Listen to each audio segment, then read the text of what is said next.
Item Number SCP-Y-001. Object Class Keter. Special Containment Procedures. SCP-Y-001 is to be contained within a specially constructed containment chamber designated Site-Y-1, located in an isolated area away from civilian populations. Site-Y-1 is to be staffed with a minimum of redacted security personnel equipped with standard Foundation armaments, including firearms, containment gear, and Class C amnestics. Access to Site-Y-1 is restricted to personnel with Level 3 clearance or higher. Any unauthorized individuals attempting to access Site-Y-1 are to be apprehended and administered Class C amnestics before being released. All personnel entering SCP-Y-001's containment area must undergo thorough psychological screening and be equipped with GPS tracking devices in the event of accidental displacement to the alternate reality. In the event of a breach or containment failure involving SCP-Y-001, Protocol Y-1, Reality Lockdown, is to be initiated immediately. This protocol involves sealing off Site-Y-1 and activating on-site Scranton Reality Anchors, SRAs, to stabilize the dimensional gateway and prevent further incursions from the alternate reality. Description: SCP-Y-001 is an unstable spatial anomaly located within a dilapidated structure resembling a former Foundation containment facility. The anomaly manifests as a swirling vortex of energy, approximately 18 meters in diameter, suspended within the central chamber of the structure. When activated, SCP-Y-001 functions as a portal to an alternate reality designated Yesteryear 001. In this alternate reality, the SCP Foundation has been rendered defunct, and the world is overrun by uncontained anomalous entities roaming freely in a desolate and devastated landscape. Provisional Reality-Y-001 exhibits significant similarities to baseline reality, including geographical landmarks and architectural structures resembling those found in our world. However, the absence of human civilization and the unchecked proliferation of anomalous entities distinguish it as a distinct reality. SCP-Y-001 appears to be unstable, with fluctuations in its dimensional stability observed at irregular intervals.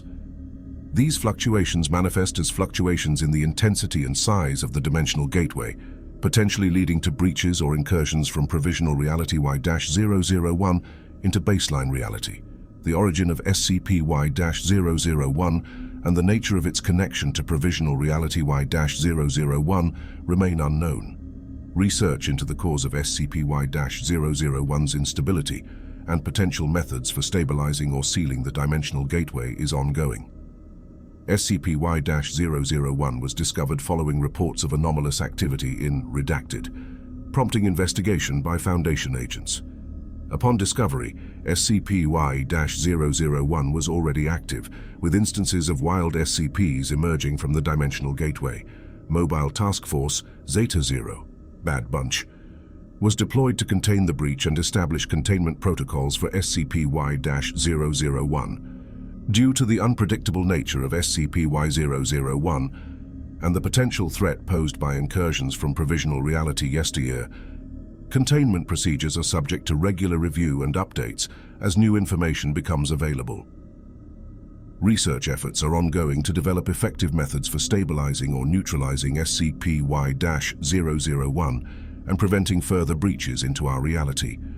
Addendum Y-001 Alpha Incident Report. Location: Site-Y-1 Redacted. Description: On Redacted, Site-Y-1 experienced a catastrophic breach of containment resulting in the influx of numerous hostile anomalous entities from Provisional Reality-Y-001. The breach occurred following a significant increase in dimensional instability within SCP-Y-001, leading to a sudden surge in the size and intensity of the dimensional gateway. Security personnel stationed at Site-Y-1 reported witnessing a flood of horrific creatures emerging from the dimensional gateway, exhibiting a wide range of anomalous abilities and aggressive behavior. These entities included, but were not limited to, instances of SCP-Y-002, Nature's Folly, quadrupedal entities resembling amalgamations of various animal parts, capable of rapid movement and emitting high-pitched screeches causing disorientation and hallucinations. Instances of SCP-Y-003, cacophonous inserata, massive tentacled entities with shifting forms and reality-warping abilities, capable of causing widespread destruction and psychological trauma. Instances of SCP-Y-004, craven phantasm, flickering shadowy humanoid entities with incorporeal forms, capable of phasing through solid matter and seem to gain sustenance by inducing extreme fear and paranoia in nearby individuals. Mobile Task Force Zeta-0, Bad Bunch, was immediately dispatched to contain the breach and neutralize the hostile entities. Despite their efforts, casualties among Site-Y-1 personnel were substantial, with redacted fatalities and redacted injuries reported. The breach was eventually contained through the activation of Protocol Y-1 reality lockdown, sealing off Site-Y-1 and stabilizing SCP-Y-001's dimensional gateway using on-site Scranton reality anchors, SRAs. However, several hostile entities managed to evade capture and remain at large within Site-Y-1, posing an ongoing threat to containment efforts. Efforts to identify the cause of the breach and prevent similar incidents in the future are ongoing. Research into methods for stabilizing SCP-Y-001 and mitigating its anomalous effects has been prioritized, with additional resources allocated to Site-Y-1 for enhanced security measures and containment protocols. All personnel stationed at Site-Y-1 are reminded to exercise extreme caution and vigilance in light of the heightened threat posed by SCP-Y-001 and its associated anomalies. Addendum Y-001 Beta, Special Designation and Director's Mandate. Authorization, granted by the O5 Council. Purpose, in recognition of the unique nature of SCP-Y-001 and its potential impact on baseline reality, Site-Y-1 and its director, Vincent Knightley, have been granted special permission by the O5 Council to utilize a separate number classification system for entities originating from Provisional Reality-Y-1. This designation, denoted as SCP-Y-numerical digit, is intended to avoid confusion and streamline containment efforts in the event of duplicate entities existing between baseline reality and Provisional Reality-Y-001. Director's Mandate. Director Vincent Knightley, as appointed head of Site-Y-1, is tasked with overseeing all containment and research efforts related to SCP-Y-001 and its associated anomalies. In addition to mitigating damage caused by new anomalies emerging from SCP-Y-001, Director Knightley is authorized to lead expeditions into Provisional Reality-Y-001 for the following purposes. Investigation of SCP Foundation's demise. Director Knightley is directed to conduct thorough investigations into the circumstances surrounding the demise of the SCP Foundation in Provisional Reality-Y-001. This includes gathering intelligence on the events leading to the collapse of containment protocols and the proliferation of anomalous entities. Development of defensive techniques. Director Knightley is tasked with studying the anomalous entities and environmental hazards present in Provisional Reality-Y-001 to develop enhanced defensive techniques and containment protocols. This includes identifying weaknesses or vulnerabilities in hostile entities and devising countermeasures to mitigate their threat. Exploration and resource acquisition.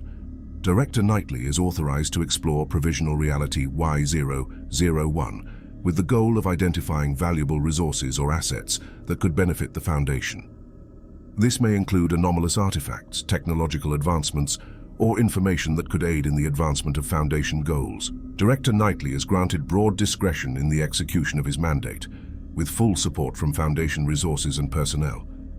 However, all activities conducted within Provisional Reality-Y-001 must adhere to strict containment and operational protocols to minimize the risk of cross-contamination or unintended consequences. The success of Director Knightley's mission is of paramount importance to the Foundation's ongoing efforts to understand and control the anomalous phenomena associated with SCP-Y-001. Regular progress reports and updates on Site-Y-1's activities are to be submitted to the O5 Council for review and assessment. This is Director Knightley, signing off on my first report at Site-Y-1. I eagerly look forward to having your audience in future reports.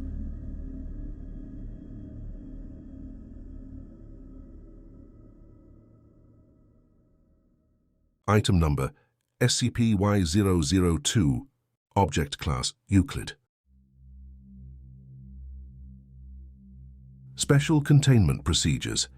SCP-Y-002 instances are to be contained within individual reinforced steel containment chambers measuring 5 meters by 5 meters by 5 meters at Site Y1.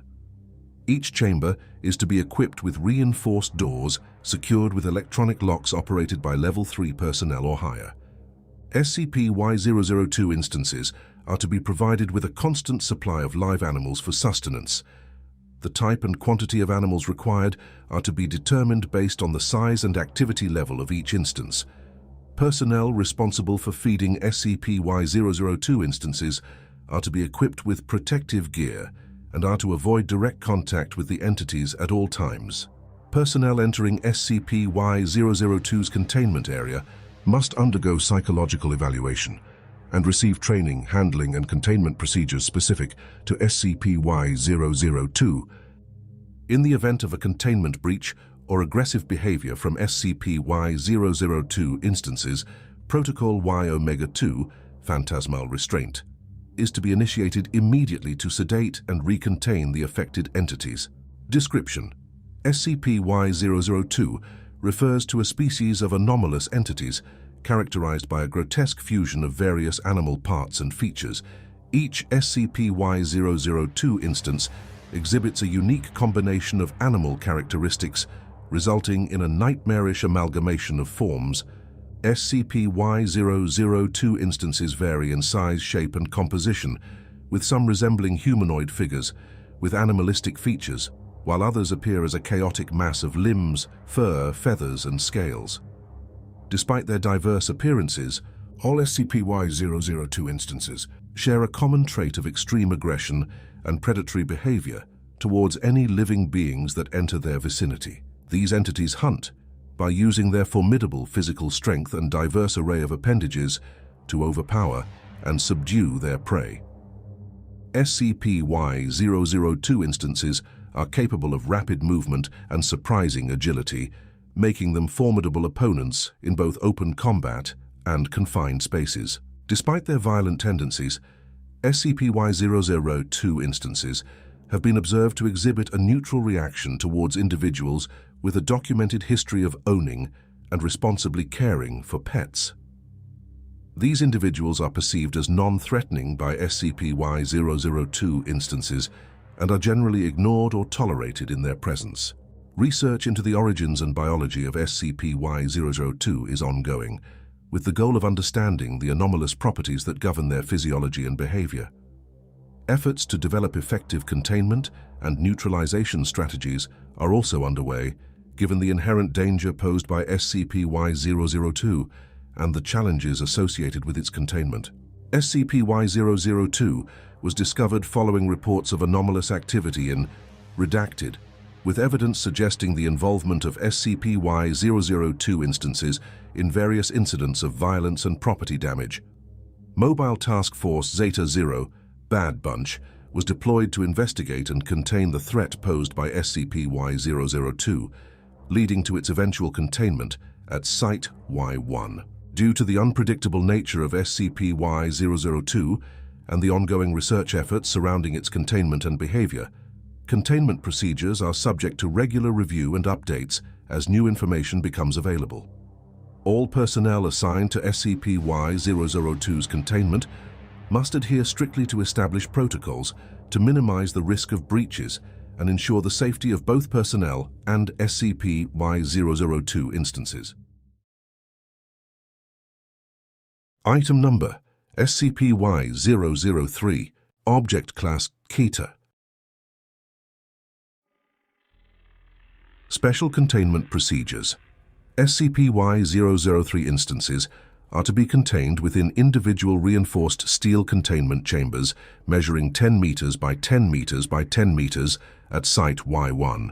Each chamber is to be equipped with reinforced doors secured with electronic locks operated by Level 4 personnel or higher. Surrounding each containment chamber, a secondary containment area with additional reinforced steel walls measuring 20 meters by 20 meters by 20 meters is to be constructed to provide an additional layer of security in the event of a breach. This secondary containment area is to be monitored by armed security personnel at all times.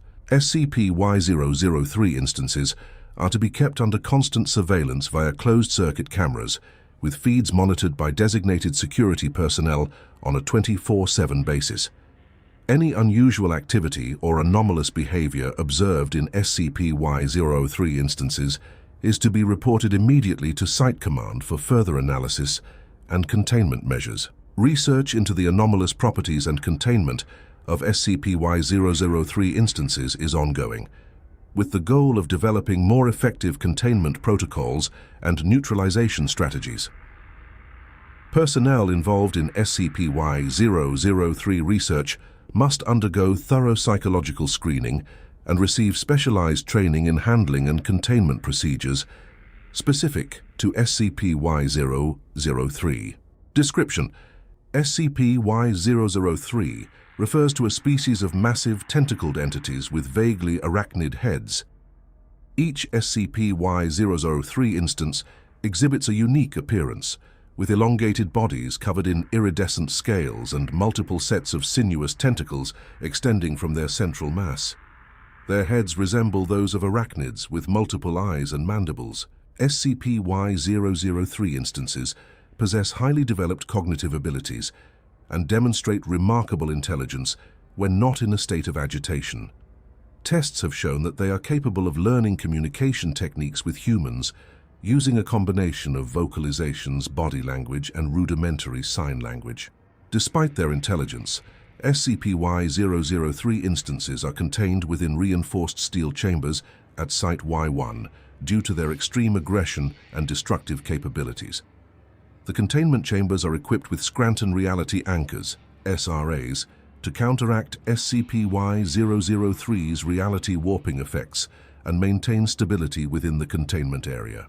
SCP-Y-003 instances are highly aggressive and will attempt to breach containment if given the opportunity. Their tentacles are capable of exerting tremendous force and can easily break through reinforced materials. SCP-Y-003 instances also emit low-frequency vibrations that induce feelings of dread and unease in nearby individuals. Research into the origins and biology of SCP-Y-003 is ongoing, with the goal of understanding the nature of their reality warping abilities and developing effective containment and neutralization strategies. Efforts to establish communication with SCP-Y-003 instances and study their cognitive capabilities are also underway. SCP-Y-003 instances were introduced to Site Y1 during the first incursion event. They appear uncommonly during incursions from SCP-Y-001. Due to the unpredictable nature of SCP-Y-003 and the ongoing research efforts surrounding its containment and behavior, containment procedures are subject to regular review and updates as new information becomes available. All personnel assigned to SCP-Y-003's containment must adhere strictly to established protocols to minimize the risk of breaches and ensure the safety of both personnel and SCP-Y-003 instances. SCP-Y-003's reality warping effects are a central aspect of its anomalous abilities, posing significant challenges to containment and research efforts. These effects manifest in several distinct ways, each contributing to the entity's classification as a Keter-level anomaly. 1. Spatial distortion. SCP-Y-003 is capable of distorting the surrounding space within its vicinity, causing objects and structures to appear warped or twisted. This distortion can range from subtle visual anomalies, such as bending or warping of surfaces, to more extreme alterations, such as the elongation or compression of physical space. Temporal anomalies. SCP-Y-003's presence has been associated with disruptions in the flow of time within its containment area. Time dilation and compression effects have been observed, leading to discrepancies in the passage of time experienced by individuals within the affected area. This temporal instability complicates containment efforts and poses a risk to personnel safety. 3. Perceptual manipulation. SCP-Y-003 has the ability to induce hallucinations, illusions, and sensory distortions in nearby individuals. These perceptual manipulations can range from benign visual anomalies to terrifying and disorienting experiences, depending on the entity's level of agitation. Personnel exposed to SCP-Y-003's effects may experience vivid nightmares, auditory hallucinations, and altered perceptions of reality. 4. Cognitive interference.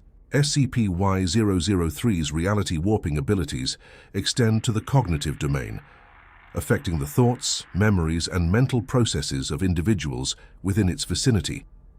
Subjects may experience confusion, memory loss, and cognitive dissonance when exposed to SCP-Y-003's influence, making it difficult to maintain a coherent sense of reality. 5. Localized reality shifts. In extreme cases, SCP-Y-003 is capable of creating localized reality shifts, altering fundamental aspects of the environment within its containment area. These shifts can result in the manifestation of anomalous phenomena, such as spontaneous materialization of objects, fluctuations in gravitational forces, and the creation of anomalous spatial anomalies. Understanding and mitigating SCP-Y-003's reality warping effects is a primary focus of research efforts at Site-Y1. Specialized containment measures, including the use of Scranton Reality Anchors, SRAs, and advanced monitoring technology, are employed to counteract SCP-Y-003's anomalous properties and maintain stability within its containment area. Additionally, research into the underlying mechanisms of SCP-Y-003's reality warping abilities is ongoing, with the goal of developing more effective containment and neutralization strategies. Item Number: SCP-Y-004. Object Class: Euclid. Special Containment Procedures. SCP-Y-004 instances are to be contained within individual soundproofed containment chambers at Site-Y1. Each chamber is to be equipped with reinforced steel walls measuring 5 meters by 5 meters by 5 meters to prevent instances from phasing through solid matter. Access to SCP-Y-004 containment areas is restricted to Level 3 personnel or higher, and all interactions with SCP-Y-004 instances must be approved by Site Command. Personnel assigned to SCP-Y-004 containment are to undergo rigorous psychological evaluations and training in fear response management techniques. They are to be equipped with specialized equipment designed to suppress and neutralize SCP-Y-004's fear-inducing abilities during containment and research procedures. In the event of a containment breach or hostile incursion, Mobile Task Force Zeta-0 Bad Bunch is to be deployed to neutralize SCP-Y-004 instances and recontain them using non-lethal force if possible. Deadly force is authorized as a last resort in the event of imminent threat to personnel safety. Description: SCP-Y-004, designated as Craven Phantasm, refers to a species of shadowy humanoid entities with incorporeal forms. Each SCP-Y-004 instance exhibits a unique appearance, with amorphous silhouettes and distorted features reminiscent of grotesque faces. SCP-Y-004 instances are capable of phasing through solid matter and manifesting in physical spaces at will. SCP-Y-004 possesses the ability to induce extreme fear and paranoia in nearby individuals through vocalizations resembling screams emitted from their grotesque faces. These screams have a paralyzing effect on the human psyche, triggering intense feelings of terror and helplessness in those within earshot. Furthermore, SCP-Y-004 instances feed on the life force of their targets, drawing sustenance from the fear and anxiety they induce. The speed at which they consume their target's life force is directly proportional to the level of fear experienced by the target.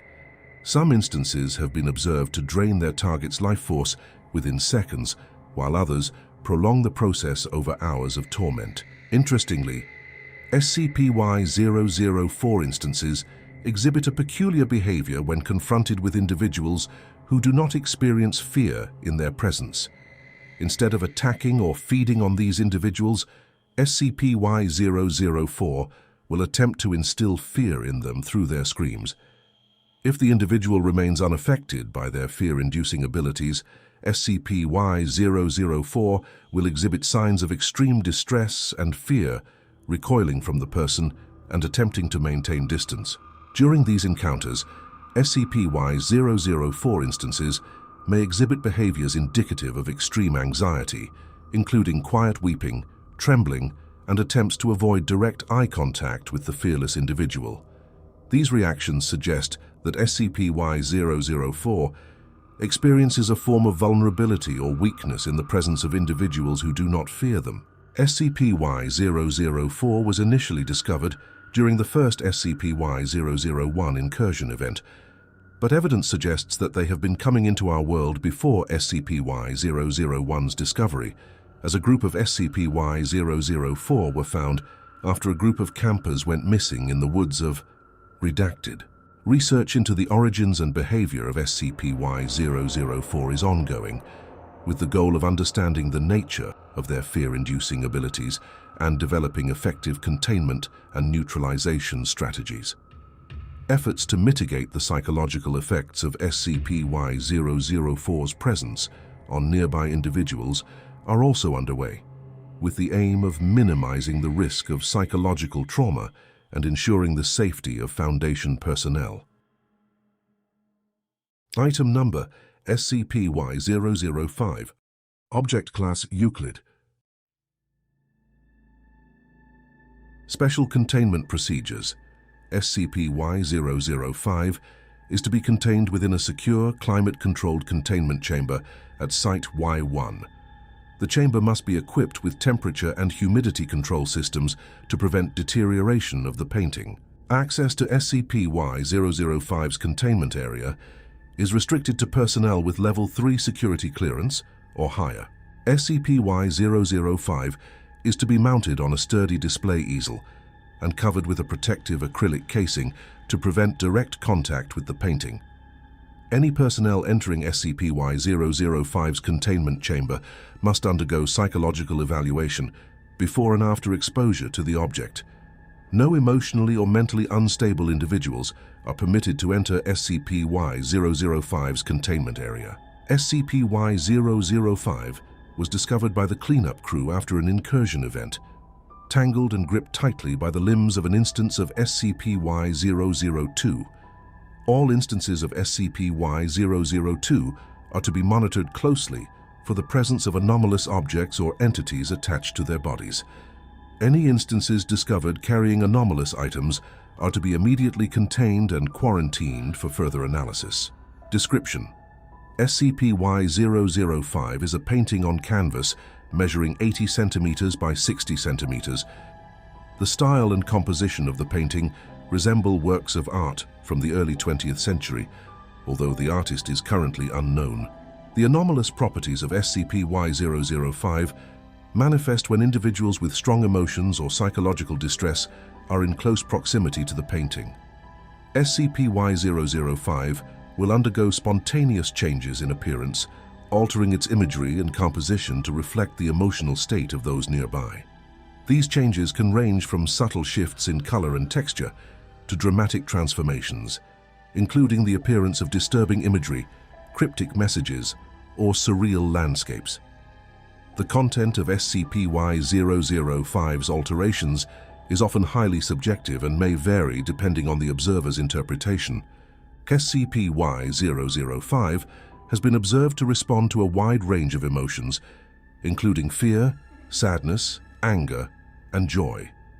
In some cases, the painting will manifest imagery that directly corresponds to traumatic events or repressed memories experienced by individuals in its vicinity. Attempts to interact with SCP-Y-005, such as touching or altering its surface, have yielded no significant results.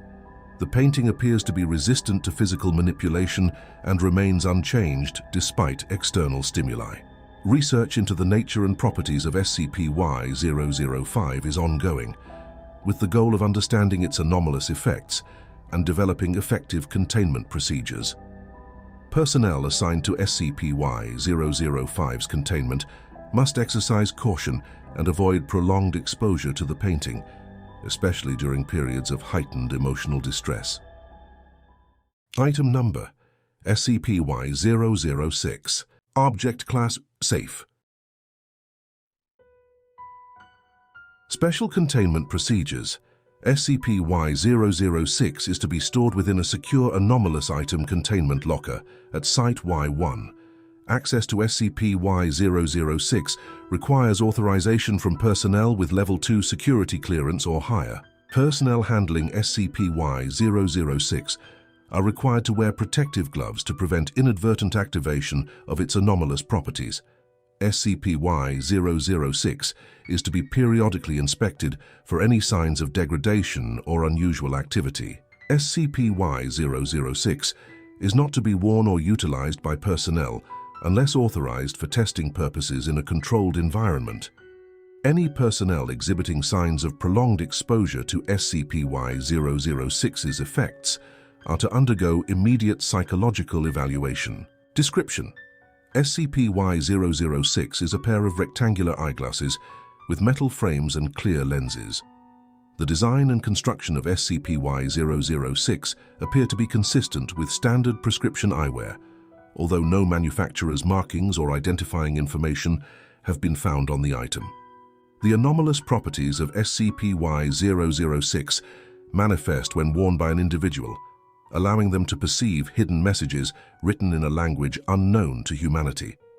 These messages appear as faint, glowing symbols or characters overlaid on top of the wearer's normal field of vision. The content of the messages varies widely and may include text, symbols, or abstract patterns. Attempts to decipher or translate the messages have thus far been unsuccessful, as the language appears to be incomprehensible to human understanding. SCP-Y-006 was recovered during the autopsy of an instance of SCP-Y-002, where it was found lodged within the stomach cavity of the specimen. The circumstances surrounding SCP-Y-006's presence within SCP-Y-002 remain unknown, and further investigation into its origins is ongoing. Personnel who have worn SCP-Y-006 report experiencing mild disorientation and visual distortion while perceiving the hidden messages. Prolonged exposure to SCP-Y-006's effects has been known to induce headaches, nausea, and psychological distress in some individuals. Research into SCP-Y-006's anomalous properties is ongoing, with the goal of understanding the nature of the hidden messages and their potential significance. Efforts to decipher the language and determine its origin are also underway, although progress has been limited thus far. SCP-Y-006 poses no immediate threat to personnel or containment procedures and is classified as safe. However, caution should be exercised when handling SCP-Y-006 to prevent unintended activation of its anomalous effects. Experiment Log: SCP-Y-006 and SCP-Y-003-R date. Redacted. Location: Containment Area B2, Site Y1. Subject: SCP-Y-003-R, Rus. Objective: to test the compatibility of SCP-Y-006 with SCP-Y-003-R, S-arachnid physiology, and determine if SCP-Y-003-R is capable of perceiving the hidden messages displayed by SCP-Y-006. Procedure: SCP-Y-006 was placed on a standard testing table within SCP-Y-003-R's containment chamber. SCP-Y-003-R was then introduced to the testing area and instructed to approach SCP-Y-006. SCP-Y-003-R, displaying curiosity towards SCP-Y-006, expressed interest in trying on the glasses himself.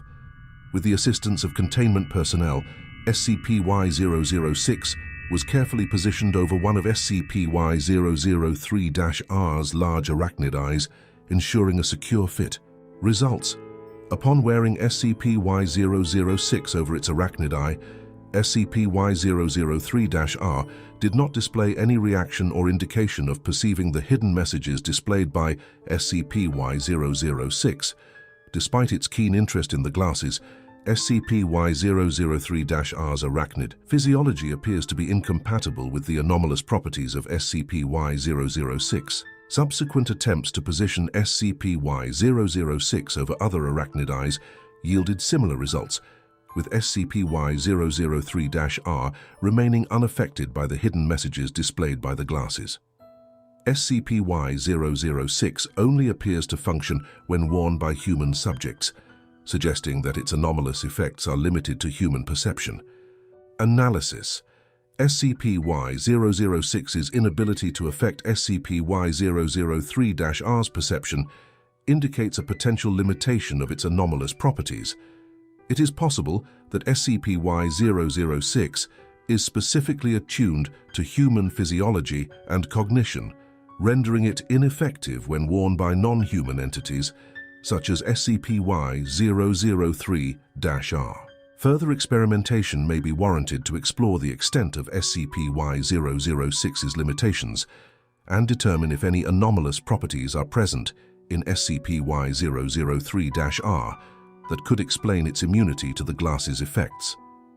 Additionally, research into SCP-Y-003-R's unique physiology and sensory perception may provide valuable insights into its anomalous nature and behavior. Item Number: SCP-Y-007. Object Class: Keter. Special Containment Procedures: SCP-Y-007 is currently uncontainable due to its ability to phase in and out of existence and its frequent appearances through the portal of SCP-Y-001. All attempts to contain or intercept SCP-Y-007 have proven futile, and it is considered highly dangerous. Personnel are advised to avoid direct contact with SCP-Y-007 and to report any sightings or encounters immediately to Site Command. Any injured facility members who have been healed by SCP-Y-007 are to be quarantined and placed under observation for potential anomalous effects. Description: SCP-Y-007, designated as the Good Doctor, is a humanoid entity resembling a pale man with small black veins visible in his skin and pure white eyes. SCP-Y-007 exhibits the ability to rapidly flicker in and out of existence, rendering it incorporeal to the touch unless it wills otherwise. SCP-Y-007 is typically dressed as a doctor and carries a medical suitcase designated SCP-Y-007-A. SCP-Y-007-A is an anomalous object that appears to hold mysterious powers, including the ability to heal injuries and wounds with long, thin tentacles that emit a sickly green glow upon contact. SCP-Y-007 is known to appear through the portal of SCP-Y-001 following incursion events, collecting tissue samples from deceased humans and entities throughout the facility. Additionally, SCP-Y-007 has been observed to provide medical assistance to injured facility members using SCP-Y-007-A in his procedures, as detailed below. When SCP-Y-007 encounters an injured individual, it opens SCP-Y-007-A, and the tentacles extend from the suitcase to begin the healing process. The tentacles emit a sickly green glow as they make contact with the injured, rapidly healing wounds and injuries with remarkable efficiency. Despite its benevolent actions, SCP-Y-007 is considered highly dangerous due to its unpredictable nature and its potential connection to SCP-Y-001. All attempts to contain or intercept SCP-Y-007 have proven unsuccessful, as it effortlessly passes through solid objects and evades capture. SCP-Y-007's motives and origins remain unknown, and further research into its anomalous properties and behavior is ongoing. Containment and neutralization strategies for SCP-Y-007 are currently under development, with the goal of minimizing the risks posed by its frequent appearances and activities within Site-Y1. Interaction Log: Director Knightley and SCP-Y-07. Date: redacted. Location: Containment Area, redacted, Site-Y1. Subject: SCP-Y-007, the Good Doctor. Objective: to observe an interaction between Director Vincent Knightley and SCP-Y-007 during a post-incursion event. Procedure: Director Knightley positioned himself near the portal of SCP-Y-001 following the conclusion of an incursion event, anticipating the arrival of SCP-Y-007. SCP-Y-007 is known to appear through the portal of SCP-Y-001 following incursions to collect tissue samples and provide medical assistance to injured individuals. Upon SCP-Y-007's arrival, Director Knightley maintained a safe distance and observed SCP-Y-007's activities as it collected samples and healed injured personnel within the facility. Director Knightley waited until SCP-Y-007 had completed its tasks and began making its way back to the portal of SCP-Y-001. As SCP-Y-007 approached the portal, Director Knightley addressed it with a question regarding its world and its efforts to combat the anomalies plaguing it. Results: Director Knightley: "Have you cured the pestilence in your world, Doctor?" SCP-Y-007 turned to face Director Knightley. It smiled faintly before responding, with the distinct sound of a thick French accent. SCP-Y-007: "We get closer every day, my good director." With that, SCP-Y-007 stepped into the portal of SCP-Y-001 and disappeared from sight, returning to its world.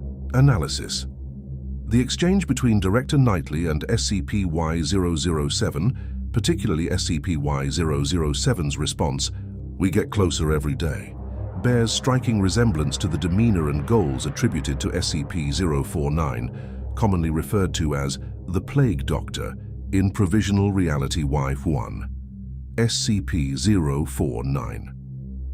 In this reality, is known for its relentless pursuit of curing what it perceives as a pestilence plaguing our world, often utilizing its anomalous abilities to cure individuals affected by the pestilence. Given SCP-Y-007's appearance as a doctor, its use of a medical suitcase with healing capabilities, and its response indicating a similar goal of combating a pestilence, it is highly plausible that SCP-Y-007 may indeed be the Provisional Reality-Y-1 counterpart of SCP-049. Further investigation into the similarities and differences between SCP-Y-007 and SCP-049, as well as their respective roles within their respective realities, may provide valuable insights into the nature of SCP-Y-001 and the interconnectedness of anomalous entities across different realities. Collaboration and communication with SCP-Y-007, if feasible, could offer a unique opportunity to gain knowledge and potentially establish diplomatic relations with Provisional Reality-Y-1. Item Number: SCP-Y-008. Object Class: Euclid. Special Containment Procedures: SCP-Y-008 is to be contained within a secure anomalous item containment locker at Site Y1. Access to SCP-Y-008 requires authorization from personnel with Level 4 security clearance or higher. SCP-Y-008 is to be stored in a soundproofed containment chamber to minimize the propagation of its anomalous effects. Any personnel entering SCP-Y-008's containment area must wear noise-canceling headphones to prevent exposure to the eerie music and disembodied voices produced by the object. Testing of SCP-Y-008's anomalous properties is restricted to designated research personnel, and all experimentation must be conducted under controlled conditions to prevent unintended consequences. Description: SCP-Y-008 is a music box that changes in design whenever it is not being observed. It will switch between various forms of cylinder, disc, rouge, or Sankyo Seiki music box designs, typically adorned with sets of intricate designs and symbols on its surfaces. The origin and age of SCP-Y-008 are currently unknown, although its craftsmanship suggests it may date back to the 19th century. When the winding key of SCP-Y-008 is turned and the music box is played, it emits a series of eerie melodies, each unique in composition and tone. The melodies produced by the music box are haunting and unsettling, often evoking feelings of unease and dread in those who listen to them. In addition to the music, SCP-Y-008 also generates disembodied voices that whisper chants in an unspoken language. These voices are barely audible, but add to the ominous atmosphere created by the music box's melodies. The most significant anomalous property of SCP-Y-008 is its ability to create a second instance of SCP-Y-1 when played. SCP-Y-1 is a portal to an alternate reality filled with anomalous entities, and the creation of a second instance poses a significant containment breach risk. The duplicate instance of SCP-Y-1 appears to unmanifest itself when the music box is done playing its song. Attempts to force the music box to stop playing once it has begun have all been fruitless. The music box was discovered in Tennessee following an incident involving the opening of an instance of SCP-Y-1. It was found in the possession of an individual who had inadvertently caused the breach by playing SCP-Y-008. Efforts to contain the breach and neutralize the anomalous entities that emerged were successful, but the incident nearly resulted in an SK-class event due to an excessive outpour of aggressive entities from Provisional Reality-Y-1. The music box was subsequently recovered and brought into Foundation custody for containment and study. Due to the potential danger posed by SCP-Y-008's anomalous properties, it is classified as Euclid, and strict containment procedures are in place to prevent unauthorized access and usage of the object. Research into the origins and nature of SCP-Y-008 is ongoing, with the goal of understanding its anomalous effects and developing effective containment measures. Item Number: SCP-Y-009, Object Class, Keter. Special Containment Procedures. SCP-Y-009 is to be contained within a reinforced steel containment chamber equipped with high-density sensors to monitor any fluctuations in its telepathic activity. The chamber is to be kept under constant surveillance by security personnel trained in telepathic defense techniques. Access to SCP-Y-009's containment area is restricted to authorized personnel only. SCP-Y-009 is to be provided with a designated host as per its requirements for containment. Host selection is to be based on a rigorous psych evaluation to assess compatibility and minimize potential risks to both the host and containment personnel. In the event of SCP-Y-009 exhibiting signs of aggression or attempting to seek out a host independently, containment protocols are to be enacted immediately, utilizing non-lethal sedatives and restraints as necessary. Description: SCP-Y-009 is a small fleshy mass that takes the form of a leech or slug, measuring approximately 16 centimeters in width and can extend upwards of 92 centimeters in length. It bears strange runes within its body that occasionally glow green or blue. SCP-Y-009 was discovered attached to an especially powerful instance of SCP-Y-003 during an incursion event from Provisional Reality-Y-1. Upon attaching to a host via bone-like spines that penetrate the host's body, SCP-Y-009 initiates telepathic communication with the host. It assesses the compatibility of the host on a scale from 1 to 100 and offers corresponding levels of power based on this assessment. The power scaling is as follows: 1 to 24, physical enhancement and increased perception; 25 to 49, previous benefits plus limited telekinesis powers, scaling with the number; 50 to 74, previous benefits plus low-level reality warping effects; 75 to 99, previous benefits plus high-level reality warping, mind and memory altering abilities, and temporal displacement effects. No individuals hosting SCP-Y-009 have been assigned a score of 100, and any attempt to extract information relating to the entity's perfect host have been fruitless. SCP-Y-009 gradually consumes the life force of its host while its powers are being used. The higher the compatibility with the host, the less life force is consumed, but no host has survived indefinitely. SCP-Y-009 seems to seek out a host, using its reality warping effects if one is not provided, prompting Site-Y1 to assign a host after a thorough psych evaluation. SCP-Y-009 and its hosts are utilized as part of defense efforts against SCP-Y-1 incursions, leveraging their enhanced abilities in combat situations. However, containment personnel must remain vigilant to prevent SCP-Y-009 from exerting undue influence or causing harm to both its host and surrounding personnel. Addendum.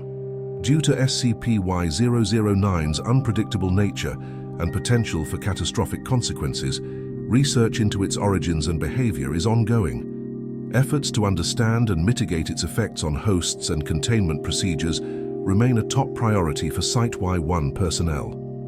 Efforts to narrow down the qualities required for the perfect host are also underway. Item Number: SCP-Y-010, Object Class: Euclid. Special Containment Procedures. SCP-Y-010 is to be kept in a secure containment chamber at Site-Y1. Access to SCP-Y-010 is restricted to personnel with Level 3 security clearance or higher, and experimentation involving SCP-Y-010 must be approved by the Site Director. SCP-Y-010 is to be stored on a stable surface and monitored via closed-circuit cameras at all times.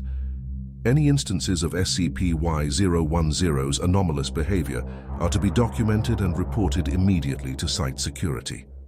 Description: SCP-Y-010 is a vintage typewriter of unknown make and model, resembling those produced in the early 20th century. The typewriter is ornately decorated with intricate designs carved into its surface, giving it an aesthetic reminiscent of Victorian-era craftsmanship. Despite its age, the typewriter appears to be in pristine condition, with no signs of wear or deterioration. The anomalous properties of the typewriter manifest when a person's name and birth date are typed into the typewriter. After approximately 12 seconds of inactivity, it will begin to type on its own, producing a narrative detailing the individual's death from the perspective of the deceased. The narrative generated by the typewriter is written in a style reminiscent of classic literature, often incorporating poetic language and vivid imagery. The time frame that is detailed before the subject's death is variable, with the current longest time frame before death being a period of 14 days, 21 hours, and 41 minutes. For further details involving this instance, refer to the file of SCP-Y-020, Incident Report 1-A. If a name and birth date are entered into SCP-Y-010 that do not correspond to any individual in recorded history, the typewriter will produce the message, "I do not write fictional stories." Similarly, if the name and birth date of a living person are entered, the typewriter will respond with the phrase, "in due time," suggesting that the individual's death will occur at some point in the future. SCP-Y-010 exhibits additional anomalous behavior, including the ability to bleed or bruise if damaged, as if it were a living organism rather than an inanimate object. Attempts to dismantle or disassemble SCP-Y-010 have been met with limited success, as the typewriter's internal mechanisms appear to be highly resistant to damage. Those who use SCP-Y-010 have reported feelings of unease, stating that they sense the presence of something else nearby, watching them. Personnel who have used SCP-Y-010 and reported these unusual feelings have stated that the sense of being observed continues even after they have stopped all contact with the typewriter. Apart from extensive reports of discomfort, no harm has come to any individual who has used the typewriter, but research is ongoing to unearth what it may be that stalks these individuals. Addendum 1-A.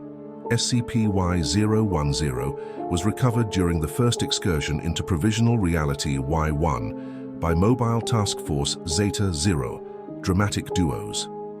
The unit reported encountering a large Victorian-era building that spontaneously appeared in a destroyed town within SCP-Y-001.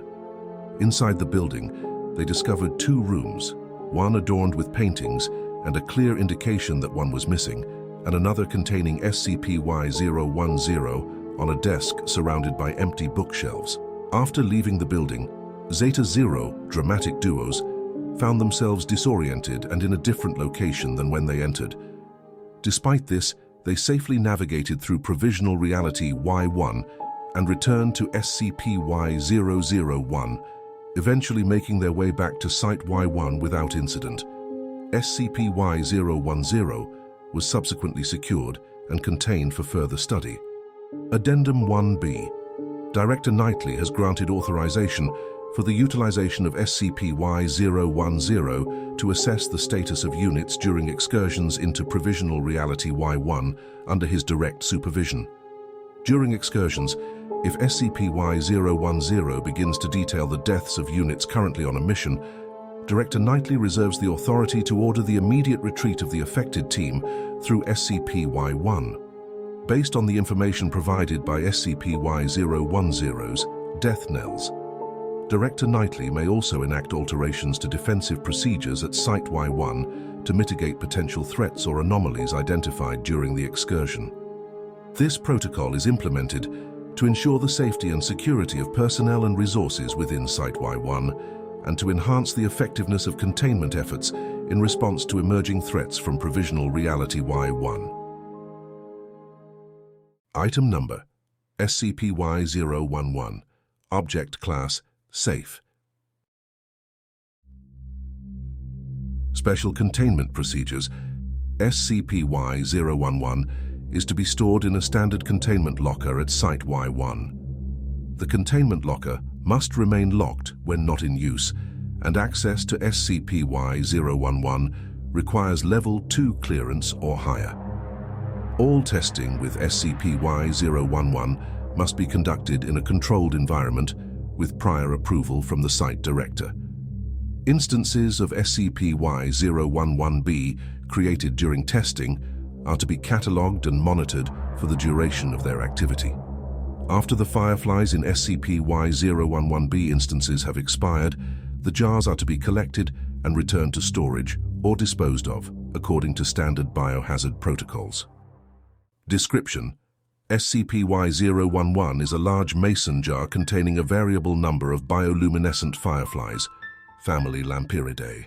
The jar is approximately 20 centimeters in height and 10 centimeters in diameter with a metal screw-on lid.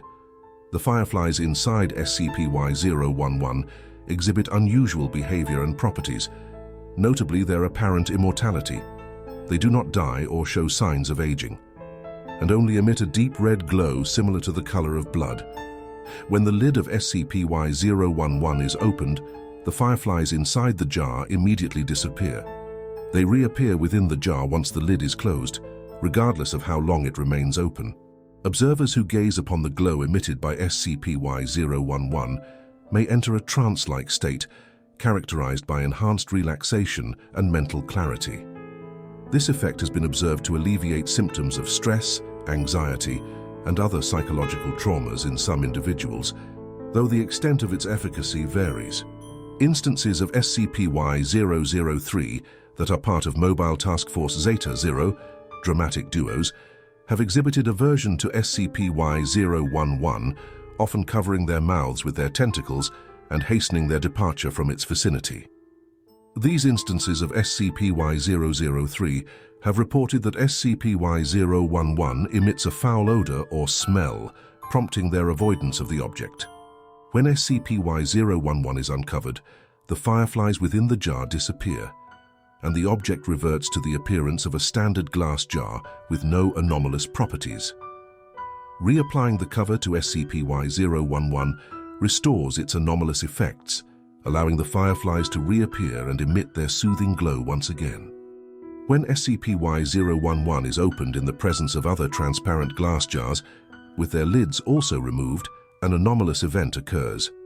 The fireflies from SCP-Y-011 disappear as usual, but upon closing the lids of the nearby glass jars, these jars will now contain identical bioluminescent fireflies.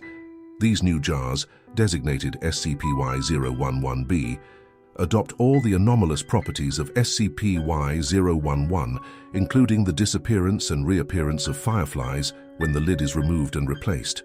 SCP-Y-011b instances function identically to SCP-Y-011, but with a crucial difference. After a period of approximately 2 months, the fireflies within SCP-Y-011b instances will expire and disappear, never to return. This period aligns with the natural lifespan of a firefly, suggesting that the fireflies in SCP-Y-011b are mortal. In contrast, the original fireflies within SCP-Y-011 do not exhibit such mortality, indicating an indefinite lifespan. Incident Log Y-011-A. During an authorized experiment on Redacted, researchers opened SCP-Y-011 in the presence of 3 additional transparent glass jars. Upon closing the lids of these jars, each became an instance of SCP-Y-011b. Over the following 2 months, researchers observed the behavior of the fireflies, noting their typical bioluminescent activity.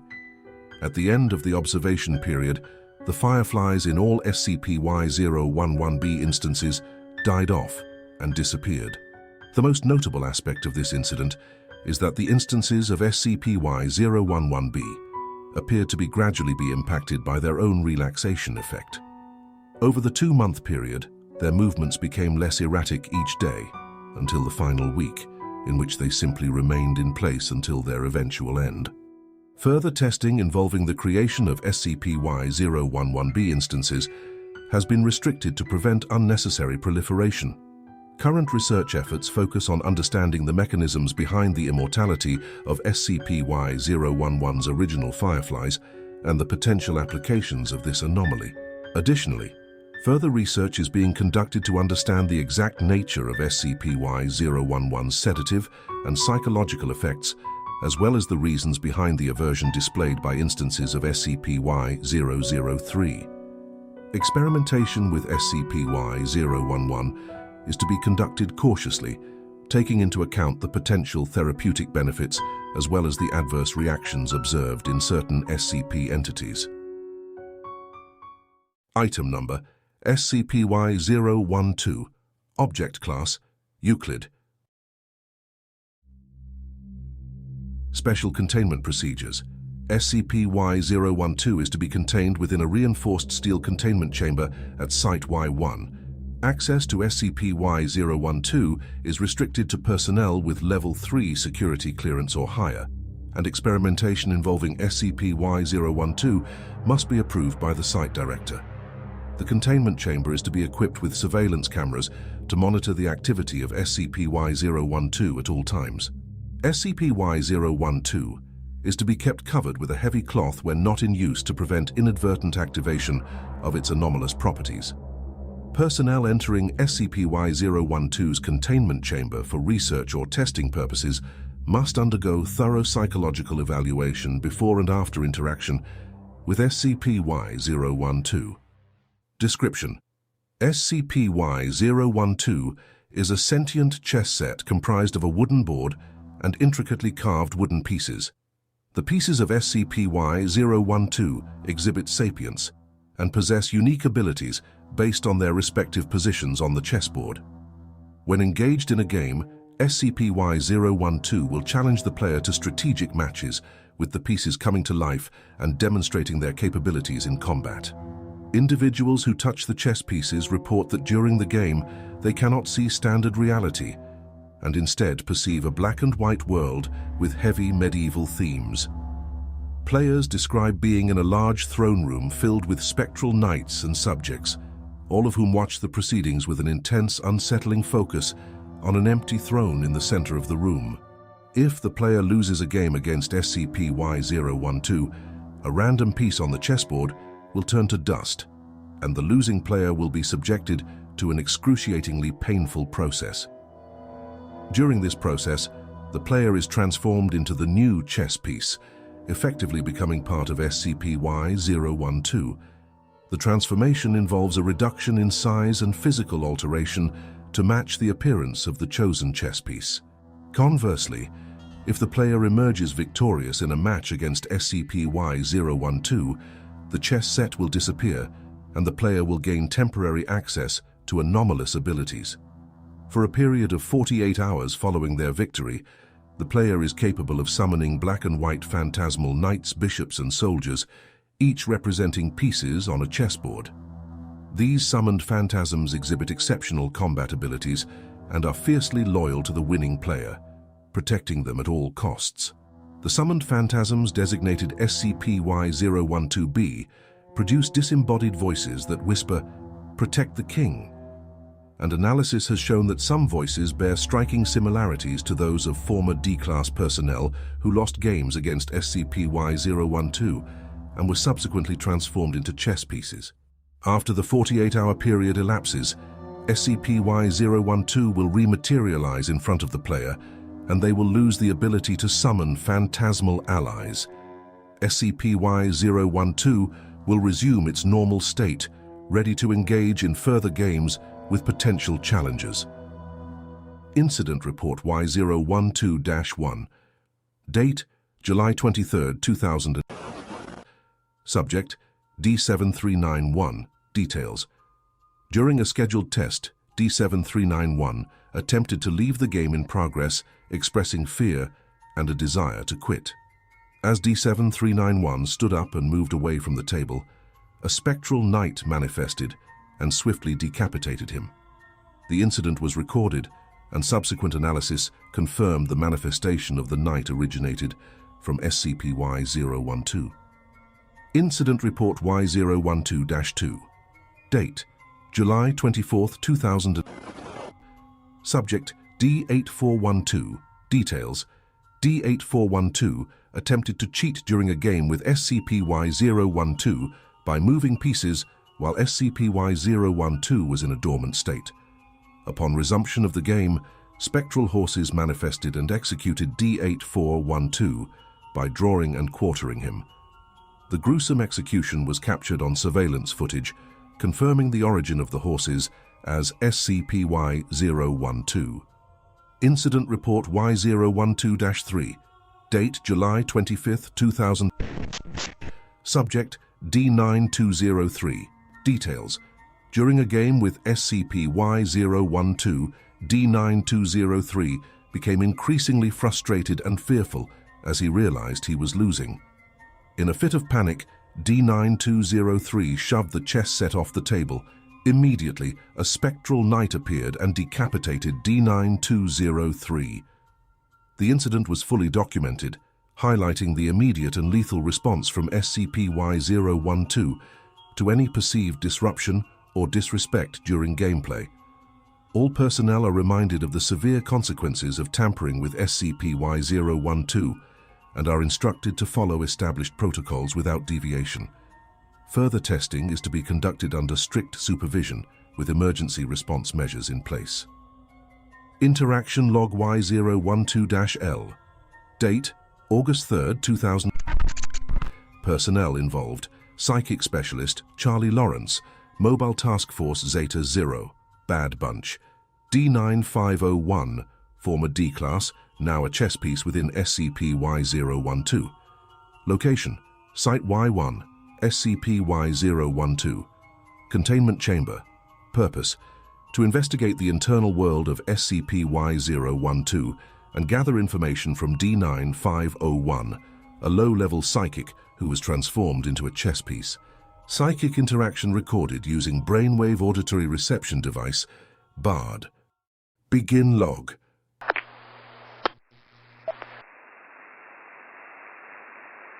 D9501. This is Charlie Lawrence from Zeta 0. Can you hear me? Yes, I hear you. I'm here to understand what happened to you. Where are you right now? Can you describe anything about your surroundings? I'm in a throne room, I think. Everything is black and white, just there are knights and the bishop all watching an empty throne. They don't see me, but I see them. I see. Can you tell me more about this place? What else do you see? It's like a medieval court, but twisted. Everything is dark, cold. The walls are stone, but there's no warmth, no life. Just the specters. What about these specters? You mentioned the bishop earlier. Who or what is that? The bishop is relentless. It hunts me. It hunts anyone who isn't one of them. I've seen others, real people like me, but they don't. They don't last. The bishop finds them, and executes them. This world, the world here, it's full of black and white specters. No color, no warmth. D9501, can you describe the bishop? We never know what details might help us get you out of this predicament. Tall and robed, carrying a, staff? Eyes that burn. They burn with a cold fire. It doesn't speak. It just judges. I've been running, hiding. I can feel it. Getting closer. Focus, D9501. What else have you seen in this world? Any weaknesses, any way out? I saw humans, but they're all dead now. Hung, executed, no escape, only the king. The king? Who is the king? The true king waits for me. The true king will bring the end. I am but dust. King of kings, one above all. It is my honor, may the king consume mine heart. D9501, stay with me. Who is the king? What do you mean? The true king waits for me. The true king will bring the end. I am but dust. King of kings, one above all. It is my honor, may the king consume D9501, stay with me. The true king waits for me. Listen to my voice. Can you hear me? I am but dust. King of kings, one above all. It is my honor, may the king consume mine heart. The true king waits for me. The true king will bring the end. I am but dust. King of kings, one above all. It is my honor, may the king consume mine heart. The true king waits for me. The true king will bring the end. I am but dust. King of kings, one above all. After roughly 10 minutes of repeating these phrases, D9501 stopped responding. Post-interaction analysis. The interaction confirms the existence of a sentient, malevolent presence within SCP-Y-012, specifically identified as the Bishop. D9501's transformation appears to retain his psychic resistance, allowing him to maintain his personality, but at the cost of severe mental degradation. The internal world of SCP-Y-012 is dominated by spectral entities and a mysterious king, suggesting a structured hierarchy within this anomalous realm. Further interactions should be approached with extreme caution, and additional psychic support should be considered to prevent similar breakdowns. Addendum Y012L-1. Lawrence's report indicates a profound psychological effect on those trapped within SCP-Y-012, especially those with psychic abilities. Future experiments should prioritize the mental health of participants and ensure immediate medical and psychological support post-interaction. The nature of the king mentioned by D9501 remains unclear. Continued investigation is required to determine the identity and significance of this entity within SCP-Y-012. Item number SCP-Y-013. Object Class Keter. Special Containment Procedures. SCP-Y-013 is to be housed in a reinforced containment chamber equipped with specialized lighting systems capable of emitting continuous illumination. The chamber must be devoid of any objects or materials that could be perceived as art, including paintings, sculptures, musical instruments, literature, and architectural designs. Under no circumstances should SCP-Y-013 be exposed to environments where no light reflects off its crystalline body. Access to SCP-Y-013's containment chamber is restricted to personnel with Level 4 security clearance or higher. Interaction with SCP-Y-013 should be kept to a minimum and conducted only under controlled conditions with adequate lighting. Any personnel entering SCP-Y-013's chamber must be accompanied by armed security personnel and equipped with emergency containment measures. In the event of a containment breach, Site-Y1 security personnel are authorized to use lethal force to neutralize SCP-Y-013 if necessary. Containment breach protocols should be enacted immediately to prevent SCP-Y-013 from accessing areas where it could encounter human subjects. Description: SCP-Y-013, also known as Philistine, is a humanoid entity composed entirely of clear blue crystal resembling a Victorian-era gentleman in attire and appearance. Standing at approximately 1.8 meters tall, SCP-Y-013 displays no signs of physical aging or deterioration. SCP-Y-013 exhibits an insatiable curiosity and fascination with the arts, displaying a remarkable knowledge and appreciation for various artistic disciplines. However, when placed in an environment where no light reflects off its crystalline body, such as a pitch-black room, SCP-Y-013 enters a highly aggressive state. In this state, SCP-Y-013 displays destructive tendencies towards anything perceived as art, including paintings, sculptures, musical instruments, literature, and architectural designs. Unluckily for site personnel, SCP-Y-013 also perceives the human form as art. It has been observed to destroy such objects at an alarming speed, often utilizing grotesque and horrific methods to fashion art from human subjects. When encountering human subjects in this state, SCP-Y-013 has been known to inflict severe mutilation and disfigurement upon them, using their bodies as materials for its macabre creations. These creations include stretching skin across makeshift easels to imitate canvases or fashioning crude instruments from body parts. Upon recovery from this state, SCP-Y-013 expresses an extreme distaste for the human art created during its aggressive episodes, demanding that the barbaric filth be removed from its presence immediately. It appears to have no recollection of its actions during these episodes and returns to its cooperative demeanor once exposed to light. It has proved difficult to extract information from SCP-Y-013 due to his obsessive nature. He has a strong desire to speak about the arts and rarely speaks about anything else, although we have managed to get him to speak of his origins fleetingly. According to the information provided, he was never in fact human, although has great admiration for the species. We have yet to get the full details of his age, though he has spoken vividly of arts dating back to 300 BC. SCP-Y-013 was discovered during a routine excursion into Provisional Reality-Y-1 for the purpose of establishing a perimeter around SCP-Y-1. While Zeta-0, Dramatic Duos, was establishing a perimeter and setting up blockades, SCP-Y-013 approached a member of Dramatic Duos and attempted to prompt a conversation about Van Gogh's piece, The Potato Eaters. After an understandable amount of confusion and panic from the Dramatic Duos squad, they spoke with SCP-Y-013, and of his own volition, he was contained at Site Y1, claiming that his current world has very little tasteful interactions. Incident Report, SCP-Y-013.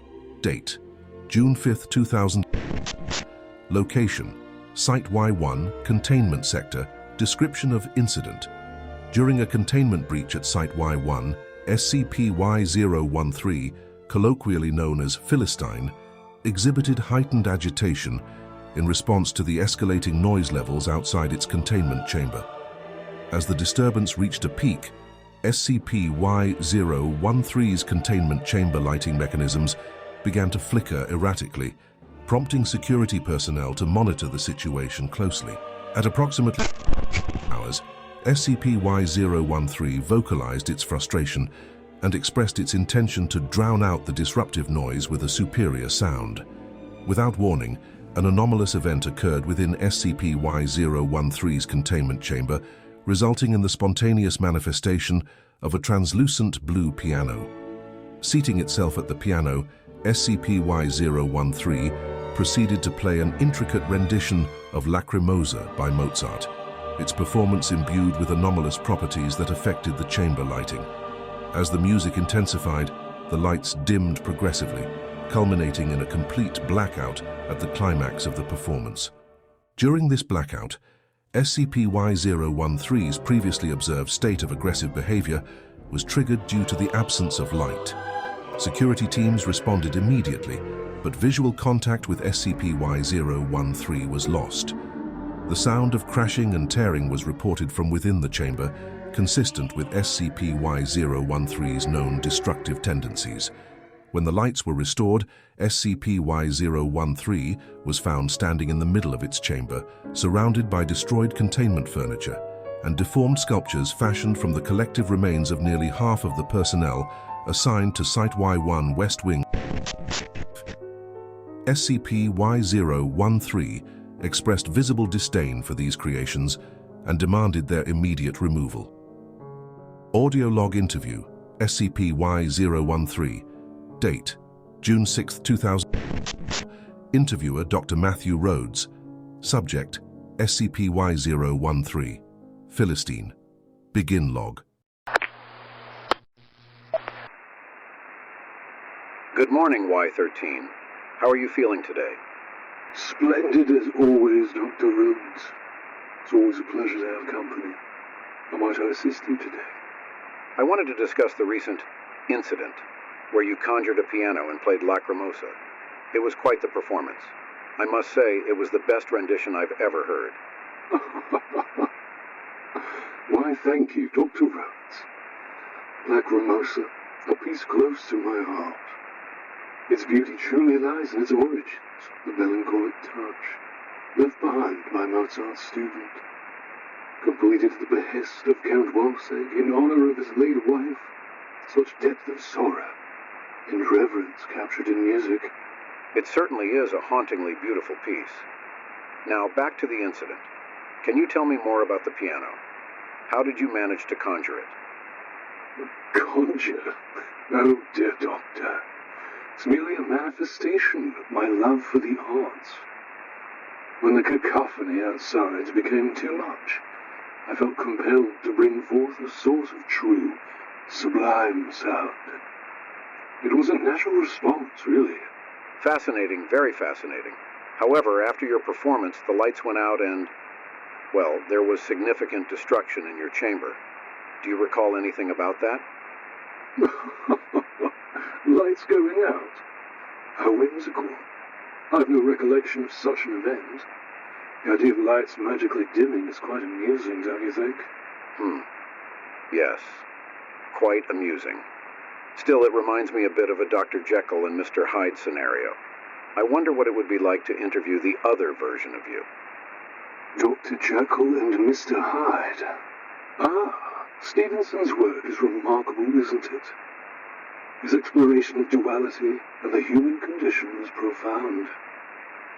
Do you enjoy his other works, Dr. Rhodes? Well, honestly, I haven't finished Dr. Jekyll and Mr. Hyde, or read many books at all lately. The digital age has sort of pushed books aside for me.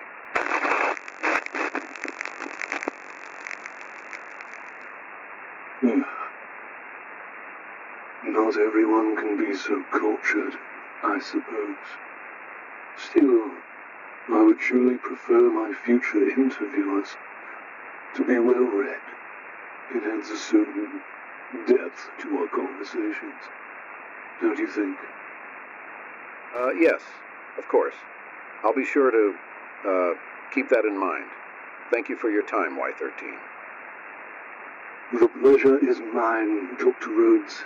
Until next time, have a splendid day. Addendum. SCP-Y-013's anomalous properties pose a significant threat to both containment and personnel safety. Research is ongoing to develop more effective containment measures and understand the extent of SCP-Y-013's abilities. Extreme caution should be exercised when handling SCP-Y-013, and all personnel must adhere to strict containment protocols at all times. Extra measures to prevent future incidents are underway, including redundant lighting systems and backup generators, as well as extensive sound dampening around SCP-Y-013's containment chamber to reduce external noise, in hopes of reducing the odds of another outburst.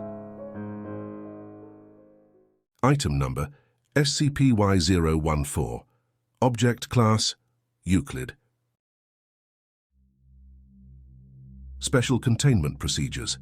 SCP-Y-014 is contained within Provisional Reality-Y-1, accessed through SCP-Y-1. The area surrounding SCP-Y-014 is designated as a restricted zone, with perimeter security maintained to prevent unauthorized access.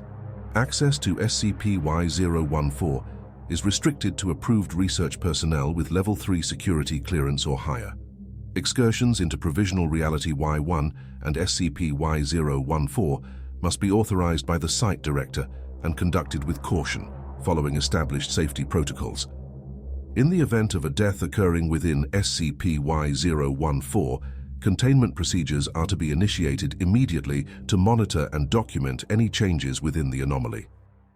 Description: SCP-Y-014 is a small forest located within Provisional Reality-Y-1, accessed through SCP-Y-1. The anomaly appears as a seemingly ordinary forested area, exhibiting no anomalous properties under normal conditions. Upon the occurrence of a death within SCP-Y-014, its anomalous properties become activated. The trees within the forest emit a mournful weeping sound, and faces manifest on the bark of the trees. The forest itself displays signs of sentience and begins to move, exhibiting protective behaviors to safeguard individuals within its boundaries. SCP-Y-014 will actively intervene to protect all life within its confines, utilizing natural phenomena such as extending branches, shifting ground, and binding vines. Despite its protective nature, SCP-Y-014 allows individuals to leave freely if desired, emitting friendly phrases such as "visit again" and "you're always welcome here." Following the departure of all individuals from SCP-Y-014, the forest gradually returns to its normal state over a variable period, ranging from 20 minutes to 3 hours. Anyone attempting to cut down trees within SCP-Y-014, even before initiating any action such as swinging an axe or starting a chainsaw, experiences intense emotions of sorrow and regret. Subjects report feelings akin to the loss of a loved one or family member, often accompanied by tearful outbursts and expressions of remorse. Reports indicate that affected individuals typically abandon their efforts to harm SCP-Y-014, displaying genuine apologies and remorseful behavior. They are often found wandering aimlessly while expressing sentiments such as, "I'm sorry," and "I didn't mean it." Despite the emotional distress experienced, affected personnel generally return to their normal state within a day. Incident Report Y-014-3, Audio Log, Interview with security personnel regarding Y-14 and Y-3 incident. Researcher, Dr. Barnaby Oswald. Interviewee, Sergeant David Harris. Begin log.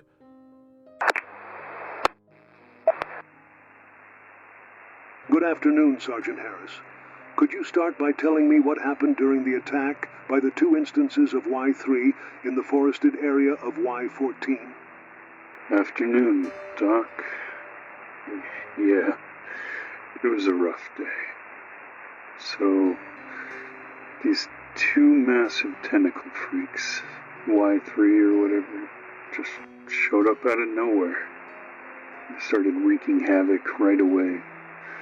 The ground shifted, knocking people over. Some of our team couldn't run because gravity felt all messed up. It was chaos, pure and simple. Can you describe what you saw when they first attacked? Where were you at the time? I was, on top of this old crane outside the forest, acting as lookout. I heard someone shout. Then I saw those freaks. As soon as I made eye contact with one of them, I felt like it was growing bigger. Turns out, it wasn't growing. I was just existing closer to it. I don't know. It's hard to explain. That's a known temporal displacement effect some Y3 instances exhibit. It makes their prey feel like they're being pulled closer for consumption. Yeah, I definitely felt like prey. But right before it could toss me into its maw, a huge tree branch slammed into it, sending it flying. It freed me from its grasp. That must have been quite the relief. What happened next? Right after that, I heard this awful wailing. It reminded me of my mother's cries when my brother died. Like the earth itself was mourning. The forest came to life then. Faces formed on the trees, crying, moving. The branches, roots, and ground fought back fiercely against the Y3s. I hear the scuffle was quite harrowing. Can you elaborate on how the battle went? The earth shifted as the forest willed it. The tentacle freaks didn't stand a chance. It could have killed those things, but it just kept pushing them away, protecting us. I tried to shoot at the freaks, but the forest blocked the bullets, raising mounds of dirt or shifting trees in the way of my shot. That sounds truly remarkable. How did the encounter end? After hours of fighting, the Y3s seemed to give up. The forest stopped restraining them and then parted, creating a path for them to leave. Once the wailing died down, I guided the surviving personnel out. Trees started saying things like, "Come back soon," and "You're always welcome here."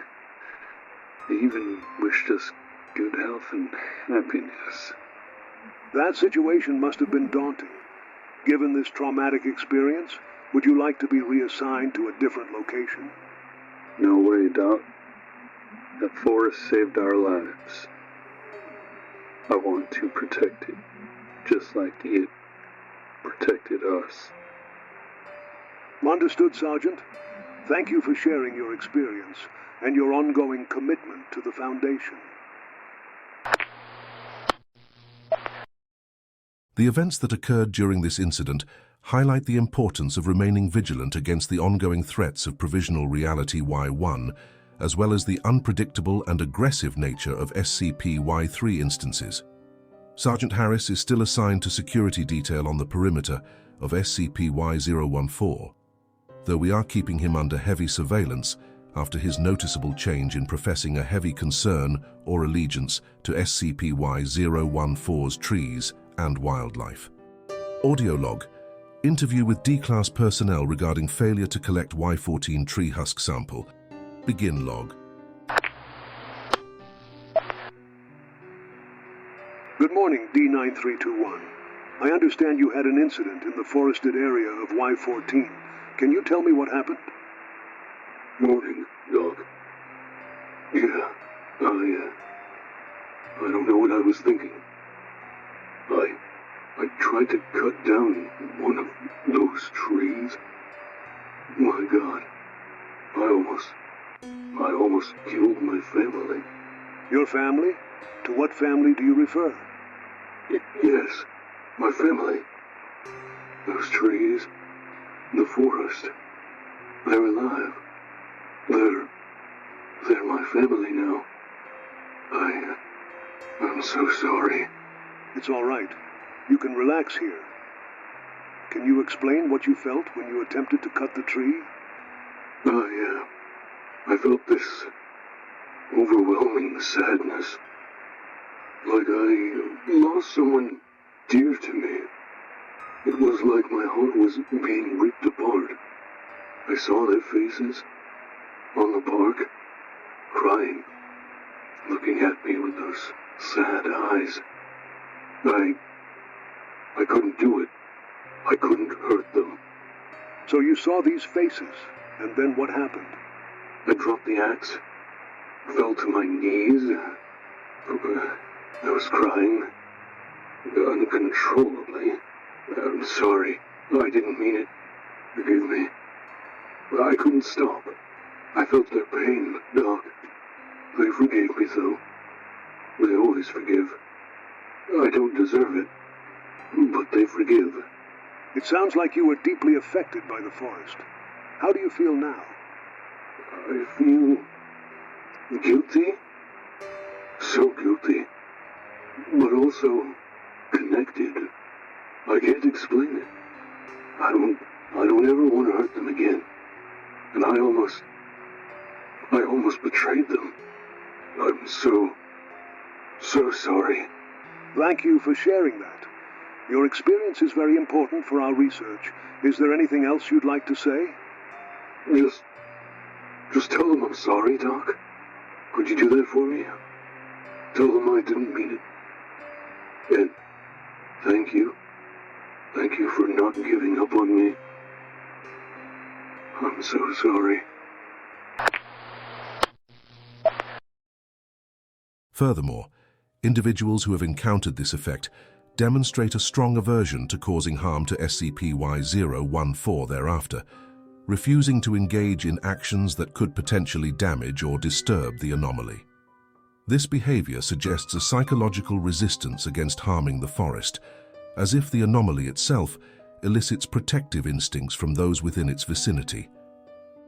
Research into the psychological effects induced by SCP-Y-014 is ongoing to better understand the mechanisms behind its anomalous properties and their impact on human behavior.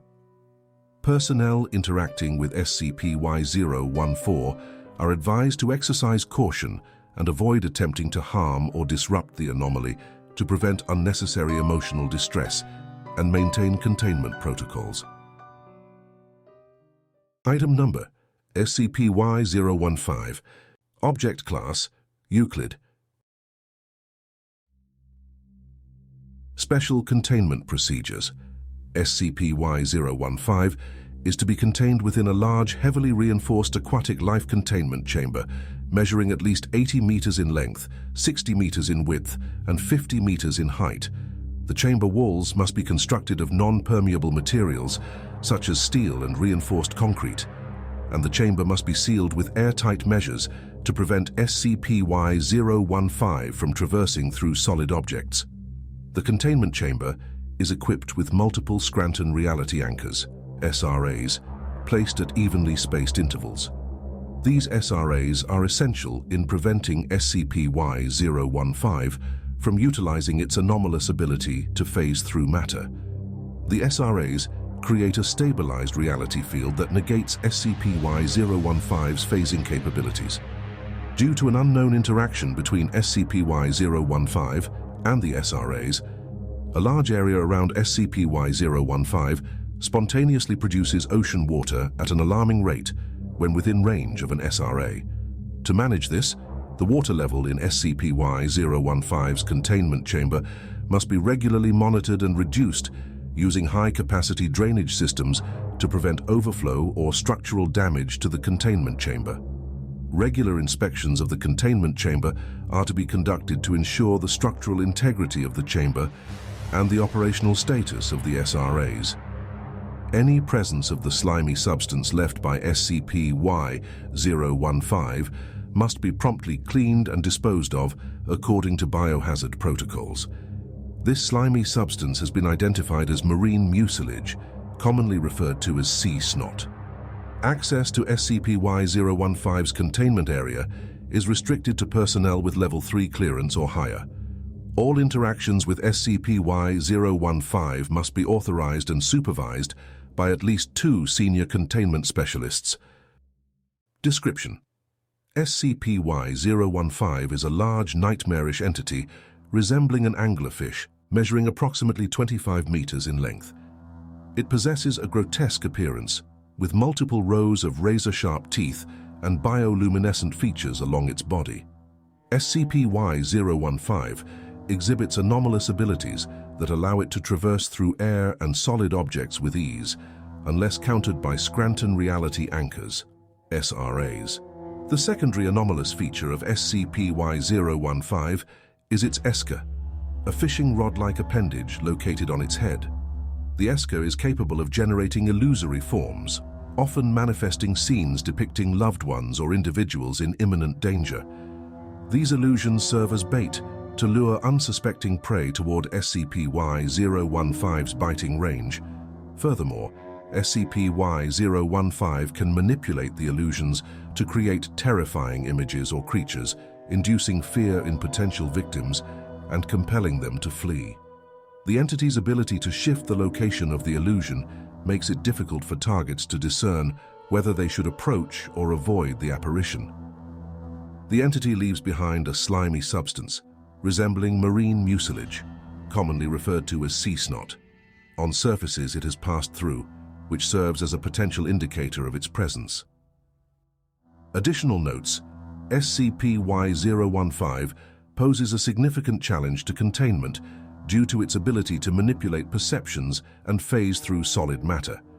The integration of Scranton reality anchors has proven effective in restricting SCP-Y-015's phasing ability, though it has introduced the complication of spontaneous ocean water production. Research efforts are ongoing to better understand this interaction and to develop more efficient containment strategies. Personnel interacting with SCP-Y-015 are advised to exercise caution and remain vigilant at all times. Regular psychological evaluations are recommended for personnel exposed to SCP-Y-015's illusions to monitor for potential mental health impacts. Incident Report: SCP-Y-015-AL1, Discovery of SCP-Y-015. Date: June 1, 2000. Location: City, China. Local law enforcement in Shanghai stumbled upon a disturbing cult following an instance of SCP-Y3. This SCP-Y3 had established dominance over various influential figures within the city, including leaders of the Chinese triads, public officials, and heads of major conglomerates, effectively turning them into mindless servants of the cult. The cult was responsible for the creation of an immense underground ritual chamber where numerous citizens had been sacrificed in a series of ritualistic killings. These sacrifices appeared to be dedicated to some serpent or ocean deity, although the exact purpose remained unclear. Upon discovering the cult, local authorities were administered Class C amnestics to erase their memories of the events, and control of the situation was transferred to Director Knightley, who holds jurisdiction over matters involving SCP-Y1 and Provisional Reality-Y-1. MTF Zeta-0, Bad Bunch, was dispatched to investigate and neutralize the threat. Non-deformed humanoid members of MTF Zeta-0 conducted the preliminary investigation. They quickly noted the city's extreme and anomalous conditions. Strange ritualistic symbols were etched into buildings, perpetually producing marine mucilage. Spatial anomalies were creating random portals throughout the city, some of which led to fatal situations for unsuspecting civilians. Some portals transported civilians high up into the air, resulting in gravity-based fatalities, while some portals led partially into solid objects, like building walls and ground, leading to some civilians suffocating after being transported below the earth. Despite these anomalies, the citizens of the city seemed oblivious, going about their daily lives while ignoring the horrific scenes around them. Attempts to interview the civilians revealed that they only responded when physically impeded, speaking in a strange animalistic language consisting of guttural vocalizations rather than any human dialect. These findings indicated a deep and pervasive influence of the SCP-Y3 instance over the city's population. The investigation led MTF Zeta-0 into the sewer system, ultimately reaching the underground ritual chamber. Here they found a massive floating sphere of water suspended above a floor covered in intricate runes and symbols, leaking marine mucilage. Piled atop the runes were the bodies of partially transformed humans, altered in ways that made them share qualities with various marine life, such as octopus-like faces or arms replaced with large fins, slowly melting into the same mucus-like substance that was being produced by the strange symbols. The mucus that was produced by the pile of bodies was slowly being absorbed into the large sphere of water in the center of the room. MTF Zeta-0 members who specialized in close-quarters combat proceeded into the chamber, neutralizing cultists who had been transformed with octopus-like tentacled mouths. Upon reaching a back room, they encountered the SCP-Y3 instance responsible for the chaos. Wilbur Davis, designated upstream for his ability to breathe underwater and use echolocation, was tasked with activating a Scranton Reality Anchor, SRA, to neutralize SCP-Y-3's reality warping capabilities. As soon as Davis activated the SRA, the entire chamber and sewer system were instantly flooded with ocean water. The SCP-Y-3 instance managed to escape amidst the chaos, forcing the MTF Zeta-0 team to retreat to the surface. Wilbur Davis was sent back down to assess the situation in the flooded ritual chamber. He reported that the water sphere had disappeared, leaving only the remains of the disfigured, marine-like humans floating in the water. Above ground, other Zeta-0 members observed an enormous anglerfish-like entity, later designated SCP-Y-001, swimming through the air, causing widespread destruction throughout. SCP-Y-015's appearance in caused considerable damage and resulted in extensive civilian casualties. The civilians had been relieved of their anomalous control, now screaming and shouting due to the horror that their city had become. The entity moved through the air, using its bioluminescent esker to create illusions that lured and terrified people, exacerbating the chaos. MTF Zeta-0 members were spread thin, attempting to manage the situation and minimize further loss of life. Recognizing the dire situation, Wilbur Davis made a critical decision to act as bait for SCP-Y-015. He positioned himself directly in the entity's path and activated the Scranton Reality Anchor, SRA. The activation caused a significant area around SCP-Y-015 to produce copious amounts of ocean water, further flooding the already inundated city. During the confrontation, SCP-Y-015 collided with Wilbur Davis.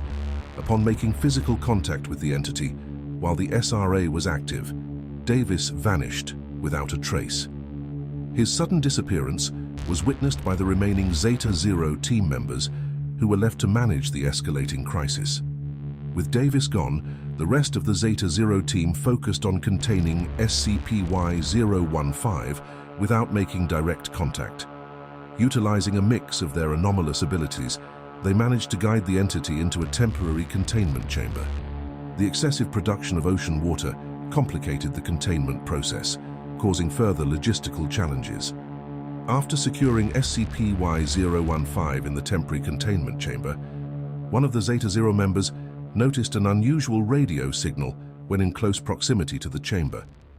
The signal was identified as a distress call from Wilbur Davis. The team established communication with Davis, who reported that he had been transported to a random location within a vast, dark ocean. Davis described his surroundings as an endless expanse of water, devoid of light.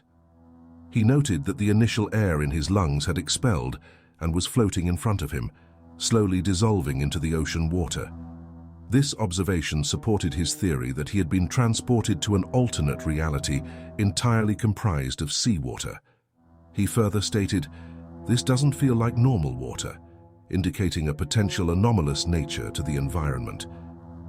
Due to the anomalous nature of upstream, his suit had been outfitted with a specialized communication apparatus, allowing for verbal communication when submerged in water, as well as top-of-the-line waterproofed equipment for deep-sea exploration. Researcher Barnaby Oswald was on site as the designated specialist in anomalous containment measures. After Dr. Oswald confirmed that there was no malicious or negative anomalous effects coming from the radio or containment area around SCP-Y-015, he began to direct Wilbur Davis in an effort to return him to baseline reality. The following is a recording that details their interaction. Begin log.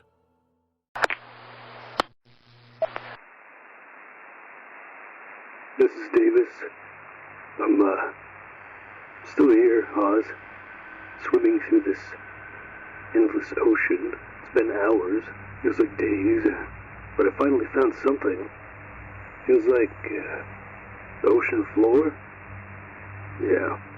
Good to hear your voice, Davis. Stay within visual range of the ocean floor. Use it as a base point to track your movements. Can you describe your surroundings? Yeah, I know the routine. It's dark. I can make out some shapes. The floor is covered in, well, it's like sand, but darker. It's a sort of carapace, I think that sounds like a technical term. It's probably a carapace, Oz. Or it's just a rock. I don't know. It's really dark here. I think I might have explained that part already. Wait. Whoa. I think I see something moving. What do you see? It's freaking huge, Oz. Looks like a slug with like colorful frills. It's almost pretty. Must be as big as an apartment building. What the hell? What kind of place is this? That's likely a nudibranch or similar form of sea slug. Just keep your distance. Some can be poisonous, but they generally don't pose a threat unless you touch them. I assume you can outswim a slug, Davis? I don't think you really had to tell me to stay away from the apartment-sized snot creature. All right. Swimming along the ocean floor again. Several hours pass, with occasional descriptions of the environment from Davis, typically repeating that it's dark, or sarcastically stating that it's wet. Doc, I see something in the distance. It's forming up out of the seafloor, or partially broken into it, I don't know. Be cautious in your approach, Davis. We don't want to draw any unwanted attention. Understood. Getting closer, though. Almost happy to see something. Looks like a ship. Yeah, it's a massive wooden ship. Like something out of the 7th century. Looks like a Viking ship almost, but it's huge, Oz. What the hell? Like, massive. It's in bad shape, though. It's probably been down here for a while. Find an entrance and describe what you see inside the ship. Be ready to retreat if there are any marine life using the ship as a nest. Yeah, it's a hole in the side. I'll take a peek in through there. I see... Whoa. Wow, okay. There's giant... It looks like human skeletons almost, but they got 3 eye sockets. Certainly not visually impaired. Wearing old furred clothing. What do you think, Oz? I think I was right about that Viking era? Is this some 7th century stuff? Doesn't make sense, though. These are land-dwelling creatures, Oz. It's ships. Does this mean there's land somewhere? Do I actually have hope? Or is this just like one of those moments where yet another member of Zeta Zero gets eaten by something? When you get back, perhaps we'll have a talk with Knightley about the mortality rate as it pertains to carnivorous anomalies. For the time being, though, we should stay focused on your current circumstances. It's possible the water here is anomalous, preventing air from escaping upward. There could be a surface, or the environment itself could be entirely different. We can't rule anything out. Yeah, there's something else, too. There's one of these big ol' III guys sitting at a table in the back. I'm gonna take a peek. Looks like he's holding on to something large and metallic. Getting closer. It's, Oz, there's a submarine here. Looks human-sized, too, like it's from our reality. It says, what does that say? USS Argonaut, SS-166. Oz, you got any idea what this is about? That's a U.S. submarine from World War II, confirmed destroyed in action. It would have to be from an alternate reality or timeline than ours, as the Argonaut is verifiably destroyed. This is highly unusual. Keep exploring, Davis. We need to understand more about this place. Wait, echolocation is picking up something. Heartbeat? Or a pulse? It's coming from the ocean floor, Oz. Oh God, it's moving. Oh shit, the floor is moving, Oz. Stay calm, Davis. Describe what you're seeing. If you have to, use the ship as a barricade. And I'm taking a peek outside. There's 2 colossal eyes just opened up, glowing in the dark. They're the eyes of a serpent, bigger than anything I've ever seen. They're looking directly at me. I can't move. I can't think. I can hear its voice. It says it's awake now. A new world calls in time, all will be consumed by the deep. My head. Davis, look away from the eyes. Do you copy? Davis? Doctor, finally, on form. I see you. Your guardians will fade into stardust. However, I never end. I am going now. All shall be consumed by the endless evil. Davis, do you copy? Davis?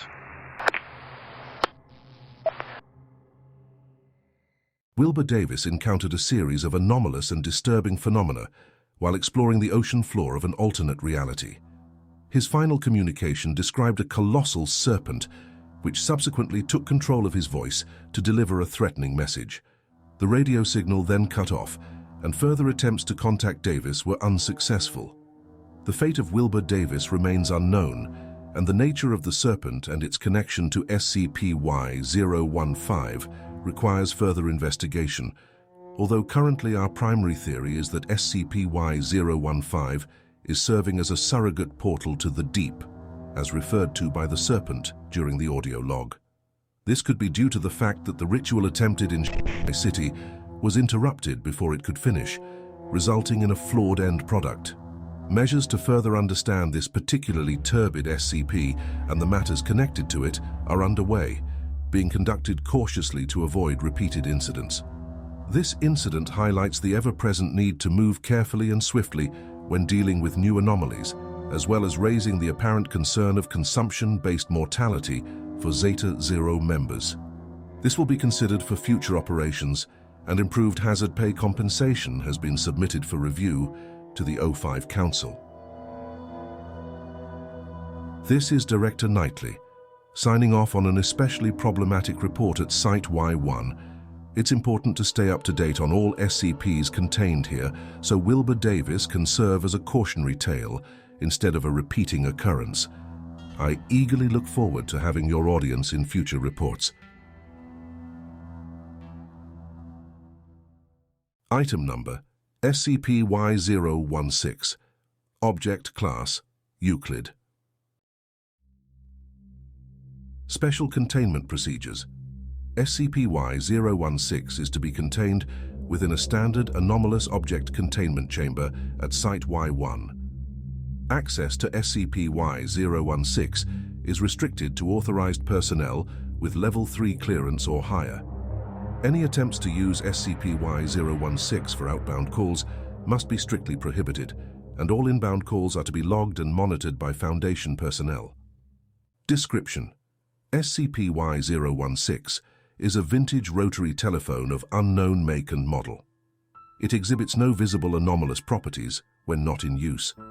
However, when answered, SCP-Y-016 connects the caller to a random point in the past or future, allowing for communication across time. The temporal destination of each call appears to be entirely unpredictable, with no discernible pattern or consistency. There is, however, a research paper with no traceable name that claims it is loosely tied to the time of day. SCP-Y-016 was recovered from within Provisional Reality-Y-1 during an exploration mission conducted by Mobile Task Force Zeta-0, Dramatic Duos. The anomalous rotary telephone was found within a dilapidated building resembling an abandoned telecommunications facility. Despite the building's decrepit condition, SCP-Y-016 appeared to be in relatively good working order.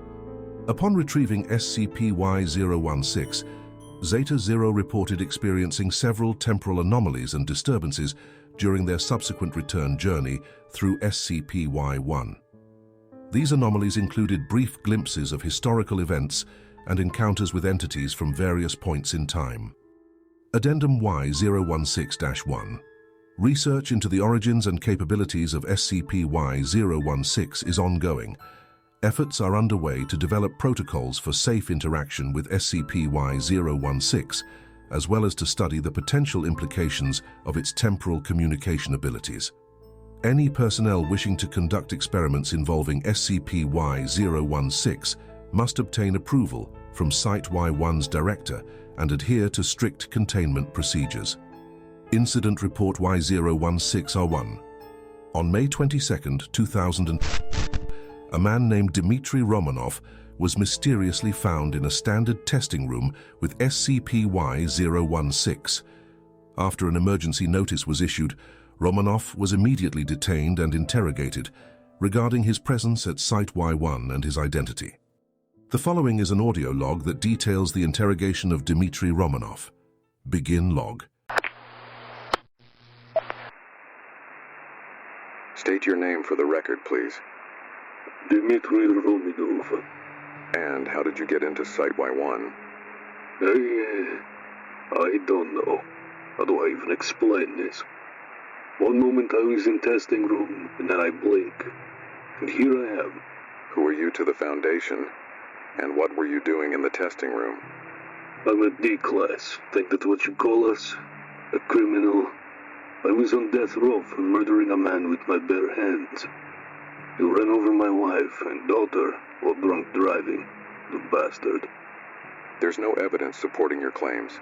No criminal record, and your wife is still alive. There's no record of your daughter ever existing. Oh, I know. This is the second time I've looped. You've already interrogated me once before.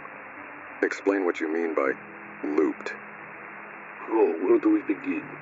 I was part of a test with that old phone. I was supposed to answer the phone at 6 a.m. and not respond to whoever was on the other end. I failed. Let's hear about that. Go on. The phone rang and I picked it up. The voice on the other end was my wife. From the day before the accident happened. I went against the rules. I told her not to visit her mother that day, hoping to prevent her from getting run over. And what happened then? Well, the room started to melt around me. That's where I lost you last time. Didn't believe me. The call ended, and I could hear thousands of clocks ticking. Tick, tock, tick, tock. When the room was halfway melted, I blinked and found myself back in the testing room. Everything was normal, but I was in regular clothes. Not in the orange jumpsuit, the D-class attire. This is hard to believe, but go on. There was a researcher who entered the room not too long after I was interrogated. They made me take the next call at noon. They wanted to test a theory. What happened at noon? The phone rang again, and I picked it up again. There was, screaming on the other end, and a voice identical to mine, from another point in time, I assume. It told me not to answer the phone at 6 p.m., no matter what. That horrible thing would get loose. Before you ask like you did last time, no, I don't know what the horrible thing is. And then? There was this static, like TV static. It was loud, and everywhere. It was covering up my vision, filling the room, filling the world. Eventually, I couldn't see or hear anything, and after being stuck in static for a few minutes, I blinked, and I was back in the testing room. Then I was detained and brought here. Now, here we are. Considering the anomalous nature of SCP-Y-016, your story, while unusual, is within the realm of possibility. I've looped twice already, and I won't do it a third time in case someone's asking for me to pick up the phone at 6 p.m. Not happening. I'm done with this stupid phone. I'm not lying. You should believe me. If I no longer have a criminal record, I would like to be set free. Please let me go to my wife and, well, my daughter that doesn't exist anymore. Perhaps it's time to make a new one. We will take your account into consideration. Thank you for your cooperation. Dmitry Romanov's account of temporal looping and interaction with SCP-Y-016 during scheduled calls provides significant insight into the phone's anomalous properties. The claims made by Romanov, though seemingly unsubstantiated by existing records, align with SCP-Y-016's ability to connect callers to different points in time. Further investigation and monitoring of SCP-Y-016 are necessary to understand the full extent of its temporal manipulation capabilities. Addendum.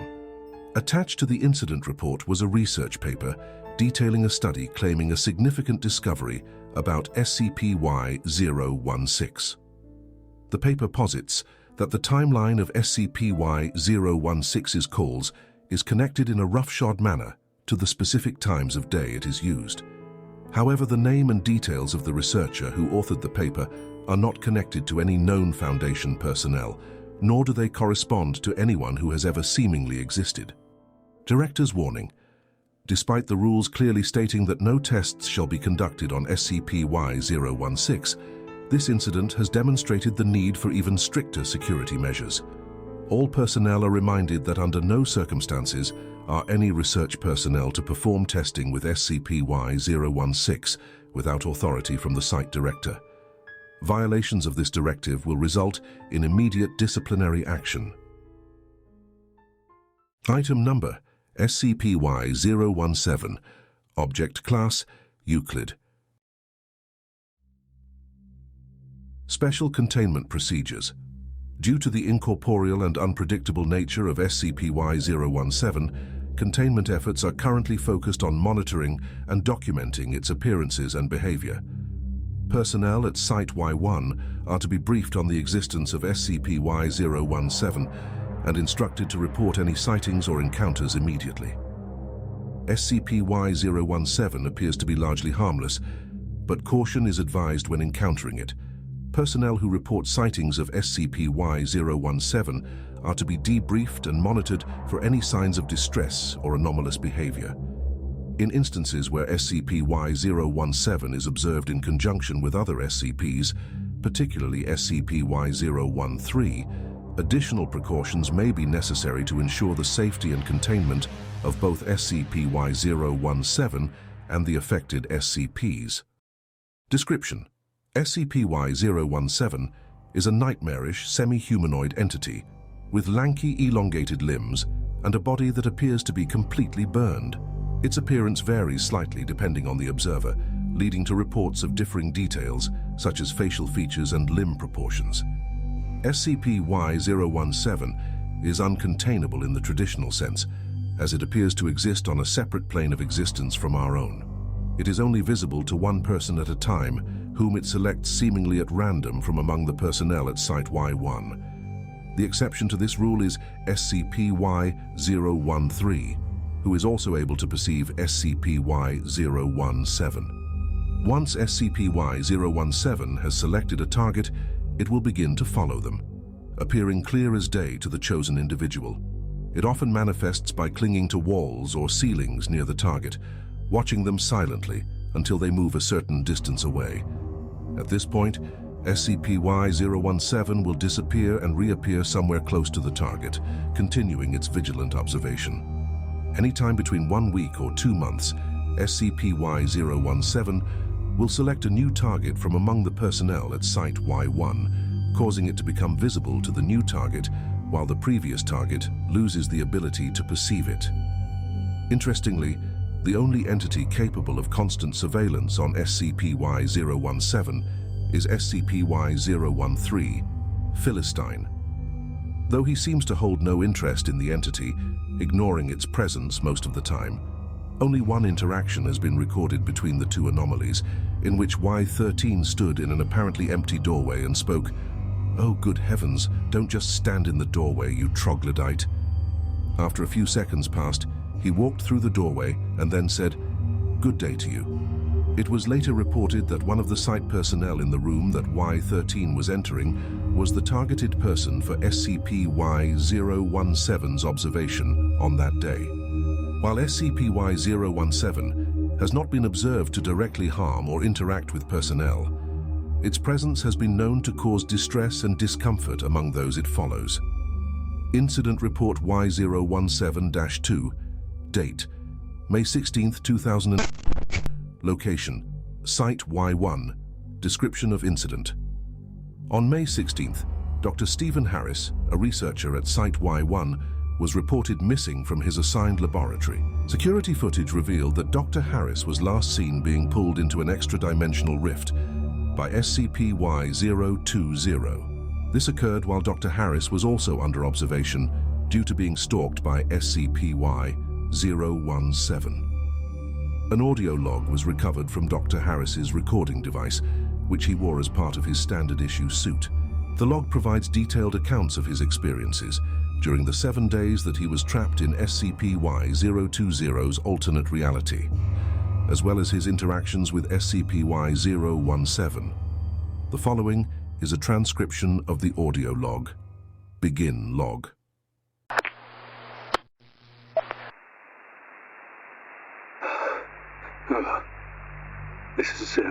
This is Dr. Stephen Harris. I've been pulled into another world, another reality by SCP-Y020, the Harlequin. It looks like our world, but wrong. Everything's dark, cold, and twisted. I don't know how long I can stay here. It's messing with my mind. Just staring at the warped geometry of everything. 017 is still here. The beholden one, watching me from the shadows. Day 2. This is day 2 in the Harlequin's reality. I've been trying to find a way out, but this place it's a labyrinth. It doesn't operate like normal reality. 020 is hunting me, that's for sure. I can see it, even now in the distance. It's not moving, but it's just staring. That eerie grin. I can hear its chittering, its insect-like limbs scraping against walls every time I look away. The golden one appears intermittently. It's unsettling, but hasn't tried to harm me, yet. As appears to be its MO. Day 3. The bloody jester, the Harlequin. It's getting closer. I can feel it. I can't see it anymore. On day 2 I could see it. Now it's seemingly staying out of my vision. 017 is still here, but it seems to be keeping its distance from 020. Maybe it's afraid of it. Or maybe it just enjoys watching me suffer. I guess we'll find out by the end, won't we? 7 days is typically how the Harlequin hunts, isn't it? I guess we'll see what happens. Day 4. We're on is this the 4th day? I don't know. The days blend together in this place. I can't tell what's real anymore. I keep bumping into walls because I'm so disoriented by the macabre reality. 017 keeps appearing in the corners of my vision, but also, so does 020. 020's presence in particular is very oppressive. I can't get it out of my mind. Day 5. I found what looks like a replica of my lab, but it's decayed, warped. It's quite literally sitting at a 30-degree angle. Difficult to walk through here. 017 was in there when I entered, staring at me. This might sound crazy, but I walked up to it, and I tried asking it for help. It didn't respond, obviously. It just kept staring. I'm starting to think it doesn't understand me. Or perhaps it just doesn't care. I certainly am losing my mind, aren't I? Day 6. I'm exhausted. 020 almost caught me today. It appeared out of nowhere. Some limbs reaching for me. So many limbs. I barely escaped. 017 was there too, just watching the whole thing go down. Thanks for that. It's like it's studying me. I don't know how much more of this I can take. Surrounded by nothing but strange freaks. Day 7. Oh, good Lord. This is it. The 7th day. 020 is here. It's cornered me in a section of Site Y-1. I quite literally run myself into a dead end. I don't think I can escape this time. It's getting into the chittering, that sound. But 017 is here too. It appears to have manifested between myself and the Harlequin. I don't know what's going on, but the Beholden One is attacking the Harlequin. It's overpowering it.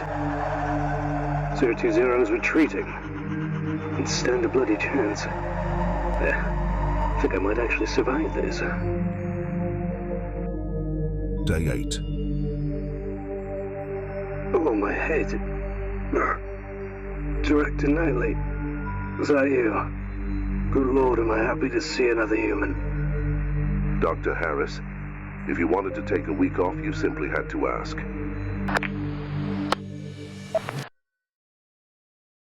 The incident involving Dr. Harris provides new insights into the interactions between SCP-Y-020 and SCP-Y-017. It appears that SCP-Y-017, while typically an observer, is capable of intervening and even overpowering SCP-Y-020. Further research is needed to understand the nature of SCP-Y-017's abilities and its potential role in protecting personnel from other SCPs. Whether the Beholden One is good-natured or simply defensive about its prey is purely up to interpretation. Item number, SCP-Y-018. Object Class, Safe. Special Containment Procedures. SCP-Y-018 is located within Provisional Reality-Y-1 and is to be monitored remotely by surveillance equipment. No personnel are to enter SCP-Y-018 without prior approval from the Site Y-1 Director and appropriate safety measures. All entrances to SCP-Y-018 are to be sealed and guarded by a small squad of MTF Zeta-0, Bad Bunch, to prevent unauthorized access. Exploratory missions into SCP-Y-018 are to be conducted with teams of no fewer than 3 members, equipped with full-spectrum lighting, audio recording devices, and psychological monitoring equipment. Personnel entering SCP-Y-018 must undergo a comprehensive psychological evaluation before and after each mission. Any unusual behavior or experiences must be reported immediately to Site Command. Description: SCP-Y-018 is a large warped school building located within Provisional Reality-Y-1. The exterior of the building appears aged and dilapidated, but its anomalous properties become evident upon entry. The school cancels all external light sources, plunging the interior into darkness, except for the presence of strange red and blue glass-like spheres embedded in the walls. Red spheres. Location: distributed throughout the majority of the school. Description: emit a dim red glow and distorted screams as if in extreme pain. Effect: the red spheres generate an oppressive atmosphere and cause significant psychological distress in those who hear their screams for prolonged periods. Blue spheres. Location: exclusively found in 2 rooms within the east wing of the school. First room, first floor hallway, contains 14 blue spheres embedded in the walls. These spheres exhibit the personalities or souls of young children capable of speech, laughter, and interaction. They often ask researchers to play games or engage in conversation. Second room, second floor faculty room, contains a single blue sphere with the personality of an older man who claims to be the parent of one of the children in the first floor hallway. Incident Report Y018-1. Date: June 8, 2000. During an exploratory mission, a red sphere was cautiously removed from the wall under controlled conditions. Upon removal, the sphere's glow faded instantly, and it became a mundane crystal sphere with no anomalous effects. Subsequent analysis revealed that the personality or entity within the sphere disappeared, presumed to have either dissipated or died upon removal from SCP-Y-018. Incident Report Y-018-2. Date: June 15, 2000. Location: SCP-Y-018, East Wing. A blue sphere containing the personality of a student named Henry began to exhibit changes over the course of 1 month. Initially, Henry engaged in normal conversations, sharing memories of his life. However, over time, he started to forget details about his identity and past.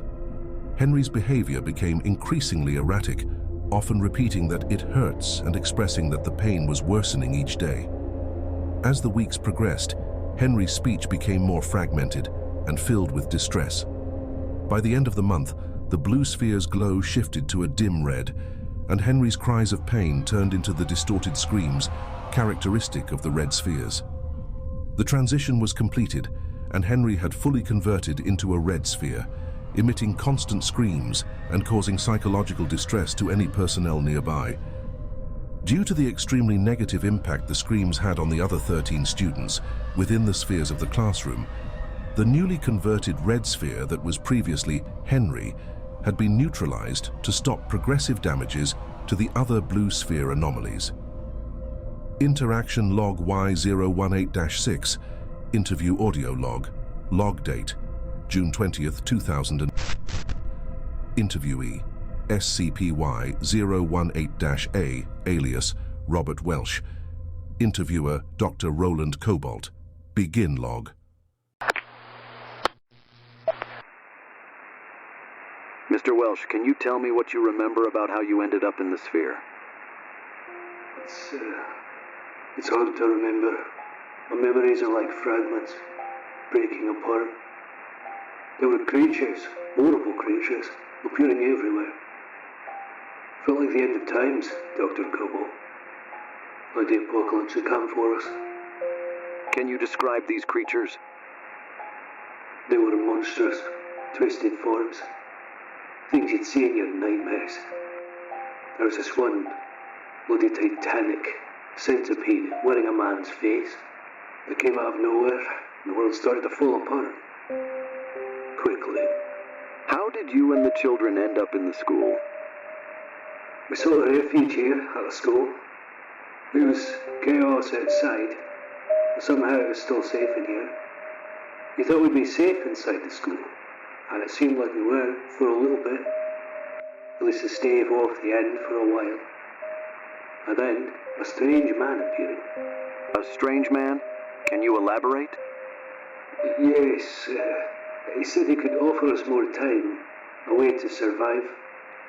But I can't remember the details. It's all so fuzzy. We accepted his offer. All of us adults did, regrettably. Interview Day 3. Now that you've had some time to collect your thoughts, do you recall anything more about the offer or the man? Well, no, not really. It's like trying to hold on to smoke, Dr. Cobalt. But I know we made a terrible mistake, that's for sure. The children, my daughter Jessica, we're all trapped. Well, I can't see the sun rise and fall. I can't say that I've been counting in my head, and if I'm right, we've been here for well over 200 years. There was another teacher here as well. See that sharp crystal across the room? That was Miss Levitt's. Something came into the building, laid into her. In a way, I think she got off easy compared to the rest of us. What happened after you accepted the strange man's offer? Everything went dark. Then pain. Light at first, but it's been increasing over the years, getting more unbearable, constant. It's growing, Dr. Cobalt. I can feel it. I think my end is coming soon. But not really. An end in which I stop being myself, and I become a man, screaming in pain. For the rest of forever. Interview Day 16. Mr. Welsh, how are we feeling today? Pain. It's worse. Gets worse every day. I can barely think, honestly. I'm forgetting everything. I know I have a daughter. For the life of me, I can't remember her name. Dr. Kobo, please, you have to help us. Smash the spheres. Free us from this crystal prison. Don't let us suffer forever, Doctor. Doctor, please. I'm sorry, Mr. Welsh, I can't do that. Please, Doctor, if you can't all end it.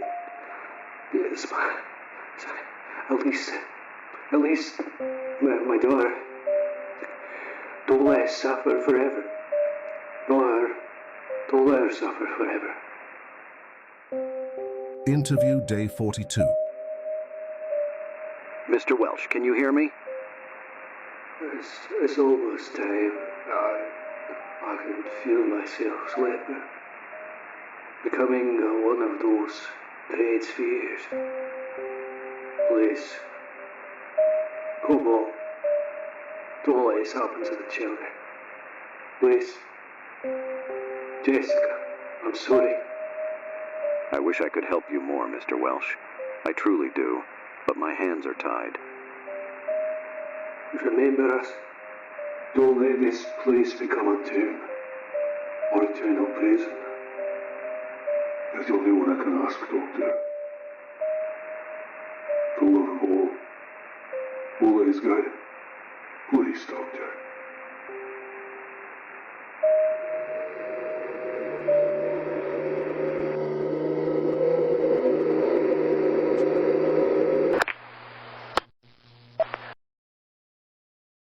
Researcher Cobalt seemed rather heavily affected by the circumstances surrounding SCP-Y-018 and was promptly removed from the Anomalies research team following the end of this sequence of interviews. Incident Report Y018-4. Date September 1st, 2000. Location SCP-Y-018. Provisional Reality-Y-1. Approximately 1 month after Dr. Cobalt's final interview with Mr. Welsh, all members of MTF Zeta 0 guarding the perimeter of SCP-Y-018 fell asleep simultaneously for exactly 45 minutes. Upon awakening, an emergency status update of SCP-Y-018 was conducted. Reports indicated that all the anomalous spheres within SCP-Y-018, both red and blue, had been smashed, neutralizing all anomalous properties of the school building. Dr. Roland Cobalt was reported missing, with the last known footage showing him passing through the SCP-Y1 portal into Provisional Reality-Y-1. The 05 Council suspects Dr. Cobalt to be the cause of SCP-Y-018's neutralization and has declared him a wanted target within Provisional Reality-Y-1. A full investigation is ongoing to determine the circumstances of the incident and the current whereabouts of Dr. Cobalt. Director's warning. Due to Dr. Roland Cobalt's history as an aide during Project Zeta 0, his knowledge of various anomalous arcane, ritualistic, alchemic, Abrahamic and arts, as well as many other research pursuits relating to anomalous practices, make him an especially dangerous individual. If any Site-Y1 personnel come in contact with Dr. Cobalt, do not engage the target and do not attempt to subdue him.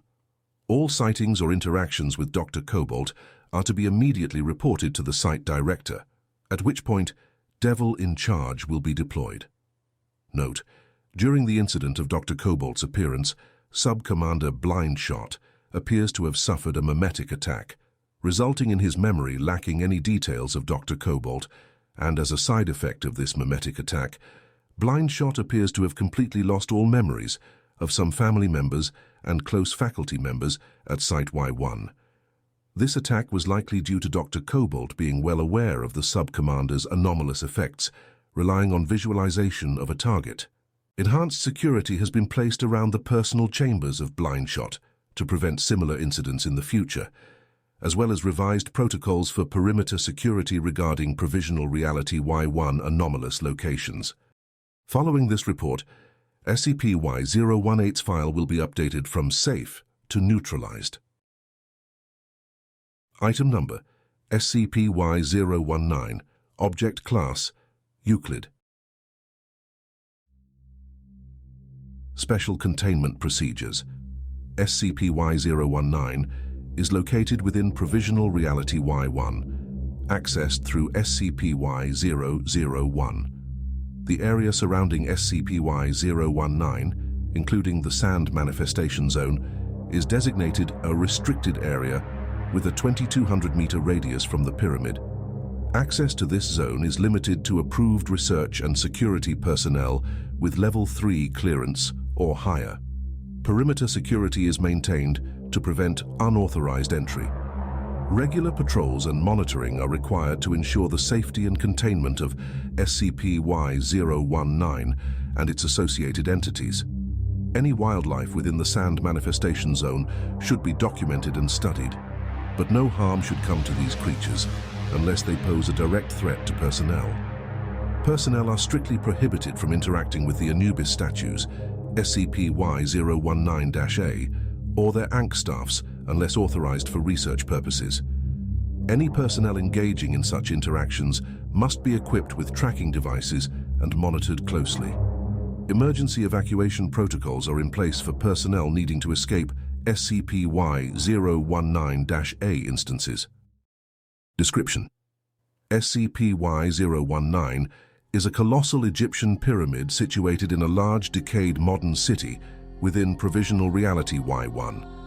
The city exhibits extensive destruction and decay, with modern buildings crumbling and in various states of disrepair. The placement of SCP-Y-019 is highly unnatural, as the pyramid dominates the urban landscape, appearing to have materialized or been constructed post-urban development. Within a 2,200-meter radius of SCP-Y-019, sand anomalously manifests on the ground, gradually increasing in depth closer to the pyramid. This sand forms dune-like mounds, overtaking the remnants of the city's infrastructure. The deepest sand areas closest to SCP-Y-019 house wildlife, typical of the Giza region and other parts of Egypt, including various reptiles, mammals, and bird species that would not naturally thrive in an urban environment.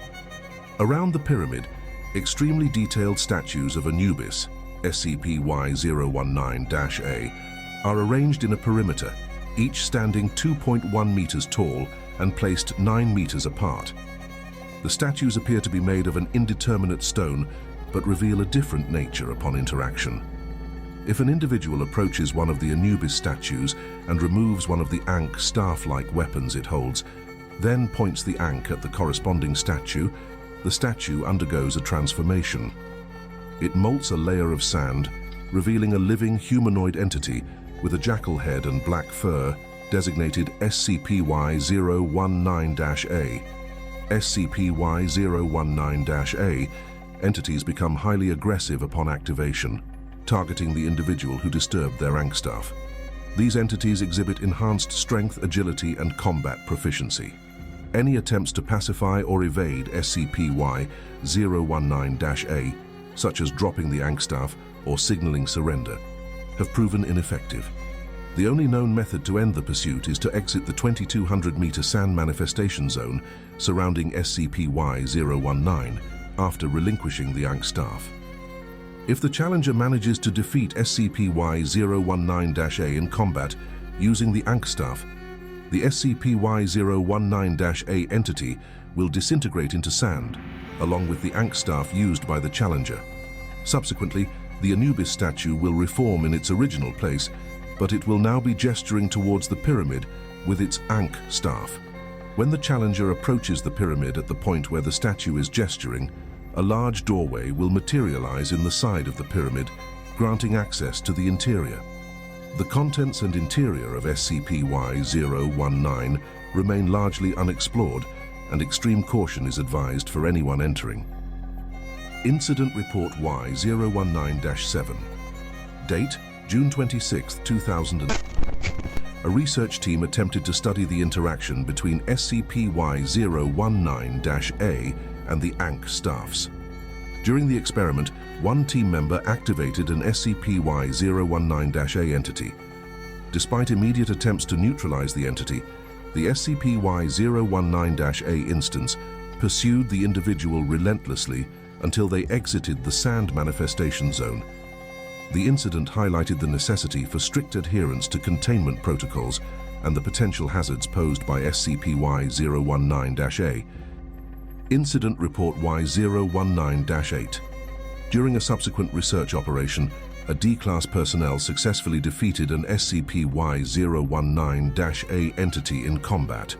Upon the entity's defeat and subsequent disintegration into sand, the statue reformed and gestured towards the pyramid. When the D-Class approached the indicated spot, a large doorway appeared, allowing entry into SCP-Y-019. Further exploration of SCP-Y-019's interior is pending authorization. Incident Report 019-DRGN3. Date July 3, 2000. Location SCP-Y-019. Pyramid within Provisional Reality-Y-1. Involved operatives Connor McRoy, Double Trouble, Dragon, Connor's second personality. Summary: Connor McRoy, under the influence of his Dragon personality, engaged in combat with an SCP-Y-019-A, Anubis statue. The fight ended swiftly with Connor crushing the SCP-Y-019-A's skull. The incident escalated when a SCP-Y-2 instance attacked, and both it and Connor were forced into the pyramid, which sealed behind them. The following is a transcription of the extensive audio log recorded by Connor's suit. Begin log. Alright, let's get this over with. Dragon, are you happy now? We've beaten the statue. Hooray. Yes. Feel the glory of our victory, Connor. We crushed that dog-headed fool with a single swing.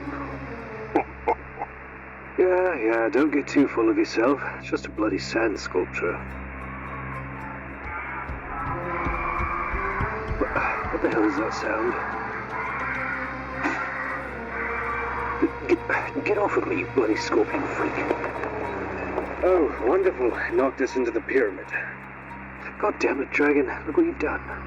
Great. Just great. Now we're stuck in here. That was unexpected. I look forward to whatever else the pyramid throws at us. We shall conquer it with a fury. Save it. I've got to figure out where we are now. What's happening? What is that damn noise? Oh, that's the noise. Okay, there's a bloody swarm of scarabs. Jesus Christ. They're all over the Y2 instance. Looks like they're targeting it because it didn't defeat an Anubis outside the pyramid. Seems as though there really is rules to this place. And they've dragged the Y2 into the sand. Down into the depths, where surely we'll end up, thanks to you, Dragon. Now we're really in trouble. Nonsense, Connor. We're in the heart of an ancient tomb. Imagine the treasures. Alright, well, let's just survey the area. This room's about 20 by 60 meters, I'd say. There are sandstone walls going up to a height of about 9 meters before disappearing into what appears to be an anomalous darkness. An absolute absence of light. It's like the world ends above us. Darkness conceals the unknown. It's part of the charm. I personally kind of like it. Oh, for God's sake, shut up. The ground's sand, all sand, just like outside. There are sarcophaguses embedded periodically along the walls, covered in hieroglyphs of some sort.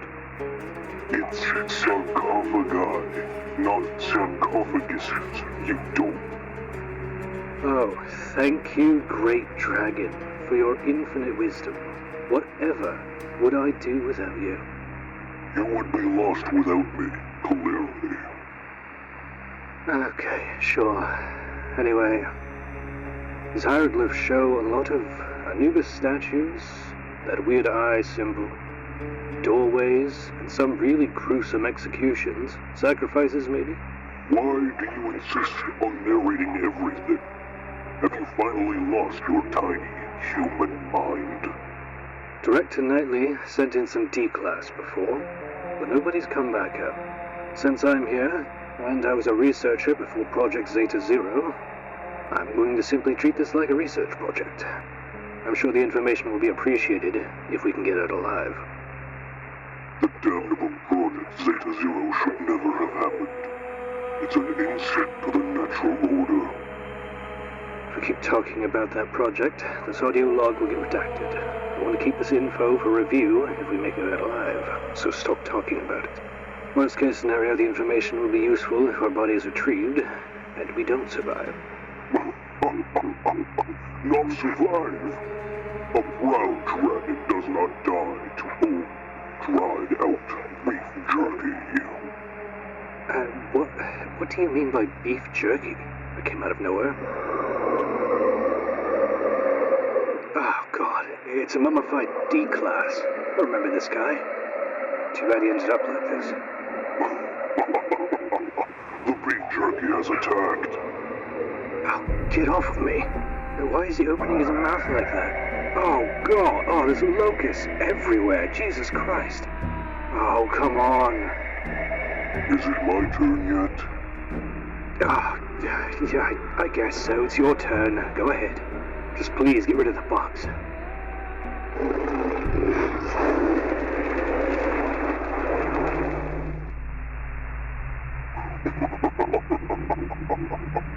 Nothing like a good flame to cleanse the filth.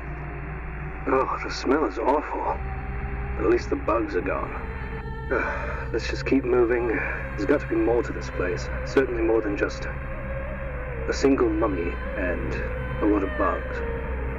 Yes, onward to glory and treasure. Or to find a way out. Preferably without more scarabs or locusts.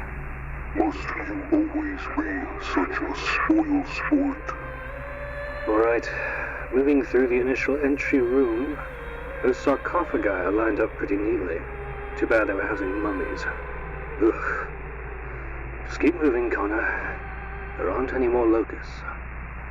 Oh, come now. That was quite the warm-up.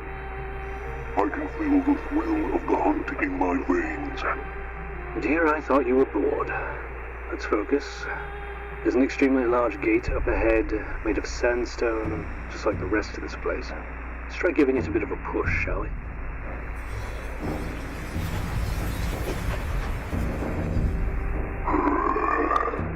This gate won't budge, not even to the mighty strength of a dragon.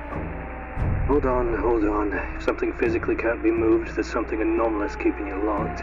Let's look at these hieroglyphs. Maybe they tell us how to open it. More reading, less smashing. Typical human. Boring. Just take a look. These hieroglyphs, they depict executions. The same ones we saw on the sarcophagi earlier. If it is a puzzle, it's not a very complex one. Are you suggesting that you've already figured it out? Perhaps. But why should I help you if I didn't get anything to add to my hoard from our last paycheck? I feel doomed. We've been over this. Saving money for retirement is important. We can't just blow it all on jewelry. Oh God, what was the sound this time? I believe that is the answer to your puzzle.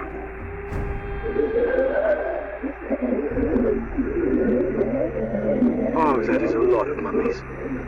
That is honestly just too many mummies. The sacrifices have shown themselves.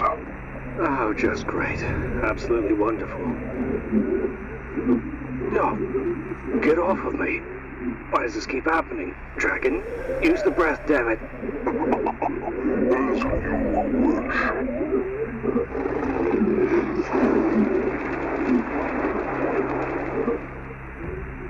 wish. Oh, God, that was gross.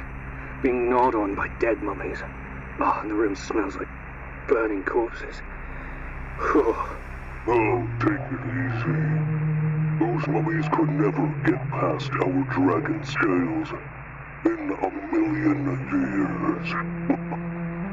Wait, actually, why do I feel so chilly all of a sudden? Something seems not right. It's hard to explain. Don't look up. Do not meet eyes with the darkness. What are you talking about? Why would you say something so cryptic? God, what is that? Turn your head to the ground. Look down, now. Connor, snap out of it. Don't sink into the dark. No matter how inviting it seems. The eye. It's calling me. It's so hard not to look. Why is it so hard? That eye is clearly the ruler of this pyramid. No, this world. We've garnered its attention. You're joking. You've always boasted about your scales and flames winning in the end. Certainly you're not worried about a little bit of a peep show. My scales may not be enough this time. Oh, what is that supposed to mean? I can admit I've made a grave mistake getting us locked in this pyramid. Great, just what I needed to hear. Well, now that I'm properly terrified, let's find some way out of here. If you will check that big gate from earlier. That's the spirit, Connor. Onward. But with caution. Okay, I'm standing, looking down, trying not to look at that eye.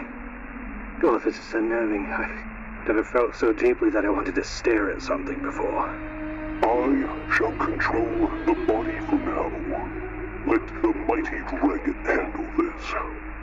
Do you think the mummies were enough to count as a sacrifice for opening the gate? I certainly hope so. I guess we'll find out. We can always cook more beef jerky if necessary.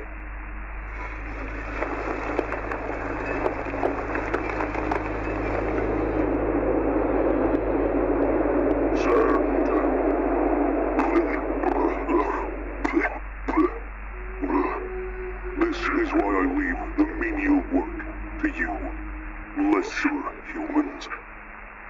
Okay, the door is open. We've stepped beyond the threshold of the gate. And what's on the other side is... well, that's impossible. There must be some kind of spatial anomaly here. Alright. Beyond the gate, there is a vast, endless desert with 3 beaming suns in the sky. But they glow a dull black color. It's surreal. Note, based on the reflection of my watch, and the way the suns, plural, reflection interacts with the glass, it looks like the suns are absorbing light instead of projecting it. This place is definitely something else's world. The rules do not apply here. We are not welcome. This is not our world. However, it must be intended for us to enter. Look at the multiple challenge-based functions we've gone through to progress. It's by design, not mistake.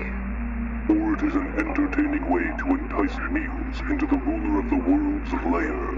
Back in my heyday, I staged an elaborate plot where I let a human hero, far too weak to challenge a great dragon, enter my lair.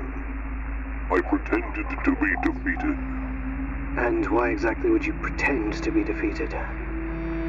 When the hero returned with a crew to collect my treasure, I had moved it to a new location and replaced it with a mimic. A just-like man-eating creature that disguises itself as treasure. Why would you think doing such a thing would be funny? Why would it ever not be funny? This is exactly why nobody at SCP-Y-1 likes you. I'm starting to think that this desert is endless. Well, Dragon, Do you think there's an end to it? Everything has an end, Connor.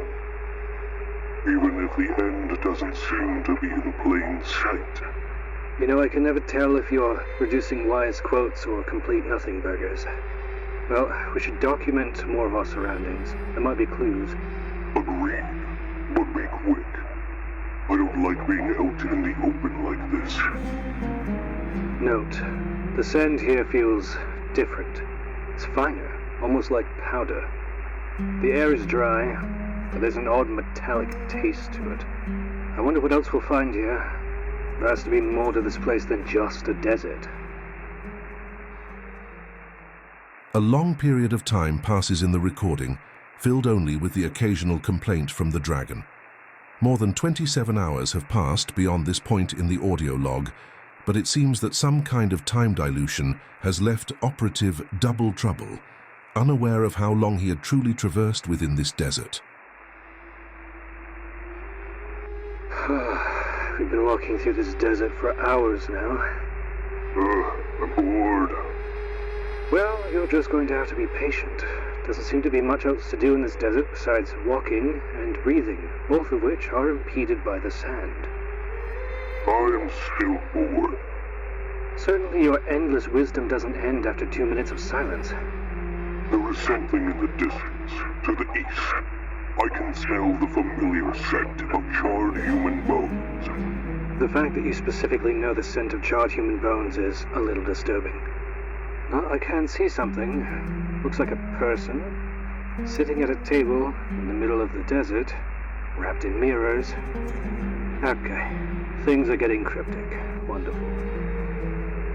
Note, we've approached what appears to be a completely burned person, reduced to just bones. The individual is sitting at a table, dressed in robes covered with reflective mirrors on the outside. The table is atop a large hieroglyphic of an eye, carved out of sandstone, encircled by many other hieroglyphs. I can't fully understand the messaging. The light has died. It consumes when the three gods are away. Oh, good. This clearly doesn't bode well, considering the suns are low and the daytime is almost over. We need to be cautious. There's something deeply wrong with this place. Afraid, are we? Just cautious. We need to be smart about this. I guess for now we'll keep trekking on. Finding this skeleton at a table didn't exactly give us any new information. Just confused us all the more.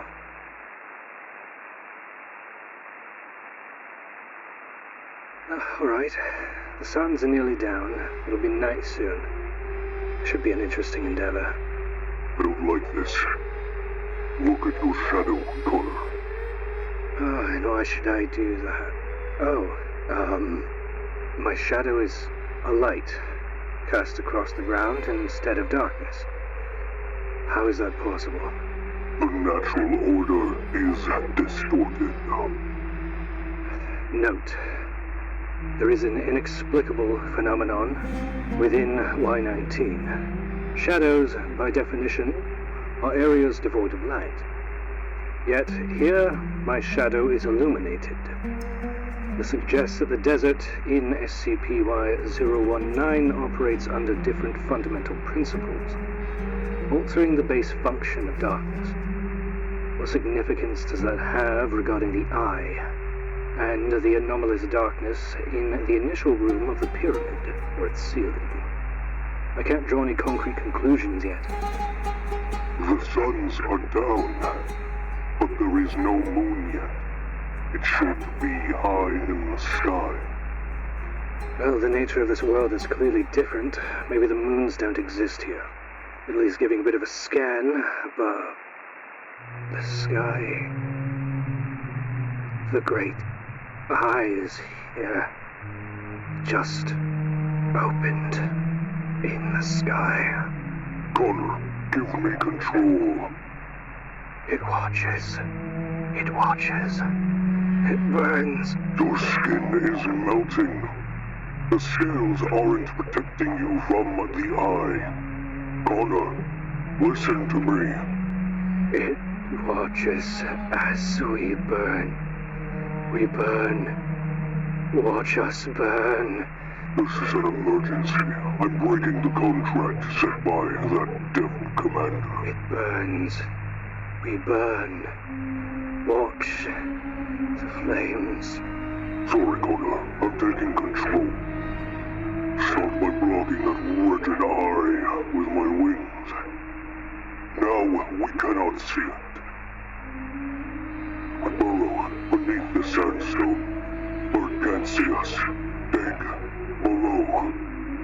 Dig. Flee. Burrow beneath the earth. Run. There are roughly 14 hours of silence before the recording device picks up more activity. Oh, what a fucking headache.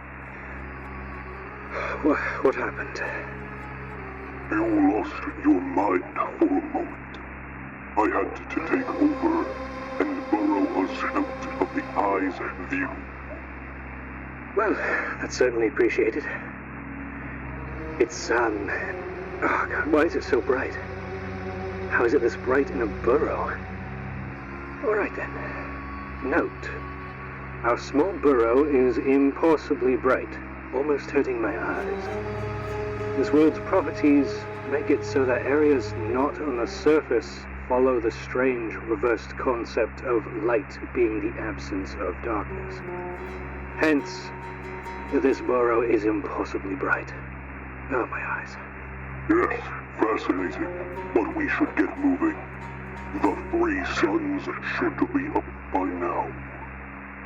Right, let's get back to the surface. Note, we've left the burrow and are continuing south. The dragon claims his senses have improved after breaking the Devil in Charge's contract, and that he can feel a strong presence to the south, whatever that means. I'd much rather fight many eyes in the darkness than one abomination commander. He is unnatural. I do wonder if the Devil in Charge can sense us across realities, considering he hasn't arrived to reprimand or neutralize us yet. Update, I think I see a stone outcropping in the distance. This must have been what the dragon was talking about. I sense something strong from the mythical era. Another mythical creature, as if being mental cuddle buddies with you wasn't enough. Mental cuddle buddies. I detest that term. Find a new one. Update. We reached a cave. It's strange. The darkness and shadows within seem normal, unlike the bright burrow. This must be where the strong presence is that the dragon mentioned. There are knives embedded in the walls and the ceiling of the cave, with ribbons hanging from them, all twisted and turned into the shape of some kind of eye. Indeed. The symbols and arts inside are keeping this cave from being altered, like the desert. The ribbons in the form of the Eye of Horus are reflecting the magics outside of the cave. Ever the historian, I see. You know an awful lot about ancient human culture for something that burned them for fun. Many great cultures were made by greater creatures before humans adopted them. Update. We've been walking through this cave for an entire day, seems like. Passing by the same Eye of Horus symbols over and over. I hate repetitive tasks. This is quite annoying, I agree. Enough games. Games? What are you talking about, Dragon? Why are you about to claw those ribbons? I'm talking to the owner of this cave. I'm sure you see us. I'm going to destroy your little barriers if you do not stop playing games. Oh, alright. Well, you've set something off because everything has gone pitch black.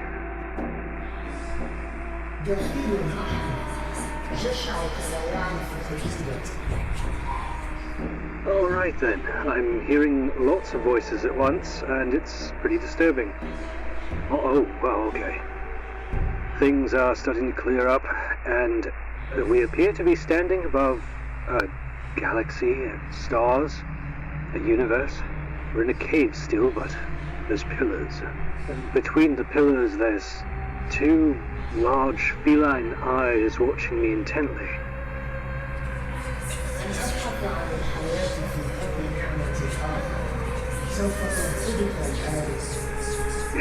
Could I get that in English, maybe? Is there an anomalous translator somewhere? We had no choice but to enter your lair. Surely you know what the world outside is like. Ah, perhaps the dragon understands it. Then, alright. Update. The feline eyes are stalking around us. I can almost see human facial features around those eyes. It's kind of like a sphinx.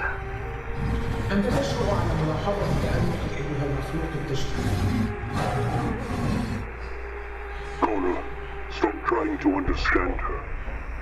If you comprehend too many details, she will attack, and we will most certainly lose in her domain.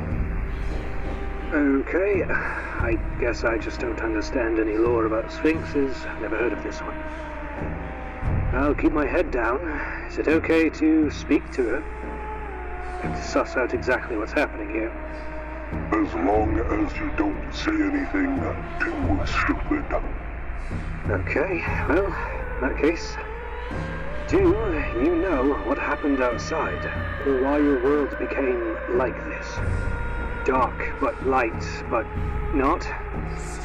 أنا أحكي لأنها آخر الآلهة قد سقطت.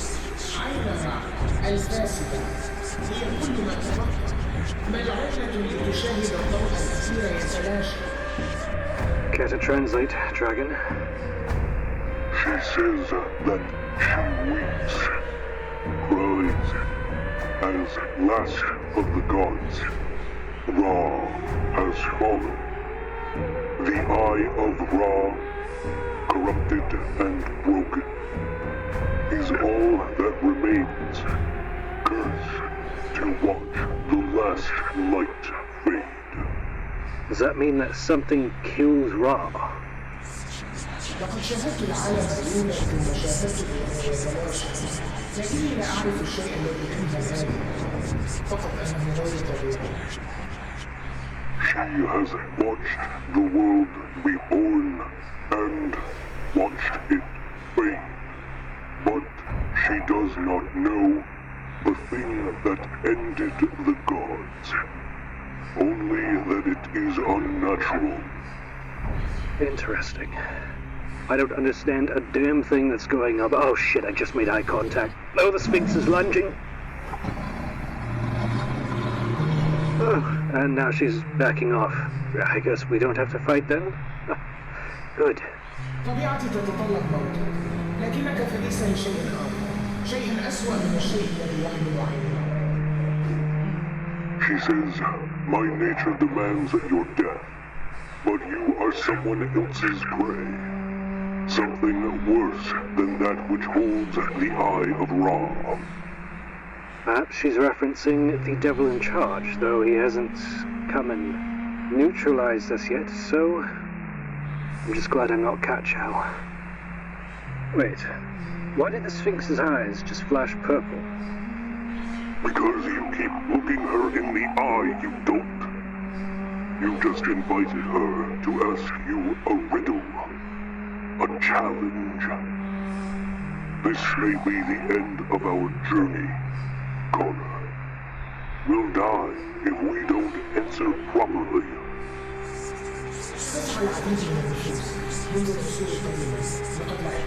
Voices, it's leaking into my brain. I am the quest of many a soul. From ancient times I've played my role. I'm sought in dreams both night and day, yet I seem to slip away. I shimmer bright in future's gleam, a goal to strive for, a hopeful dream. In fields of gold and fortunes vast, I dwell in times that I forecast. I'm not a thing that one can hold, nor treasures wrought from jewels or gold. I grow in hearts that strive and toil, born of sweat and fertile soil, in moments where hard work does bloom, and efforts cast aside the gloom. I'm found in peace and joy and health, the true reward that comes from wealth. What am I, this sought-for prize, that lights the fire in hopeful eyes?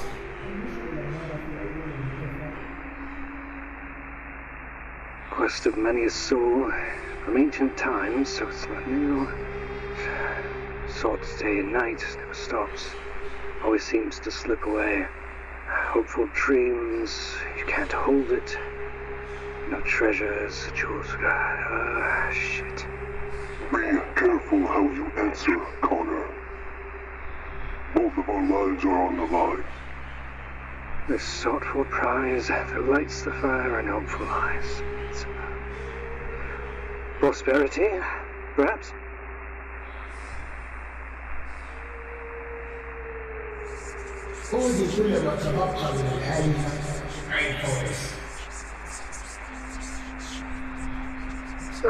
Oh, okay.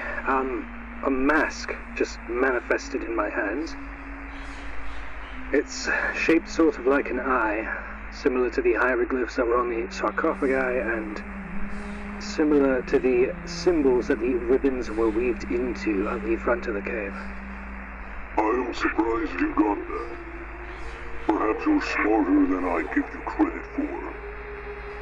Well, now that I've won this, it seems like the Sphinx is backing away. She looks scared. Now, where are you going? What's the problem? Wait. I know that sound. Commander? Is that you?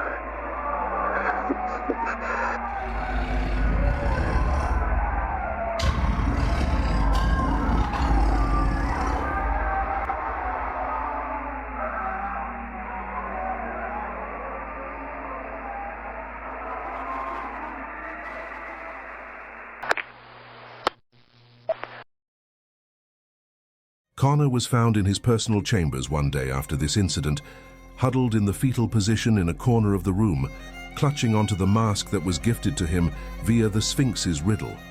Connor McRoy's encounter with the Sphinx and subsequent confrontation with the devil in charge indicates the severe consequences of breaking interdimensional contracts.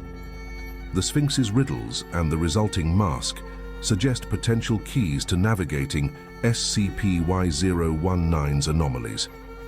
Psychological evaluations show that Double Trouble is perfectly healthy, aside from a newfound trauma induced by being near Devil in Charge. In the likely poorly translated words of the ancient demon that possessed the squad commander, the contract that was broken was, quote, just a silly little reprimanding, end quote.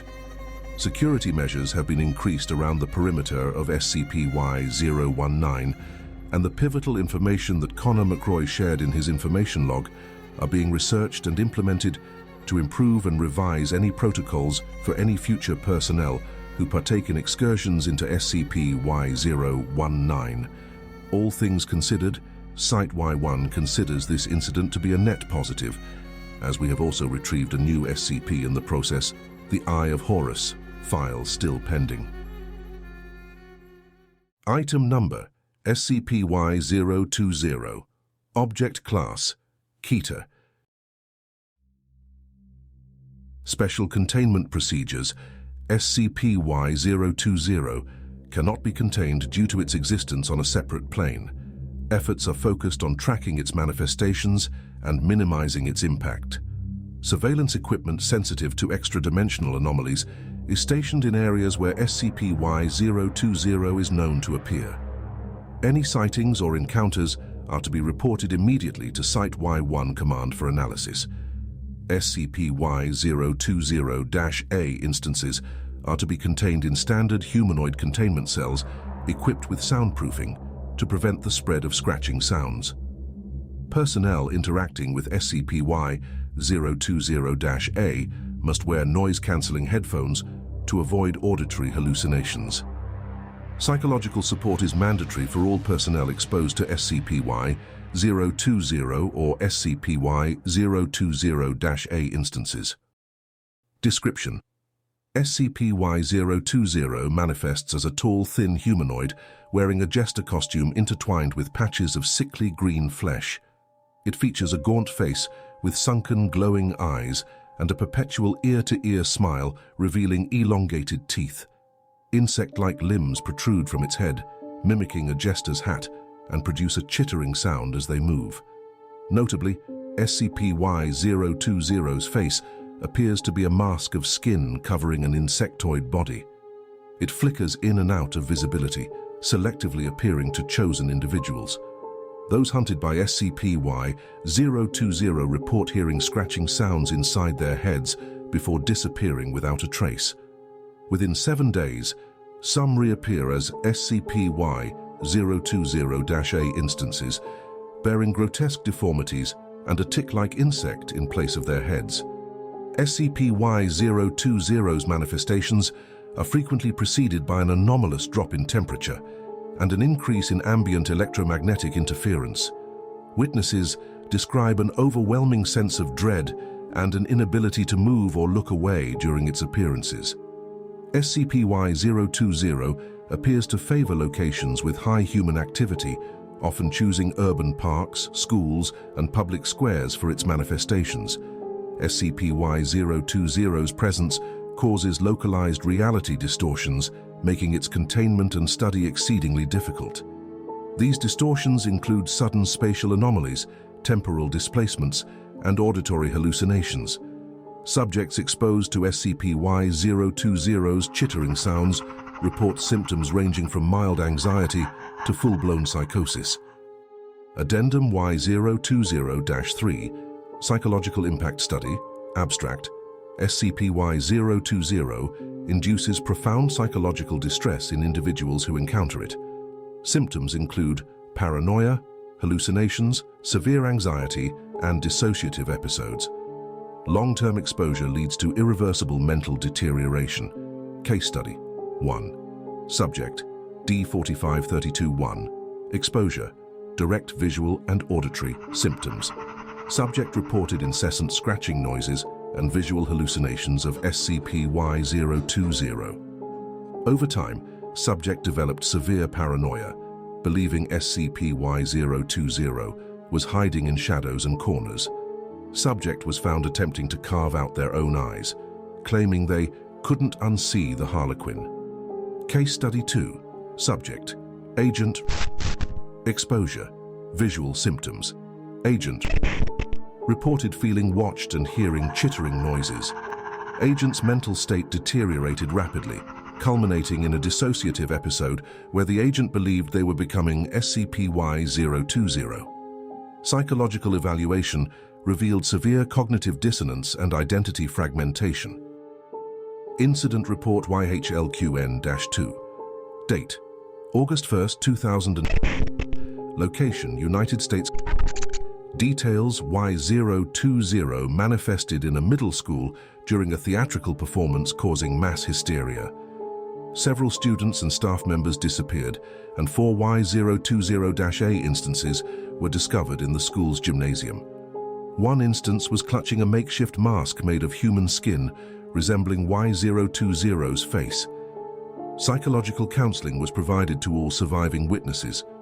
Incident Report YHLQN-34. Date: August 25, 2000. Location. Details: a surveillance team stationed near a known manifestation site detected a significant increase in electromagnetic activity. Upon investigation, they found Y020 interacting with a Y020-A instance, seemingly teaching the instance how to mimic human behavior.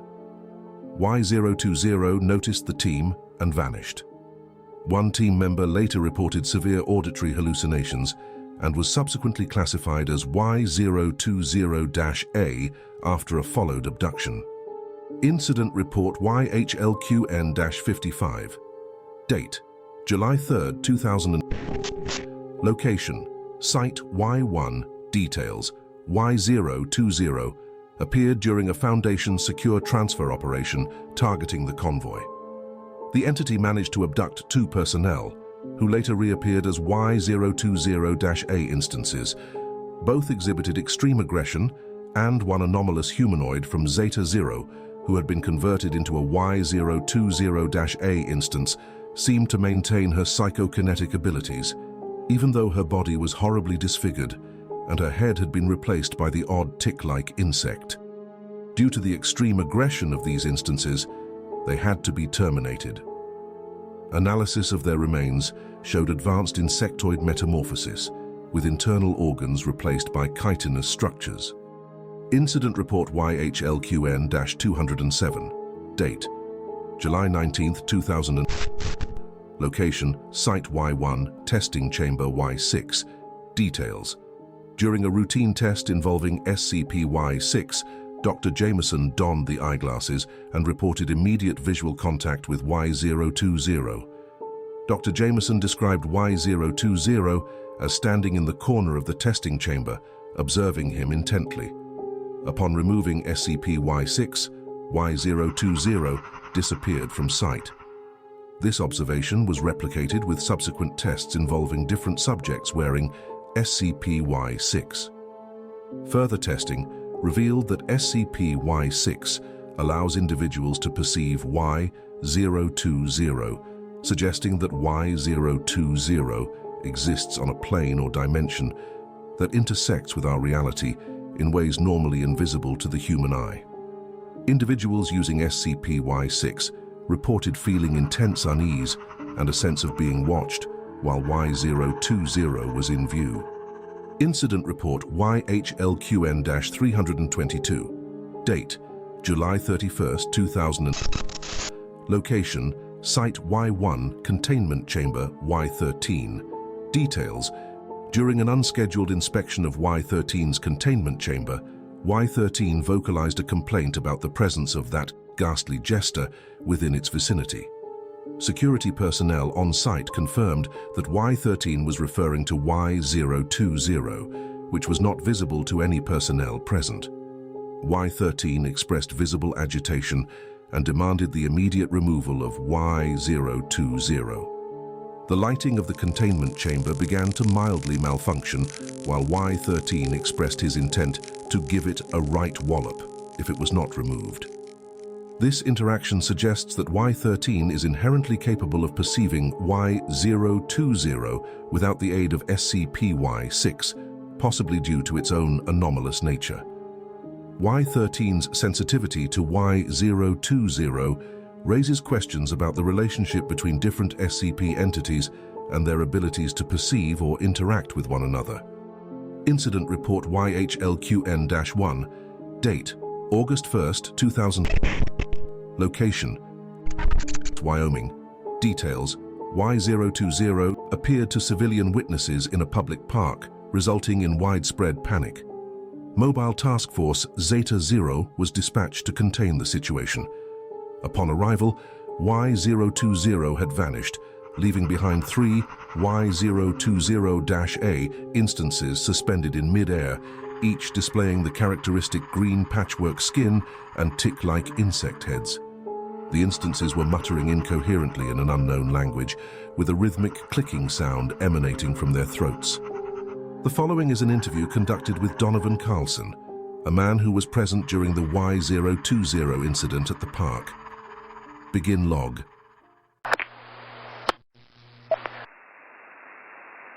Mr. Donovan, thank you for agreeing to speak with us. I understand you've been through quite an ordeal. Could you please describe what you saw in the park that day? It was a normal day, you know. Just walking my dog, Max. Everything was fine until that thing showed up. Take your time, Mr. Donovan. What did this thing look like? It was tall. So tall and thin. Like it shouldn't be able to stand. And its face was all wrong. Like a jester's mask, but alive. Those eyes, glowing, and that smile. You're doing great. What happened next? People started screaming, kids crying. I tried to get away, but I couldn't move.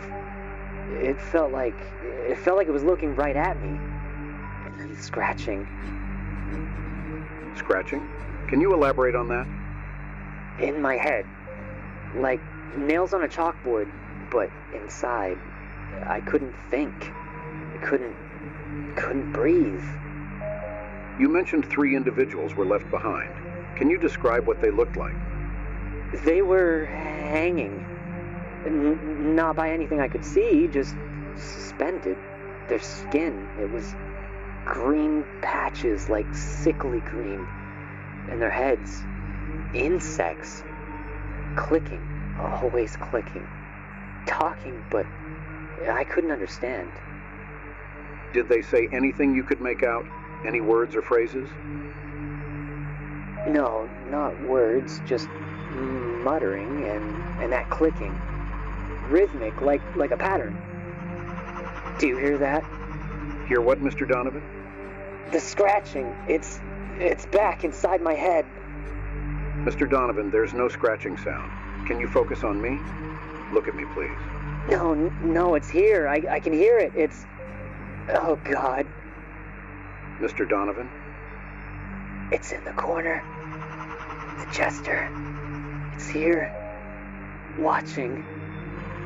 Mr. Donovan, there's nothing there. You're safe here. Click, click, scratch, scratch. It won't stop. Click, click, scratch, scratch. It won't stop. Click, click, scratch, scratch, scratch, click, click, scratch. This concludes the interview. Subject is unresponsive, displaying signs of acute distress. Immediate psychological evaluation recommended.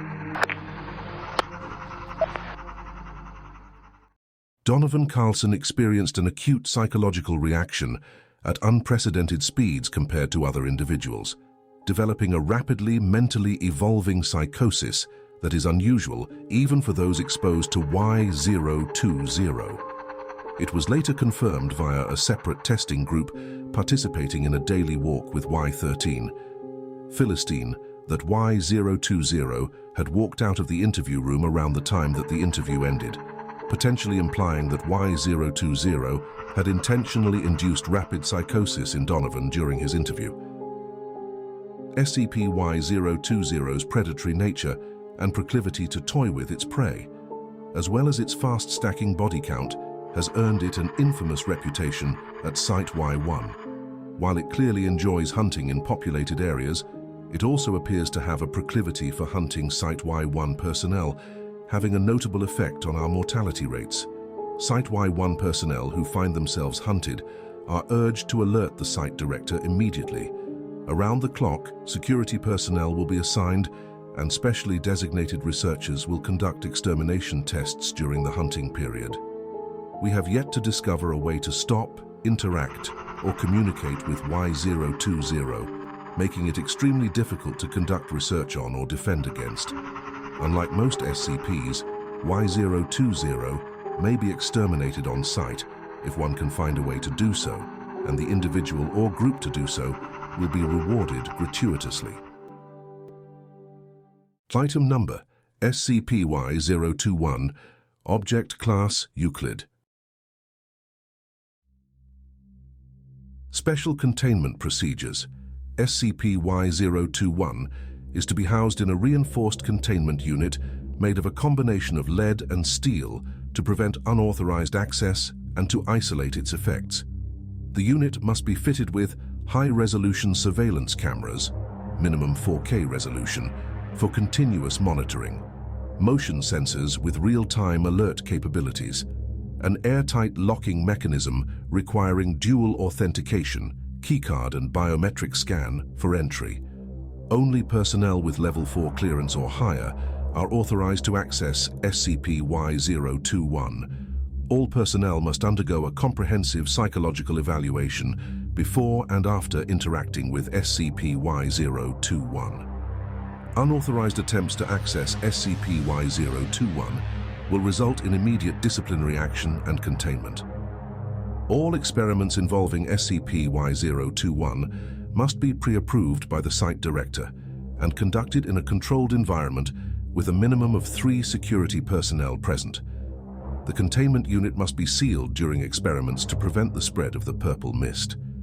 Personnel assigned to SCP-Y-001 must receive regular psychological evaluations and counseling to mitigate the effects of prolonged exposure. Rotations of personnel every 2 weeks are mandatory to prevent long-term psychological damage. The containment chamber must be equipped with a redundant air filtration system to ensure that the purple mist does not escape. The chamber must also be kept at a constant temperature of 20 degrees Celsius or 68 Fahrenheit and humidity of 50% to maintain environmental stability. Description: SCP-Y-001, designated Nama's Decree, referred to as the Eye of Horus by the entity it was retrieved from, is an ornate eye mask exhibiting heavy Egyptian-inspired designs with intricate hieroglyphics and detailed carvings of ancient deities. The mask continuously produces a faint purple mist from its interior. When worn, SCP-Y-001 imparts an anomalous ability upon the wearer, reflecting any and all forms of harm, including physical, psychological, and even conceptual attacks. Anomalous properties: harm reflection. SCP-Y-001 grants the wearer an unparalleled defensive capability by reflecting any form of harm back onto its source. This includes any physical attack, ranging from a simple pinch to an explosion or a ballistic missile strike, is negated and redirected. The attacker experiences the full force of their own aggression, effectively neutralizing the threat. For example, a punch aimed at the wearer would result in the attacker feeling the impact as if they had punched themselves. Negative thoughts or intentions directed towards the wearer are mirrored back onto the originator. This effect induces self-doubt, self-loathing, and severe psychological distress in those who harbor ill will towards the wearer. Research indicates that this reflective property operates on an immediate and subconscious level, causing a profound and often debilitating psychological impact. SCP-Y-021's influence extends to abstract and conceptual threats. Harmful ideas, intentions, or plans against the wearer are reversed, causing confusion and self-sabotage in those who conceive them. For instance, a person plotting against the wearer would find their own plans falling apart, often without understanding why. Information reflection. Attempts to extract information from the wearer of SCP-Y-021 result in the inquirer involuntarily divulging their own secrets and confidential information.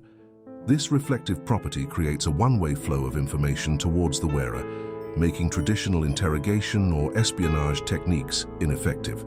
Additionally, individuals attempting to question or probe the wearer find themselves inexplicably compelled to share their own personal and sensitive information.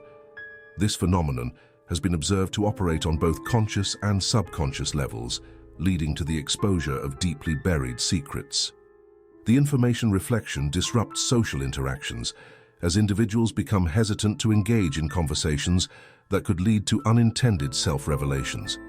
This effect creates an environment where the wearer is privy to extensive knowledge about others while remaining impervious to scrutiny. Conceptual reflection. SCP-Y-021's anomalous properties function at a conceptual level, ensuring comprehensive protection for the wearer. Any entity, force, or concept that could potentially harm, undermine, or disadvantage the wearer is mirrored and redirected. This effect encompasses physical, psychological, social, and metaphysical threats, providing an all-encompassing defense mechanism. The protective influence of SCP-Y-021 intensifies over time. If worn continuously for 2 months, the mask's effect extends globally, creating an environment where the wearer is untouchable, unquestionable, and effectively omnipotent. This global extension renders the wearer immune to all forms of harm, betrayal, or deceit, establishing them as an unassailable ruler. Psychological and physical effects.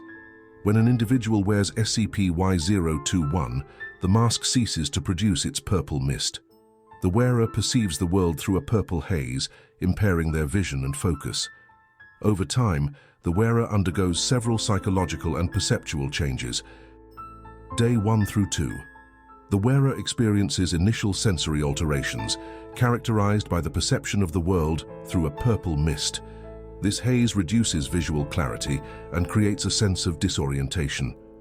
Concurrently, the wearer develops an intense desire for righteousness and balance, driven by a compulsion to rectify perceived injustices.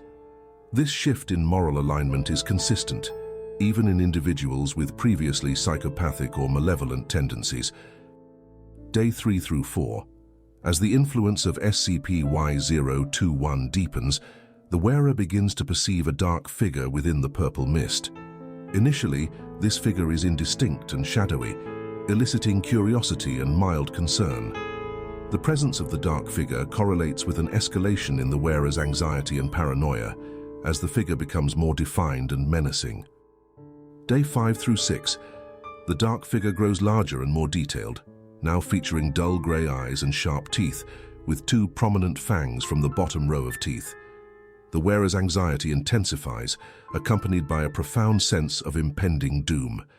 The figure's menacing presence dominates the wearer's perception, leading to significant psychological distress and erratic behavior. Day 7. The wearer becomes highly erratic and unable to sleep, plagued by the constant pursuit of the dark figure. The figure appears more frequently and vividly, often manifesting in the periphery of the wearer's vision. The psychological torment culminates in severe paranoia, hallucinations, and a breakdown of mental stability. Day 8. No test subject has lived past this period, as the wearer will be assailed by some unseen force, typically leaving behind no more than the mask and a scene of blood and viscera. SCP-Y-001 was found being clutched in the hands of MTF operative Double Trouble after his incident involving SCP-Y-019. After a series of unusual events through his journey within Y-019, Double Trouble encountered a Sphinx, which propositioned him with a riddle. Upon solution of said riddle, Double Trouble was awarded SCP-Y-021 by the Sphinx, shortly before he was recovered by Devil in Charge. The mask was retrieved before any side effects had settled in the operative, though his psyche appears to have been partially shaken from his experiences during the incident. Experiment Y-021-103. Date: July 22, 2000. Subject: D7447. Procedure: D7447 was instructed to wear SCP-Y-021 for observation. Day 1 through 2. Subject reported impaired vision and a growing sense of moral righteousness. Day 3 through 4. Subject began to see a dark figure within the purple mist, expressing concern but continuing the experiment. Day 5 through 6. The dark figure grew more defined, causing increased anxiety in the subject. Subject described the figure as having grey eyes and large fangs. Day 7. Subject exhibited extreme distress and erratic behavior, unable to sleep due to the constant presence of the dark figure. Day 8. Surveillance footage captured D7447 in extreme terror, huddled in the corner of the containment chamber. The lower half of D7447's body vanished, seemingly bitten off by an invisible entity. The subject was violently flung around the chamber, sustaining severe injuries. In a state of panic, D7447 removed SCP-Y-021 and threw it across the room, immediately ceasing the attack. Due to massive blood loss and injuries, D7447 expired shortly after. Autopsy revealed bite marks consistent with an extraordinarily large hippopotamus. All experiments have ended on or before the 8th day. Through the occasional remains left behind by the invisible assailing entity, autopsies all point toward the events being synonymous with hippopotamus attacks. Incident Y-021-16. Date: July 5, 2000. Summary. During a routine maintenance check, Security Officer James reported hearing faint whispers coming from SCP-Y-021's containment unit, despite no personnel being inside. Surveillance footage confirmed the presence of indistinct audio anomalies. Psychological evaluations of Officer James revealed elevated anxiety levels and recurring nightmares involving a dark figure. Containment procedures were reviewed and updated to include audio monitoring for anomalous sounds. we have initiated installation of advanced audio recording devices within SCP-Y-001's containment unit to capture and analyze any anomalous sounds. Regular reviews of audio data by designated personnel are required. Incident Y021-17. Date July 7, 2000. Summary. Researcher Dr. Keenan experienced sudden, intense self-loathing and guilt while reviewing SCP-Y-021 experiment data. Upon investigation, it was discovered that Dr. Keenan had inadvertently viewed SCP-Y-021's reflection in a glass panel, activating its anomalous properties. Dr. Keenan was placed under psychological observation and reported seeing the dark figure in peripheral vision for several days. All reflective surfaces are to be removed from SCP-Y-021's containment chamber and surrounding areas. Personnel must use non-reflective materials and equipment when interacting with SCP-Y-021. Incident Y021-29. Date: July 11, 2000. Summary. A power outage at Site Y1 led to the temporary failure of SCP-Y-021's containment unit's locking mechanism.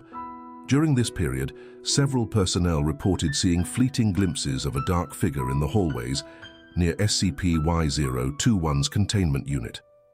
No breaches were detected, but the psychological impact on staff was significant.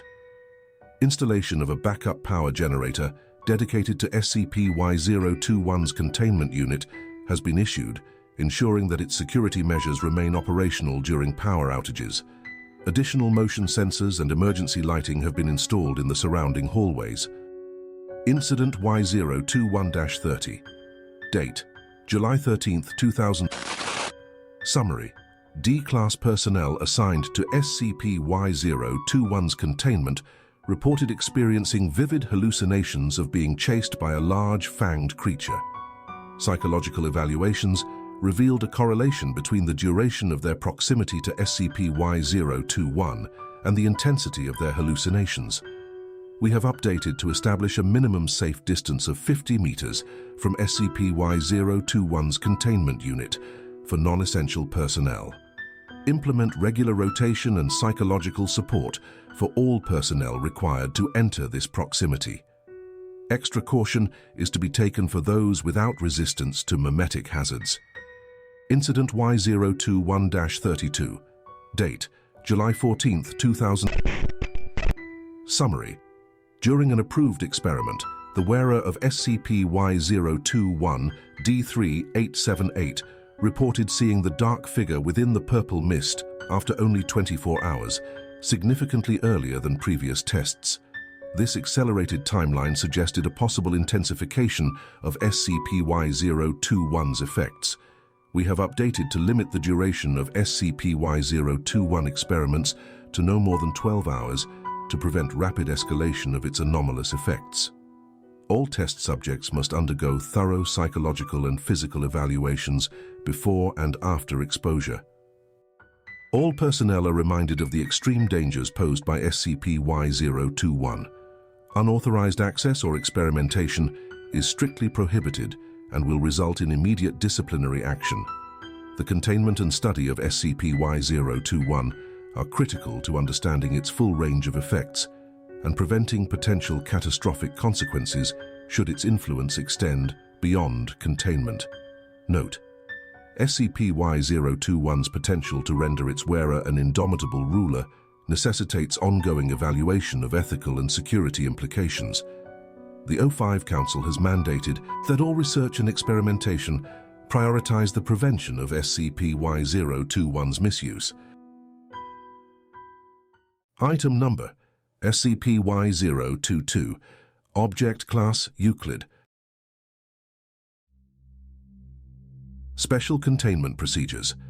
SCP-Y022 is to be housed in a standard humanoid containment cell at Site Y1. The containment cell must be equipped with UV light fixtures to simulate daylight, and all windows must be fitted with blackout curtains to prevent moonlight from entering the room. SCP-Y022 is to be provided with a diet consisting solely of garlic-infused food and water that has been blessed by a recognized religious authority. SCP-Y-022 is to be allowed access to designated outdoor areas during daytime hours only, under the supervision of armed guards equipped with UV lamps. Any prolonged eye contact between SCP-Y-022 and Foundation personnel is to be avoided whenever possible. Description: SCP-Y-022 is a humanoid male who claims to be a vampire hunter, cursed after an encounter with a powerful reality warper within Provisional Reality-Y-1. Despite exhibiting traits commonly associated with vampires, SCP-Y-022 expresses great discomfort and disdain toward his condition. SCP-Y-022 has expressed through interviews that he is well over 400 years old and believes that the only way for him to die is to consume the blood of the reality warper that turned him into a reverse vampire. SCP-Y-022's anomalous properties include daytime strength. SCP-Y-022 demonstrates enhanced physical capabilities during daylight hours, capable of lifting weights up to 3.5 tons. Moonlight sensitivity. Contact with moonlight causes severe burns to SCP-Y-022's flesh. Blood vomiting. SCP-Y-022 regurgitates large amounts of blood when hungry, experiencing a sense of fullness afterward. Dietary restrictions. SCP-Y-022 can only consume garlic-infused food and water that has been blessed by a religious authority. Charm effect. Prolonged eye contact with SCP-Y-022 induces a powerful charm effect, compelling SCP-Y-022 to serve the individual maintaining eye contact. This effect dissipates after a few minutes of separation. Intense desire to hunt reality warper. SCP-Y-022 has an intense, unwavering desire to find and kill the reality warper who transformed him, believing it is the only way to end his cursed existence. Sensory analysis of SCP-Y-022. SCP-Y-022 exhibits enhanced sensory capabilities far surpassing those of a normal human. These enhancements were discovered through a series of rigorous tests conducted by Site-Y1 researchers. The following sections provide a detailed analysis of SCP-Y-022's vision, hearing, smell, and other sensory abilities. Vision. SCP-Y-022's vision is highly acute, capable of perceiving a wider spectrum of light and detecting minute details at considerable distances. SCP-Y-022's eyesight was tested using a modified Snellen chart. He demonstrated the ability to read text as small as 1 millimeter in height from a distance of 100 meters. In darkness, his vision remains functional, akin to night vision capabilities found in some nocturnal animals. Tests in pitch-black environments revealed that he can navigate and identify objects with remarkable clarity. SCP-Y-022 can perceive ultraviolet and infrared light, allowing him to see a broader range of colors than the average human. This capability aids him in tracking and identifying hidden or camouflaged entities within Provisional Reality-Y-1. It seems that he can detect minute changes in his environment, such as slight movements, faint vibrations, and small texture variations, which enhances his combat and tracking abilities. Hearing. SCP-Y-022 can hear sounds ranging from 10 Hz to 60 kHz, far exceeding the typical human range of 20 Hz to 20 kHz. This includes infrasound and ultrasound frequencies. His ears can pinpoint the exact location of sound sources with great accuracy. During tests, he successfully identified the direction and distance of sounds originating from up to 2 kilometers away. SCP-Y-022 can selectively focus on specific sounds, filtering out background noise. This ability allows him to detect whispers, heartbeats, and other subtle auditory cues in noisy environments.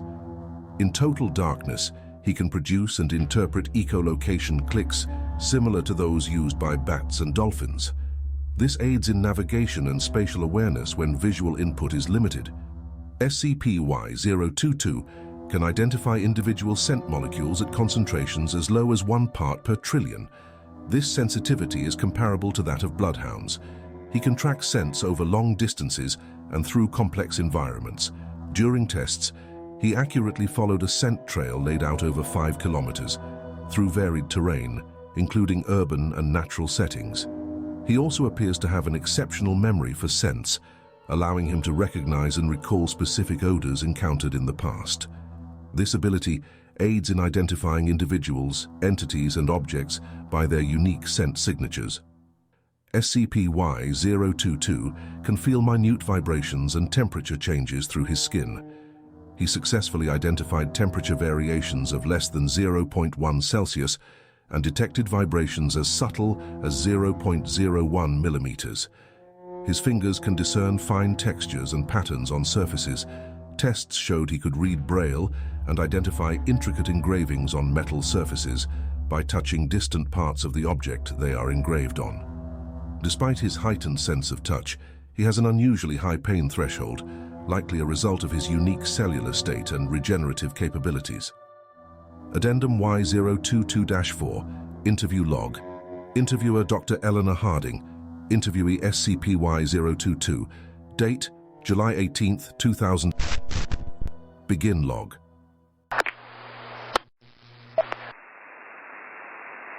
Good afternoon, Y22. How are you feeling today? Better than some days, worse than others. What do you want to know today, Doctor? We would like to know more about your past. Let's start with your name and age. My name is Gianni Mancini. I was born in Rome over 400 years ago. That's quite a long lifespan. It must have been arduous. Can you tell me about your life in Rome? I was part of a secret group of assassins called Angelus Mortis. We were orphans raised by the Vatican, trained from a young age to hunt creatures of the night. Vampires, ghouls, werewolves, monsters. The group was our family, our life. The Vatican? Were they aware of this group? Yes, the Vatican was deeply involved. The Pope was a public figurehead, but her real power lay with the Giosto, a respected man who operated behind the scenes. He controlled the Angelus Mortis and directed our hunts. And you were successful in these hunts? Very. I killed thousands of vampires, ghouls, and other monsters. My success eventually led me to work directly under the Giosto. Everything changed when a mysterious man became the Giosto's aide. This mysterious man, what can you tell me about him? No one knew who he was or where he came from, but for some reason, none of us questioned his presence. Over the next year, the Vatican began to change. They started neglecting monster threats and conducting horrific experiments on the orphans and the creatures we hunted. Experiments? Yes, they turned the children into monstrous amalgamations. Vampire, Wendigo, ghoul, werewolf, you name it. All combined into one horrific nightmare. These children either died or went berserk. Those who went berserk were supposed to be killed, but the Giosto, under the mysterious man's influence, stowed them away, and eventually released them on Rome. What happened after that? Unparalleled chaos ensued. The monsters were near impossible to kill. Their combined aspects nullified each other's weaknesses, creating immortal killing machines. We tried to stop them, but we were overwhelmed. The Angelus Mortis stood no chance. Anyone who rebelled was branded as a traitor. We're going against the word of God. How did you respond to this? Needless to say, I was furious. As humanity was at its twilight, one of the final nights, I snuck into the Vatican to assassinate the Giosto. I fought my way to his chamber, killed his guards, and ended his life with my own hands. The light faded from the Giosto's eyes, and it was then that I realized something was wrong. It felt like a spell had been lifted from my mind, and I asked the question that we all should have asked at the very beginning. Who is the aide? And the mysterious man? After slaying the Giosto, the mysterious man entered the room, clapping his hands, clearly drawing some entertainment from this sick game he's playing. I attacked him in a rage, stabbing a dagger through his heart and blowing his brains out with my flintlock. But my efforts were futile. His body blinked back to normal, as if he was never injured. He placed a hand on my head, and I felt my bones and blood boil. Something terrible happened to my body, resulting in what I am today. When the pain subsided, my senses were heightened, and my speed and strength improved. I used it to lunge at the bastard, but he snapped his fingers and transported me to the dead world. By dead world, you mean Reality-Y-1? How did you survive there? I hunted the creatures within the dead world, trying to find that bastard and exact my revenge. Occasionally, I found other humans and helped them survive. But even if they were not killed by the monstrosities of that world, I will eventually outlive them, as I am a creature that cannot die. Do you believe killing the Reality Warper will end your curse? Yes, I believe that his blood is the key, just as a vampire's blood can create one of their kind. Consuming his blood will end my cursed existence. Thank you for sharing your story, Y-22. We'll continue our efforts to assist you, as long as our goals are aligned. I appreciate it, Doctor. Every day is a reminder of what was lost, but I won't stop until I find him and end him, just as he ended my world. SCP-Y-022 is interviewed by Dr. Harding on a weekly basis, so that she may continue to flesh out the full details of what happened to the original world of SCP-Y-022 and understand the nature of these nightmarish amalgamations of monsters that appear to originate from his world as well. We have only come across these anomalies once in our time exploring Provisional Reality-Y-1, but according to reports from MTF Zeta-0 members, they were quite a handful to deal with. SCP-Y-022, designated as Daywalker, was discovered within Provisional Reality-Y-1 during an exploratory mission conducted by Mobile Task Force Zeta-0, Bad Bunch. The mission aimed to map and investigate anomalous occurrences within Provisional Reality-Y-1, a dimension characterized by extreme instability and frequent reality warps. During an expedition into the central region of Provisional Reality-Y-1, MTF Zeta-0 encountered a ruined cityscape, eerily reminiscent of ancient Rome, but overlaid with modern decay and destruction. The team observed signs of recent activity, including tracks and remnants of skirmishes with unknown entities. While surveying the area, operatives detected anomalous readings consistent with a humanoid presence. As the team advanced through the ruins, they came upon SCP-Y-022, engaged in combat with a group of hostile entities resembling amalgamated night creatures. Despite his evident supernatural abilities, he appeared exhausted and severely wounded. Utilizing their advanced containment equipment, MTF Zeta-0 neutralized the hostile entities and established contact with Daywalker. After securing the area, MTF Zeta-0 initiated communication with SCP-Y-022. Despite displaying signs of extreme wariness, he identified himself using his maiden name and explained his presence in Provisional Reality-Y-1. He recounted his history as a former member of the Vatican's secretive Angelus Mortis group and his transformation into a reverse vampire by a mysterious reality warper.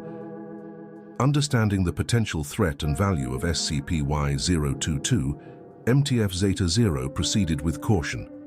He was cooperative, but insisted on assisting in the defense against remaining hostile entities. Over the next several hours, he aided the task force in neutralizing additional threats within the immediate vicinity, demonstrating his abilities and knowledge of the anomalous environment. With the area secured, SCP-Y-022 agreed to accompany MTF Zeta-0 back to Site Y1 for further evaluation and containment. He was transported using specialized containment protocols designed to mitigate his potential threat. Upon arrival at Site Y1, Daywalker was placed in a temporary containment cell for initial assessment.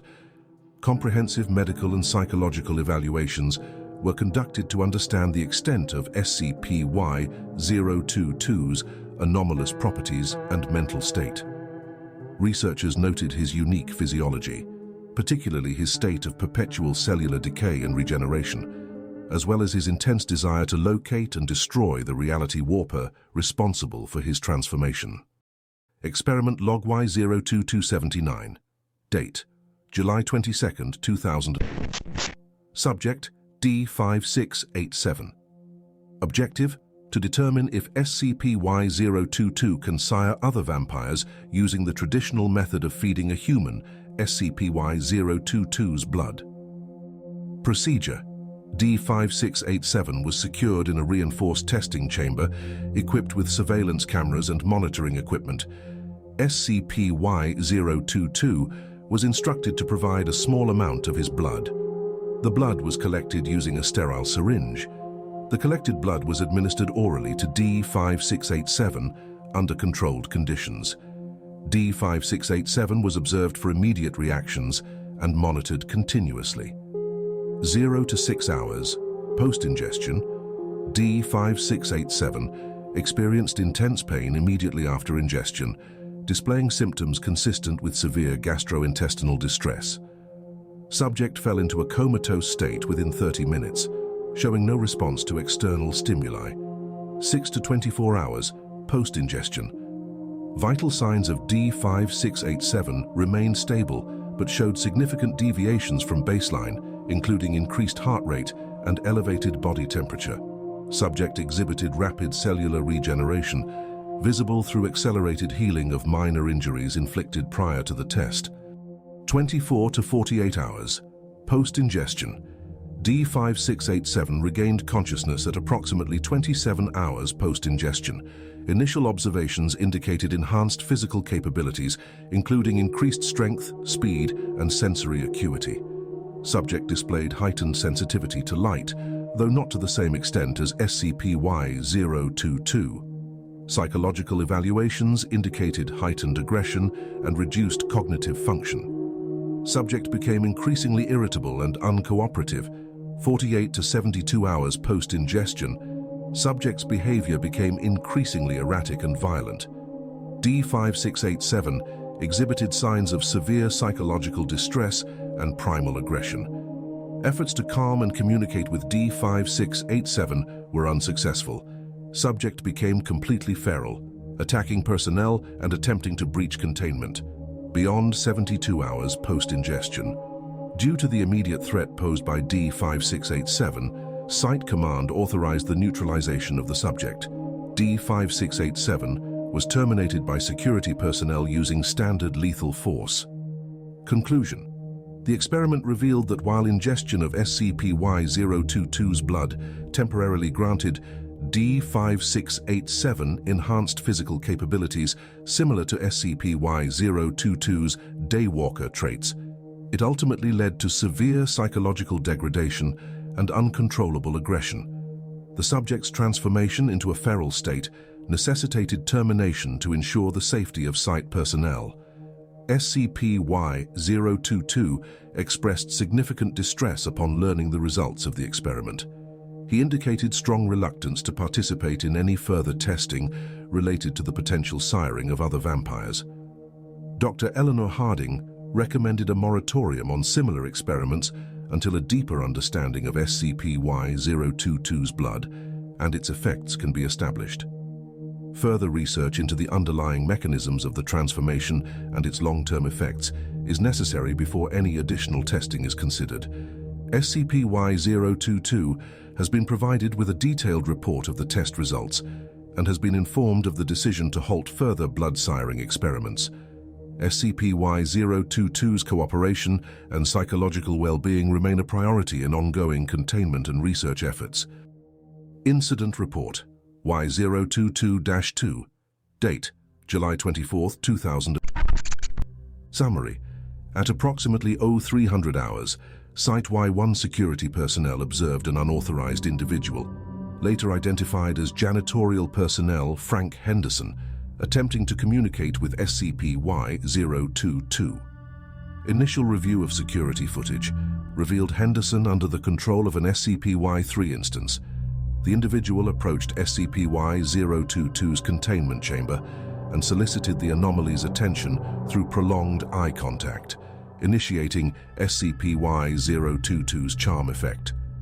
Upon making eye contact with SCP-Y-022, Henderson commanded him to break out of containment. SCP-Y-022, under the influence of the charm effect, complied and approached the sealed door of his containment chamber. He then utilized an ability to transform into mist, which we later discovered that even SCP-Y-022 didn't know was possible, slipping through the thin cracks of his containment cell doorframe and reforming on the other side. Under Henderson's charmed orders, SCP-Y-022 proceeded to the containment chamber of the SCP-Y-3 instance.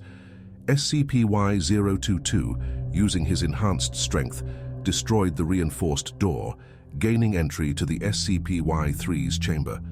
Upon entry, the SCP-Y-3 attempted to establish control over SCP-Y-022 by maintaining eye contact, but the charm effect did not apply to the non-humanoid entity.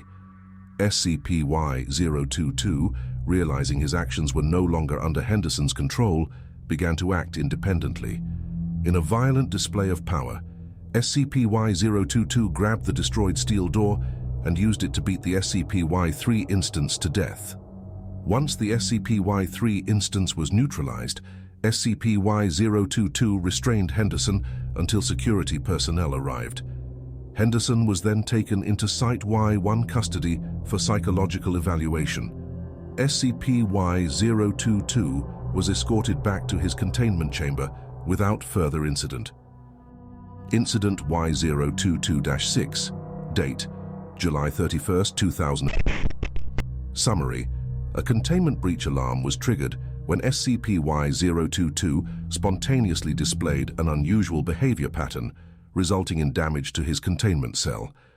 At approximately 0230 hours, SCP-Y-022 began to exhibit signs of agitation and restlessness.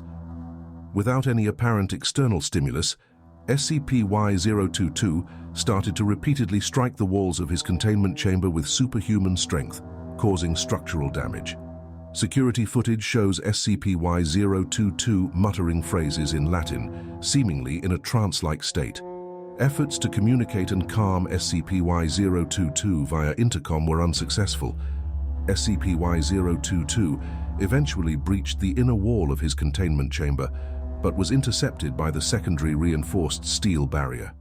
SCP-Y-022 began to vomit blood violently, before losing his balance and falling over, ceasing his Latin mutterings. Containment personnel, equipped with UV lamps, entered the chamber and managed to subdue SCP-Y-022 with non-lethal force. SCP-Y-022 returned to a calm state shortly after, expressing confusion and claiming no memory of the event. It's unknown as to whether this was an anomalous property pertaining to his unusual form, or if this was an instance of acute PTSD brought on from his relatively traumatic past. More research into what caused this episode is underway and will be thoroughly explored for the sake of our future cooperation with SCP-Y-022. Moving forward, Site-Y-1 will be focusing on a collaborative relationship with Daywalker. SCP-Y-022's enhanced sensory capabilities provide him with significant advantages in tracking, combat, and survival within Provisional Reality-Y-1. These abilities, combined with his extensive training and experience as a former member of Angelus Mortis, make SCP-Y-022 a formidable asset in the containment and research of anomalous entities. Further research is ongoing to fully understand the extent of his sensory enhancements and to explore potential applications for these abilities in containment protocols and field operations. The details of SCP-Y-022's story could serve as a major piece of information pertaining to SCP-Y-1 and Provisional Reality-Y-1, as it adds another piece to one of the many theories that surround Provisional Reality-Y-1's nature. One of the leading theories that has been passed around the SCP Foundation is that Provisional Reality-Y-1 may in fact be a crossroads dimension, linking any number of realities in which major anomalous control forces, such as SCP-Y-022's Angelus Mortis, or the comparable SCP Foundation within our own reality, have been rendered defunct, resulting in total collapse of the reality. This is, of course, just one of many theories. However, if this theory is correct, then it would be a fair assumption to say that SCP-Y-1 appearing within our own reality goes past the point of simply being a bad omen. The nature of the reality warper mentioned by SCP-Y-022 is still a mystery. Although we have learned through this information that Provisional Reality-Y-1 is known of and potentially used by other persons or parties, further complicating the potential threats within an already tumultuous reality. Item number, SCP-Y-023. Object class, Keter. Special Containment Procedures. SCP-Y-023 is to be contained within a reinforced concrete chamber, 10 meters in height, width, and length at Site Y1. The chamber must be surrounded by a Faraday cage to prevent electronic interference. Access to SCP-Y-023 is restricted to Level 4 personnel and above, and any interaction must be conducted remotely via robotic drones. Under no circumstances are personnel to enter the containment chamber without express authorization and full cognitive hazard protection. All visual recordings of SCP-Y-023 are to be reviewed and, if necessary, redacted by personnel with Level 4 memetic resistance training. Unauthorized viewing of SCP-Y-023's image is strictly prohibited. Description: SCP-Y-023 is an anomalous entity originating from Provisional Reality-Y-1. SCP-Y-023 appears as a vague, featureless face with deeply sunken eyes which seem to absorb light. As more individuals become aware of SCP-Y-023, its body slowly becomes more perceptible, starting from the head and progressing downward. This gradual manifestation can take weeks or even months, depending on the number of people aware of its existence. SCP-Y-023 exhibits several anomalous abilities, including the following: memetic hazard. Exposure to any visual representation of SCP-Y-023, including photographs, videos, and artistic depictions, induces a strong memetic effect. Affected individuals become obsessed with SCP-Y-023, experiencing intrusive thoughts and compulsions to seek out and view the entity in person. After a variable time period post-exposure to the entity, the affected persons will develop a desire to spread knowledge of SCP-Y-023 indirectly, seemingly in an attempt to confirm with other people that what they saw wasn't a hallucination or illusion of some kind. Prolonged exposure leads to severe psychological distress and eventual self-harm if left untreated. Cognitive hazard. Direct visual contact with SCP-Y-023, either in person or via recording, induces extreme psychological effects. Symptoms include paranoia, hallucinations, violent behavior, and a complete loss of higher cognitive functions. Affected individuals often become catatonic or psychotic, requiring immediate containment and treatment. Electronic media alteration. SCP-Y-023 has a profound effect on electronic devices with media within its range. Images and pictures are subtly altered to incorporate SCP-Y-023's features. Its face may manifest in reflections of water, mirrors, phone screens, cars, eyes, or other reflective surfaces in the image. Depending on its current manifestation level, SCP-Y-023 may also produce its hands and arms in images posed as branches of trees, reaching around corners with its bony fingers, or in rare cases its limbs may replace the limbs of a person or animal within the image. In video media, SCP-Y-023 may appear as a face within shadows or reflections. Based on its manifestation level, it may alter the videos entirely, turning them into gruesome portrayals of SCP-Y-023, mauling any living creatures that originally appeared in the video for its duration. Any images or recordings of individuals who have seen SCP-Y-023 will show their faces to be the same as SCP-Y-023's. As the duration of their knowledge of SCP-Y-023 progresses, media of these individuals will slowly be altered until they look identical to SCP-Y-023. Teleportation. SCP-Y-023 can instantaneously teleport to any location within its line of sight. This ability makes containment extremely challenging, as traditional barriers are ineffective. The mechanism behind this teleportation is currently unknown, though we have noted that if a picture is taken of SCP-Y-023 with a Polaroid camera, the entity's position will be instantly altered upon taking a picture. Progressive transformation. Individuals who have seen SCP-Y-023 either disappear without a trace or end up dying during a final process that occurs suddenly and without warning. This process involves rapid excess skin growth that covers their mouth and nose, while their eyes fade out of existence. This transformation seems to happen to all who have witnessed SCP-Y-023 after an indeterminate period. The longest recorded instance involved a researcher who had witnessed SCP-Y-023 fleetingly before being treated with heavy amnestics to wipe their memory of the anomaly.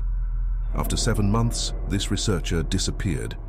Site-Y-1 cameras captured footage of the individual waking from a dead sleep, stumbling around, and experiencing rapid skin growth that covered their mouth and nose.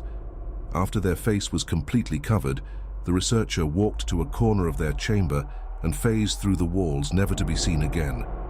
The report of this incident is handwritten, and the tape holding the footage has been destroyed due to the mimetic effects associated with the researcher's appearance in the footage.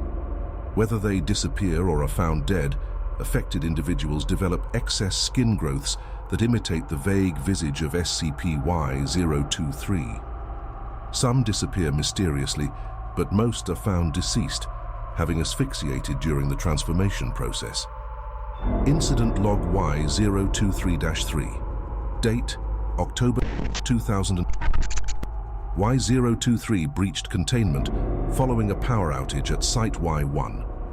During the 45-minute breach, the anomaly went into an uncharacteristic rage and caused significant structural damage, resulting in the deaths of 54 personnel. Mobile Task Force Zeta-0, Bad Bunch, successfully recontained Y-023 using cognito-hazard-resistant equipment and non-visual detection methods. Researcher notes, continuous upgrades to containment protocols are essential to prevent future breaches. Investigation into potential countermeasures for Y-023's mimetic and cognitive effects is ongoing. Personnel are reminded to adhere strictly to all containment procedures and report any irregularities immediately. Addendum Y-023-2. Manifestation tracking research indicates that the more individuals become aware of Y-023, the more of its body becomes visible, starting from the head. This has led to the hypothesis that Y-023's physical presence in baseline reality is linked to collective awareness. Current containment protocols aim to limit information dissemination to prevent full manifestation. Addendum Y-023-2. Analysis of Y-023's influence on electronic frequencies and media. Extensive studies have been conducted to understand the nature and mechanisms of these influences, uncovering a complex interaction between Y-023 and electronic systems. This document outlines the detailed analysis and findings of these studies. Initial observations. Upon initial containment, it was noted that electronic devices in proximity to Y-023 exhibited unusual behavior. This included distortion of images and videos, unexpected malfunctions, and the appearance of Y-023's features in media files. To quantify these effects, a series of controlled experiments were conducted. Experiment Y-023-E1, Image and Video Distortion. Procedure. A set of digital cameras and recording devices were placed at various distances from Y-023's containment chamber. These devices were programmed to continuously capture images and videos, which were then analyzed for any alterations. Findings. Images and videos captured within a 30-meter radius of Y-023 exhibited significant visual distortion. Faces of individuals in the recordings were gradually altered to resemble Y-023, with the effect becoming more pronounced the closer the device was to Y-023. Y-023's face would occasionally appear in reflections and shadows within the media. In some instances, its hands and arms were seen reaching around corners or appearing as extensions of objects within the frame. Experiment Y-023-E2. Audio anomalies procedure. Microphones and audio recording equipment were set up to monitor ambient sounds in the vicinity of Y-023. These recordings were analyzed for any anomalies or patterns. Findings: recordings captured within a 50-meter radius of Y-023 contained low-frequency hums and dissonant tones not present in the original environment. These sounds were often described as unsettling or inducing a sense of dread. In several instances, Y-023's voice was detected in the recordings, mimicking the speech of personnel in a distorted and eerie manner. This effect was particularly pronounced when personnel discussed Y-023, suggesting an awareness of conversations about it. Experiment Y-023-E3. Electronic device interference. Procedure: various electronic devices, including smartphones, laptops, and communication equipment, were placed within a 100-meter radius of Y-023. These devices were monitored for operational anomalies. Findings: devices within a 30-meter radius frequently malfunctioned, exhibiting symptoms such as unexpected shutdowns, data corruption, and erratic behavior. The severity of these malfunctions decreased with distance, but remained noticeable up to 100 meters. Screens of electronic devices within the affected range would occasionally display images of Y-023, even when turned off or disconnected from power sources. These images would manifest as part of system errors or as background wallpapers without user intervention. Experiment Y-023-E4. Frequency analysis procedure. A spectrum analyzer was used to monitor the electromagnetic frequencies in the vicinity of Y-023. The goal was to detect any unusual emissions or patterns in the electromagnetic spectrum. Findings: Y-023 emitted a continuous signal in the extremely low frequency ELF range. This signal varied in intensity and appeared to correlate with Y-023's level of activity and agitation. The ELF signal interfered with standard communication frequencies, particularly those used for radio and wireless transmissions.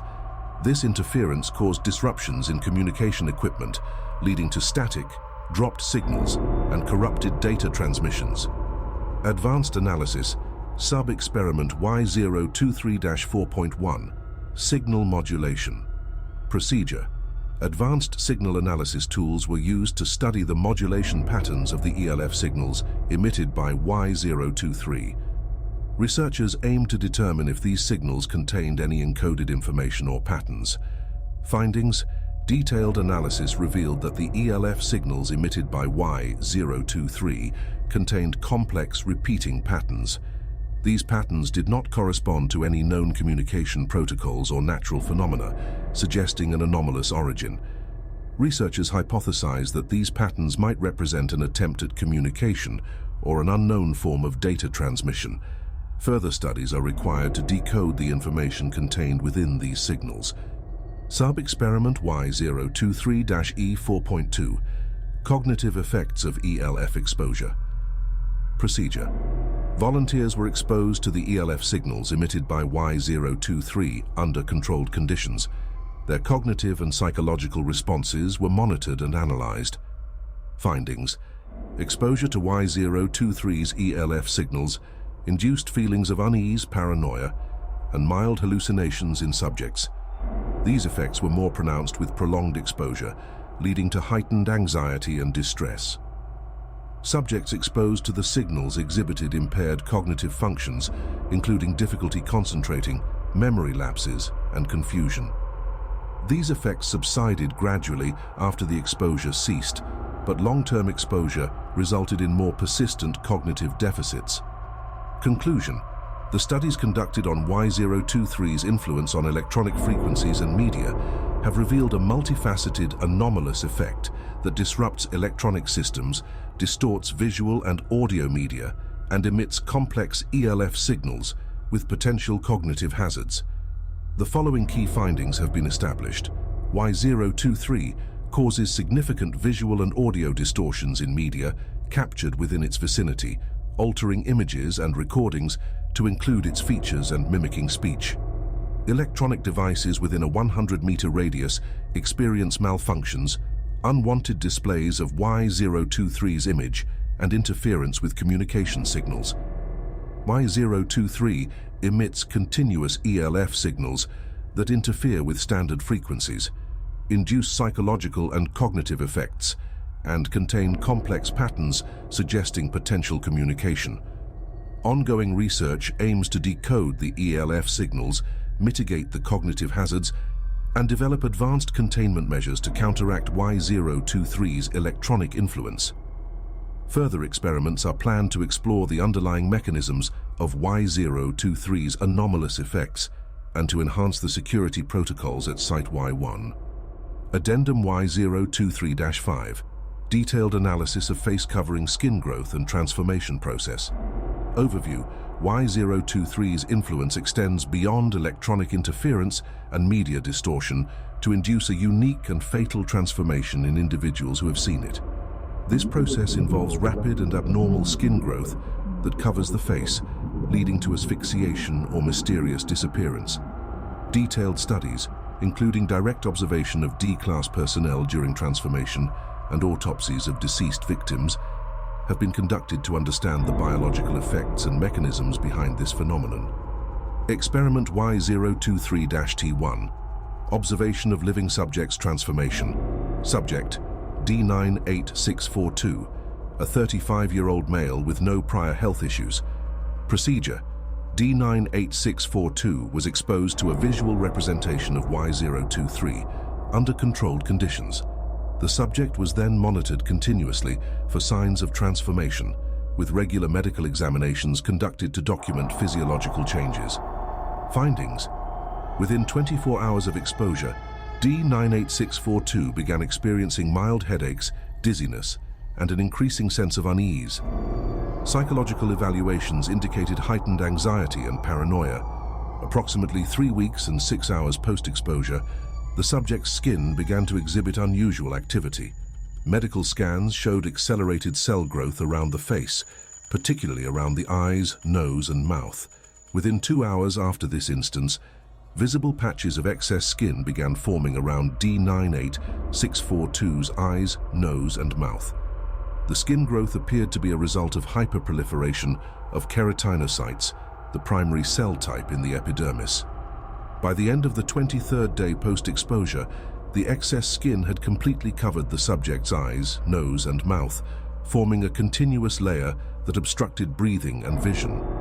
The subject entered a state of respiratory distress, followed by unconsciousness due to hypoxia. Approximately 12 hours after the face-covering skin growth had fully developed, D98642's body was observed to phase through the walls of the containment chamber. This disappearance was recorded by cameras, showing the subject's body becoming increasingly translucent before vanishing entirely. Autopsy findings from deceased victims. Subject. Autopsy reports of 4 deceased individuals who had witnessed Y-023, designated victim A, V, C, and D. Procedure. Detailed autopsies were performed on the bodies of these victims to investigate the physiological changes and causes of death. Findings. All autopsied victims exhibited significant excess skin growth around the face, similar to that observed in D98642. The skin was notably thicker and denser than normal epidermal tissue, suggesting an abnormal proliferative process.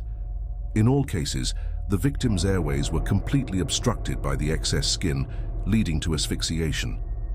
The inner surfaces of the new skin layer contained traces of keratin and other proteins, typically found in the outermost layer of the skin.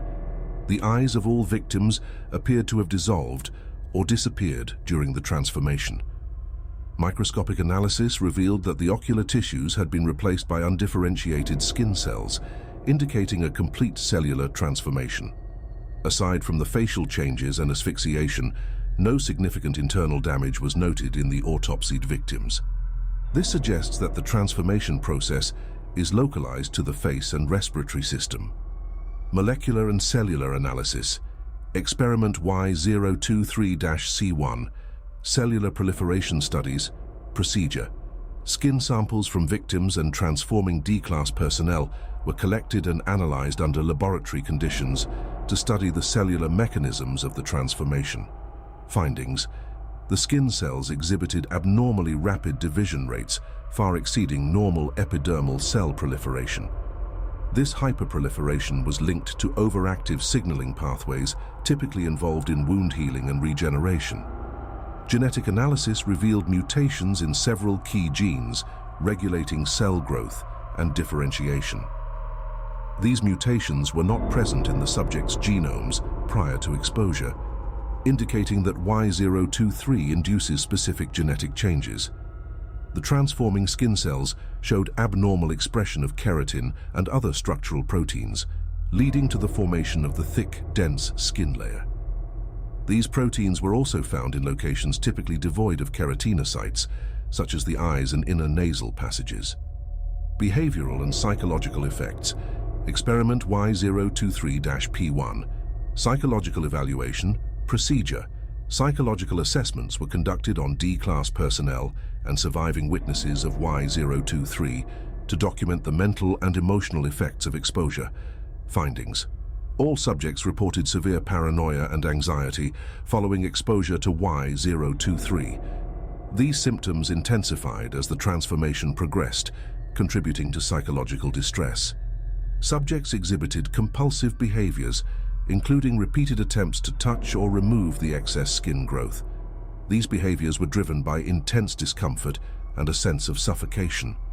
Prolonged exposure led to cognitive decline, with subjects experiencing memory lapses, disorientation, and difficulty concentrating.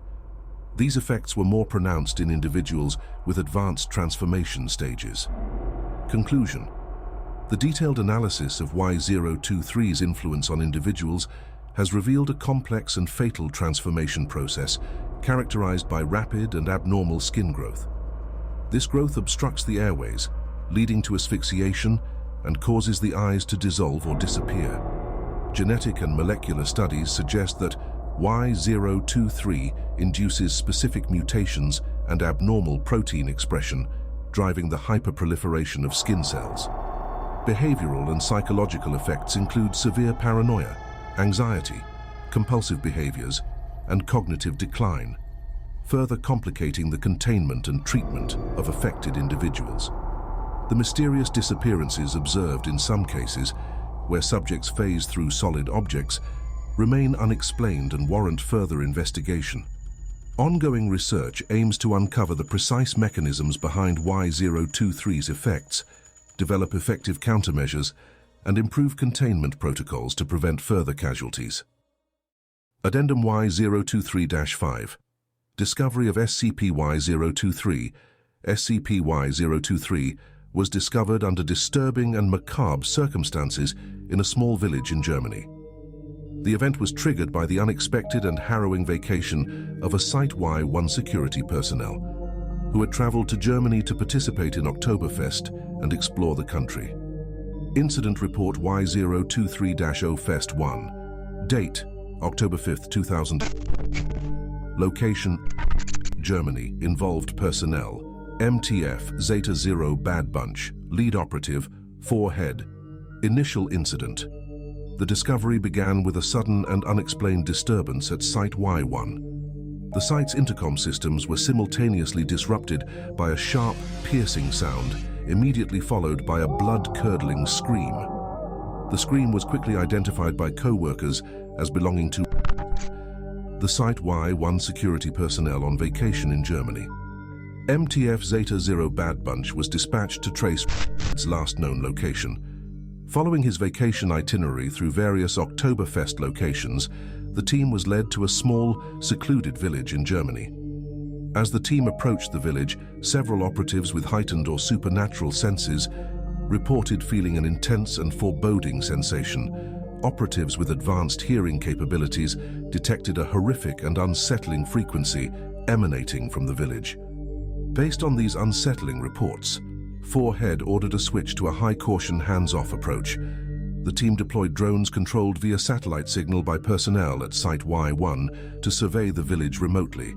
The drone reconnaissance revealed a seemingly deserted village with signs of recent human activity. Tables were set with half-eaten food, and partially consumed drinks were scattered around, indicating that a large Oktoberfest celebration had likely occurred the previous night. A large bonfire in the village center still smoldered with lightly burning coals.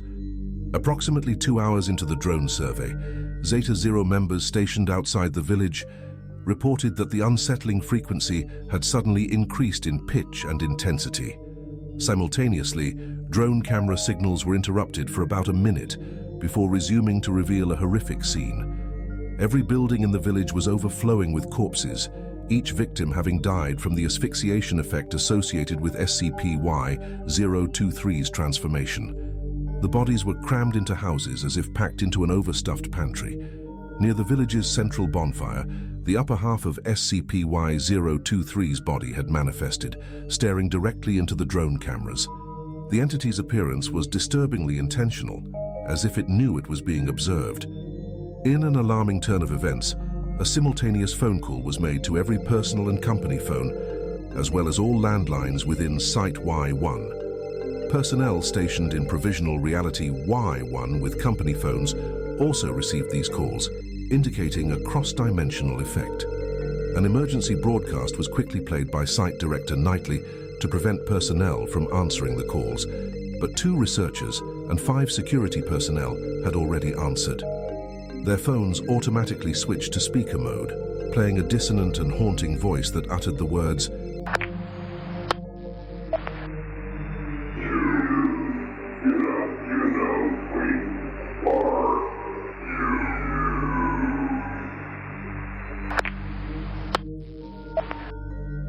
This phrase, later confirmed to be the voice of SCP-Y-023, spread the infection to those who heard it.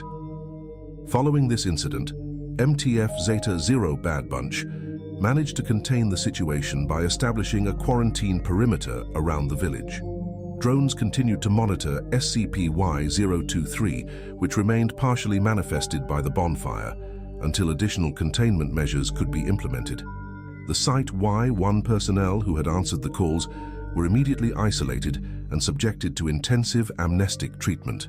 However, the effects of the infection proved resistant, and several of these individuals later succumbed to the transformation process or disappeared mysteriously. Conclusion: the discovery of SCP-Y-023 in Germany highlights the extreme danger posed by this entity. Its ability to manifest cross-dimensionally and infect individuals through electronic means necessitates ongoing vigilance and stringent containment protocols. The incident underscores the importance of restricting exposure to SCP-Y-023 and implementing immediate countermeasures to prevent the spread of its memetic and cognitive effects. Further research into SCP-Y-023's influence on electronic frequencies and media is crucial to understanding and mitigating its threat. Incident Report Audio Log. Interview with D-Class Subject D9821. Date: November 3rd, 2000. Location: Site Y1. Interviewer: Researcher Jack Stewart. Interviewee: D-Class Subject D9821. The following is currently the only known recording relating to SCP-Y-023 that has no traces of its memetic effects. Begin log. This is researcher Jack Stewart, recording an interview with D-Class Subject D9821. Can you hear me clearly? Yeah, I can hear you. Let's get this over with. Please state your number for the record. It's D9821, just like it says on the jumpsuit. What more do you need? You were exposed to SCP-Y-023 as part of a routine test. Can you describe what you saw and how it affected you? You mean that creepy thing with the face? Yeah, I saw it. It gave me the chills, but whatever. I've seen worse. Can you be more specific? What did you experience during and after your exposure? Look, Doc, I don't get paid to be specific. I saw it, it looked freaky, and now I'm stuck here talking to you. Can I go now? No, you cannot. We need detailed information. Have you experienced any unusual thoughts, behaviors, or physical changes since the exposure? You really don't get it, do you? It's not like I keep a diary, but fine. I've had weird dreams, seeing that face everywhere. Happy. Everywhere? Can you elaborate on that? You know, Doc, in the mirror, in my food, sometimes even when I close my eyes. It's like it's following me around. Creepy as hell. That's important information. You're doing good. Have you noticed any changes in your physical appearance? No, I look the same as I always do. And if I didn't, who cares? It's not like anyone's giving me a modeling contract in here. All right, D9821. I need to inform you that due to the potential risks, you will remain under observation for an extended period. What? You've got to be kidding me. This is bullshit. Let me out of here. Calm down, please. This is for your safety and the safety of the facility. Safety my ass? You just want to keep me locked up. You're all the same. If all is gone, our pain will be gone. What did you just say? What? I didn't say anything. You're making stuff up. You just said, if all is gone, our pain will be gone. Yeah, right. Whatever you say, Doc. Can I go now?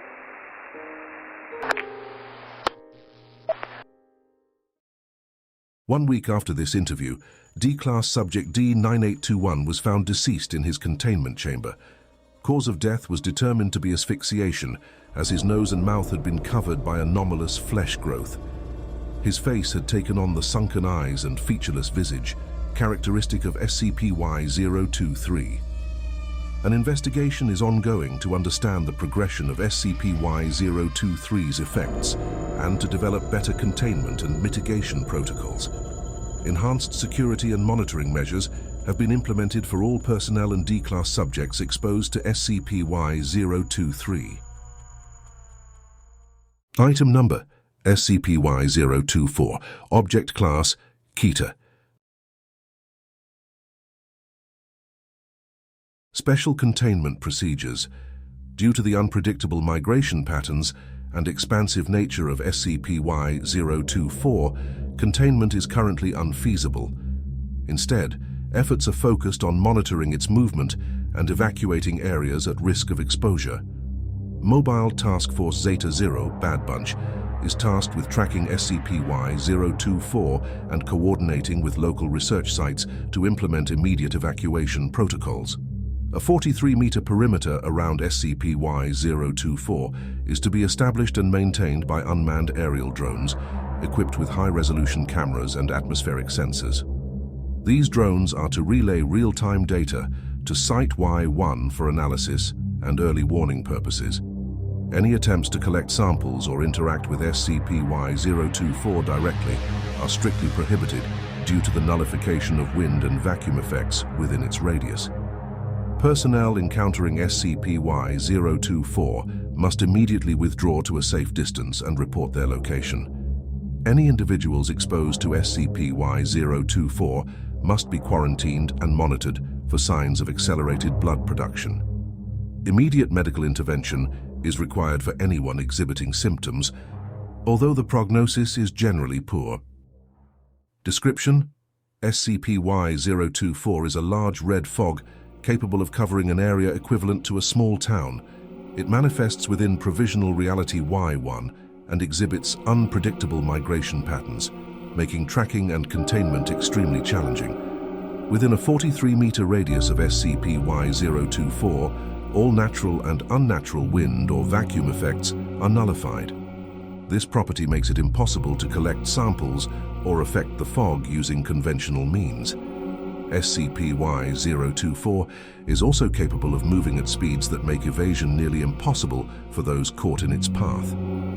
Any living creature that enters SCP-Y-024 will begin to produce blood at an accelerated rate.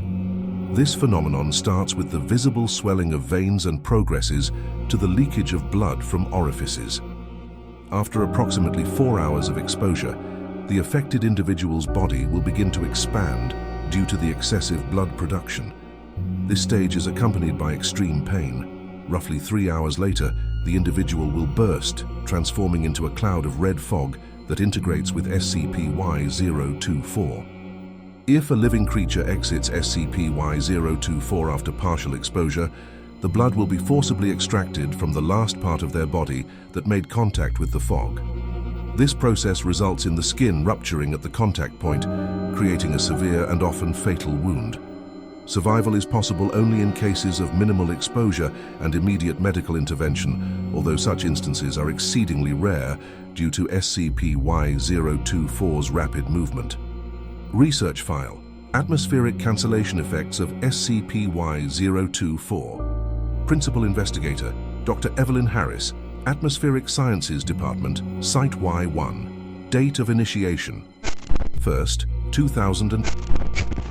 Objective: to understand the mechanisms behind the nullification of natural and unnatural wind and vacuum effects within the 43-meter radius of SCP-Y-024. This study aims to identify the processes involved in this phenomenon and explore potential methods for mitigating or exploiting this effect. Introduction: SCP-Y-024 exhibits a unique and perplexing ability to cancel all wind and vacuum effects within a 43-meter radius. This nullification zone significantly hinders traditional and experimental containment efforts. The study seeks to elucidate the underlying mechanisms of this atmospheric cancellation to inform better containment strategies and expand the scientific understanding of anomalous atmospheric phenomena. Methodology: the study utilizes a combination of remote sensing technologies, unmanned aerial vehicles, UAVs, and advanced atmospheric modeling techniques to collect and analyze data. Key methods include remote sensing and UAV deployment, high-resolution cameras and atmospheric sensors mounted on UAVs to observe and record data within and around SCP-Y-024. Deployment of UAVs in a controlled manner to traverse the boundary of the nullification zone, capturing real-time data on air pressure, temperature, humidity, and particle composition. Atmospheric modeling: development of computational models to simulate the nullification effect observed around SCP-Y-024. Integration of field data into models to test hypotheses regarding the mechanisms driving atmospheric cancellation. Experimental probes: design and use of specialized probes capable of withstanding the nullification effect to gather direct measurements within the zone. Analysis of data from probes to identify changes in atmospheric variables and potential sources of the nullification effect. Findings: 1. Nullification zone. Dynamics: initial UAV data indicated a sharp boundary at the 43-meter mark where wind speeds dropped to 0. Further analysis revealed that this boundary fluctuates slightly, plus or minus 0.5 meters, in response to environmental changes, suggesting a dynamic equilibrium maintained by SCP-Y-024. 2. Particle interaction. Atmospheric sensors detected a high concentration of iron oxide particles within the nullification zone. These particles, suspended in a stable colloidal state, appear to interact with the air molecules, creating a dense medium that inhibits normal air movement. The exact nature of these interactions remains under investigation. 3. Electromagnetic interference. Data from specialized probes indicated the presence of an unusual electromagnetic field within the nullification zone. This field is hypothesized to interfere with the natural flow of air currents, contributing to the observed cancellation of wind effects. Attempts to disrupt this field using counteracting electromagnetic waves have so far been unsuccessful. 4. Thermodynamic anomalies. Temperature readings within the nullification zone showed minor but consistent deviations from external conditions. These deviations suggest an anomalous thermodynamic process at work, possibly related to the stabilization of the iron oxide colloid and the maintenance of the fog structure. 5. Pressure stabilization. Atmospheric pressure within the nullification zone remained remarkably stable despite external fluctuations. This stability is theorized to be a result of the interaction between the anomalous particles and the electromagnetic field, creating a self-regulating environment that negates external pressure changes. 6. Failed containment attempts.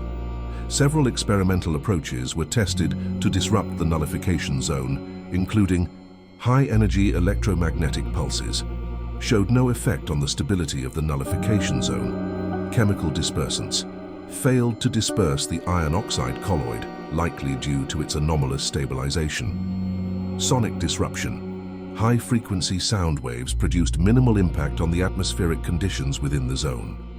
Theoretical framework. Based on the collected data and observed phenomena, the following theoretical framework has been proposed. 1. Colloidal stabilization. Hypothesis: the iron oxide particles within SCP-Y-024 are stabilized by an unknown anomalous process, likely involving the electromagnetic field detected within the zone. This stabilization creates a dense medium that inhibits normal air movement, resulting in the observed nullification of wind effects. 2. Electromagnetic field interference. The anomalous electromagnetic field within the nullification zone interferes with natural atmospheric dynamics. This interference may involve the manipulation of air molecules at a fundamental level, preventing the formation of wind currents and vacuum effects. 3. Self-regulating thermodynamics. The combination of stabilized colloid and electromagnetic interference creates a self-regulating thermodynamic environment. This environment maintains consistent atmospheric pressure and temperature within the nullification zone, contributing to the overall stability of SCP-Y-024. Conclusion: the study has provided valuable insights into the mechanisms behind the atmospheric cancellation effects of SCP-Y-024. While the exact processes remain incompletely understood, the data collected has informed the development of a theoretical framework that guides ongoing research efforts. Future studies will focus on further elucidating the role of the electromagnetic field and exploring advanced countermeasures to mitigate the nullification effect. Research Document Y024-3A, Biological Impact of SCP-Y-024 on Human Subjects, Excess Blood Production Study. Date: 3rd, 2000. Lead Researcher, Dr. Marcus Bell. Subject: D-Class Subject, D-10423. Objective: to investigate the physiological effects of SCP-Y-024 on a human subject, specifically focusing on the anomalous excess blood production through the use of unmanned ground-based drones equipped with advanced scanning and monitoring capabilities. SCP-Y-024 exhibits a highly lethal and anomalous effect on living organisms that enter its fog-like presence, causing an accelerated production of blood within the subject's body. To gain a deeper understanding of this process, an experiment was conducted using D-Class personnel, with the subject being exposed to SCP-Y-024 under controlled conditions. The subject's physiological changes were monitored in real time using advanced drones equipped with bioscanners, infrared imaging, and remote blood analysis tools. D-Class Subject D-10423 was selected based on physical health, with no prior history of cardiovascular or hematological disorders. The subject was placed at the edge of SCP-Y-024's fog and instructed to walk slowly into the denser areas. 2 ground-based drones, designated UAV Gamma and UAV Delta, were deployed to maintain proximity and monitor the subject's vital signs, blood composition, and overall biological changes. Hour 0. Subject D-10423 enters the fog at 1400 hours. Drones activate scanning protocols, establishing a baseline of the subject's vital signs.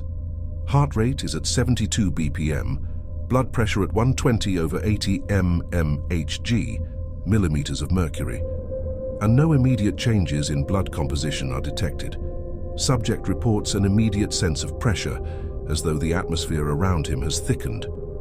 The fog's color appears darker around the subject, almost pulsing in sync with his heartbeat. Hour 1. Initial signs of hematopoiesis. At 1500 hours, blood volume increases by approximately 10%.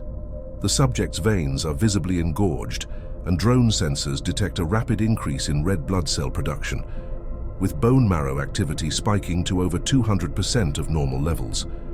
D-10423 complains of a deep throbbing pain in his limbs, describing it as if his bones are stretching from the inside out. Hour 2. By 1600 hours, the subject's blood begins to thicken. Blood viscosity increases by 35%, causing increased strain on the cardiovascular system. The heart rate spikes to 140 BPM, and the subject's blood pressure rises to 180/110 mmHg. Subject's skin takes on a reddish hue, and he begins sweating profusely. Breathing becomes labored, and the subject reports feeling heavy and bloated. Hour 3. At 1700 hours, abnormal vascular formations begin to appear on the subject's skin. Capillaries are observed forming just below the dermis, creating a web-like pattern across the entire body. These new blood vessels are fragile and prone to rupturing under minimal stress. Subject begins to panic, scratching at his skin as a sensation of crawling veins intensifies. Small ruptures appear, leading to minor external bleeding. Hour 4. By 1800 hours, blood production reaches critical levels. Blood volume has doubled, and the subject's skin appears stretched to its limit. The heart shows signs of hypertrophy, struggling to pump the thickened blood. Internal hemorrhaging is detected in the lungs and abdominal cavity. Subject experiences extreme pain, collapsing to the ground. Speech becomes incoherent, and drones detect increasing internal pressure as blood begins to leak from the eyes, nose, and mouth. Hour 5. At 1900 hours, drones detect a disturbing transformation. Blood cells exhibit signs of rapid mutation, with irregular cell structures forming in the bloodstream. These cells seem to bind together, creating gelatinous clots that block major arteries and veins. Subject is largely unresponsive, only able to emit low groans. Eyes are now entirely bloodshot, and severe bleeding occurs from all orifices. Drone imaging shows internal organs starting to distort under the pressure of the accumulating blood. Hour 6. At 2000 hours, decomposition begins while the subject is still alive. Tissue necrosis sets in, particularly in the extremities, where skin starts to slough off, revealing the engorged, blood-filled veins underneath. The subject's limbs begin to swell abnormally, resembling large blood-filled sacs. Subject briefly regains consciousness, screaming incoherently before succumbing to a state of shock. Drones detect the beginning of rapid internal decomposition. Hour 7. At 2100 hours, the subject's body reaches its breaking point. The immense internal pressure causes the subject to rupture violently. The drones capture the event in real time. The subject explodes into a dense red mist, his body disintegrating into the surrounding fog. The red mist rapidly merges with SCP-Y-024, which visibly expands and darkens upon absorbing the new matter. Residual analysis. Post-event, UAV Gamma and UAV Delta detect a significant increase in SCP-Y-024's density and size, correlating with the absorbed biological matter. The drone's atmospheric sensors record a brief spike in anomalous energy readings, suggesting that SCP-Y-024 gains mass and energy from absorbed lifeforms. SCP-Y-024, the red fog anomaly within Provisional Reality-Y-1, has been noted for its severe physical effects on those who enter its mist, most notably excessive blood production, leading to fatal rupture. However, recent tests have revealed that SCP-Y-024 also exerts profound psychological effects, manifesting as intense hallucinations of humanoid figures that are consistent across multiple subjects. This study aims to document and analyze these hallucinatory experiences, with particular attention to their shared characteristics and cultural significance. 3 D-class personnel were selected for this study based on their lack of pre-existing psychological conditions and their differing cultural backgrounds to assess any potential influence of personal or cultural beliefs on the hallucinations. Each subject was exposed to SCP-Y-024 within a controlled environment, monitored by remote observation drones and equipped with biofeedback sensors to record physiological and psychological responses. Findings: D-Class Subject D-13741. Exposure duration: 3 hours, presumably 4 more hours post-test. Hallucinations: reported. Subject D-1374, One reported seeing shadowy figures within the fog approximately 20 minutes after initial exposure. The figures appeared in his peripheral vision, only fully visible when he turned his head quickly. Subject described the figures as tall, emaciated men wearing old, ragged clothes and adorned with golden necklaces and large feathered hats. The figures were observed to be dancing or swaying in a manner the subject likened to a ritualistic dance. D-13741 expressed increasing anxiety as the figures seemed to close in on him. He attempted to communicate with them but received no response. Subject became agitated, insisting that the figures were watching and judging him. After the experiment, the subject was visibly shaken and refused to discuss further with researcher personnel, removing his communication device. D-13741 was later found deceased, a pile of flesh and bones left behind in the aftermath of SCP-Y-024. D-Class Subject D-20533. Exposure duration: 10 hours. Hallucinations. Subject D-20533 began reporting hallucinations 30 minutes into exposure. Unlike D-13741, D-20533 was able to see the figures more clearly and described them as ancient priests performing a ritual. The figures were described as giant, gaunt men, their skin a grayish hue. They wore tattered tribal garments and intricate gold jewelry, with large ornate headdresses decorated with vibrant feathers. The subject claimed the figures' faces were obscured, like shadows were covering them, but the eyes glowed faintly.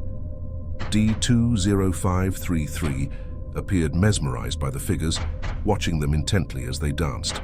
The subject described a feeling of being drawn into the dance, compelled to move along with them, but physically unable to do so. The subject's heart rate and blood pressure spiked during these episodes, and he reported hearing a low, droning chant that grew louder the longer he remained in the mist. D-20533 became unresponsive after the 8-hour period, with the occasional grunt or gurgle as he attempted to dance with the strange figures. At roughly 10 hours into the test, there was a disturbing wet splatter sound, presumably the bursting point in which D-20533's body ruptured from the excess blood production. D-Class Subject D-21947. Exposure duration 7 hours. Hallucinations. Reported Subject D-21947 began experiencing hallucinations within 15 minutes of exposure, the earliest onset recorded among the subjects. The subject noted that growing up in the Honduras, he had heard tales of the men in the hallucinations, immediately identifying the figures as our kin, referring to the ancient Mayan priests known for leading sacrificial rituals. D-21947 provided the most detailed description, identifying the figures as tall and skeletal, with dark skin stretched tight over their bones. They wore elaborate gold ornaments and massive feathered headdresses, with intricate designs that the subject recognized as Mayan in origin. Although D-21947 had surprisingly extensive knowledge of the Mayan cultures, he explained that the adornments worn by the Akin were not tied to any gods or practices that he knew of. The subject reported that the figures were dancing in circles, performing a ritual he claimed was intended to appease the gods. D-21947 displayed signs of extreme distress, particularly when the figures appeared to approach him. He became increasingly paranoid, convinced that the figures were preparing him as a sacrificial offering. Subject pleaded to be removed from the fog, claiming that the figures were speaking to him in a language he didn't understand, but could somehow interpret as a command to join them. At the 6-hour point, D-21947 ran from the hallucinations against the Foundation's orders. After running for almost a full hour, his excessive bloating from the blood production was causing him excruciating pain. The recording device on his suit picked up the sound of D-21947 tripping, followed by a repulsive splattering sound. The hallucinations experienced by these 3 D-Class subjects share several key characteristics, despite variations in personal interpretation. All subjects reported seeing tall, emaciated humanoid figures with a distinct tribal appearance, including tattered clothing, gold jewelry, and elaborate feathered headdresses. The figures consistently appeared to be engaged in a ritualistic dance, which the subjects perceived as ominous or threatening. After dozens of subsequent tests, we have arrived at the conclusion that roughly 1 in 3 participants experience the Arkin hallucinations, while the other 2/3 appear to mostly experience occasional auditory and minor peripheral hallucinations. Conclusion: the hallucinations induced by SCP-Y-024 present a disturbing aspect of its overall anomalous effect. The consistency in the descriptions of the figures, along with the cultural significance noted by Subject D21947, suggests that SCP-Y-024 may be tapping into deep psychological or even collective unconscious elements to generate these visions. Further research is necessary to determine whether these hallucinations are purely psychological or if they indicate a deeper, more insidious form of interaction with SCP-Y-024. Given the profound psychological distress caused by these hallucinations, continued exposure to SCP-Y-024 poses significant risks not only to the physical well-being of subjects, but also to their mental stability. Future studies will explore the potential connections between the hallucinations and SCP-Y-024's broader effects, as well as the possible use of cultural background as a predictive factor for the nature of these experiences. Research document Y-0247C, Migration Patterns and Behavioral Analysis of SCP-Y-024, date 8th, 2000. Lead researcher, Dr. Maxwell Chen. Subject, SCP-Y-024. Objective, to study and analyze the migration patterns of SCP-Y-024 within Provisional Reality-Y-1, with a focus on identifying any correlations between its movement and external factors, particularly the lunar cycle in baseline reality. Introduction. SCP-Y-024 has displayed unpredictable migration patterns, making it difficult to predict and contain. Initial studies suggested that SCP-Y-024's movements were random, but subsequent analysis has revealed a possible correlation between its behavior and the lunar cycle observed in baseline reality. This document outlines the findings of an extensive study aimed at understanding SCP-Y-024's migration patterns, its behavioral changes, and the potential influence of the lunar cycle on its activities. Over a 6-month period, SCP-Y-024's movements were tracked using a combination of unmanned aerial and ground-based drones equipped with atmospheric sensors, GPS mapping, and environmental analysis tools. Data were cross-referenced with the lunar cycle in baseline reality, as well as various environmental factors within Provisional Reality-Y-1. The study also involved monitoring SCP-Y-024's interactions with its surroundings, including any changes in its size, density, and behavior. Special attention was given to periods surrounding the new moon and full moon phases, as these seem to correspond with significant changes in SCP-Y-024's activity. Findings are 1. Irregular migration patterns. SCP-Y-024's migration across Reality-Y-1 appears erratic, with no discernible geographic or topographic preferences. It traverses various terrains, urban ruins, forested areas, and open plains, without any apparent logic or pattern. However, when SCP-Y-024's movements were analyzed in relation to the lunar cycle, a distinct behavioral pattern emerged. 2. Behavioral correlation with lunar cycle, full moon phase. During the full moon phase, SCP-Y-024 exhibited a relatively passive behavior. It moved slowly, often lingering in one area for extended periods.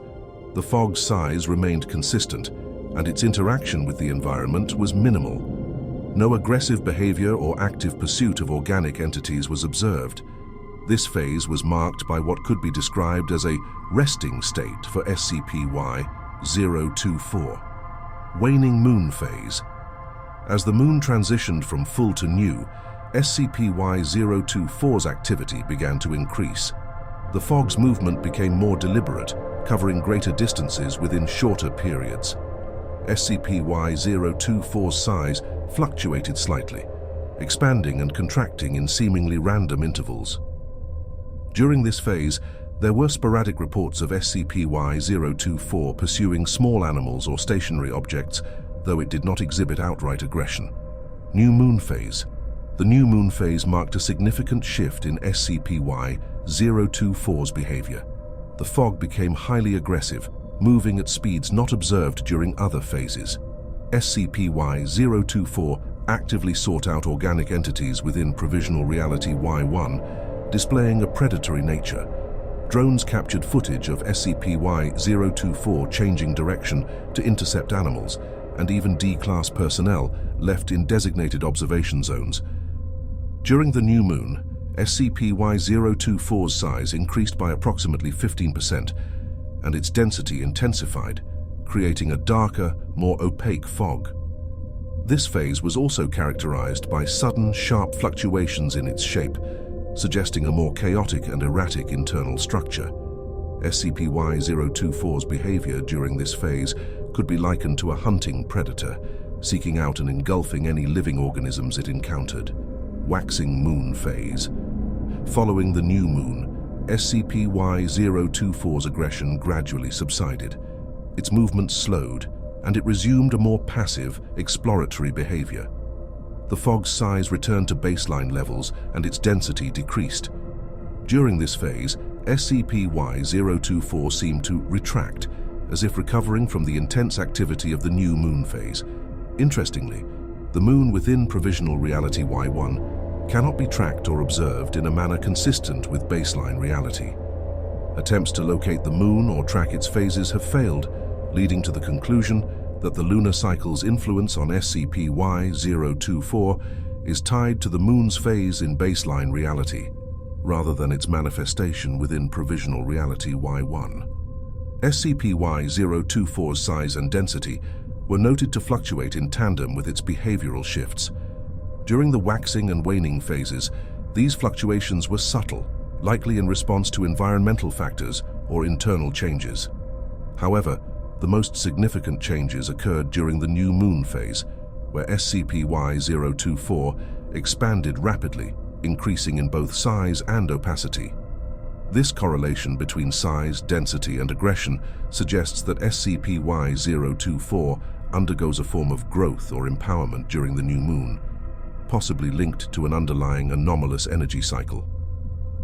Analysis.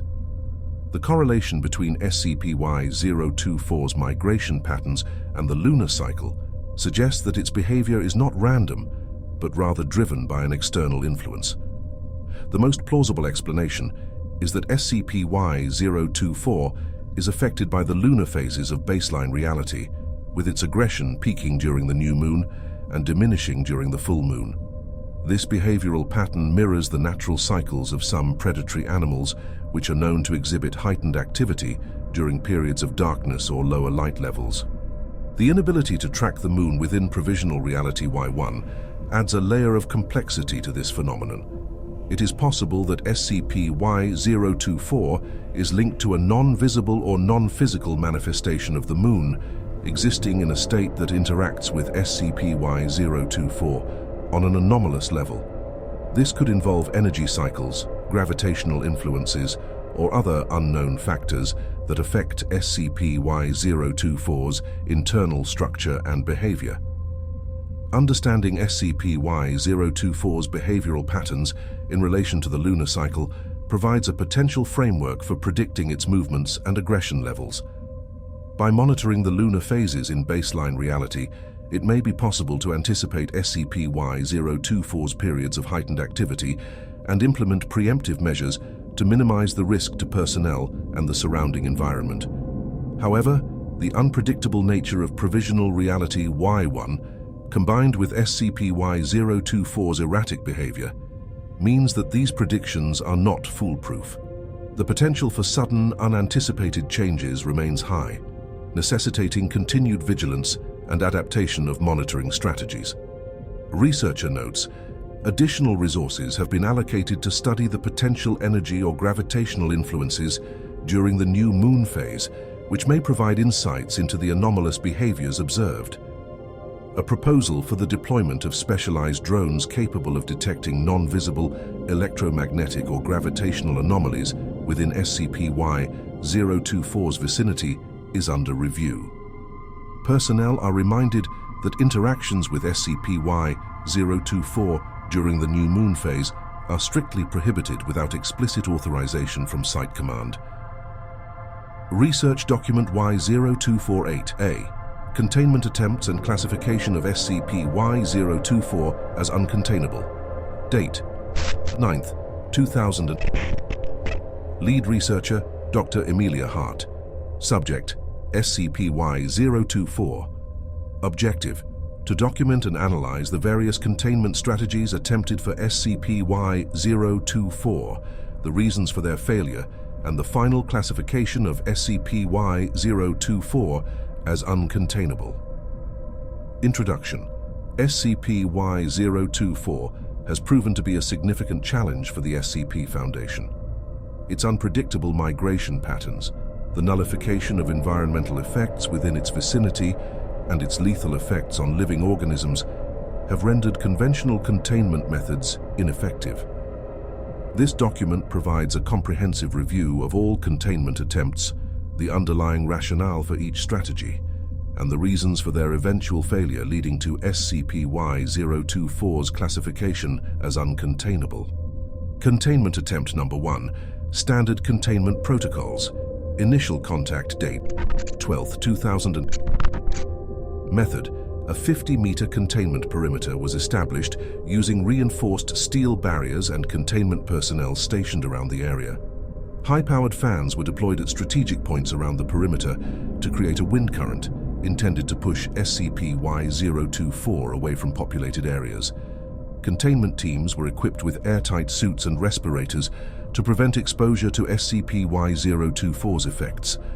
Outcome: SCP-Y-024 nullified all wind effects within its 43-meter radius, rendering the high-powered fans ineffective. The steel barriers failed to stop SCP-Y-024's migration, as it simply flowed over and around them, moving through the perimeter without resistance. Personnel stationed around the perimeter reported swelling veins and increased blood pressure within hours of SCP-Y-024's approach, forcing an emergency evacuation. Many team members who were unable to evacuate in time were consumed by SCP-Y-024, leading to their transformation into part of the fog. Fatalities 49. Analysis: SCP-Y-024's ability to negate environmental effects and its disregard for physical barriers made standard containment protocols ineffective. The fog's movement and expansion were unhindered by any physical constructs or wind-based deterrents. This initial failure highlighted the need for more advanced adaptive containment measures. Containment Attempt Number 2. Electromagnetic Field Barriers. Date: 15th, 2000. Method: electromagnetic field generators were placed around SCP-Y-024's observed perimeter to create a containment field designed to repel or contain the fog within a designated area.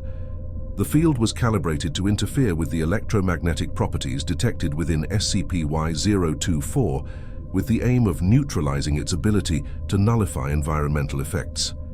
Drones equipped with electromagnetic sensors were deployed to monitor SCP-Y-024's response to the containment field.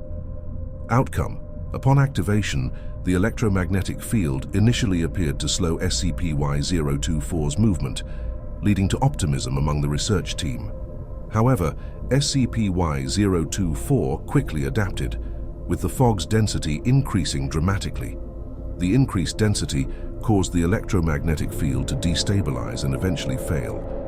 SCP-Y-024 then expanded beyond its initial perimeter, engulfing 2 of the field generators and rendering them inoperable.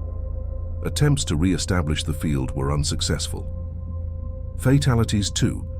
Analysis: SCP-Y-024's rapid adaptation to the electromagnetic field suggested an inherent resistance to such containment strategies. The fog's ability to increase in density and overwhelm the field generators indicated that its anomalous properties are more complex than initially understood, potentially involving an unknown energy source or anomalous mechanism beyond electromagnetic interaction. Containment Attempt Number 3. Atmospheric Containment Dome. Date: 2nd, 2000. Method: an atmospheric containment dome was constructed over SCP-Y-024's observed location using a transparent, flexible polymer designed to create an airtight seal. The dome was equipped with air filtration and circulation systems to prevent the buildup of hazardous gases and to attempt to isolate SCP-Y-024 from external influences. The goal was to contain SCP-Y-024 within the dome and study its behavior in a controlled environment. Outcome: initial deployment of the dome was successful, and SCP-Y-024 was fully enclosed within the structure. However, within hours, SCP-Y-024's nullification effects caused the air filtration and circulation systems to fail. The atmosphere inside the dome became stagnant, and the pressure differential led to structural stress on the dome. SCP-Y-024 then began to exert pressure against the dome walls, eventually causing them to rupture. The fog expanded rapidly, escaping containment and rendering the dome ineffective. Attempts to repair the dome and reseal SCP-Y-024 were unsuccessful, and the fog continued its migration. Fatalities: 16. Analysis: the failure of the atmospheric containment dome highlighted SCP-Y-024's ability to exert force and pressure against physical barriers, even when isolated from external environmental factors. The fog's influence over the atmosphere within the dome also indicated that SCP-Y-024 is capable of manipulating air pressure and density within its vicinity, further complicating containment efforts. Containment Attempt Number 5. Reality Anchor Deployment. Date: 28th, 2000. Method: Scranton Reality Anchors, SRAs, were deployed around SCP-Y-024's perimeter to stabilize the local reality and counteract the fog's anomalous properties. The SRAs were intended to neutralize SCP-Y-024's nullification effects and prevent its expansion by anchoring it to a fixed location within Provisional Reality-Y-1. Monitoring equipment was set up to detect changes in SCP-Y-024's behavior and the effectiveness of the SRAs in containing it. Outcome: upon activation, the SRAs initially appeared to stabilize the area, with SCP-Y-024 showing a decrease in movement and density. However, within a short period, SCP-Y-024 began to emit low-frequency vibrations that disrupted the SRA's functionality. These vibrations caused the anchors to malfunction and lose synchronization, leading to a cascade failure. SCP-Y-024 resumed its migration, and several SRAs were consumed by the fog, which caused them to exhibit anomalous behavior and cease functioning entirely. Fatalities. 3. Analysis. The failure of the SRAs suggested that SCP-Y-024 possesses a reality warping capability that can interfere with even the most advanced reality stabilization technologies. The fog's ability to generate disruptive vibrations indicates a potential defensive mechanism against containment efforts, further complicating its containment. Containment Attempt Number 5. Thermal Containment. Date: 29th, 2000. Method. A series of high-intensity thermal emitters were deployed around SCP-Y-024's perimeter, designed to increase the temperature within the containment zone to extreme levels. The goal was to test whether SCP-Y-024 could be dispersed or neutralized by intense heat, which would evaporate or destabilize its structure. Drones equipped with infrared sensors were deployed to monitor temperature levels and SCP-Y-024's response. Outcome. The thermal emitters successfully raised the temperature within SCP-Y-024's containment zone to over 1,000 degrees Celsius. Despite the extreme heat, SCP-Y-024 showed no signs of dispersal or destabilization. The fog's density remained constant, and its movement was unaffected by the temperature increase. After several hours of continuous operation, the thermal emitters began to overheat and fail. SCP-Y-024 then expanded, engulfing the emitters and causing them to melt and cease functioning. Fatalities, 0. Analysis. The failure of the thermal containment strategy confirmed that SCP-Y-024 is resistant to extreme heat and cannot be neutralized through thermal methods. The fog's composition and structure appear to be immune to temperature changes, indicating that its anomalous properties are not based on conventional physical principles. Final containment attempt. Provisional Reality-Y-1 isolation. Date: 1st, 2000. Method. The final containment strategy involved attempting to isolate SCP-Y-024 within Provisional Reality-Y-1 by creating a dimensional barrier to prevent its escape into baseline reality. A team of researchers, specialized Zeta-0 members, and reality engineers worked to establish a stable dimensional boundary around SCP-Y-024's observed perimeter using advanced reality manipulation technology and dimensional anchors. The goal was to contain SCP-Y-024 within Provisional Reality-Y-1 permanently, preventing it from posing a threat to baseline reality. Outcome. Initial deployment of the dimensional boundary was successful, with SCP-Y-024 contained within the established perimeter. However, within days, SCP-Y-024 began to exert pressure against the dimensional boundary, causing localized reality distortions and fluctuations. The damages dealt to the dimensional boundary were reflected onto Zeta-0 operative Pocket Sand, a Bad Bunch member who acted as a primary function of the dimensional boundary due to his anomalous abilities. These distortions led to a destabilization of the dimensional anchors, resulting in the collapse of the boundary, simultaneously causing operative Pocket Sand to instantaneously explode from excess blood production. SCP-Y-024 resumed its migration within Provisional Reality-Y-1, and the containment strategy was deemed a failure. Fatalities. 1. Analysis. The collapse of the dimensional boundary highlighted SCP-Y-024's capacity to influence and distort reality itself, making it resistant to even the most advanced containment technologies. This incident also showed that SCP-Y-024's effects can be produced even if the subject makes contact with it in any sense, dimensional, physical, or otherwise, as shown through the side effects induced in the now-deceased Zeta-0 operative Pocket Sand. The failure of this final attempt led to the conclusion that SCP-Y-024 cannot be contained within any known framework or reality. Conclusion. After multiple containment attempts utilizing a wide range of advanced technologies and strategies, SCP-Y-024 has been classified as uncontainable. Its ability to adapt to and overcome containment measures, coupled with its reality warping properties and resistance to environmental changes, makes it an exceptionally dangerous anomaly. Researcher notes, the decision to classify SCP-Y-024 as uncontainable does not signify an end to research efforts. On the contrary, this classification underscores the importance of developing new strategies and technologies to address threats that defy conventional containment. All personnel are advised to avoid direct interaction with SCP-Y-024 and to prioritize safety and reporting over engagement. The anomaly's unpredictable nature makes it one of the most hazardous entities currently under the Foundation's observation. Incident Report Y-024-7, first functional recovered audio file of Y-024 victim. Subject, Researcher Dr. Marcus Hale. Date, 31st, 2000.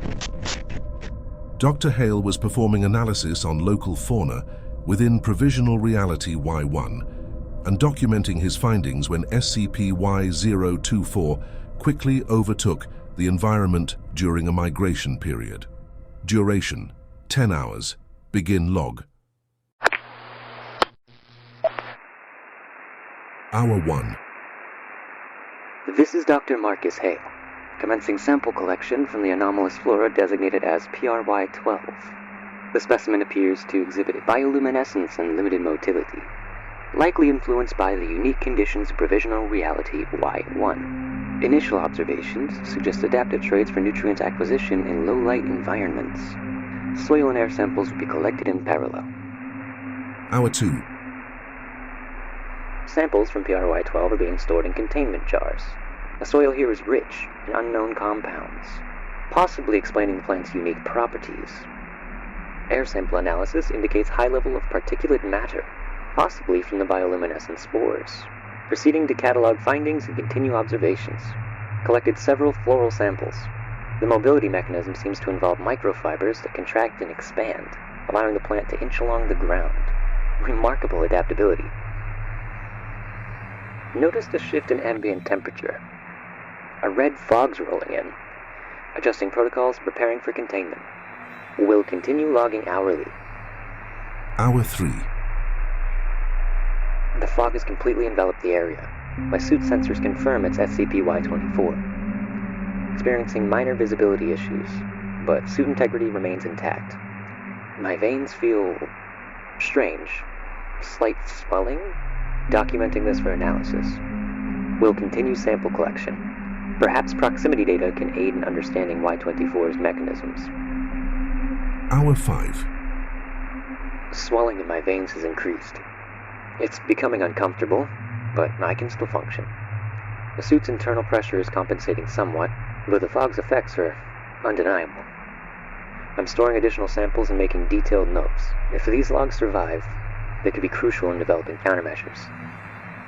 Hour 6. It's getting worse. The swelling is starting to hurt. Blood is leaking from my nose and eyes, but I'm managing to keep my focus. This might be my last chance to gather meaningful data. If anyone is listening, please, make sure this information is used to protect others. Continuing observations. Hour 7.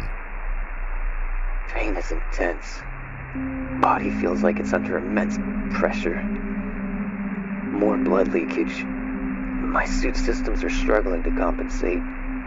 If only I had more time, maybe I could find a way out. To my colleagues, stay safe. Avoid SCP-Y-24 at all costs. Continuing to document changes. Hour 8. It's unbearable. Body is expanding. I can feel blood pumping furiously. The pain is indescribable. Collecting any remaining samples and data. My vision is blurring, but I must keep going. Maybe these findings can help anyone. Please. Hour 9. Could barely speak. Body's on the brink. I could feel it about to burst. Please, whoever finds this, use this data. Save others. My fate is sealed, but you could still fight this. Please, don't let my death be in vain. Hour 10. Final log speaks. Could hardly talk. The pain is overwhelming. My last hope, my friends, colleagues, stay safe. Use findings. Prevent this for all of us.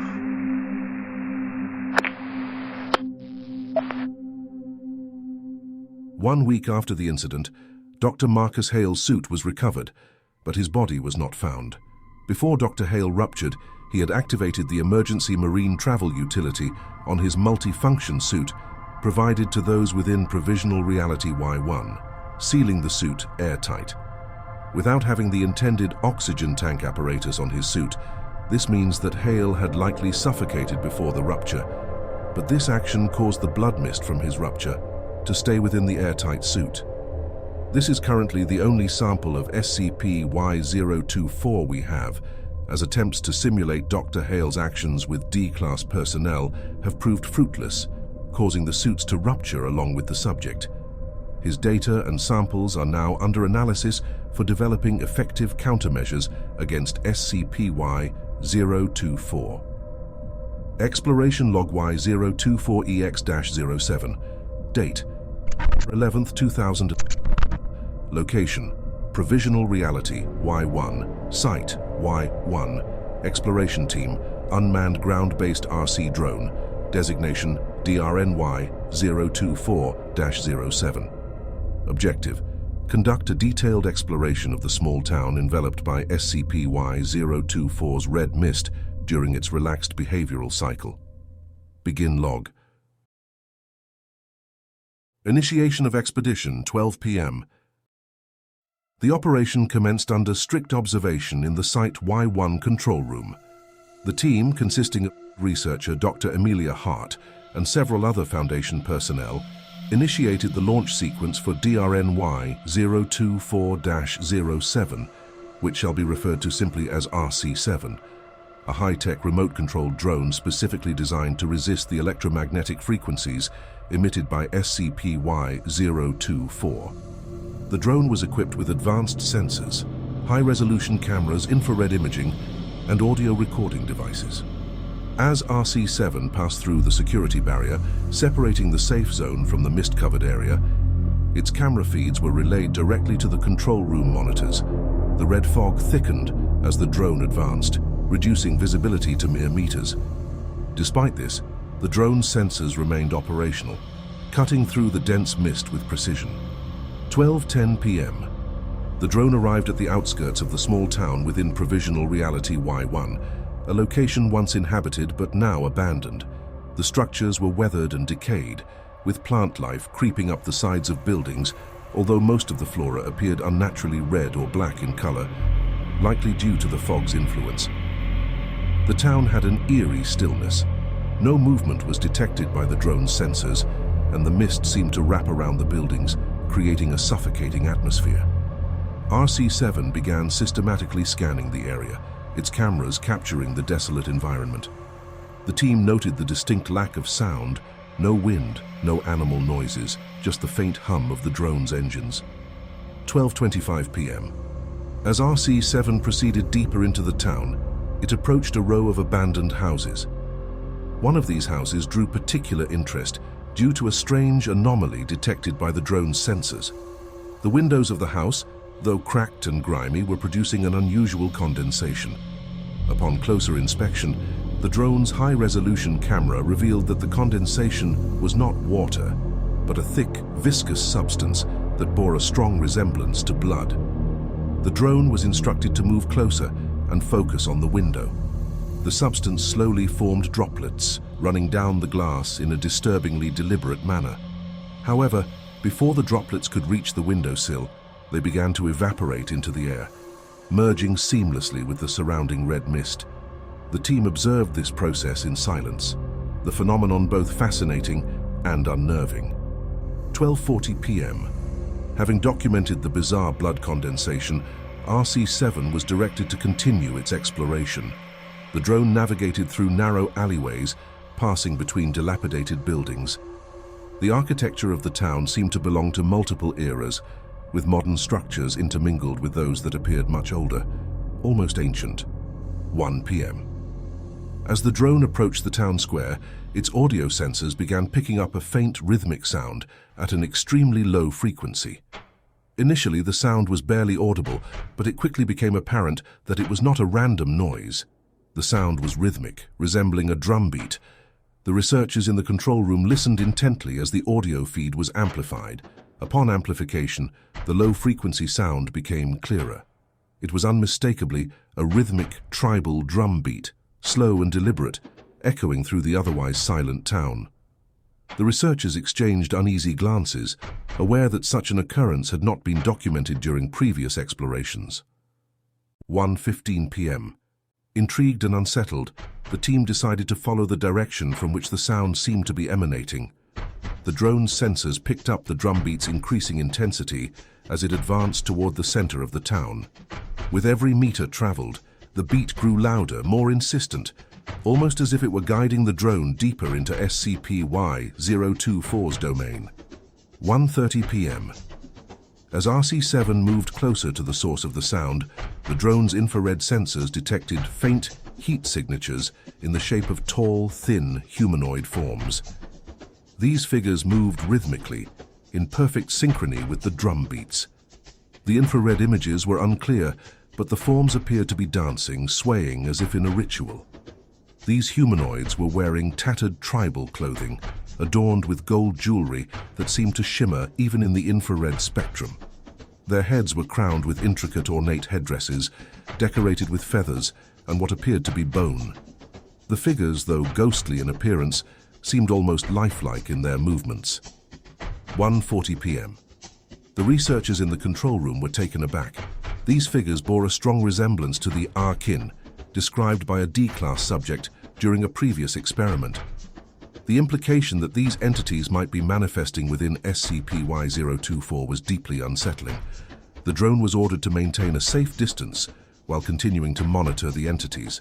As it did, the Arkin appeared to notice the drone.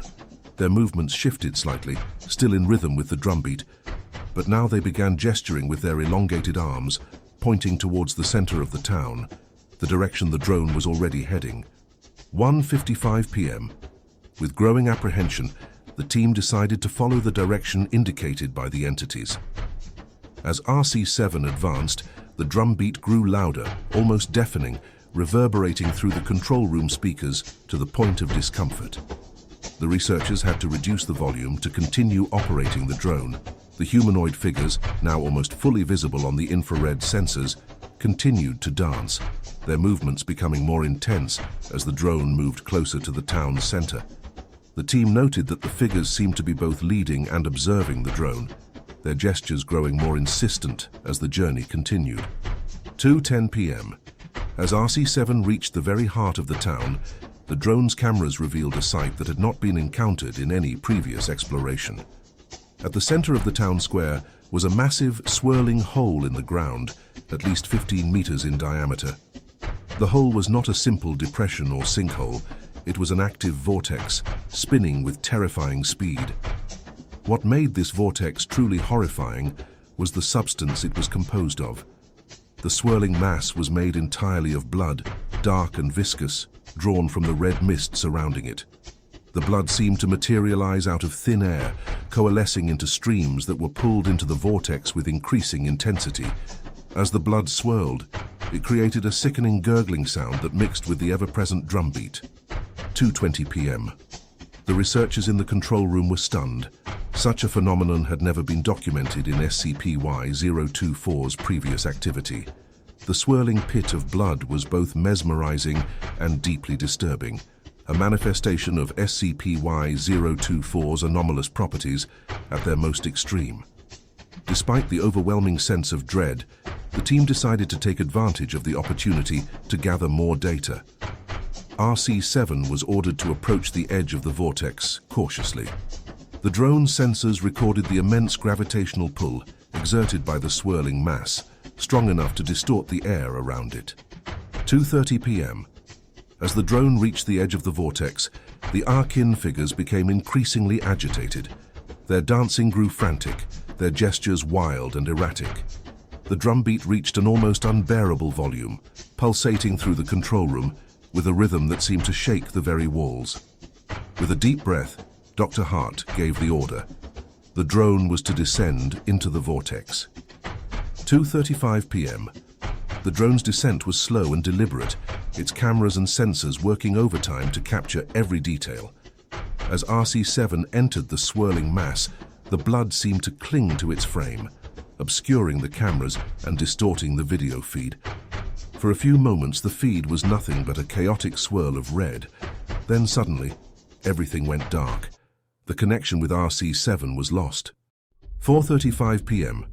After 2 hours of silence, RC-7's signal was unexpectedly restored. The control room monitors flickered back to life, displaying a black screen with faint, intermittent static. The team quickly scrambled to regain full control of the drone, but the video feed remained mostly dark, with only brief flashes of indistinct imagery. What little data could be retrieved from the drone's logs indicated that it had continued descending into the vortex for several minutes before encountering an anomalous interference that disrupted all systems. Despite this, the drone's audio recording device captured a final brief sound before going offline once more. A distant, echoing voice, speaking in a language that has yet to be identified, followed by a single loud drum beat. The feed was abruptly cut shortly after. Exploration Log Y-024-B, RC-7 Reconnaissance, Part 2, Date. Location, Provisional Reality-Y-1, Expedition Team, RC Unit, RC-7. Status, Reconnaissance resumed. 12:07 p.m. 5 days after its abrupt loss of signal, RC-7 unexpectedly reactivated, sending a live video feed back to the Mobile Research Unit Theta-12, the operators of RC-7. The researchers, taken by surprise, scrambled to their stations, hurriedly pulling up the feed and running diagnostic tests. The drone systems appeared fully functional, yet what it displayed on the screen was far from reassuring. The video feed revealed an unsettling environment, a vast, dilapidated facility bathed in dark, coagulated blood.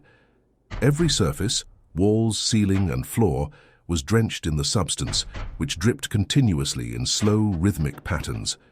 Yet, despite the drone's fully operational audio systems, the environment was entirely silent. No sound accompanied the dripping blood, nor was there any ambient noise typical of such an environment. Repeated diagnostics confirmed that this was not a malfunction. The facility itself was enveloped in an unnatural, oppressive silence. 12:15 p.m. The drone's camera panned slowly, revealing more of the eerie surroundings. The blood, although thick and viscous, behaved unnervingly, sliding down the walls in slow, deliberate streams before vanishing as it touched the ground. The evaporation left no trace, adding to the mystery of this sinister place. The drone's operators, their hands hovering over the controls, watched the feed with growing unease.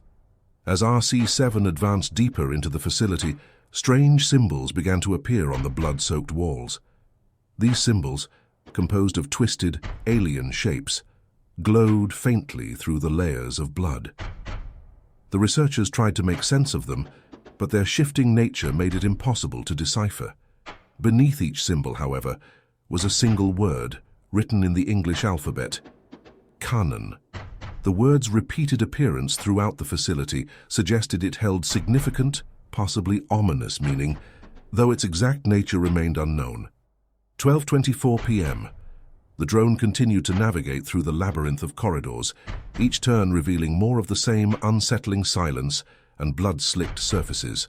The operators guided the drone cautiously, noting every detail for later analysis. The environment felt increasingly claustrophobic, with the blood-slicked walls seemingly closing in as the drone moved forward. 12:31 p.m. Suddenly, a violent disruption broke the monotonous silence. A rusted pipe embedded in the ceiling burst open without warning, releasing a torrent of thick, sludge-like blood. The drone's camera was momentarily obscured as the viscous fluid splattered across its lens. The operators quickly activated the drone's cleaning mechanism, shaking off the congealed blood and restoring visibility to the feed. The corridor ahead was now flooded with the grotesque fluid, which began to evaporate almost immediately, leaving the passageway eerily dry once more. 12:38 p.m. The drone pressed on, its operators maintaining a tense focus on the feed. As RC-7 continued, the corridor narrowed, leading to a large, rusted metal door, an elevator, its surface corroded and marked with more of the glowing symbols. Above the door, the word Kanan was etched, its letters pulsating faintly in the blood-red gloom. The researchers exchanged uneasy glances, but decided to proceed. One of them directed the drone to extend its mechanical arm, cautiously pressing the open button on the elevator's control panel. The doors groaned and creaked as they slowly parted, revealing not the expected interior, but a massive wave of dark, congealed blood. The liquid surged forward, flooding the corridor in complete silence. The drone stabilizers engaged as the operators kept it anchored amidst the rushing fluid. 12:44 p.m. One of the researchers nervously jests at their circumstances and its similarity to the movie The Shining, promptly being reprimanded by the other researchers.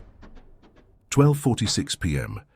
With the corridor now submerged in ankle-deep blood, the drone advanced into the elevator. The interior was as blood-soaked as the rest of the facility, with more of the enigmatic symbols etched into the walls. The researchers, now deeply unsettled, instructed the drone to extend its mechanical arm once more. This time, they pressed one of the two buttons on the control panel. Up and down. The up button yielded no response, so the drone pressed the down button instead. 12:50 p.m.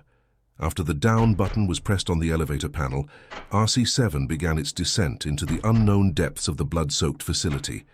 Suddenly, the video feed from the drone flickered, distorting with lines of static.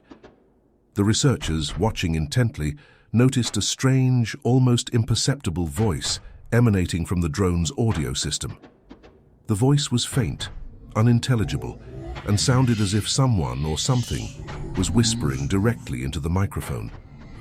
The words were too garbled to be understood, their meaning lost in the crackle of the static. Just as quickly as it had appeared, the disturbance subsided, leaving behind only the disconcerting silence. 12:54 p.m. The elevator came to an abrupt halt, causing a brief moment of tension among the research team. The silence, once again, pressed down on the room as the drone's audio picked up nothing but the unsettling absence of sound. The elevator doors creaked open slowly, revealing a scene that was eerily familiar. Another hallway, identical in every aspect to the one they had just explored. The walls, floor, and ceiling were coated with the same thick, congealed blood, dripping in a disturbingly rhythmic manner. The drone's camera panned across the hallway, revealing no immediate differences from the previous floor. It was as if they had never descended at all. However, one of the researchers noticed something subtle yet significant. The symbols on the doors lining the hallway had changed. Where they had previously seen the word Canaan, beneath the cryptic symbols, it now read Bis. The change was minor but significant, adding another layer of mystery to the already unsettling environment. 12:58 p.m. The drone was guided forward through the hallway, its sensors scanning the environment as it moved. Everything about the corridor seemed identical to the previous floor, down to the smallest detail, including the pipe that had burst and spilled sludge-like blood earlier. The resemblance was so uncanny that the researchers began to question whether the elevator had actually descended or if they were trapped in some sort of spatial anomaly. Despite the apparent similarity to the previous floor, RC-7's onboard sensors, geometric, seismic, and air pressure analysis confirmed that the drone had indeed descended to a lower altitude. The data suggested that they had moved deeper into the facility, even though the environment appeared unchanged. 1:03 p.m. Unnerved by the bizarre duplication of the hallway, the research team decided to direct the drone back to the elevator. They hoped to further test the behavior of the facility by attempting to ascend. Upon reaching the elevator, they instructed RC-7 to press the up button.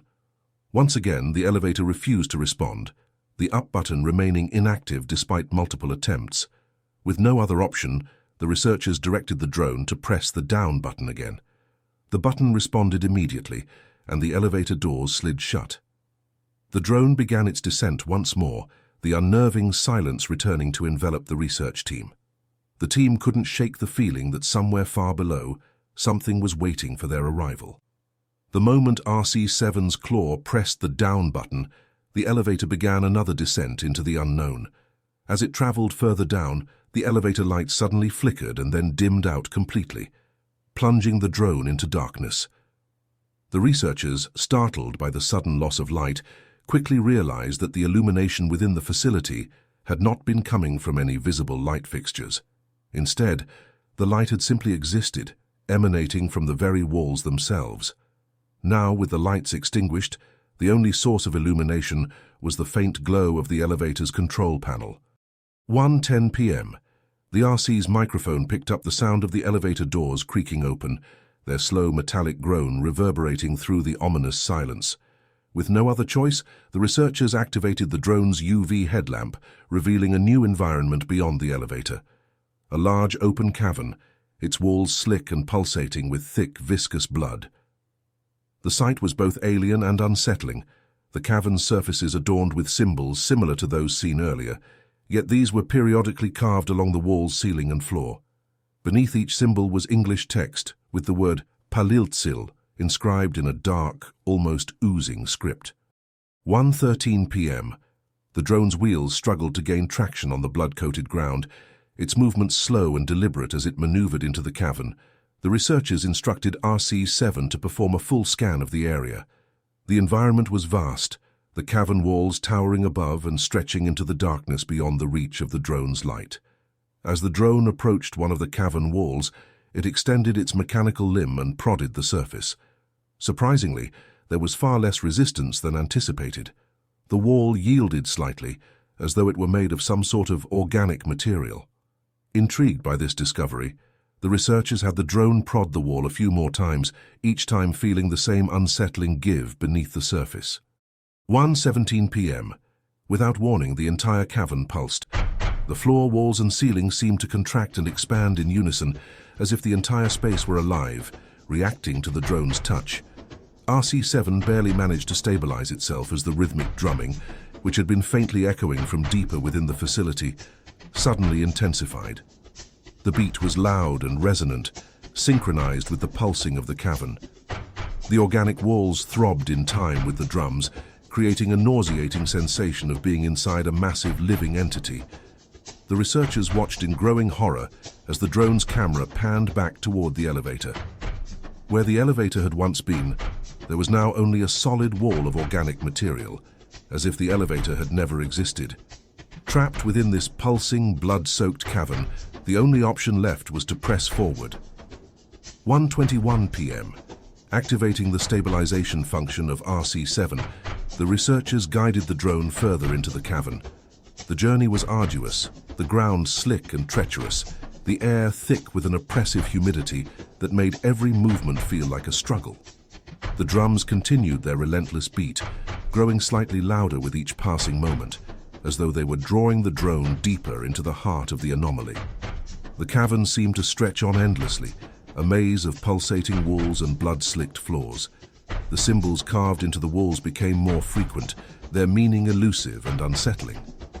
After what felt like an eternity, the drone reached a fork in the path. Both directions were blocked by a thick organic mucus layer that quivered with each pulse of the cavern. 1:27 p.m.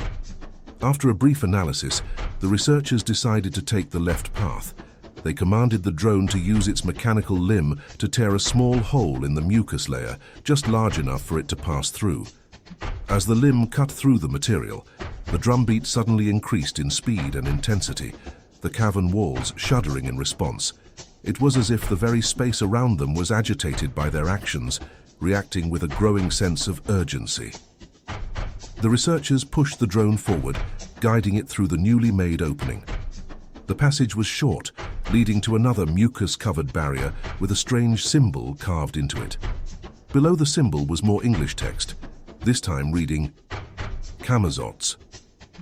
The name sent a shiver through the research team, the word evoking a primal sense of fear. 1:32 p.m. With no other choice, the researchers directed RC-7 to cut through the second mucus layer. As the drone breached the barrier, it revealed a large organic chamber, the air thick with the scent of decay and blood. The chamber was pulsating violently with the rhythm of the drums, each beat causing the walls to throb with a sickening force. At the center of the room hung a horrifying sight, a massive anthropomorphic bat creature, its flesh pierced by sinuous strands of organic material that suspended it in mid-air. Its body was grotesquely dismembered, its torso floating in the center of the room, with its limbs and head arranged around it in a macabre display. The creature's eyes were closed, its body still, but there was an undeniable aura of malevolence that filled the room. 1:35 p.m. The sight of the creature triggered an instinctual response of fear within the researchers, as if their very DNA was urging them to flee. The drone, however, continued forward, its camera zooming in to capture every disturbing detail. The creature's skin was leathery and covered in a thin layer of congealed blood, its fangs glistening in the dim light. Suddenly, the feed from RC-7 began to glitch, the image distorting with lines of static. At that moment, one of the creature's eyes snapped open, its gaze locking onto the drone's camera. The eye was bloodshot and filled with a terrible, ancient intelligence.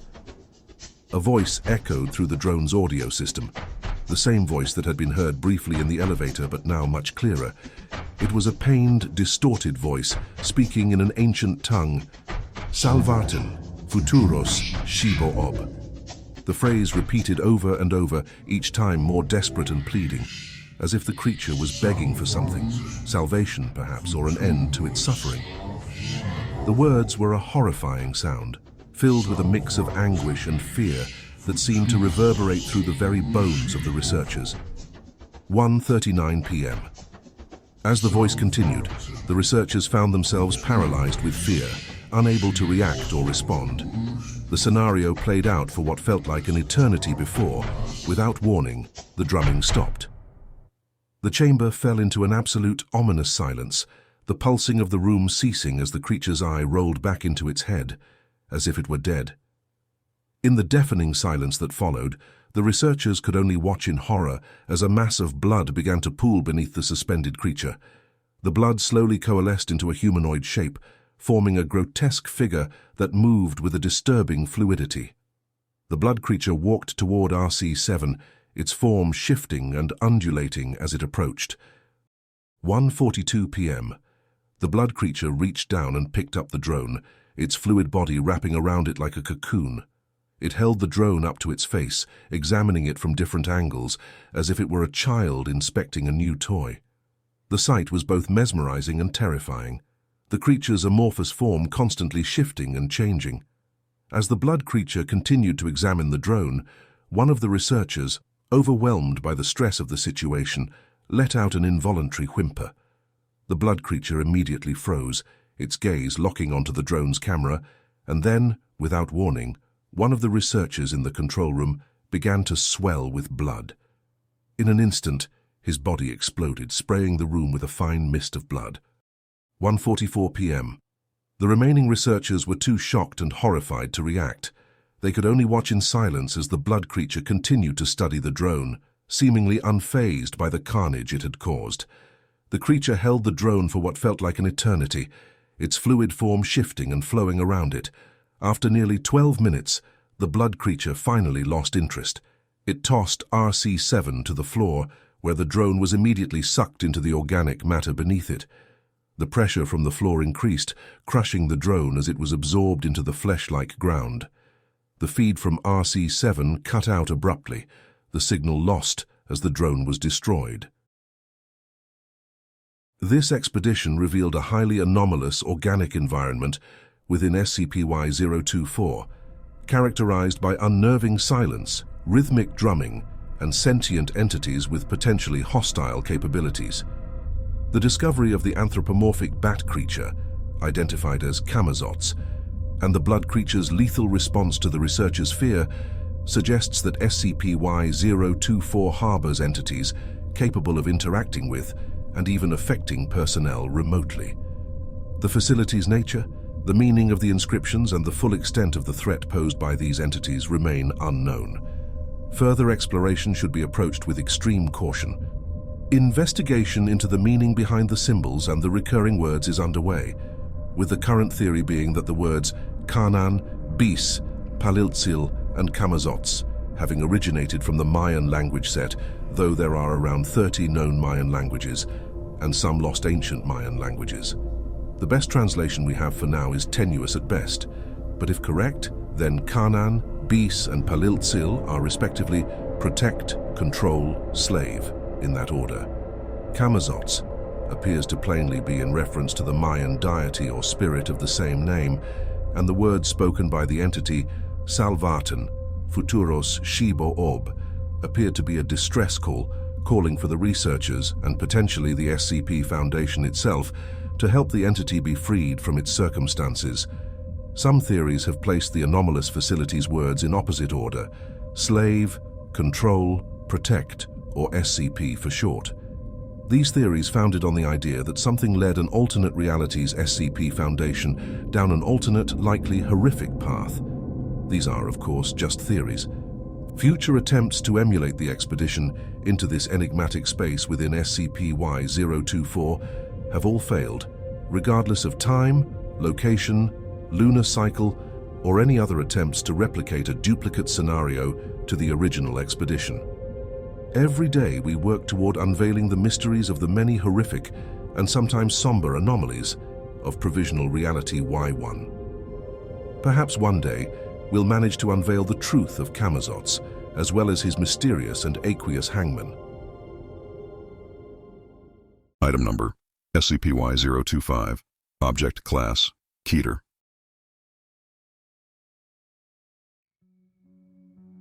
Special Containment Procedures. Due to SCP-Y-025's mimetic nature and its rapid dissemination across digital platforms, conventional containment methods are currently unfeasible.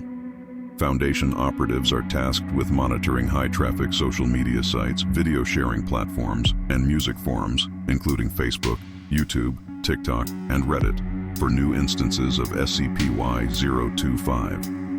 Advanced web crawlers and AI-based detection algorithms are utilized to flag and assess videos suspected of containing SCP-Y-025. Attempts to remove or censor SCP-Y-025 are to be comprehensively documented, despite the peculiar effects on personnel involved in these efforts. Individuals exposed to SCP-Y-025 display acute memory loss regarding their mission objectives and exhibit pronounced rock and roll euphoria, diminishing their perception of the urgency of containment. Re-education and mimetic resistance training are compulsory for these personnel, although the efficacy of these measures is limited. Research into the mimetic properties of SCP-Y-025 continues, with an emphasis on developing a deeper understanding of its influence on cognitive processes. Personnel tasked with engaging SCP-Y-025 are mandated to undergo regular psychological evaluations and enhanced mimetic resistance training. Description: SCP-Y-025, known informally as Earworm, is a mimetic anomaly manifesting as music videos, each less than a minute long, that circulate across various internet platforms. These videos incorporate sensitive SCP Foundation information, such as SCP designations, containment procedures, and classified incidents, interwoven with highly engaging and addictive musical compositions. The severity of the information leak contrasts sharply with the behavior of Foundation personnel exposed to SCP-Y-025. Affected individuals report an intense enjoyment of the music and a significant decrease in concern regarding the confidential data disclosed. This results in a euphoric state and apathy toward the breach of information, posing a substantial threat to operational security. Efforts to remove SCP-Y-025 from the internet lead to immediate and profound memory loss among personnel, coupled with a heightened state of euphoria. These individuals downplay the importance of removing SCP-Y-025 content, referring to it as not worth silencing a rock star. This effect persists despite multiple exposures to counter-mimetic strategies and rigorous re-education. Incident Report Y-025-A. On July 2, 2000, a coordinated effort was made to expunge SCP-Y-025 from major video sharing sites. Initial success was quickly undermined as all personnel involved experienced sudden amnesia regarding their objectives. Furthermore, many expressed admiration for the irresistible beat of the music. Affected individuals were promptly reassigned and subjected to further psychological evaluations and mimetic resistance training. Research Log Y-025-B. Dr. Marcus Bell conducted a series of experiments to analyze SCP-Y-025's mimetic properties. SCP-Y-025's videos possess an exceptionally addictive musical quality. Exposure results in immediate cognitive dissonance concerning the severity of the leaked information. Repeated exposure bolsters individual resistance to conventional memetic countermeasures. Addendum Y-025-3. Audio form analysis. A thorough study was conducted to dissect the audio composition of SCP-Y-025's music, comparing its effects to the physiological responses humans exhibit when experiencing chills or goosebumps during peak moments of their favorite songs. Functional MRI scans of subjects exposed to SCP-Y-025 revealed strikingly similar patterns of neural activity. The auditory cortex, reward circuitry, and regions associated with emotional processing lit up identically as in subjects listening to personally cherished music. The data suggests SCP-Y-025's music triggers a profound and primal pleasure response, deeply intertwined with the human appreciation for rhythm and melody. Addendum Y-025-5. Testing log Y-025-D. Test 1. Date July 13, 2000. Subject D7834, male, 34 years old, no prior significant musical interest. Procedure: D7834 was exposed to a 15-second loop of SCP-Y-025's music in a soundproof chamber. The loop was played at a moderate volume, and the subject's psychological and physiological responses were monitored. Results: 0 to 5 minutes, D7834 initially exhibited confusion, but quickly showed signs of enjoyment, tapping his foot in time with the beat. When questioned, the subject described the music as catchy and better than expected. 5 to 15 minutes, D7834's enjoyment increased noticeably, and he began to hum along with the melody. Despite being instructed to remain seated, the subject stood up and started to sway to the rhythm. 15 to 30 minutes. The subject's engagement with the music intensified, expressing a desire to hear more.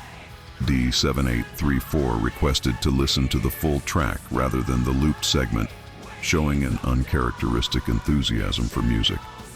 30 to 60 minutes.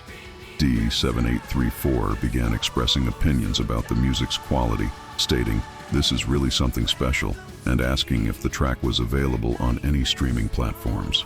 By the end of the hour, D7834 was fully immersed in the music, displaying an increased sense of euphoria and a near-obsessive need to continue listening. Conclusion: exposure to SCP-Y-025's music rapidly increased. D7834's appreciation for music, evolving from mild interest to intense enthusiasm within an hour. The test was terminated after 60 minutes to prevent prolonged exposure, but the subject exhibited withdrawal-like symptoms, including irritability and distress when the music was stopped. Test 2, date July 14, 2000. Subject D9912, female, 26 years old, professional musician. Procedure: D9912 was exposed to SCP-Y-025's music in a soundproof chamber for 2 hours, with regular psychological assessments throughout the exposure period. Results: 0 to 10 minutes, D9912 immediately responded positively to the music, describing it as incredible and mind-blowing. She began analyzing the composition, praising its complexity and emotional impact. 10 to 30 minutes. The subject's admiration grew, and she began to speculate on the techniques used to produce such a perfect piece of music. D9912 became increasingly animated, moving around the room and discussing potential collaborations with the artist behind the music, despite knowing it was an anomaly. 30 to 60 minutes. D9912 displayed an almost reverential attitude towards the music, expressing a desire to learn from it and incorporate its style into her own work. Her speech became more rapid and excited, indicating heightened enjoyment and creative inspiration. 60 to 120 minutes. By the end of the exposure, D9912 was in an almost trance-like state, entirely absorbed in the music. She expressed a profound emotional connection to the piece, describing it as the pinnacle of musical achievement. Post-exposure, D9912 experienced significant distress, repeatedly asking to hear the music again and showing signs of psychological dependency. Conclusion: SCP-Y-025's music had an even more pronounced effect on a subject with a professional background in music, rapidly escalating from appreciation to obsession. The subject's reaction suggests that SCP-Y-025's influence may be more potent in individuals with pre-existing musical expertise or passion. Test 3. Date: July 15, 2000. Subjects: Group of 5 D-Class personnel, D45121, D6219, D3338, D8991, D57734. Procedure: The group was exposed to SCP-Y-025's music in a communal setting for an extended period of 4 hours. The goal was to observe the collective impact on group dynamics and social behavior. Results: 0 to 15 minutes.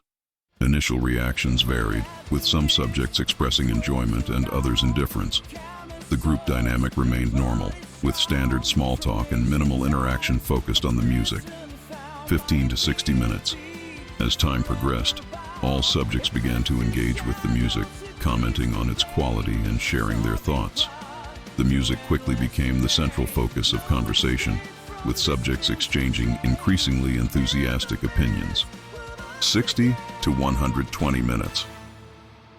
The group dynamic shifted towards a collaborative effort to enjoy the music fully. Subjects began encouraging one another to dance, sing along, and mimic instruments. There was a noticeable increase in group cohesion and mutual appreciation for the music. 120 to 240 minutes.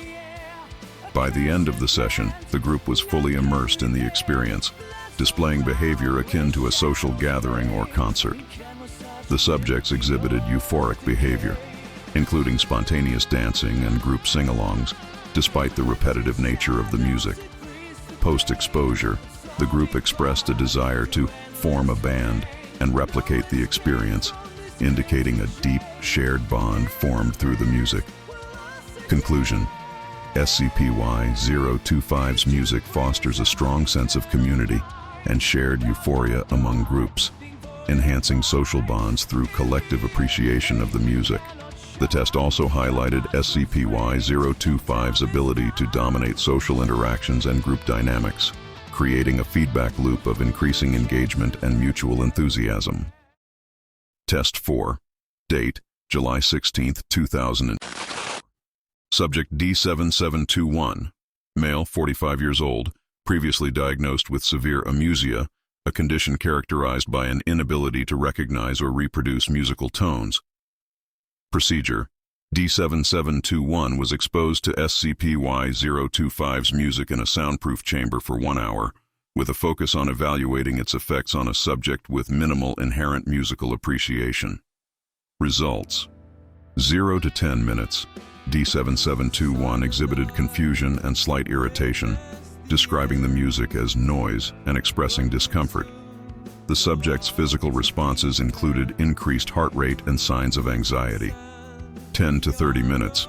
Despite initial resistance, D7721's hostility towards the music began to diminish. The subject gradually stopped complaining and started tapping his fingers rhythmically, though he remained largely disinterested. 30 to 60 minutes. By the end of the hour, D7721 exhibited unexpected behavior for someone with amusia. The subject attempted to hum along with the melody, albeit off-key, and described the music as not so bad after all. There was a noticeable, albeit muted, increase in his enjoyment of the sound. Conclusion: SCP-Y-025's music can exert influence even on individuals with severe amusia, overcoming neurological barriers to musical appreciation. Although the effect was less pronounced, it suggests that SCP-Y-025 possesses the ability to alter fundamental cognitive processes related to music perception. Incident Report Y025-C. On July 1, 2000, an anomalous event was reported at Site-Y1, characterized by music spontaneously playing through the facility's PA system. The music, described as an electrifying fusion of rock, metal, and psychedelic styles, began emanating from various speakers across the site. Notably, when power was shut down in specific sections to silence the music, it would instantly relocate to speakers in other parts of the facility. Researcher Barnaby Oswald observed that the music's movement was not random, but appeared to shift in a specific direction each time power was cut. By analyzing the pattern of its relocation, Oswald hypothesized that the music was converging towards a central point within Site-Y-1. In response, personnel systematically deactivated the power in a controlled manner, including backup generators in non-essential areas, to pinpoint the origin. The trail led to server room A7X, where a group of researchers and security personnel encountered an extraordinary sight. Within the room, an entity was flickering as if displayed on an old television screen. Each individual present reported seeing a different vision. Some described a dragon-like creature playing a guitar with such intensity that it conjured lightning. Others saw a flaming skeleton furiously drumming. Several mentioned a demon passionately singing into a microphone. A few even perceived fellow Site-Y-1 researchers performing as a band. Despite the varying descriptions, all witnesses agreed that the music was irresistibly captivating, described as hellishly divine. Zeta Zero operative Sunny Boy, maintaining focus on containment, attempted to physically engage the entity by tackling it. However, as Sunny Boy approached, the entity dissipated, transforming into a stream of electricity that entered an outlet in the server room. This action caused the entire facility to repower instantaneously. Following this event, SCP-Y-025's music resumed, broadcasting at high volume throughout Site-Y-1. The anomalous music significantly amplified its mimetic effects, leading to an outbreak of uninhibited celebration among the personnel.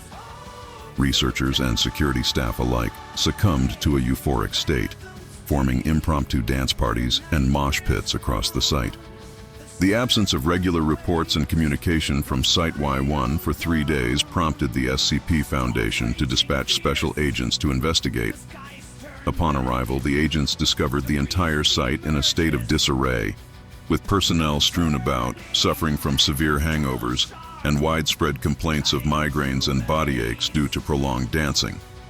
This incident revealed that Site-Y-1 staff had been under the influence of SCP-Y-025's mimetic effects, engaging in continuous revelry until they were incapacitated by exhaustion. This is Special Agent Eli Griffin, signing off as temporary director, as Director Knightley is currently recovering from his hangover. I hope you'll consider subscribing to stay up to date with Site-Y-1's findings, though it's likely best to ignore their opinions on SCP-Y-025, or perhaps music in general. I'm sure Knightley looks forward to having your audience in future reports.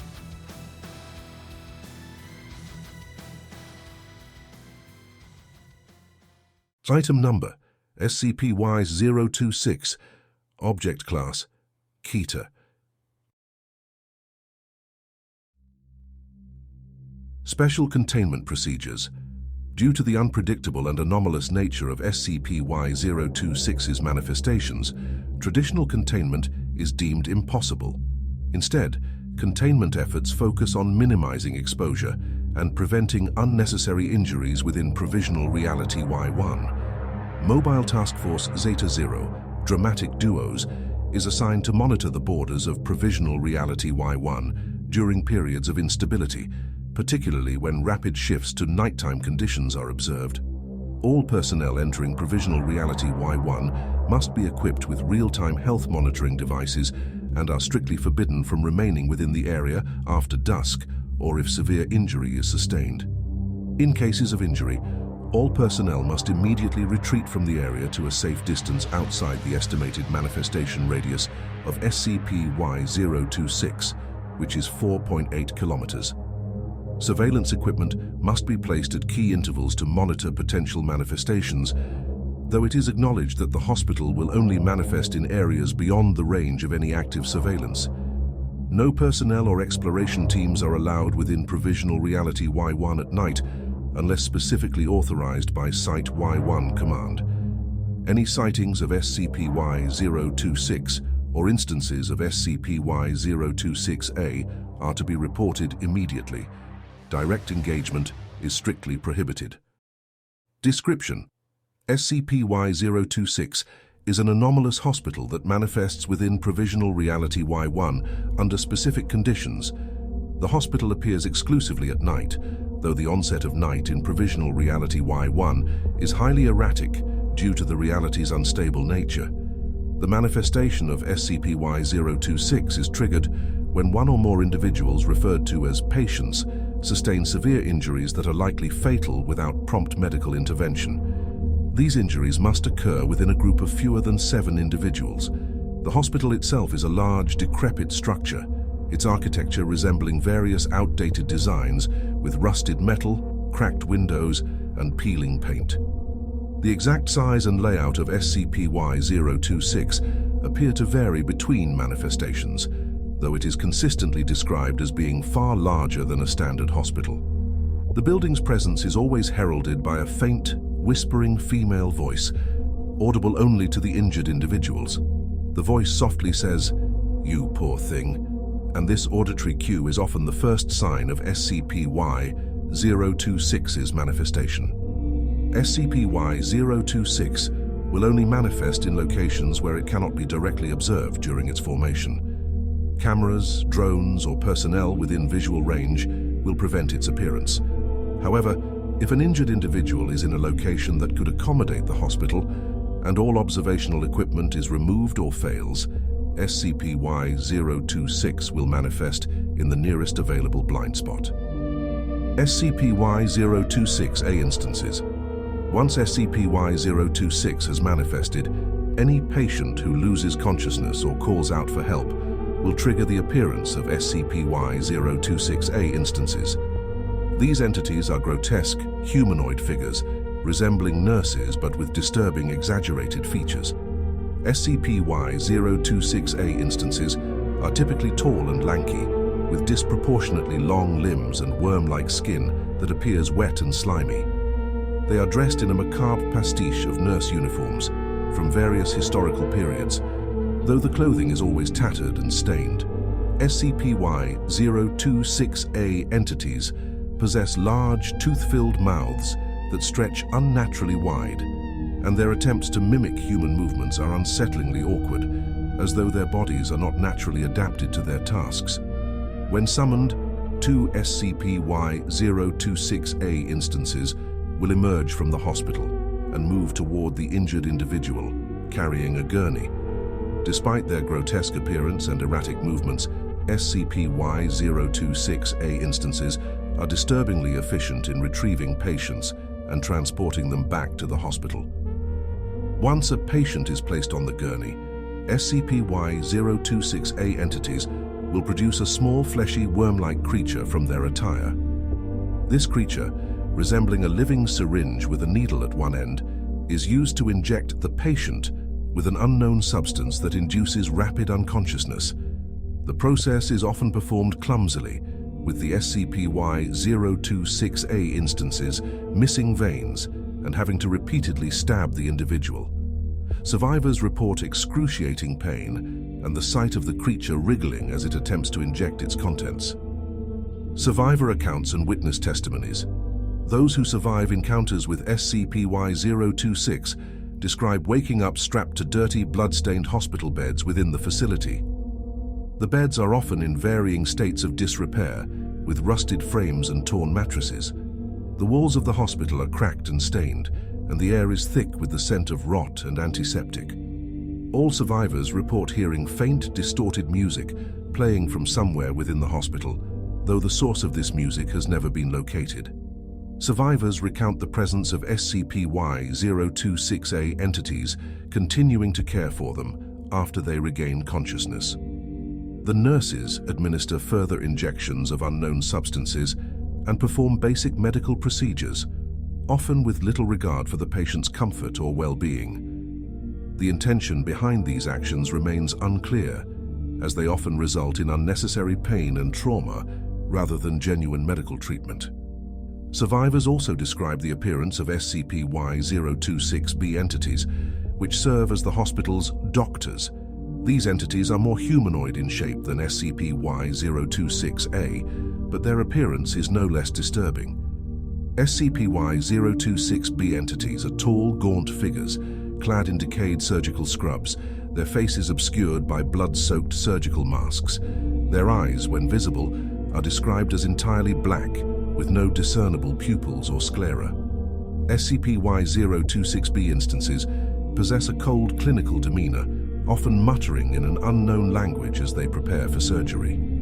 Survivors report that SCP-Y-026-B entities perform a variety of bizarre and invasive procedures on patients. These include, but are not limited to, organ transplantation. SCP-Y-026-B entities have been observed removing and replacing organs with grotesque, malformed substitutes. These substitutes appear to be organic, but are unlike any known human anatomy.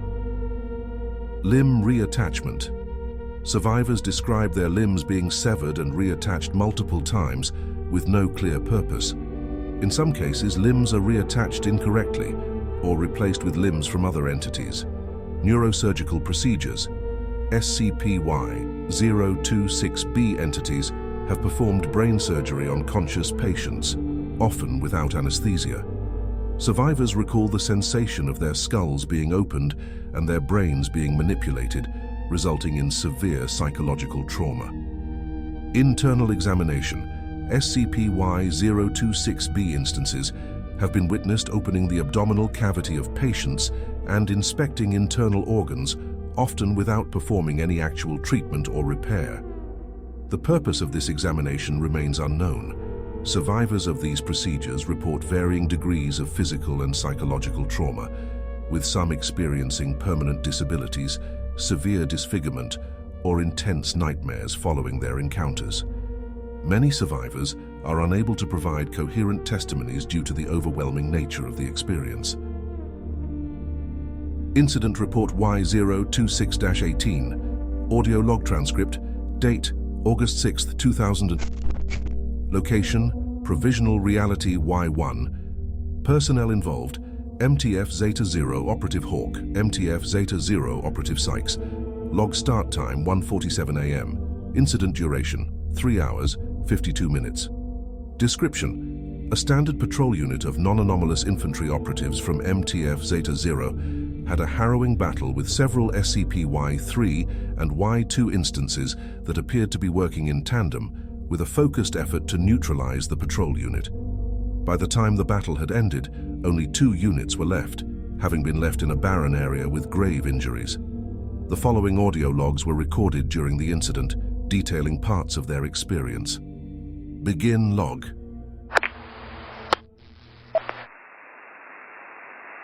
Sykes, you still with me? Barely. My leg's messed up. Can't feel it. How's the shoulder? Dislocated, maybe worse. It's not moving right. We need to get to extraction. You poor thing.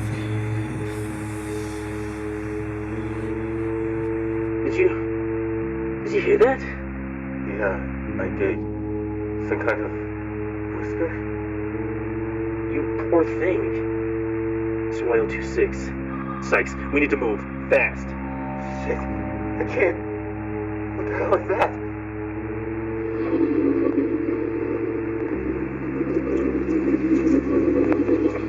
We have to move now. Fuck! Something got me! It's them. The nurses. We're screwed, Sykes. Just hold on. Dragging us! Can't fight! Can't move! I know. Just stay with me.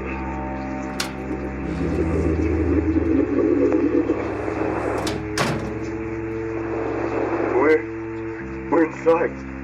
What is this place? The hospital. We're on Y026.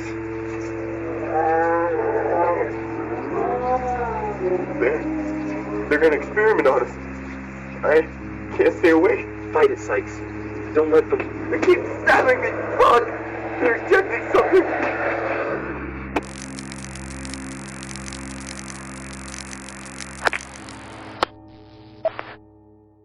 Both operatives had their suit microphones malfunction at this point, with Operative Sykes' microphone receiving notable damage from the impacts of multiple SCP-Y-026A instances attempting to sedate him.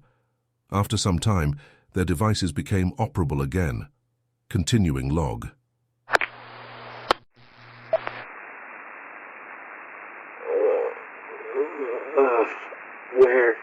Where am I? Hawk, you there? I'm here. Strapped down. Can you move? No. Something's wrong with my left arm. It's all numb. What the hell did they do to us? They drugged us. But we're still here. Still alive. For now. Something's coming. I need to get out of these restraints now. It's right next to me. I can feel it. Stay still. You saw what happened with those needles. If you move, they'll just make it worse.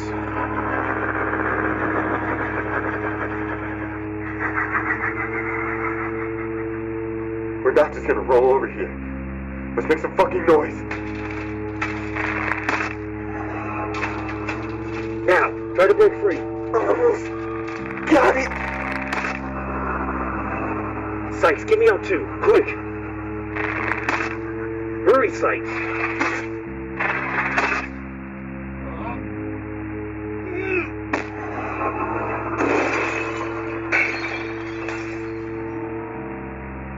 Move. We have to get out of here. This way. There's a door.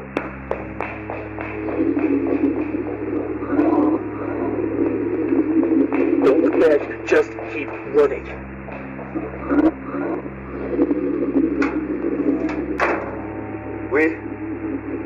We made it. For now. We can't stop. We have to keep moving.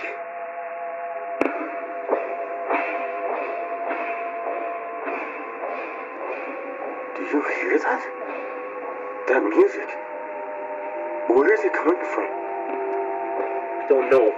I don't want to find out. Stay sharp. There's something else here. Can you hear it? Yeah. It's not the nurses or the doctors. It's something different. It's coming right for us! Run! Don't let it catch you. There's an arm ahead! Get to it! Don't have to tell me twice.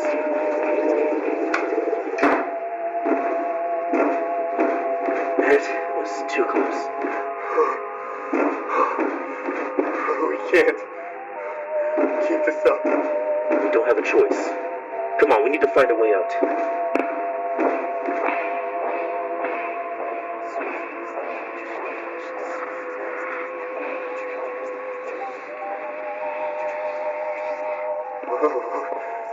Like they're everywhere. Don't listen to them. Just focus on finding an exit. What was that? Stay calm. We're almost there. I can feel it.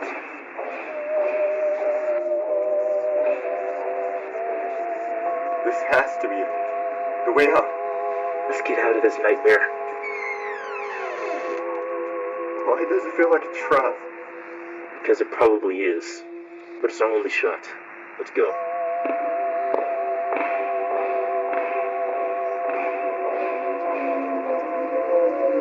It's coming back. We have to hurry. There's a door on the other side. Move!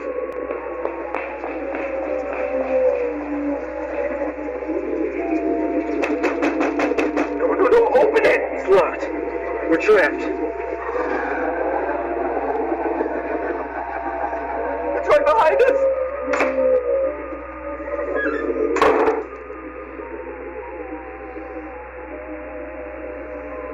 Oh shit. We made it. Are we out? Please tell me we're out. I think we're out of Y026.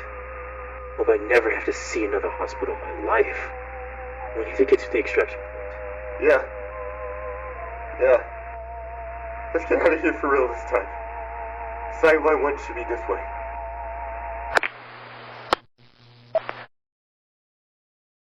During a standard patrol through Provisional Reality-Y-1, MTF Zeta-0 operatives Hawk and Sykes were subjected to a manifestation of SCP-Y-026. Following their harrowing escape, both operatives were found unconscious by a Provisional Reality-Y-1 patrol team.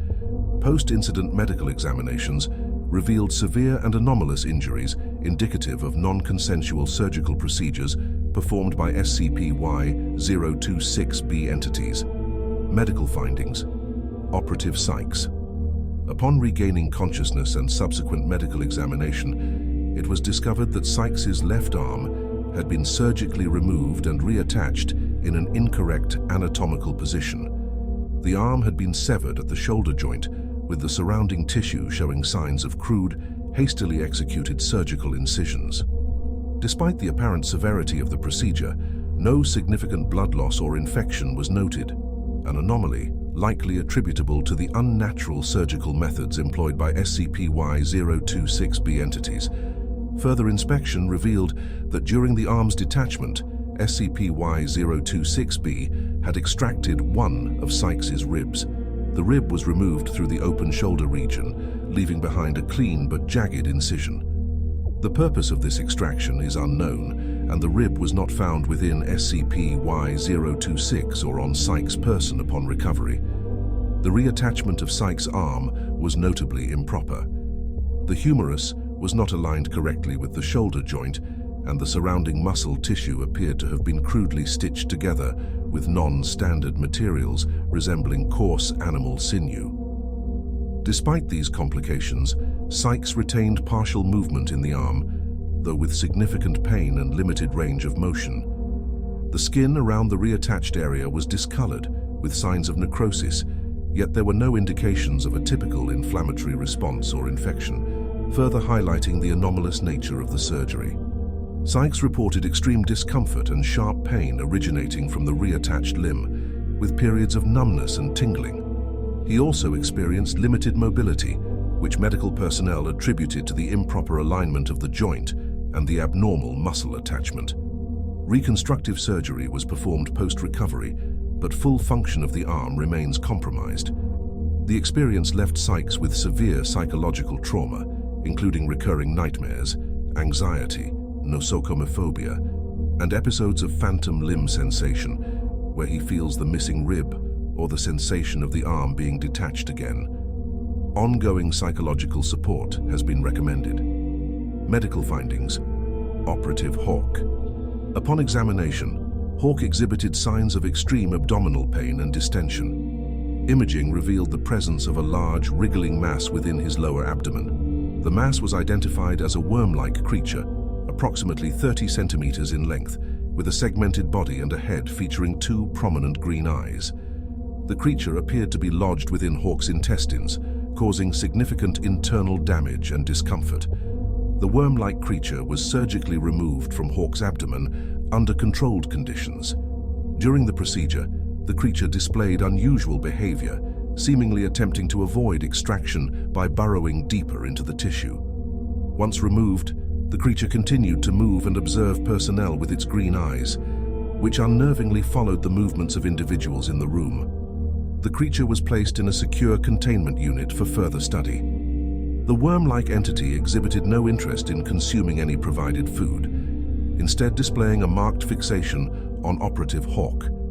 It consistently positioned itself to face the direction of Hawk's location, regardless of any barriers or distance. The creature's behavior suggested a strong, possibly symbiotic connection to its host, though this was not confirmed before its death. The entity died 3 days after extraction, showing no signs of injury or distress prior to its expiration. Autopsy of the creature revealed a rudimentary digestive system with no evidence of recent nourishment, suggesting it derived sustenance directly from Hawk's body or possessed an alternative means of survival.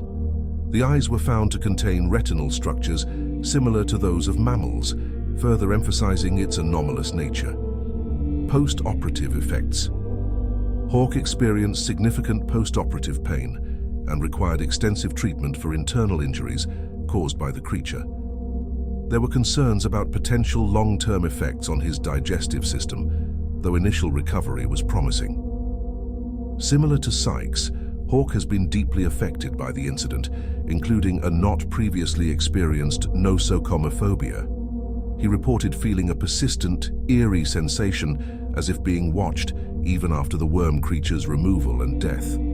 These sensations have been linked to the creature's anomalous fixation on him and are being monitored as part of his ongoing psychological treatment.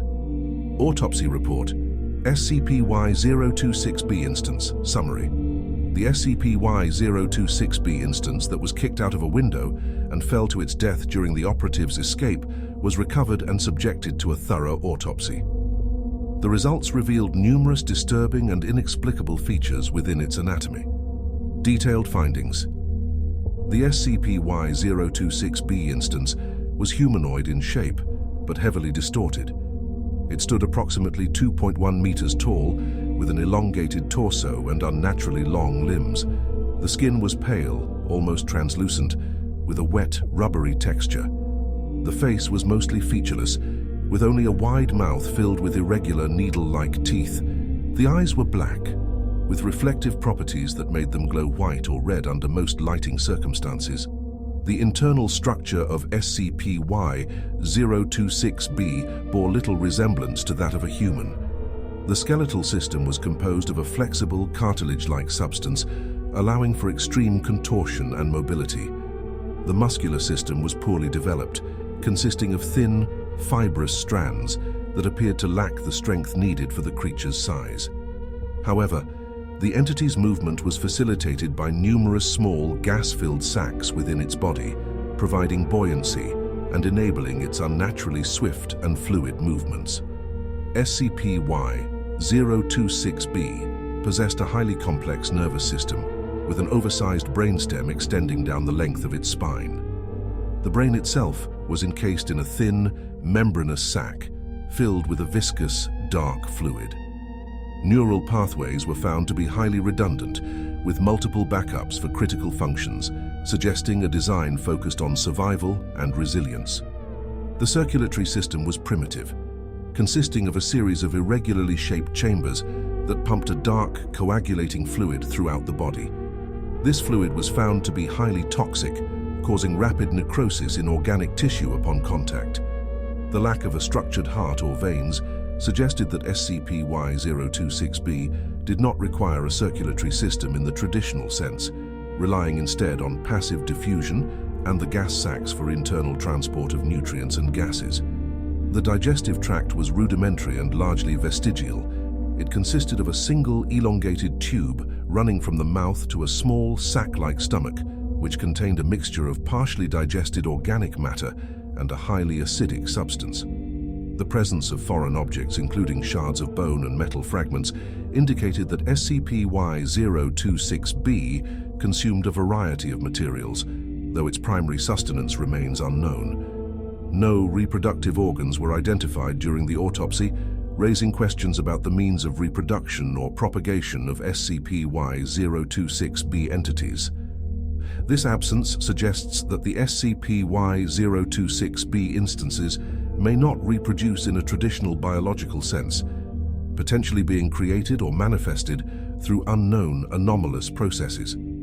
The most disturbing discovery was a small pulsating organ located within the chest cavity, surrounded by a dense cluster of nerve endings.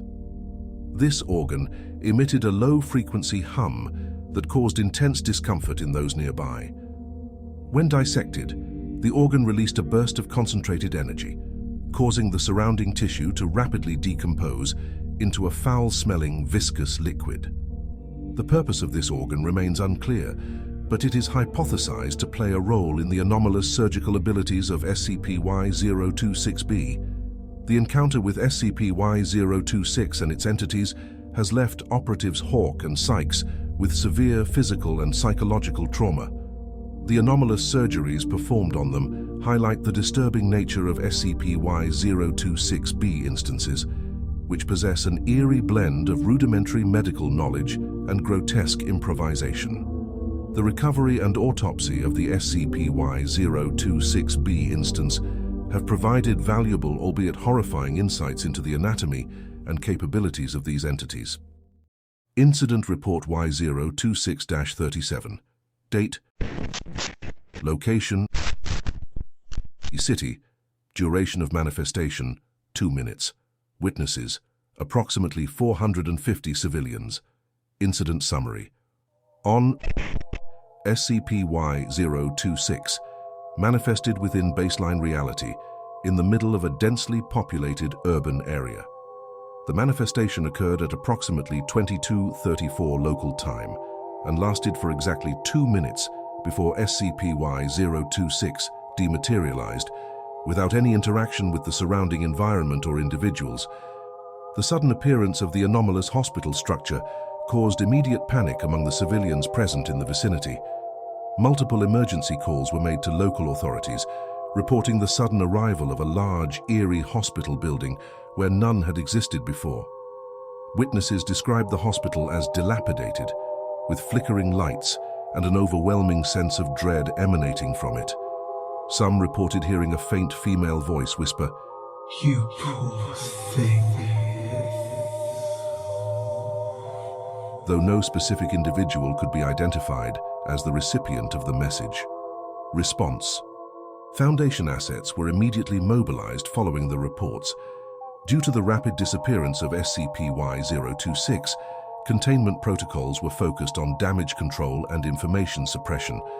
A mass amnestic campaign was initiated, targeting all civilians who had witnessed the event. Class C amnestics were administered to the affected population, and local news outlets were coerced into reporting the incident as a highly coordinated and elaborate prank, orchestrated by an unknown group. Simultaneously, Foundation AI units activated a global information scrub to remove any references to SCP-Y-026 that had been leaked to the internet. Despite the brevity of the manifestation, several images and videos had been uploaded to social media platforms. These were quickly expunged, and targeted misinformation campaigns were employed to discredit any remaining traces of the event. Medical analysis. Following the manifestation and subsequent containment measures, a comprehensive medical analysis was conducted on the population within the affected area. Despite the assumption that SCP-Y-026 manifested in response to a severely injured individual, no such individual was found. Detailed medical examinations were performed on over 200 individuals within the vicinity of the manifestation zone. No grave injuries were detected. The injuries recorded were limited to minor ailments such as sprains, bruises, and a few cases of mild dehydration. None of these injuries were severe enough to typically trigger a manifestation of SCP-Y-026, according to previously established parameters. The absence of a severely injured individual suggests one of two possibilities. Failed manifestation: SCP-Y-026 may have attempted to manifest in response to an injury that was either not detected by Foundation personnel or was of an anomalous nature, undetectable by conventional medical equipment. Anomalous behavior: SCP-Y-026 may have manifested outside of its normal parameters, possibly due to unknown variables or a malfunction in its usual criteria for selecting a patient. This incident represents the first recorded instance of SCP-Y-026 manifesting without a clear target, raising concerns about its potential behavior in baseline reality. Conclusion. The incident marked a significant deviation from SCP-Y-026's established behavior within Provisional Reality-Y-1. The lack of interaction and the absence of a discernible patient have prompted a re-evaluation of the containment and monitoring protocols associated with SCP-Y-026. Further research is required to understand the conditions that led to this manifestation and to determine whether SCP-Y-026 poses a broader threat to baseline reality. Enhanced monitoring of medical emergencies in large urban areas is recommended to preempt any future manifestations. The incident also underscores the need for rapid deployment of mass amnestic protocols and information suppression strategies in urban environments where SCP-Y-026 may appear. The event remains classified under the highest level of security, with continued observation and analysis planned to prevent any recurrence of such an anomaly. SCP-Y-026 represents a significant threat to both the physical and psychological well-being of individuals within Provisional Reality-Y-1. The unpredictability of its manifestation, coupled with the grotesque nature of its staff members and procedures, has made SCP-Y-026 a priority for ongoing study and containment. The hospital's ability to target severely injured individuals and its refusal to manifest in the presence of observers presents unique challenges in both research and containment efforts. Further studies are required to understand the exact mechanisms by which SCP-Y-026 identifies and manifests near patients, as well as the purpose behind the invasive and often horrific procedures conducted by SCP-Y-026-B entities. Researchers are urged to approach SCP-Y-026 with extreme caution and to prioritize the safety of all personnel in the vicinity of Provisional Reality-Y-1. Item Number: SCP-Y-027. Object Class: Safe.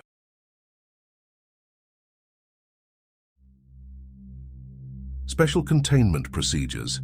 SCP-Y-027 is contained within a controlled section of a museum located in Provisional Reality-Y-1.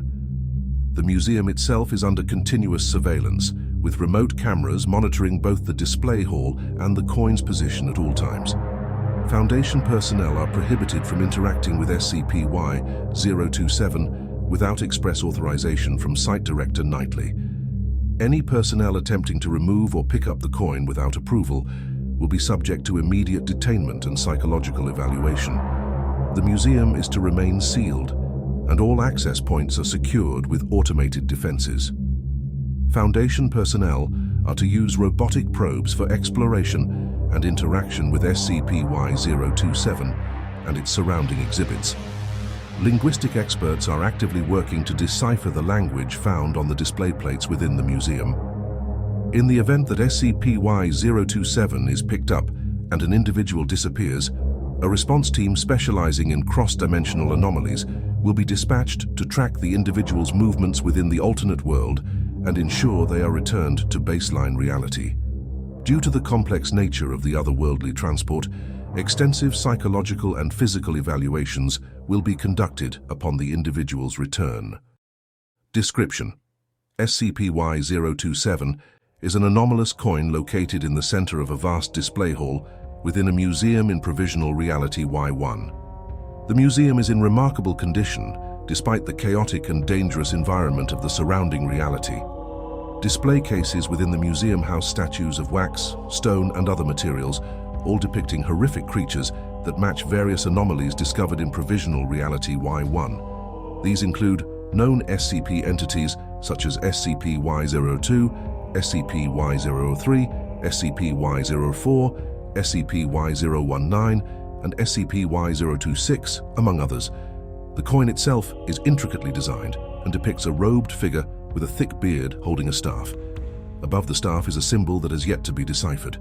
The figure bears a striking resemblance to depictions of wizards or scholars seen in other art pieces scattered throughout the museum. Attempts to move SCP-Y-027 by pushing or rolling it have proven ineffective. The coin will remain in place until it is physically lifted. Upon lifting the coin, the individual holding it will instantaneously disappear from Provisional Reality-Y-1 and be transported to an alternate world resembling a high fantasy medieval setting. This world includes elves, dwarves, halflings, tieflings, golems, and many other fantastical creatures and races.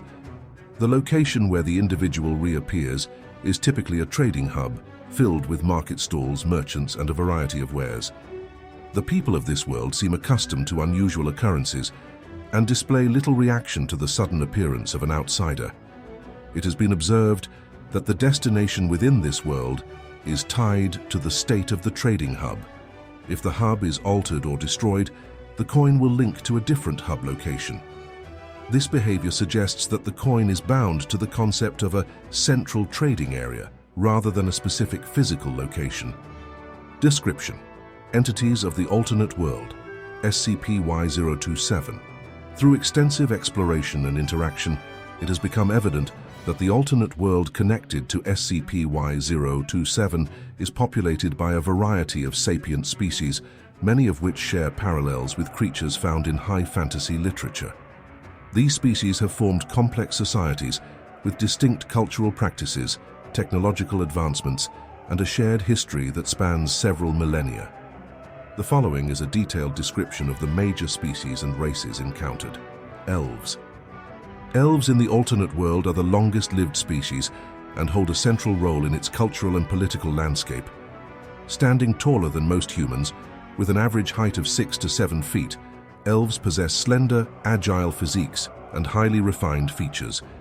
Their skin tones vary widely, from pale to deeply bronzed hues, and their hair colors range from silver to jet black, with occasional appearances of gold or copper. Society. Elves live in intricate city-states, often located in dense forests or atop remote mountains. Their architecture is ethereal, with buildings crafted from materials that appear to shimmer in the light, using magic to augment their creations. The elves govern through a system of noble houses, with each house claiming dominion over specific territories or magical disciplines. Magic. Elves have a natural affinity for magic, particularly in the domains of nature, time, and the elements. They use spells not only for combat, but for daily activities like construction, agriculture, and communication. The Elvish language changes very little, if at all, over extensive periods of time, making it one of the most stable tongues in the alternate world. This linguistic stability has allowed the Foundation to catalogue and translate much of their written and spoken texts. While generally aloof, elves have shown a cautious interest in Foundation personnel. The discovery that the Foundation insignia has been recognized by multiple generations of elves suggests a deep-rooted connection between their world and the Foundation's incursions. Their long lifespan makes them keen observers of history, and they are protective of their world's balance. Dwarves. Dwarves are stout, resilient creatures, known for their exceptional craftsmanship and unparalleled mastery of metalwork. Averaging 4 to 5 feet in height, they are stocky and muscular, with broad shoulders and powerful limbs. Their skin is often rough, and they sport long, thick beards, which are a point of pride and status among them. Dwarves reside in vast underground cities carved deep within mountain ranges. These cities are labyrinthine, featuring great halls, forges, and mines that stretch for miles beneath the earth. Each city is ruled by a council of elder smiths who wield both political power and artisan skill. Dwarves are renowned for their ability to forge enchanted weapons and armor, often incorporating rare materials and runes that enhance their creations with magical properties. These items are highly sought after by both locals and Foundation personnel. However, trade is difficult as dwarves value their creations greatly and are wary of strangers. Unlike the elves, dwarves have a pragmatic view of magic. While they respect its power, they consider magic to be a tool, and their use of it is focused primarily on augmenting their craftsmanship. Dwarven magic often manifests as runes, enchantments, and wards, which are incorporated into their weapons, structures, and tools. Dwarves are gruff and suspicious of outsiders, particularly those they deem unworthy of their trust. However, they are also fiercely honorable and will form lasting alliances with those who prove themselves. Tieflings. Tieflings are a devil-like race with humanoid features, but their most distinguishing traits are their horns, tails, and eyes that glow with an inner fire. Their skin ranges in color from deep red to dark purple, and many tieflings adorn themselves with intricate jewelry, tattoos, and robes that reflect their connection to infernal magic. Tieflings often form nomadic clans, though some have settled in grand cities where they work as merchants, diplomats, or spellcasters. Their society is matriarchal, with leadership often passing through powerful female lines, usually those who have made pacts with demonic entities or mastered potent magical arts. Tieflings have an innate connection to infernal and dark magic, which manifests in their ability to manipulate fire, shadow, and illusion. Many tieflings wear enchanted jewelry that enhances their magical abilities, such as rings that amplify fire spells or necklaces that cloak their presence from divination. Though their appearance is often intimidating to other races, Tieflings are known for their cunning and adaptability. They are savvy traders, capable of striking complex deals and leveraging their magical abilities to gain favor or power. Tieflings are neither inherently good nor evil, and their alliances shift based on opportunity rather than loyalty. Halflings. Halflings are a smaller race, standing about 3 to 4 feet tall, with round faces, bright eyes, and a cheerful demeanor. They have a reputation for being nimble and resourceful, able to move with remarkable stealth despite their unassuming appearance. Halflings are a largely agrarian people, preferring peaceful rural communities where they farm, craft, and engage in trade. They value family, community, and the simple joys of life, though some halflings have taken up lives as adventurers, using their quick wits and agility to navigate danger. While not particularly adept at casting magic, halflings possess a natural luck that seems to aid them in tight situations. This luck has been noted by Foundation researchers as a passive, low-level reality-bending ability, though it is poorly understood. Halflings are incredibly hospitable to guests, offering food and shelter to travelers without hesitation. They are, however, quick to discern the intentions of others and will not hesitate to protect their communities if threatened. Golems. Golems are massive humanoid constructs made from various materials, including stone, metal, and clay. These beings are typically created through a combination of magic and alchemical engineering, serving as guardians, laborers, or warriors, depending on their creator's intent. Golems are powered by intricate runes and glyphs that imbue them with movement and purpose. Some golems are semi-autonomous, following simple commands, while others are controlled directly by mages or artifacts. The most advanced golems have rudimentary intelligence, allowing them to adapt to new situations without direct guidance. Golems act according to their programming or the will of their creators. However, if left without orders, they can become dormant, waiting until reactivated by specific magical stimuli. Foundation researchers have noted that interacting with golems often requires understanding the language or runes inscribed upon them. Other species and races. Orcs, larger, brutish humanoids. Orcs are known for their strength and warrior culture. Orcs often live in tribal societies, ruled by chieftains who gain their position through combat. They value honor in battle and are fiercely loyal to their tribes. These are the most commonly encountered races of the SCP-Y-027 markets, though there have been encounters with many other types of fantastical races, with a constantly expanding list, updated with what details can be gathered. Conclusion. The alternate world accessed via SCP-Y-027 presents a diverse and complex ecosystem of species, each with its own unique culture, history, and abilities. The interactions between these species and the Foundation have been varied, ranging from cautious alliances to hostile encounters. Continued exploration and study are essential to understanding the full scope of the alternate world's inhabitants and their potential impact on Provisional Reality-Y-1. Addendum 027-1. Initial explorations into the museum have revealed displays of numerous entities found within Provisional Reality-Y-1. The language inscribed on the display plates is consistent across the exhibits, but remains undeciphered.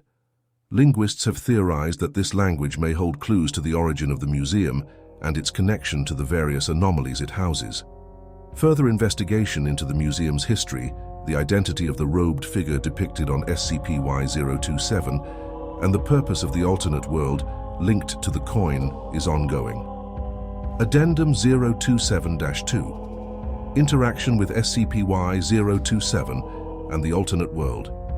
SCP-Y-027's anomalous properties are further complicated by the constraints placed upon individuals who interact with it, particularly regarding the nature of their movement between the alternate world and Provisional Reality-Y-1. Careful observation and testing by Foundation personnel have revealed a series of precise mechanics governing the coin's spatial limits, the transportation process, and the potential for transferring items between realities.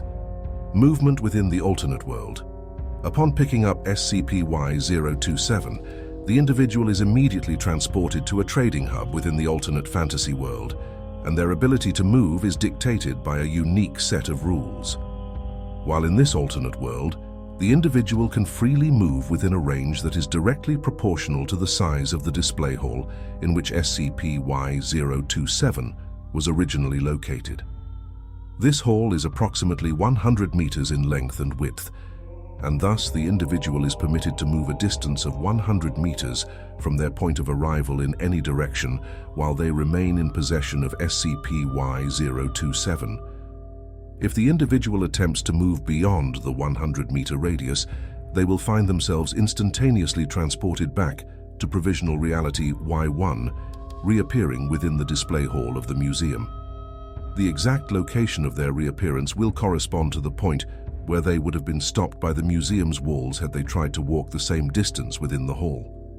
The individual will be placed directly against the wall, and SCP-Y-027 will have returned to its original location at the center of the display hall. This range restriction acts as a type of tether between the individual and the original site of SCP-Y-027. The Foundation hypothesizes that the coin maintains a metaphysical link to its display hall, preventing individuals from wandering too far from the conceptual boundaries of the museum. The second major constraint governing SCP-Y-027's behavior concerns the individual's direct contact with the coin. If the individual loses physical contact with the coin while in the alternate world, an instantaneous return to Provisional Reality-Y-1 will occur. This return is abrupt and disorienting, often accompanied by a brief sensation of vertigo. The individual will reappear within the display hall, placed relative to where they stood when they first picked up the coin, and the coin itself will have returned to its original position in the center of the hall. Loss of contact with SCP-Y-027 includes circumstances where the coin is dropped, stolen, or placed onto a surface. The object will immediately vanish from the alternate world and reappear within the museum, resetting the anomaly to its default state. The individual will likewise be returned, regardless of their actions or proximity to the coin at the time of its release. Testing has shown that the time spent in the alternate world, whether seconds or hours, has no bearing on this instant relocation process. One of the most intriguing aspects of SCP-Y-027's transportation ability is the limited capability to bring external objects into the alternate world. The individual who picks up SCP-Y-027 is allowed to carry with them a single bag or sack, and no other method of transporting goods between worlds will function. Attempts to use backpacks, briefcases, or other containers to move items have invariably failed. Only a standard bag, whether made of leather, cloth, or other basic materials, has been shown to work effectively. The total weight of the individual and the contents of the bag must not exceed 226 kilograms, approximately 500 pounds. If the collective weight is at or below this limit, the entire contents of the bag, along with the individual, will be transported into the alternate world when the coin is picked up. Once in the market area, the individual can use these transported items to barter with the world's inhabitants. The items themselves do not appear to raise significant suspicion or alarm from the local traders who seem accustomed to magical or foreign objects appearing in their midst. However, if the total weight exceeds 226 kilograms, the individual will be transported without the bag or its contents. In this scenario, the bag will remain behind in Provisional Reality-Y-1, lying on the floor of the museum display hall at the exact spot where the individual was standing before being transported. It appears the bag itself, when over-encumbered, becomes subject to the same tethering restrictions that govern SCP-Y-027's behavior, disallowing it from crossing dimensions with an excessive load. Once in the alternate world, any items the individual brought with them can be used for trade or barter within the market area. The economy of the trading hub operates much like that of a traditional medieval marketplace, with stalls selling a variety of goods, ranging from food and drink to weaponry, magical artifacts and exotic items. Local currency exists in the form of gold, silver, and copper coins, though barter systems are equally prevalent. Foundation personnel have experimented with various trade goods, bringing items such as rare metals, gems, technological devices, and even simple provisions such as spices and textiles. The locals appear interested in these goods and are willing to trade them for local currency or items of equal value. Some Foundation operatives have reported acquiring unusual artifacts and enchanted items through these transactions, though the full nature of these objects is still being studied. It is important to note that while the individual may trade freely, they cannot bring anything back with them unless it fits within the confines of their designated bag and remains within the weight restriction. This means that while valuable or significant items can be obtained in the alternate world, only a limited quantity of such items can be returned to Provisional Reality-Y-1. Should the individual lose contact with SCP-Y-027 while carrying items from the alternate world, both the individual and the bag will be instantly returned to the museum in Provisional Reality-Y-1. The bag and its contents will remain intact, provided the individual was still holding the bag at the time they lost contact with SCP-Y-027. If, however, the bag is dropped in the alternate world before the individual loses contact with the coin, the bag will not be transported back to Provisional Reality-Y-1. In this case, the bag and its contents will be left behind in the alternate world, effectively lost, unless the individual returns to retrieve it in a subsequent trip. This mechanic has led to instances where Foundation operatives intentionally leave certain items behind in the alternate world, either to study the long-term effects of their presence or to establish a foothold for future exploration. However, careful planning is required, as any significant alterations to the trading hub may cause SCP-Y-027 to link to a different location upon subsequent use, making retrieval of left-behind items more difficult or impossible. The complex interaction between SCP-Y-027's transportation mechanics, the physical limitations imposed on individuals, and the trading hub of the alternate world continues to be the subject of intensive study by Foundation researchers. Addendum 027-3 Notable Interactions and Anomalous Trades. The interaction between SCP-Y-027 and its alternate world allows for the exchange of goods through a complex trade system, the nuances of which are still under investigation. The ability to bring items back into Provisional Reality-Y-1 has introduced a range of variables concerning the weight limit, the nature of traded goods, and the mechanisms through which SCP-Y-027 facilitates or restricts certain trades. Currency system and trading mechanics. The economy of the alternate world primarily operates using a currency system consisting of three main types of coinage: copper, silver, and gold. Gold coins hold the highest value, typically used for large transactions or rare items, while silver is common for everyday purchases, and copper is used for smaller, more menial transactions. This system mirrors traditional medieval economic structures, with a significant emphasis on bartering and trading, particularly in the bustling market hubs where individuals are transported upon picking up SCP-Y-027. Foundation operatives have successfully traded a variety of mundane and anomalous items with the local merchants in the alternate world. Initially, goods such as spices, textiles, technological artifacts, and luxury items like rare gems were highly sought after by local traders, resulting in the successful acquisition of various magical items, exotic wares, and currency that was subsequently brought back to Site-Y1 for analysis. The weight limitation and the trade anomaly. One of the most significant constraints of SCP-Y-027's anomalous trade system is the 226 kilograms, 500 pounds weight limitation. This total includes the weight of the individual, any items they bring, and the contents of the bag they carry into the alternate world.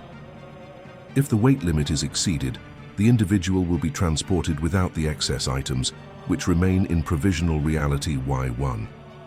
This restriction ensures that individuals cannot exploit the anomaly for large-scale transportation of goods or livestock. However, an unexplained exception to this rule was discovered following an unusual incident involving Mobile Task Force Zeta-0 operative Stephen Blanche, aka Sunny Boy.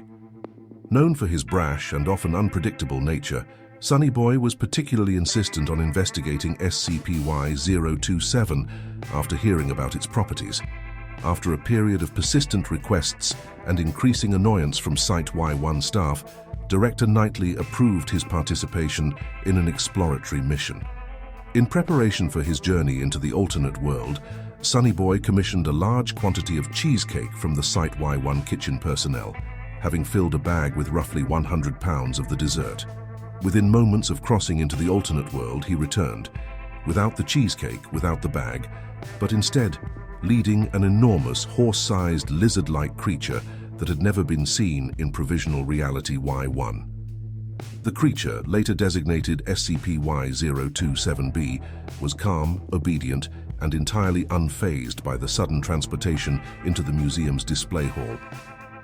SCP-Y-027b is a large quadrupedal reptilian creature with muscular hindquarters, elongated limbs, and a tough, scaly hide resembling that of a monitor lizard or dragon-like creature from myth. It possesses sharp claws, an elongated snout, and a series of low-slung spikes running down its spine. Despite its imposing size and appearance, SCP-Y-027b is docile, responding well to commands given by Sonny Boy, who has taken responsibility for the creature's care and containment. Initial containment procedures for SCP-Y-027b involve keeping it in a secure enclosure at Site-Y-1, where it is fed a diet consistent with carnivorous reptilian species and exercised under the supervision of Sonny Boy and several personnel. The creature has shown no signs of aggression and appears highly intelligent, capable of understanding basic commands. It has even demonstrated the ability to respond to vocal instructions and body language cues, further raising questions about the nature of its training and intelligence. SCP-Y-027b is presumed to be native to the alternate world, where it is occasionally employed as a beast of burden, pulling carriages and carts through the market hubs. Despite its seemingly mundane use in the other world, the process through which Sonny Boy was able to transport it to Provisional Reality-Y-1 remains anomalous, as subsequent attempts to replicate this trade have failed. The exact mechanics behind Sonny Boy's successful transportation of SCP-Y-027b remain unclear, as every attempt to duplicate the trade and bring another lizard creature from the alternate world has ended in failure.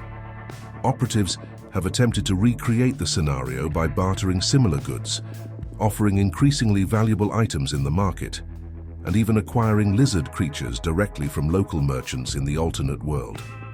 In each case, when the operative attempts to return to Provisional Reality-Y-1, the purchased creature or goods vanish, and only the operative and the empty bag return.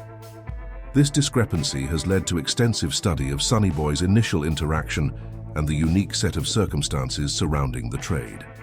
According to Sonny Boy, the trade was secured through what he describes as good old-fashioned persistence and a dwarf with a sweet tooth.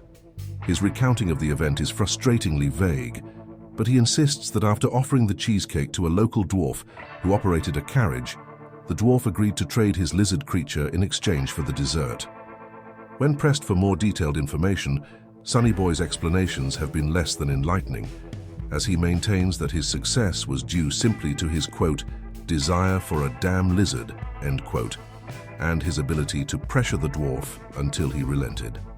Despite his flippant attitude, the results of this trade are difficult to dismiss, leading to the hypothesis that SCP-Y-027's trade system may have a subjective component, influenced by the desires or intentions of the individual engaging in the transaction.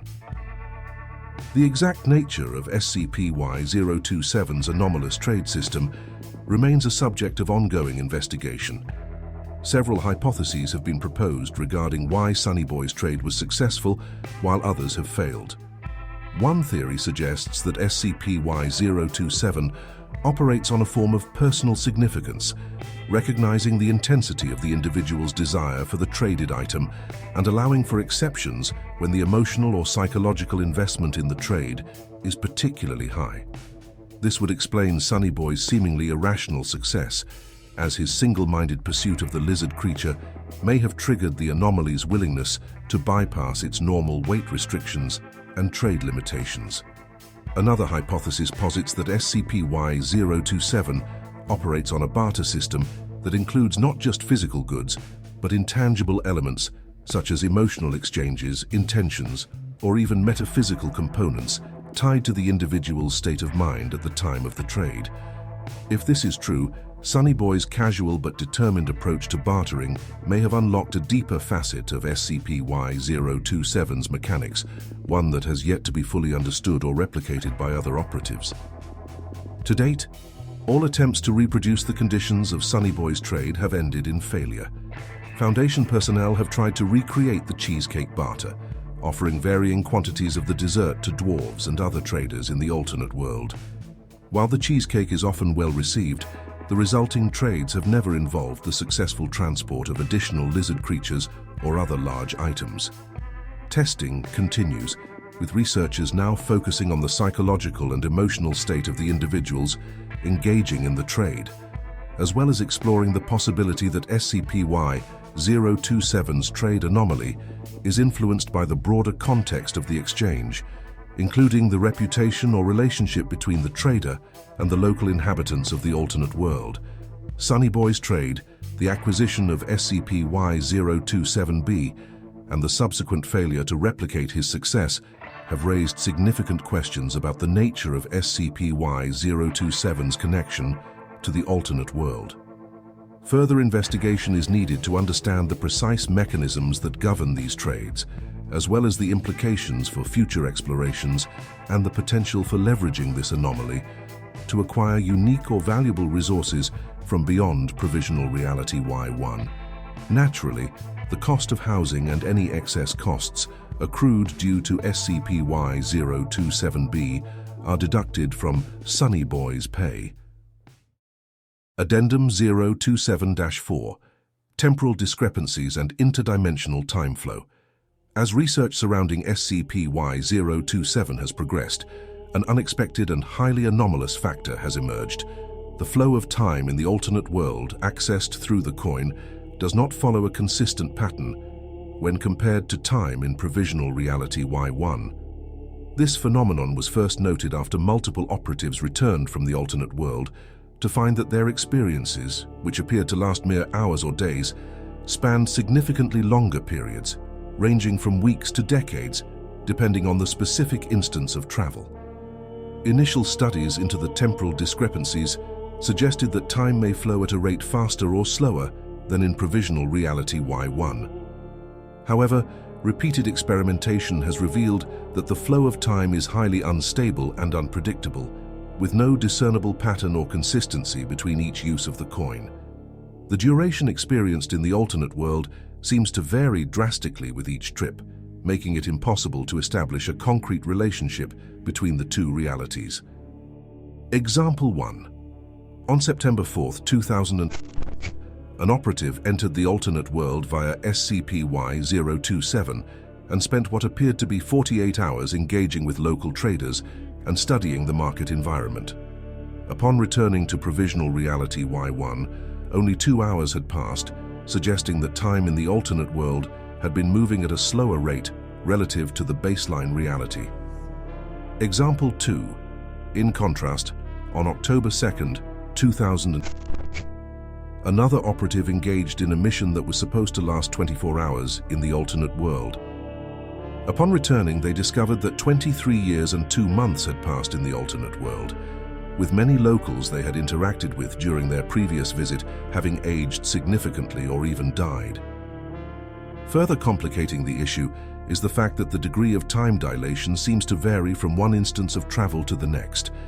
There is no reliable way to predict how long an operative will have spent in the alternate world upon their return to Provisional Reality-Y-1, leading to serious concerns regarding prolonged or unintended absence from Foundation duties. The unstable flow of time presents a major barrier to establishing any meaningful or ongoing relationships with the inhabitants of the alternate world. Numerous attempts to create diplomatic ties with local government officials, guilds, or trading consortiums have been severely hindered by these temporal irregularities. For example, during one mission, Foundation personnel established a rudimentary alliance with a local trading guild in the market hub, forming agreements to exchange technological resources from Provisional Reality-Y-1 for rare magical artifacts. However, upon returning to the alternate world a mere 3 days later, operatives discovered that the guild had been disbanded and its members had died of old age, despite only a week passing since the initial agreement. Similarly, any attempts to create long-term relationships with specific merchants or traders often result in disappointment, as these individuals may age drastically or disappear entirely between visits. The phenomenon extends beyond individuals, affecting the political and social structure of the alternate world. Governments that are engaged during one expedition may dissolve, fall into civil unrest, or transform entirely by the time another mission is initiated. Given the highly dynamic nature of the alternate world and the random nature of the temporal shifts, establishing any form of continuity is extremely difficult. Changing hub locations. Adding to the complexity is the fact that the primary transport destination, the trading hub, can shift locations, often without warning. The hub's movement appears to be linked to changes within the alternate world itself. The destruction, renovation, or significant alteration of the current trading hub triggers SCP-Y-027 to realign to a new trading hub within the alternate world. While this new location always serves the same purpose as a bustling center of commerce, it introduces another layer of unpredictability for Foundation operatives. For example, in one instance, the original trading hub in which several operatives had conducted trade collapsed due to a natural disaster. When the coin was next activated, operatives found themselves in a newly constructed trading hub in a different region, with an entirely different population of merchants and traders. This rendered any established agreements from the previous hub null and void. The shifting nature of the trading hub prevents the Foundation from forming consistent relationships or conducting long-term studies on the local population, economy, or political structure. The variability of the trading hub's location also hinders the ability to map or explore the alternate world in any meaningful way, as operatives are constantly entering new regions that bear little resemblance to the previous ones. The lack of a traceable pattern in these relocations suggests that the hub's movement may be driven by chaotic or even magical forces intrinsic to the alternate world itself. Despite the numerous obstacles posed by the unstable time flow and shifting trading hubs, one potential avenue for establishing continuity and cross-world communication lies with the elves of the alternate world. This species appears to possess extraordinarily long lifespans, with some individuals living for several millennia. Elves who have been observed and interacted with claim to have lifespans extending to nearly 4,000 years, which may allow for the creation of stable, long-term diplomatic relationships if their societal structures remain intact. Efforts to communicate with elves have revealed them to be deeply intelligent, cautious, and heavily ingrained in the politics and magical traditions of the alternate world. Elven cities and territories exist far beyond the confines of the market hub, but are said to play a significant role in trade and commerce across vast regions. Due to their long lifespans, elves are also better able to withstand the disruptive effects of the alternate world's fluctuating time flow, as they seem less affected by rapid changes in political regimes, technological advancements, or social evolution. Unfortunately, the current limitations of SCP-Y-027 have made sustained contact with elven communities difficult. Since operatives are confined to the boundaries of the trading hub unless they drop the coin, reaching the distant elven settlements has proven to be a formidable challenge. Nonetheless, research teams are exploring the possibility of leveraging elves as long-term contacts for future missions, potentially serving as stable intermediaries between the Foundation and the alternate world's ever-changing political landscape. Theoretical temporal drivers. Several hypotheses have been proposed to explain the anomalous flow of time in the alternate world. One prevailing theory is that time within the alternate world is influenced by its magical nature, which may operate on principles fundamentally different from those governing Provisional Reality-Y-1. The transportation effect of SCP-Y-027 may act as a form of interdimensional destabilization, causing time in the alternate world to fluctuate as a result of the breach between realities. Another hypothesis suggests that the alternate world may be subject to its own internal instabilities, with regions experiencing varied rates of temporal progression depending on magical forces, leyline interference, or the influence of powerful entities. Given that time dilation seems to vary based on location and the conditions of the trading hub, it is possible that certain regions of the alternate world experience accelerated or decelerated time due to the influence of local factors such as arcane disruptions, dimensional warping, or supernatural phenomena tied to the hub's commerce. The existence of powerful magical artifacts and creatures in the alternate world further complicates matters. Items or entities that manipulate or distort time may inadvertently affect the temporal flow around them, creating areas of localized dilation. It is currently unknown whether these temporal anomalies are intrinsic to the alternate world or if SCP-Y-027 itself is amplifying these effects by linking Provisional Reality-Y-1 to such a chaotic environment. Conclusion and ongoing research. The unpredictable time differential between Provisional Reality-Y-1 and the alternate world remains one of the greatest challenges associated with SCP-Y-027. Although the coin provides a unique opportunity to access and interact with a fully formed alternate dimension, the risks posed by unstable time flow make long-term engagement fraught with difficulty. Establishing meaningful relationships, mapping the alternate world, and conducting trade on a consistent basis all face major barriers due to the variable progression of time between each trip. Despite these challenges, continued research into SCP-Y-027's temporal mechanics is essential for understanding its broader implications. Future missions will focus on uncovering the underlying forces that drive the alternate world's time flow and exploring the potential for using long-lived elven populations as diplomatic bridges. Additionally, the discovery of artifacts or entities capable of stabilizing time in specific areas may provide the Foundation with the tools needed to mitigate the anomaly's effects and allow for more controlled engagement with the other world. Incident Report Y027-1, Discovery of Museum of Omission. During a routine reconnaissance mission in Sector Z12 of Provisional Reality-Y-1, an area known for its volatile temporal and spatial anomalies, Mobile Task Force Zeta-0, along with a small research team, made a significant discovery. The Museum of Omission, a massive anomalous structure. This previously unexplored sector had been marked for high-priority investigation due to intense anomalous readings that suggested the presence of potentially dangerous entities or artifacts.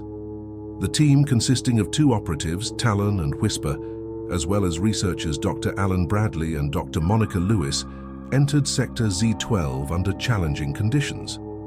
The landscape surrounding the museum was in constant flux, shifting unpredictably between environments as varied as arid deserts, dense forests, and jagged mountains. These transformations occurred within moments, accompanied by temporal distortions that made navigation dangerous. Communication devices and GPS trackers malfunctioned, rendering the team reliant on visual and instinctual navigation. After hours of navigating the unstable terrain, the team arrived at a vast, ancient structure, towering over the ever-shifting landscape. The Museum of Omission was unlike any building the team had encountered in Provisional Reality-Y-1. It appeared to have been pieced together from various architectural styles and timelines, its towering facade a blend of alien and human designs. Ancient columns spiraled upwards, impossibly high, while intricate carvings and symbols of unknown origin adorned the entrance. Despite its chaotic structure, the museum showed no visible signs of wear or damage, as though preserved in perfect condition.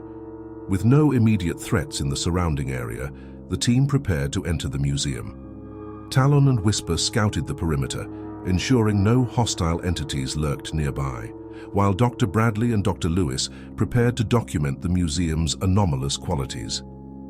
The structure emitted a faint hum, possibly temporal in origin, which seemed to warp the air around it.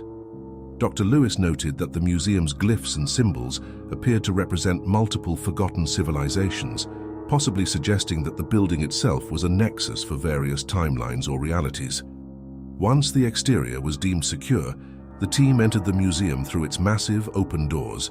Inside the museum, the team was greeted by vast, cavernous halls lined with statues. These statues, each towering over 10 feet tall, depicted grotesque creatures from worlds long forgotten. Some appeared humanoid, others entirely alien, but all gave off a strange, otherworldly aura. The halls seemed to stretch far beyond the building's exterior dimensions, with certain passageways looping back on themselves or shifting entirely as the team moved forward. Dr. Bradley's temporal scanners picked up strange fluctuations in the surrounding air, indicating the museum itself existed in a state of constant temporal instability. As they ventured deeper, the team discovered display cases and pedestals housing artifacts that radiated low levels of anomalous energy. Each item appeared to belong to a different time period or civilization, with some seemingly predating human history.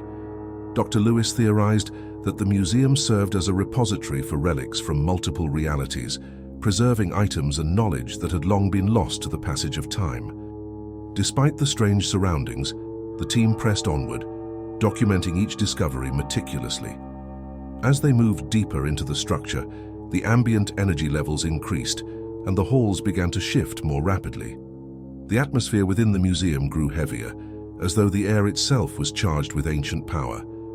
After nearly 2 hours of exploration, the team entered the museum's central display hall. The room was immense, with its ceiling lost in the shadows above. The hall was empty except for a single small object lying inconspicuously on the floor in the center of the room, a coin. Unlike the other artifacts they had encountered, which were displayed in elaborate cases or mounted on pedestals, this coin seemed to have been left carelessly on the ground. Talon, leading the group, approached cautiously. From a distance, the coin appeared ordinary, but Dr. Lewis's anomalous sensors detected a subtle energy signature radiating from it. Talon bent down and picked up the coin. The moment his fingers touched its surface, the room around him blurred, and in an instant, he vanished without a trace. The remaining team members immediately attempted to re-establish contact with him, but to no avail. Approximately 10 minutes later, Talon reappeared in the exact spot he had vanished, visibly shaken. He reported being transported to a different world upon touching the coin, a massive market hub filled with strange creatures.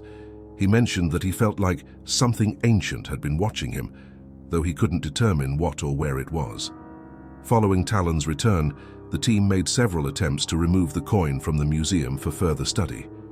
However, these efforts proved impossible. Any attempt to move the coin via tools, machinery, or even containment units resulted in the same outcome. The person attempting to manipulate the coin would be transported into the alternate world. Furthermore, any effort to transport the coin outside of the museum's entrance was met with resistance. It simply could not pass beyond the building's threshold. Dr. Bradley theorized that the coin was bound to the museum, serving as a portal rather than a traditional object. Attempts to forcefully remove it would only trigger its anomalous effects, transporting the handler to the alternate reality. The coin seemed to be intrinsically linked to the museum, preventing it from being relocated. Director Knightley, after being briefed on the situation, ordered the team to establish a containment perimeter around the museum instead of attempting further retrieval of the coin. The building's anomalous properties, coupled with the inability to transport the coin, meant that the entire museum needed to be treated as the containment zone for SCP-Y-027. MTF Zeta 0, along with the research team, began securing the surrounding area. A Foundation outpost was established near the museum to monitor its activity and study the temporal and spatial anomalies within the structure. The museum itself was too unstable to explore further at the time, and the shifting nature of the interior posed significant risks for prolonged expeditions. Plans for future exploration were put in place, but for now, the containment perimeter around the Museum of Omission was deemed sufficient. Research into SCP-Y-027, its alternate world, and the museum's purpose is ongoing, with additional personnel being assigned to study the site in greater depth. Incident Report 027, Wall 1. Date, September 2nd, 2000. Involved personnel, electrical engineer. Summary. A janitorial personnel assigned to one of the outposts for SCP-Y-027, who was trespassing near the containment perimeter, around the Museum of Omission, bypassed security protocols, and entered the central display hall. Security footage showed the individual casually walking through the museum, seemingly drawn toward the center of the hall where SCP-Y-027 lay on the floor. Despite multiple warnings broadcast over the facility's loudspeakers, the individual picked up the coin. Immediately after touching it, the individual vanished as expected. 20 minutes later, Foundation personnel were alerted to a sudden spike in temporal activity. When security entered the display hall to investigate, they found the individual had reappeared at the far end of the room, decapitated. The body lay slumped against the wall, with no sign of the head in the immediate vicinity. Further investigation revealed deep lacerations on the body, consistent with the use of bladed weapons, likely swords. An autopsy later confirmed that the cause of death was a clean decapitation inflicted by a sharp object. Closer analysis of the body showed traces of ash and soot on the wounds, suggesting the individual had been dragged toward a pyre for cremation before the reappearance in the display hall. It is assumed that the individual encountered hostile entities in the alternate world and was killed in a confrontation before being discarded by the guards. The body, having reached the limit of SCP-Y-027's spatial boundary, returned to the display hall. This incident highlights the fatal risks of handling SCP-Y-027 without proper training and supervision. After gathering information from other workers at the site, it was believed that this incident occurred due to an obsession that Mr. had with the J.R.R. Tolkien books and films. As well as being an avid Dungeons & Dragons player, Mr. had likely believed that he could live within the alternate world of SCP-Y-027 if he never relinquished the coin. Security protocols within Provisional Reality-Y-1 can often leave unusual openings like this due to the amorphous and unstable nature of the reality. Nonetheless, security has been reinforced and revised to hopefully prevent similar happenings. An analysis on hobbies and recreational activities related to Lord of the Rings, Dungeons & Dragons, Baldur's Gate, or any other form of high fantasy media is to be performed before considering placement of any personnel on detail for SCP-Y-027. Incident Report 027 Wall 3, date September 5, 2000. Involved personnel: Research Assistant James Daly. On September 5th, Research Assistant James Daly, stationed at the Museum of Omission as part of a routine observation team, breached protocol by interacting with SCP-Y-027 without authorization. Security footage shows Daly hesitating briefly before picking up the coin, after which he immediately vanished from sight. 12 minutes after his disappearance, Daly reappeared in the display hall, impaled by several medieval weapons, including a spear and what appeared to be a longsword. His body was found pinned against the western wall of the hall, weapons protruding from his torso. Blood covered the floor around him, and it was evident that the injuries had been sustained in a brutal attack.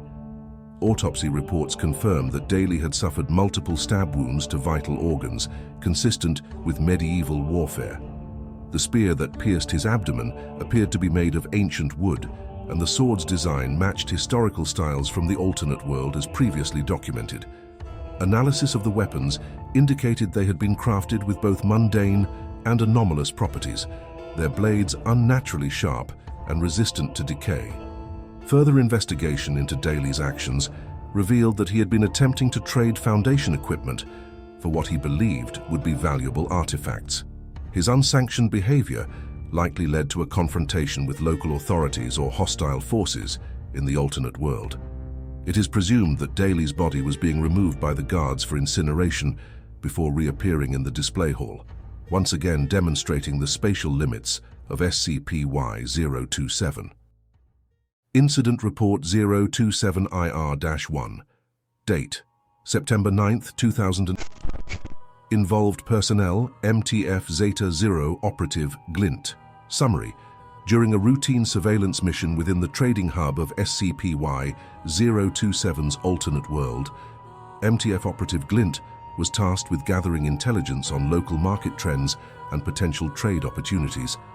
Glint was equipped with a bag containing various trade goods, including hand-forged weapons, exotic spices, and a few experimental items designed to gauge the response of the locals. At approximately hours, Glint stepped beyond the permissible range of SCP-Y-027's influence, triggering an instantaneous return to Provisional Reality-Y-1. Upon his reappearance in the museum's display hall, Glint's condition was immediately noted to be abnormal. Despite his body showing no visible physical wounds, his clothing was drenched in cold sweat, and his heart rate was dangerously elevated.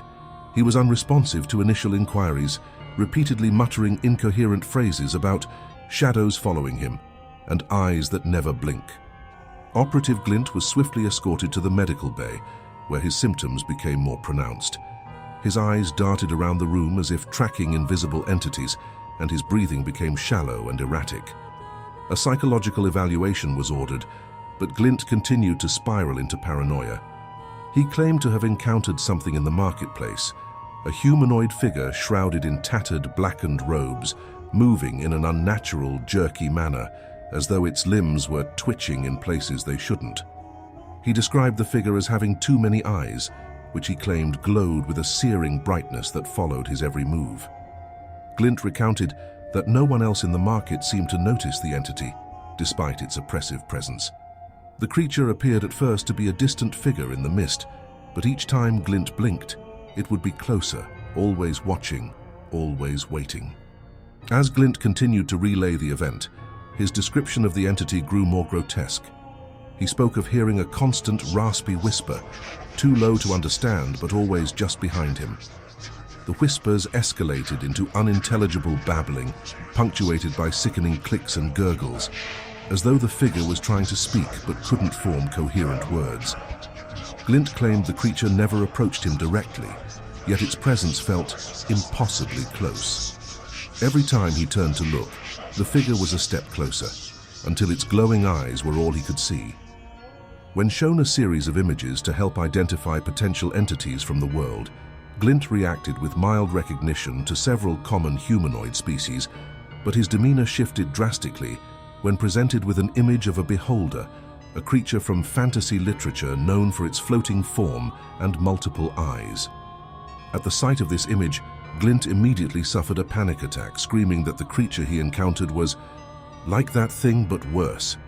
After being sedated and allowed to recover, Glint was shown the image again, at which point he clarified that the entity resembled a beholder in concept, but was something darker. He described it as though the creature had been born out of nightmares, with its eye stalks twitching and moving erratically, and its body distorting in the flickering torchlight of the market. He mentioned its movements were unnatural, as if the air itself resisted its presence. Glint further elaborated that during his final moments in the trading hub, the entity had begun to whisper his name. At first, it was soft, barely audible over the ambient sounds of the market, but as Glint neared the boundary of SCP-Y-027's range, the whispers turned into guttural growls, layered with malice. The last thing he recalled before his forced return to the museum was the sensation of cold, bony fingers brushing against the back of his neck. Glint's encounter has raised serious concerns about unknown entities within SCP-Y-027's alternate world. No previous reports have indicated the presence of a creature matching his description, nor have any other operatives experienced such a direct threat. The encounter seems linked to SCP-Y-027's temporal instability, as Glint returned with no physical damage, but clear psychological trauma. His mutterings about eyes in the dark and things that don't belong suggest the presence of entities that may exist beyond the typical framework of the world, perhaps drawn to anomalies like the coin or its users. Given Glint's increasingly erratic behavior and vivid hallucinations, he has been placed under 24-hour observation. His nightmares have grown progressively worse, filled with vivid imagery of glowing eyes watching him from every corner. He has repeatedly claimed to see reflections of the creature in darkened windows, and one incident involved him violently attacking a mirror in his quarters, screaming that, "It's here." As of now, the exact nature of the entity and its connection to SCP-Y-027 remains unclear. Researchers are advised to approach future interactions with the other world with extreme caution, and efforts are being made to fortify mental resistance protocols for MTF Zeta-0 operatives who engage with SCP-Y-027. The phrase twitching limbs has become a trigger for Glint, as any mention of it causes him to lapse into a dissociative state, mumbling incoherently about eyes in places they shouldn't be. Further investigation is required to determine if this entity is unique to Glint's encounter, or if it represents a deeper, more insidious danger within the SCP-Y-027 anomaly. Incident Report 027-IR-4. Date: September 9, 2000. Involved personnel: MTF Zeta-0, Operative Switch. Summary: on September 9th, Operative Switch of MTF Zeta-0 embarked on a solo reconnaissance mission to the trading hub of SCP-Y-027's alternate world. The objective was to gather magical herbs and ingredients for testing. The assignment was considered routine, and Operative Switch was well versed in navigating the bustling market, having conducted several successful missions in the past. Upon collecting her intended goods and preparing to return to Provisional Reality-Y-1, Switch reported an eerie shift in the market's atmosphere. The usual chatter and noise abruptly ceased, and an unsettling silence fell over the trading hub. Merchants, civilians, and other creatures froze in place, their expressions blank as if under a trance. Before she could react, a sudden and violent attack was unleashed. Switch described a group of heavily armored beings, approximately 10 in number, emerging from the shadows of the market's outskirts. These attackers, human-like but grotesque in appearance, had their metallic armor fused directly into their flesh. Their weapons, which radiated a dark and sickening energy, cleaved through both living and inanimate objects with unnatural ease. As they descended on the civilians, they spared no one, cutting down merchants, children, and passers-by in a brutal and methodical massacre. The attackers moved with precision, ignoring any attempts at communication. Switch noted that they seemed to be more than mercenaries, as their attacks carried a chilling aura of supernatural malevolence. As she attempted to find an exit while maintaining contact with the coin, she was caught in the chaos, unable to engage them directly due to the sheer ferocity of the violence. Black, noxious gas filled the air, further hindering her vision and making it impossible to discern friend from foe. Switch's ability to trade places with similarly sized individuals was valuable in maintaining her own life, but was not geared toward battles or situations of this magnitude, making attempts to save the civilians in the market a fruitless endeavor. As the slaughter intensified, bodies piled up around her, with limbs and armor scattered across the blood-soaked ground. Moments before she lost consciousness, Switch dropped the coin, triggering her immediate return to the museum. Upon reappearance, she was found covered in blood, though physically unharmed. She exhibited signs of severe shock and trauma. While she was able to recount the basics of the attack, her memory of the finer details was fragmented. She repeatedly described the attackers as walking nightmares, their faces distorted with what seemed to be a combination of metal and rotting flesh. Security personnel debriefed her upon her return, but Switch could offer little in terms of useful intelligence about the attackers. The overwhelming violence she had witnessed, combined with the disorienting effect of the market's collapse, left her shaken and confused. One notable observation she made was the presence of an insignia on the chest plates of the attacker's armor, a blackened skull wreathed in flames with a pair of skeletal wings extending from either side. 2 days after Switch's return, Zeta-0 operative Shade volunteered to investigate the aftermath of the massacre in the trading hub. Given the temporal inconsistencies observed in previous expeditions, Shade's mission was primarily focused on gathering information about the attack and determining if any traces of the event remained. Upon arriving in the trading hub, Shade immediately noticed that the marketplace had undergone a dramatic transformation. There was no sign of the massacre that Switch had experienced. Instead, the market had been rebuilt, with new structures and stalls replacing those that had been destroyed. The locals, though wary, seemed to carry on with their daily routines, but there was an undeniable shift in the air, an underlying tension that hadn't been present in previous expeditions. Shade spent several hours attempting to gather intelligence on the massacre, but the language barrier between the operatives and the locals made it difficult to extract detailed information. However, Shade managed to piece together bits of the event by engaging with several merchants and elders in the marketplace. Through a series of gestures and broken communication, Shade learned that the massacre was not a recent event, as it had been when Switch was there, but was now a part of the trading hub's history. The attack, referred to as the War Against the Dreadmount Lich, was said to have occurred 80 years prior in the alternate world's timeline. According to the locals, the massacre was the first strike in a long and brutal conflict that devastated the region. The armored attackers were identified as the Lich's elite warriors, known as the Dreadmorn Legion. These warriors, imbued with dark magic, had been under the command of a powerful necromancer, the Dreadmount Lich, who sought to enslave the hub's population as part of a larger campaign of terror. Monuments commemorating the conflict had been erected throughout the trading hub, with one particularly prominent statue depicting a group of fallen warriors surrounded by weeping civilians.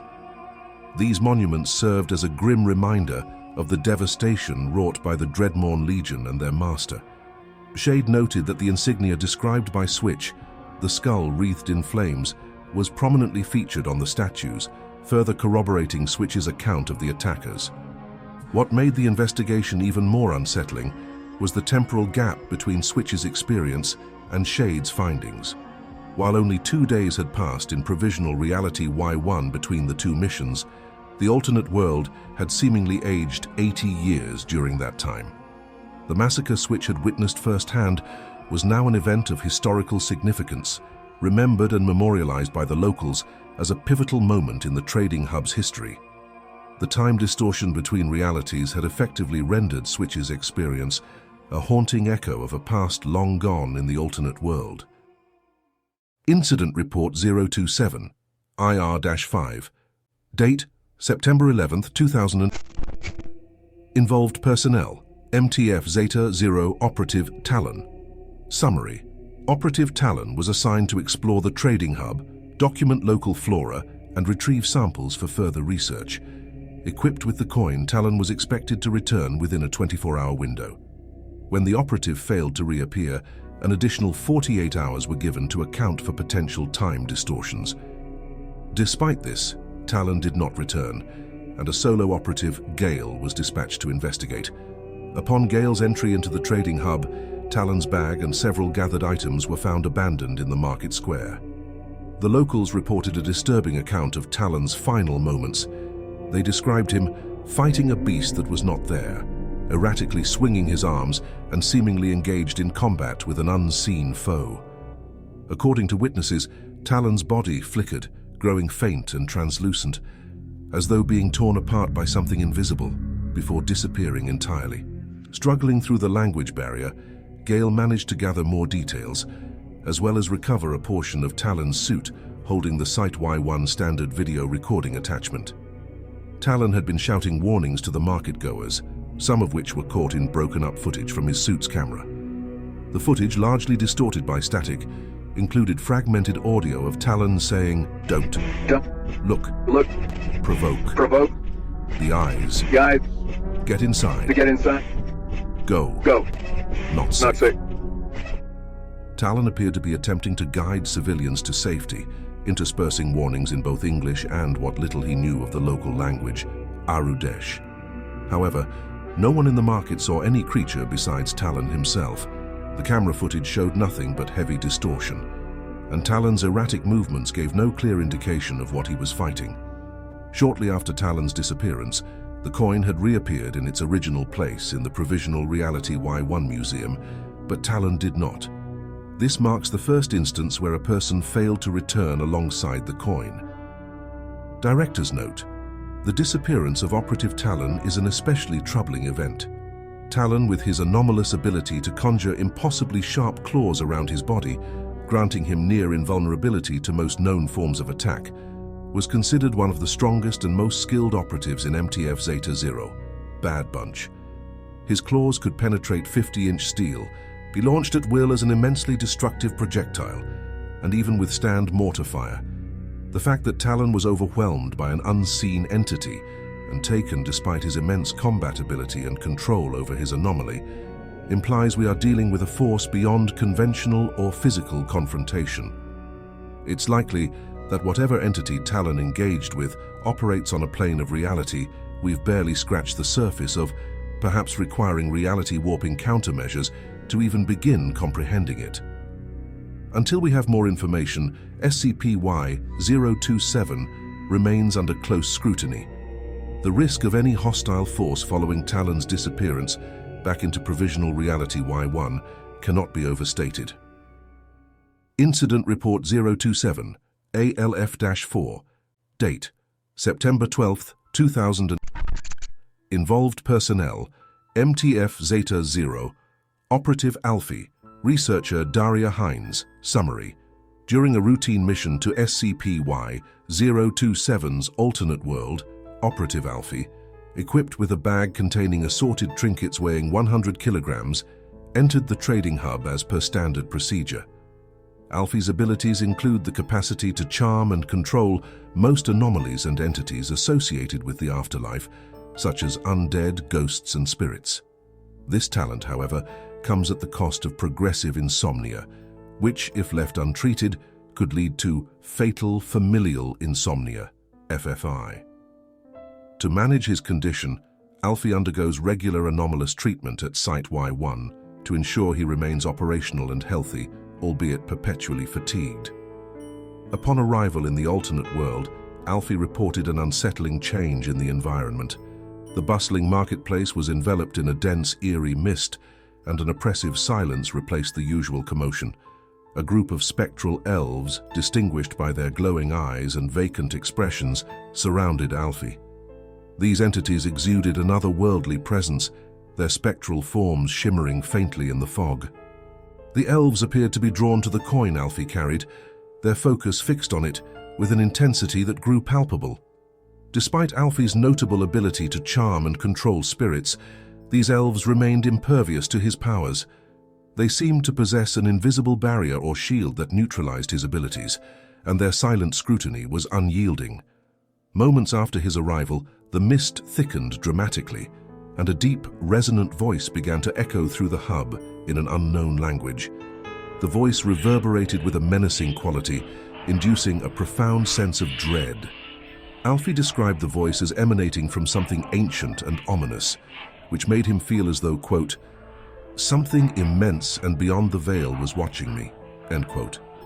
Overcome by a surge of anxiety and sensing an imminent threat, Alfie dropped the coin and was instantly transported back to the display hall. Upon his return, all of his equipment, including the coin, exhibited an inexplicable frost-like residue. This residue did not appear to affect the functionality of the equipment, but added to the unsettling nature of the incident. A psychological evaluation of Alfie was conducted immediately upon his return. The operative reported that the spectral elf's presence and the disembodied voice created an overwhelming sense of being hunted by an ancient, incomprehensible force. Alfie remained unharmed physically, but exhibited signs of increased psychological stress. Director's note: the encounter reported by Operative Alfie reveals a disturbing dimension to SCP-Y-027's alternate world. The spectral nature of the elves and their ability to neutralize Alfie's otherwise formidable abilities suggest that the trading hub may be influenced by entities or forces beyond our current understanding. The ancient, reverberating voice and the immediate appearance of the spectral elves indicate a level of sentience or awareness within the world that could pose significant risks.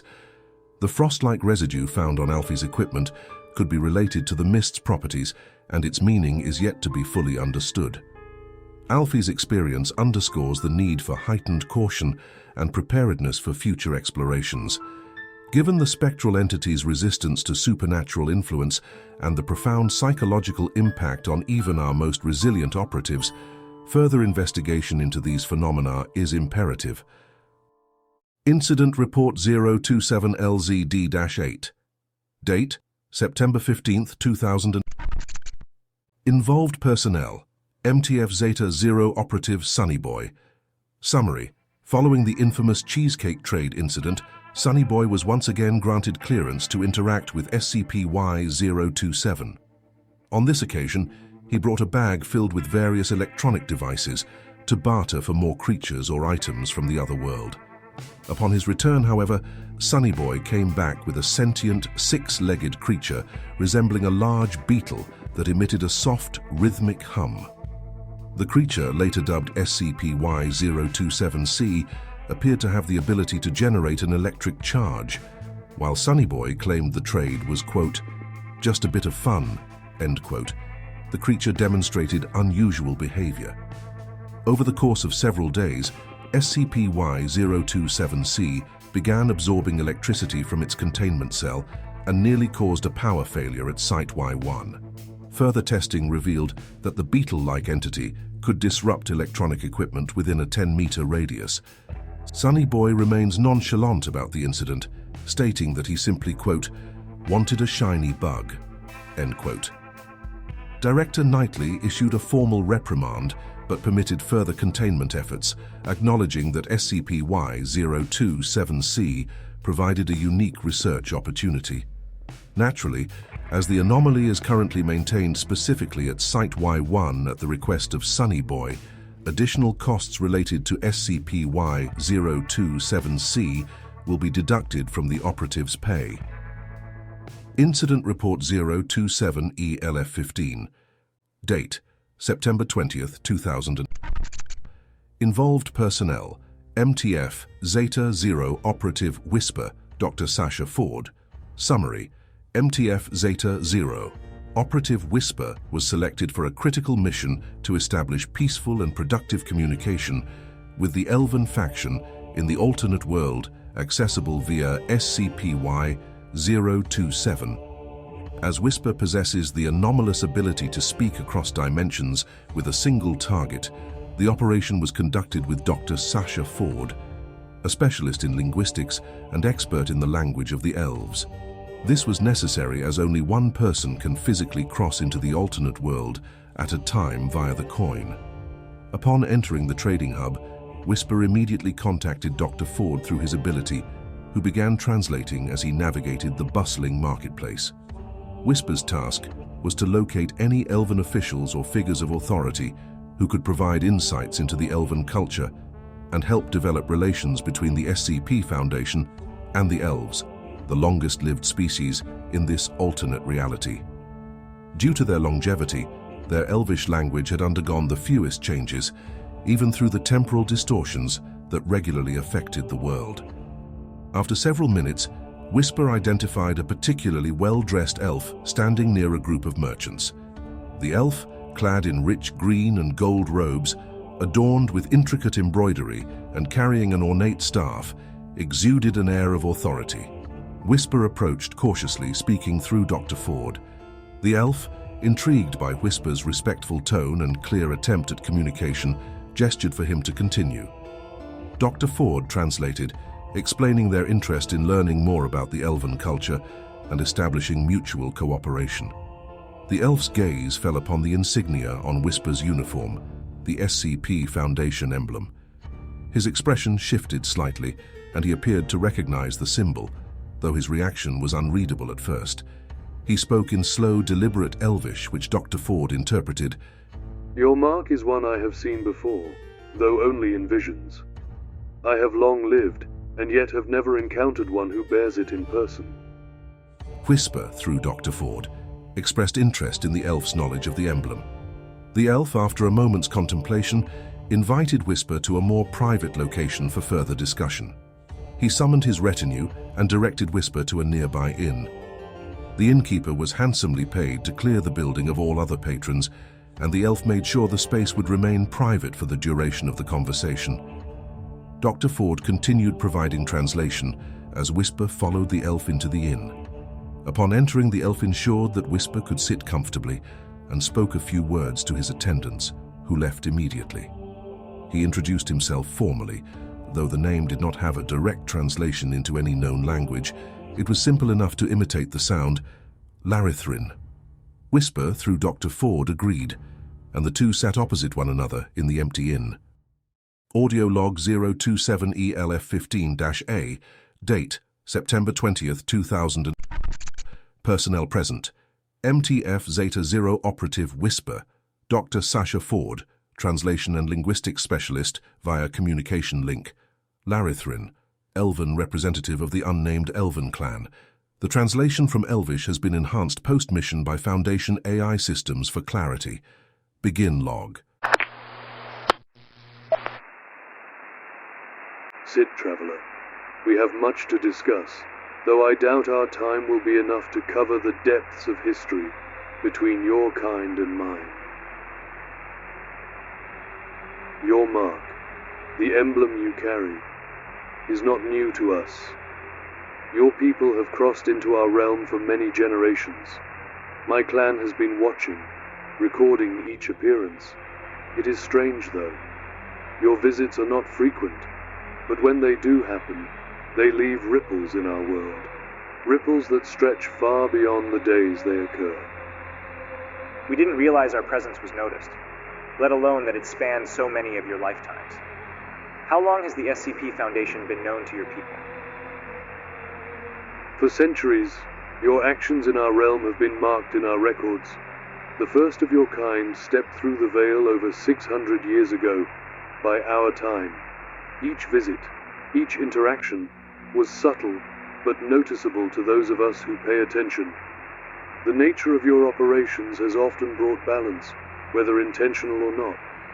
Dangerous entities that once walked our lands were subdued, others were contained. Your people have always been skilled in the art of disruption and order.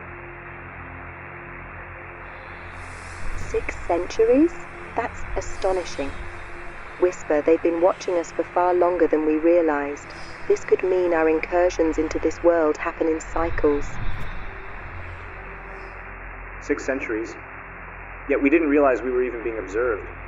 How have we brought balance? And to what exactly? Your Foundation deals in the unknown, yes? Containing threats, anomalies, things that defy the laws of your world and ours. We have seen your kind neutralize forces of chaos before they could spread. The beasts of the rift, the watchers from the abyss. You quelled them, knowingly or unknowingly. To you, these may have been mere operations, but to us, they were monumental battles that altered the course of our history. We weren't aware. These threats you speak of, are they still present? Some have been reduced to whispers in our songs, stories we tell our children. Others, however, remain, lingering on the fringes of existence, waiting for the right moment to return. And therein lies the danger, Traveler. Not all who observe your Foundation are as grateful as we are. There are darker forces, older than the stars, whose gaze has now turned to you. Ask him what he means by darker forces. Could they be related to what we've been sensing through temporal distortions when our people use the coin? You mentioned darker forces. Who are they? And why are they watching us? They are called the Pantheon of the Forgotten Ones. Gods that were supposed to have been silenced, cast down by the current gods who rule over balance and order. These beings, they are ancient, remnants of a time before stability, before harmony in our world. They do not belong to any known reality, but exist between realms, feeding on disorder, on the unraveling of structure. Your Foundation's presence, with its attempts to restore balance, has drawn their ire. The Pantheon of the Forgotten Ones? What do they want with us? What any god wants: power, control, and the freedom to shape the universe in their image. But unlike the gods you may know, the Forgotten Ones do not create. They consume. Their existence thrives on chaos, on the dissolution of reality itself. By interfering with the anomalies of our world, by fixing the cracks, you have unknowingly drawn their attention. And now they watch with displeasure. They may not strike directly, but their influence grows. How do we stop them? Or at least protect ourselves from their influence? There is no simple answer. You must understand that these forces cannot be fought with weapons or magic. They reside in the places where logic breaks down, where reality becomes uncertain. However, my people, we have ways to mitigate their influence. In our ancient texts, we have found rituals and safeguards that can repel their presence, though never indefinitely. I offer you this, a treaty, an alliance between your foundation and my clan. In exchange for knowledge, our rituals, our protection, we ask for your cooperation, should the Forgotten Ones ever break through to our world. Together, perhaps, we can hold them at bay. Whisper, this could be the opportunity we've been waiting for. Their knowledge of these entities could be invaluable. Let me contact Director Knightley for approval.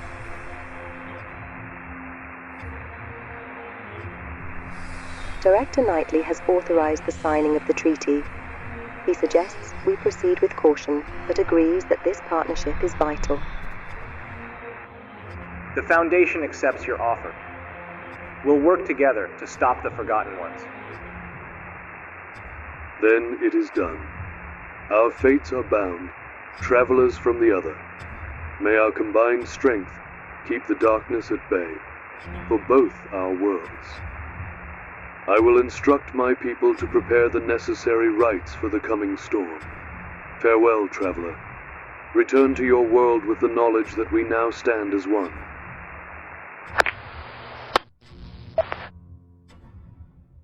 The supposed help that we, the Foundation, have done for the alternate world of SCP-Y-027 remains a mystery, as we have a strict policy to trade and leave as little of a mark on the world's natural development as possible. This is one of the primary reasons that we don't allow guns to cross into the world of SCP-Y-027. Some MTF operatives who were close to Operative Talon have started rumors that he's still alive in the other world and is responsible for the great changes that the Foundation has supposedly caused. Other theories lean toward believing that we are causing destructive temporal shifts with each use, making us the cause of incidents instead. For the time being, however, we simply appreciate whatever has allowed us to form this alliance. The signing of this treaty marks a significant moment in Site-Y-1's operations. The partnership between the SCP Foundation and the Elven clan may provide crucial defenses against future threats posed by the pantheon of the Forgotten Ones.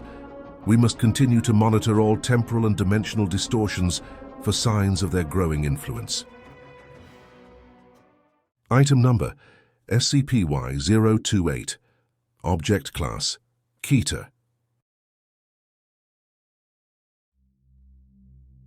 Special Containment Procedures.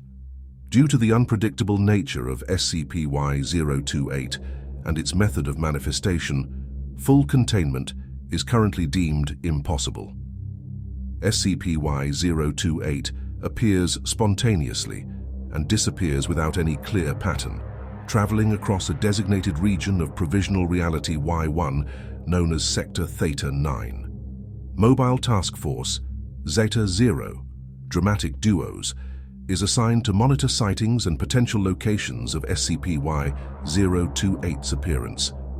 No-go zones with a radius of 10 kilometers are to be established around all known manifestations. Direct contact with SCP-Y-028 is strictly prohibited unless under controlled, authorized testing conditions. Any personnel approaching SCP-Y-028 must be equipped with anti-memetic protection, tracking devices, and emergency recall protocols. Exploration of SCP-Y-028's carriages is permitted within the 15-minute temporal window following the caravan's arrival. All individuals assigned to monitoring and containment efforts must undergo weekly psychological evaluations to detect early signs of memetic influence. Any civilians or unauthorized personnel discovered within SCP-Y-028's vicinity must be intercepted and removed from the area immediately, and appropriate amnestics are to be administered. Description: SCP-Y-028, colloquially referred to as the Endless Caravan, is an anomalous procession of decayed, horse-drawn carriages.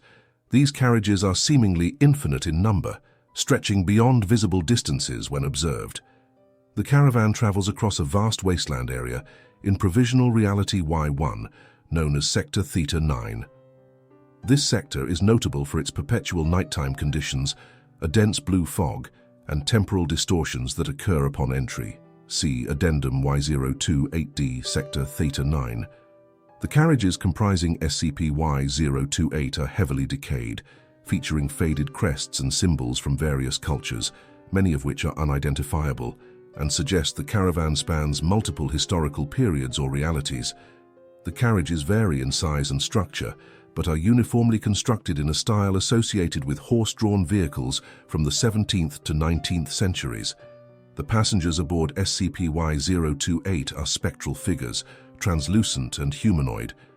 Their attire appears similarly archaic, with individuals representing a variety of social and cultural backgrounds, including some that seem anachronistic. Each passenger gazes out of the windows of the carriages or gestures toward outsiders, silently inviting them to board. Individuals who come within 10 meters of SCP-Y-028 and maintain visual contact for more than 60 seconds begin to hear faint, indistinct whispers. These whispers, described by subjects as invitations to join the journey, become increasingly compelling, with affected individuals reporting a growing desire to approach the caravan. Anyone who physically boards SCP-Y-028 is never seen again and disappears along with the caravan when it departs. The horses pulling SCP-Y-028 are just as anomalous as the carriages and passengers. The majority of these horses are skeletal or in various stages of decay, their flesh rotted or barely clinging to their bones. Despite this, some of the horses show signs of biological life, such as shallow breathing or twitching muscles, though they do not behave in a manner consistent with living organisms. Many of these horses are unnaturally pieced together, with mismatched parts or added appendages, suggesting a crude form of reanimation. Some of the horses have more than 4 legs, while others consist only of floating torsos that move as if pulling the carriages through unseen forces. Their movements are stilted and unnatural, contributing to the overall disturbing atmosphere of SCP-Y-028. The invitation. When SCP-Y-028 halts, it invites those nearby to join the journey. If an individual approaches closely, a passenger will extend a skeletal hand, offering them a seat within the carriage. Those who accept vanish without a trace. After the individual boards, a cryptic letter written in an unknown script is found at the site of their disappearance. Attempts to translate or decode the script have failed, as it does not correlate with any known human language or pattern. The letters are often found smeared with traces of blood or other unknown substances. The exact destination of those who join the journey remains unknown, as all tracking and surveillance devices attached to test subjects cease to function once SCP-Y-028 departs. Temporal exploration window.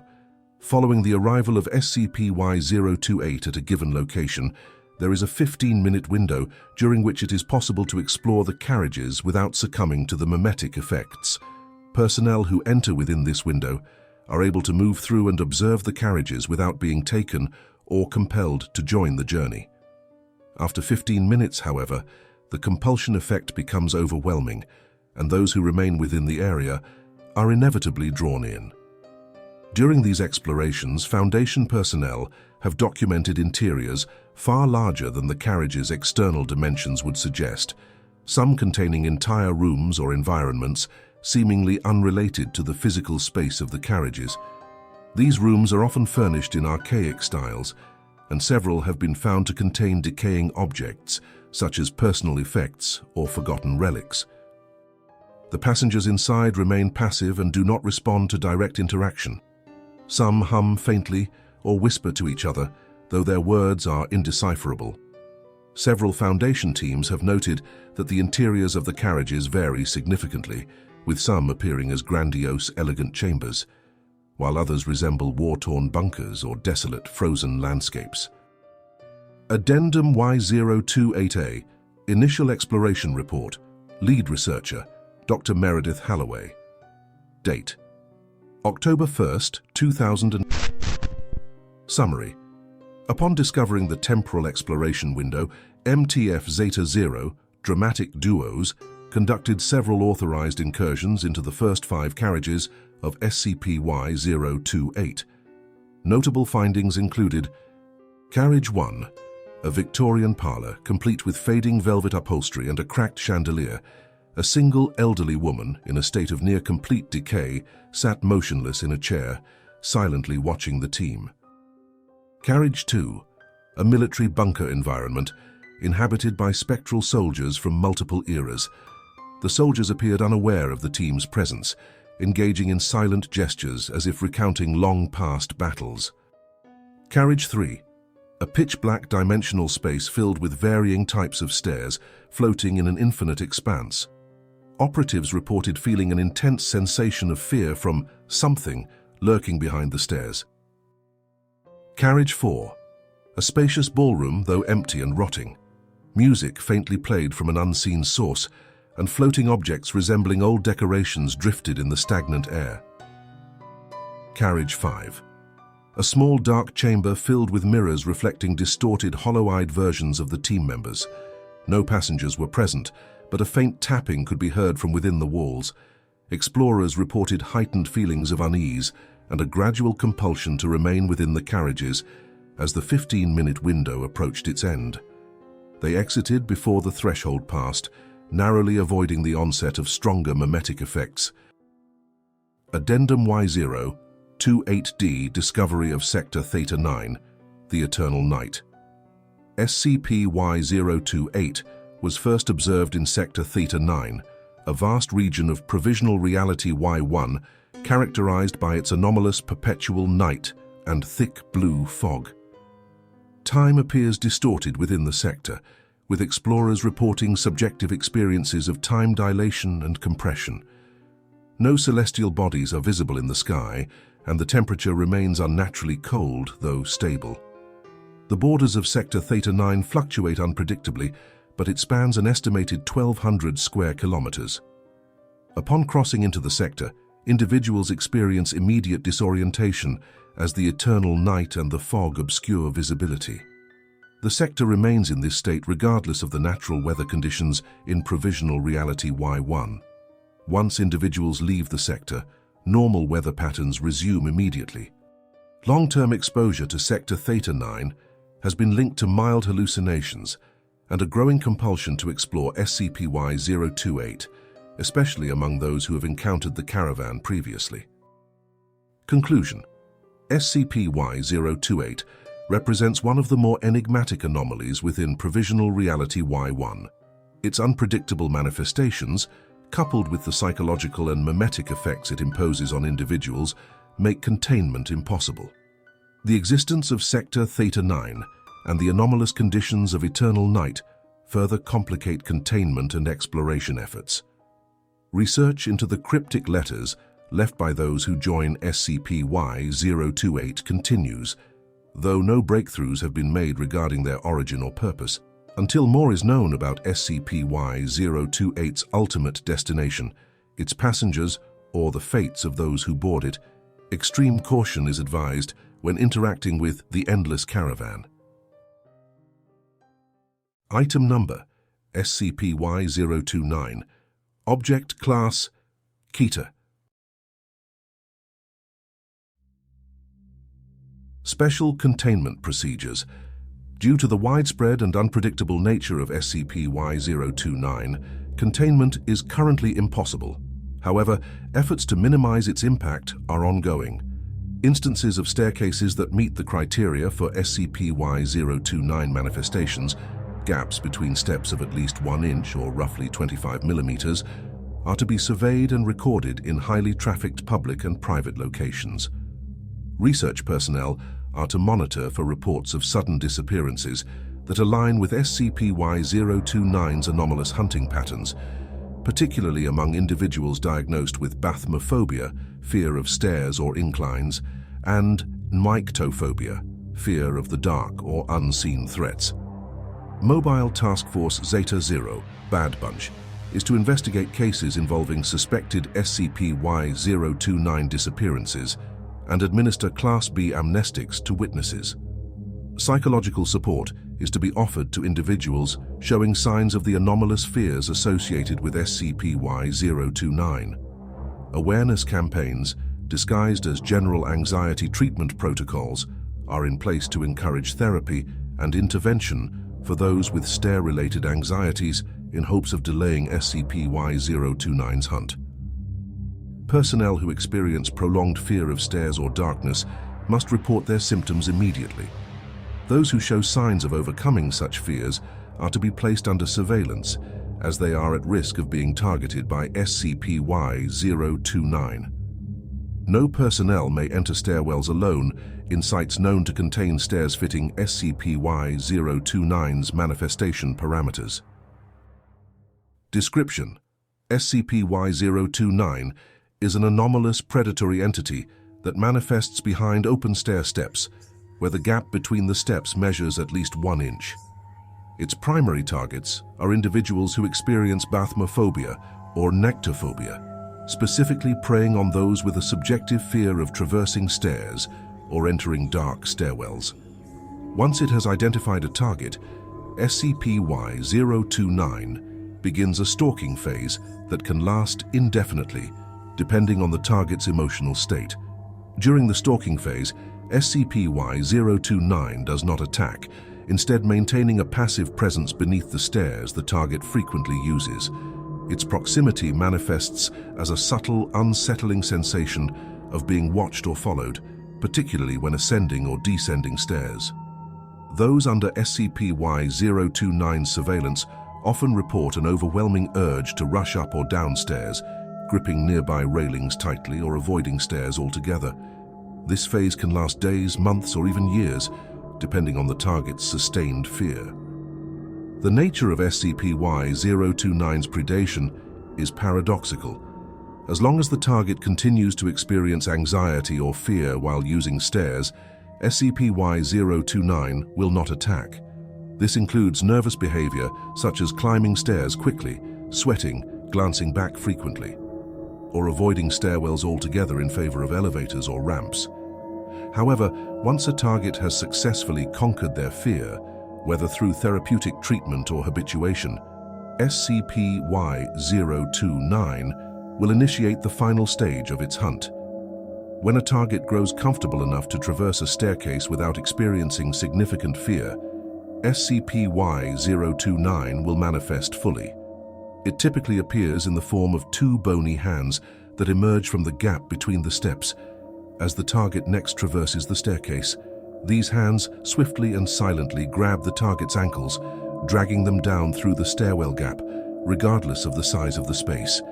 This anomalous event occurs even if the gap is as small as 1 inch in height, suggesting that SCP-Y-029's ability to remove its targets defies physical laws. Victims spirited away by SCP-Y-029 are never seen again. No remains, clothing, or objects are left behind, and no indication of their whereabouts has been discovered, with the exception of 2 cases. The fate of these individuals is unknown, but all current evidence points to SCP-Y-029's ability to transport its victims to an inaccessible or extra-dimensional location. SCP-Y-029 can hunt multiple individuals simultaneously and is presumed to be stalking thousands of targets worldwide at any given moment. Interestingly, after successfully spiriting away a target, SCP-Y-029 seems to pause its hunt for all other potential victims for approximately 2 days. After this respite, it resumes its stalking behavior as normal.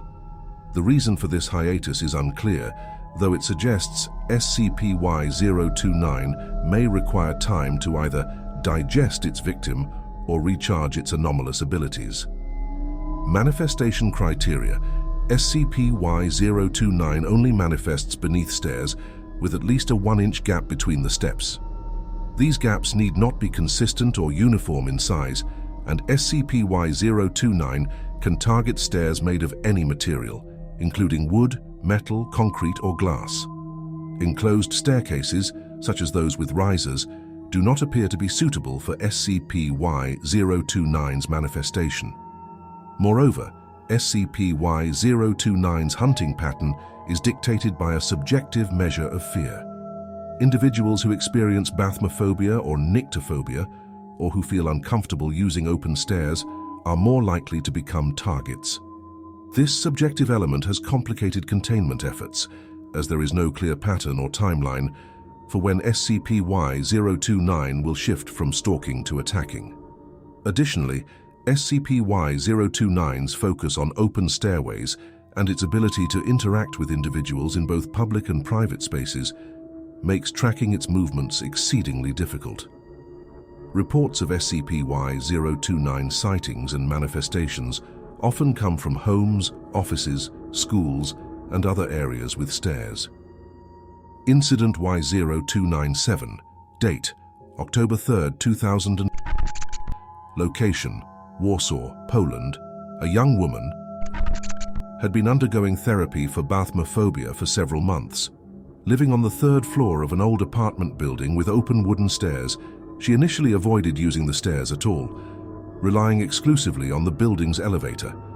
However, after significant progress in therapy, she became confident enough to take the stairs multiple times a day. Witnesses noted she seemed relaxed, even smiling, on the day of her disappearance. Security camera footage captured the moment began ascending the stairwell for the last time. As she reached the top, two bony hands shot out from beneath the fourth step, pulling her feet from under her and dragging her down through the narrow gap between the stairs. Despite the impossibly small space, her entire body disappeared within seconds. No trace of her has been found, and the footage is now classified. Incident Y-02912, date, October 5, 2000. Location, New York. An executive at a corporate office building had a well-documented fear of dark stairwells, choosing the elevator for years. After the building's elevator malfunctioned, he reluctantly began using the emergency stairs, growing more confident with each use. Witnesses reported he joked about finally conquering his ridiculous fear. 2 days later, he failed to appear for a meeting. His body was discovered by a janitor, half submerged in the narrow gap beneath the stairwell landing, with both legs entirely missing. The stairwell was poorly lit, and no security footage was available to determine exactly how he was dragged under the landing. Incident Y-02915, date, October 7, 2000. Location, Leeds, Maine. A young boy with severe nyctophobia had been terrified of the school's open stairs for years, often rushing up or down with exaggerated caution. Following counseling and exposure therapy, the boy's teacher proudly reported that he was no longer afraid of the dark stairwell and had begun traversing the stairs alone. A week later, the child vanished during recess. A search of the school revealed no sign of him until 2 days later, when his body reappeared beneath the second step of the stairwell, wedged impossibly into the small space, missing his head and both arms. Initial discovery of anomaly. SCP-Y-029's presence in baseline reality is believed to be linked to an incident involving the exploration of the third carriage of SCP-Y-028. This carriage contained an alternate dimension composed entirely of stairs, spanning various architectural designs and time periods, all floating in a dark, empty void. The staircases were lit by dim, flickering lights, and the environment had no visible floor or walls, only an endless network of stairs leading into obscurity. During an expedition into this carriage, an MTF Zeta Zero operative reported seeing movement in the shadows beneath the staircases, though no direct encounters occurred. The team explored the dimension for several hours before returning to baseline reality. All members were subjected to debriefing and psychological evaluations, and no immediate anomalies were detected. However, 2 days after the team's return, one of the operatives involved in the exploration vanished. Security footage from Site Y1 captured the operative's disappearance. As he descended a set of open metal stairs on site grounds, 2 hands emerged from beneath the steps, swiftly dragging him through the narrow gap. His body was never recovered, and the footage was classified. This incident marked the first recorded manifestation of SCP-Y-029. Prior to this event, there were no known reports or documentation of similar anomalies. This has led researchers to conclude that SCP-Y-029 likely originates from Provisional Reality-Y-1, specifically from the third carriage of SCP-Y-028, and that it may have followed the operatives back to baseline reality through unknown means. Further exploration of SCP-Y-028's third carriage has been indefinitely suspended due to the potential risk of encountering other predatory entities or unknowingly bringing additional anomalies into baseline reality. However, the hypothesis that SCP-Y-029 is native to this alternate dimension provides important clues to its behavior, particularly its fixation on staircases and its ability to manipulate space. Conclusion: SCP-Y-029's predatory behavior, tied to the unique psychology of fear, makes it a difficult and terrifying anomaly to study. Its ability to manipulate physical space and drag its victims through minuscule gaps defies all known physics, and its elusive nature complicates both research and containment. Individuals suffering from bathmophobia, nyctophobia, or general stair-related anxieties are advised to seek treatment. However, those who completely conquer these fears may face the greatest danger of all. Item Number: SCP-Y-030. Object Class: Keter.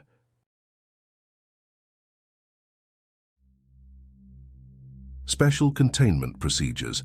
Due to the unpredictable manifestation patterns of SCP-Y-030, traditional containment is currently impossible. Instead, the Foundation employs a global network of EMF, electromagnetic field detectors, satellite surveillance and field agents specializing in rapid response to track and monitor potential manifestations. During the month of October, all field operatives are instructed to prioritize regions where fresh pumpkins are cultivated in large numbers, particularly in rural areas and pumpkin patches. Foundation personnel are stationed covertly near known pumpkin patches in regions with a high likelihood of SCP-Y-030 manifestations, equipped with EMF sensors and rapid deployment tranquilization gear. Once SCP-Y-030 is detected, Foundation agents are to quarantine the area and evacuate civilians. However, under no circumstances are agents to engage or follow SCP-Y-030 once it abducts a victim, as no known method has succeeded in preventing the disappearances. At the end of October, Foundation agents are to investigate all wild spaces near SCP-Y-030's known manifestations for the characteristic pumpkin patches that form. These areas are to be secured, and amnestics are to be administered to any civilians who stumble upon these locations. Bodies found at these sites are to be transferred to Site Y1 for further study, and the surrounding land is to be acquired by Foundation front companies to prevent civilian access. Temporary research bases will be erected around these pumpkin patches to study the victims until expiration. Description: SCP-Y-030, colloquially known as Hallowjack, is a seasonal entity that manifests during the month of October. For most of the year, SCP-Y-030 remains undetectable, only observable via subtle EMF fluctuations, which suggest its presence in certain areas without visual or physical evidence. It is theorized that SCP-Y-030 exists in a dormant state during these non-active months, though its location or form during this period is unknown. The entity appears to have an affinity for pumpkin patches, though it can also manifest within random pumpkins located in suburban or rural areas. Manifestation process: SCP-Y-030 first becomes active at the start of October, typically on October 1st, though its exact emergence is erratic and unpredictable. Upon selecting a pumpkin, preferably fresh, untouched ones from pumpkin patches, SCP-Y-030 manifests as a thick black ooze inside the pumpkin. The process is slow and insidious. The ooze seeps through the base of the pumpkin before growing and coalescing into a humanoid figure, using the pumpkin as a grotesque head for its new body. This body is composed entirely of the black substance, which solidifies into a vaguely human form with long, twisting limbs, crooked fingers, and a hunched posture. SCP-Y-030 stands between 2.1 and 2.5 meters in height. Its head, the pumpkin, remains relatively unchanged in its external appearance, but is hollowed out from the inside. The carved face typically found on jack-o'-lanterns seems to form naturally on SCP-Y-030's pumpkin head over time, though the exact design varies with each manifestation. The pumpkin head is sometimes carved with malevolent, grinning expressions or distorted, howling faces, all of which appear to move subtly when observed. Behavior: SCP-Y-030 is predatory, targeting individuals who are alone. It shows a preference for people in isolated areas, especially near forests, fields, or abandoned structures.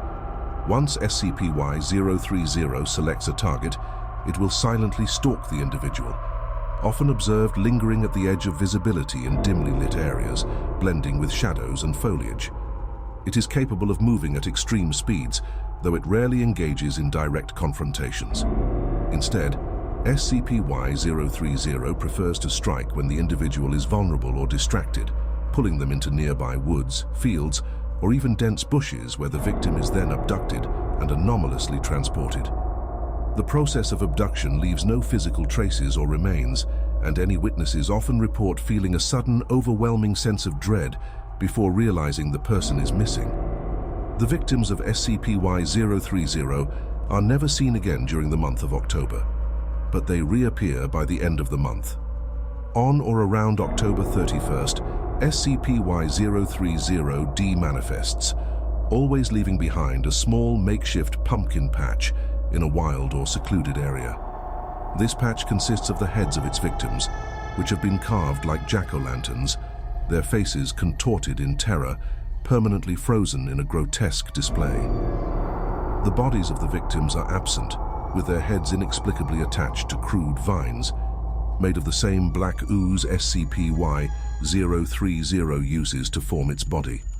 These heads are arranged in neat rows, mimicking the appearance of a traditional pumpkin patch.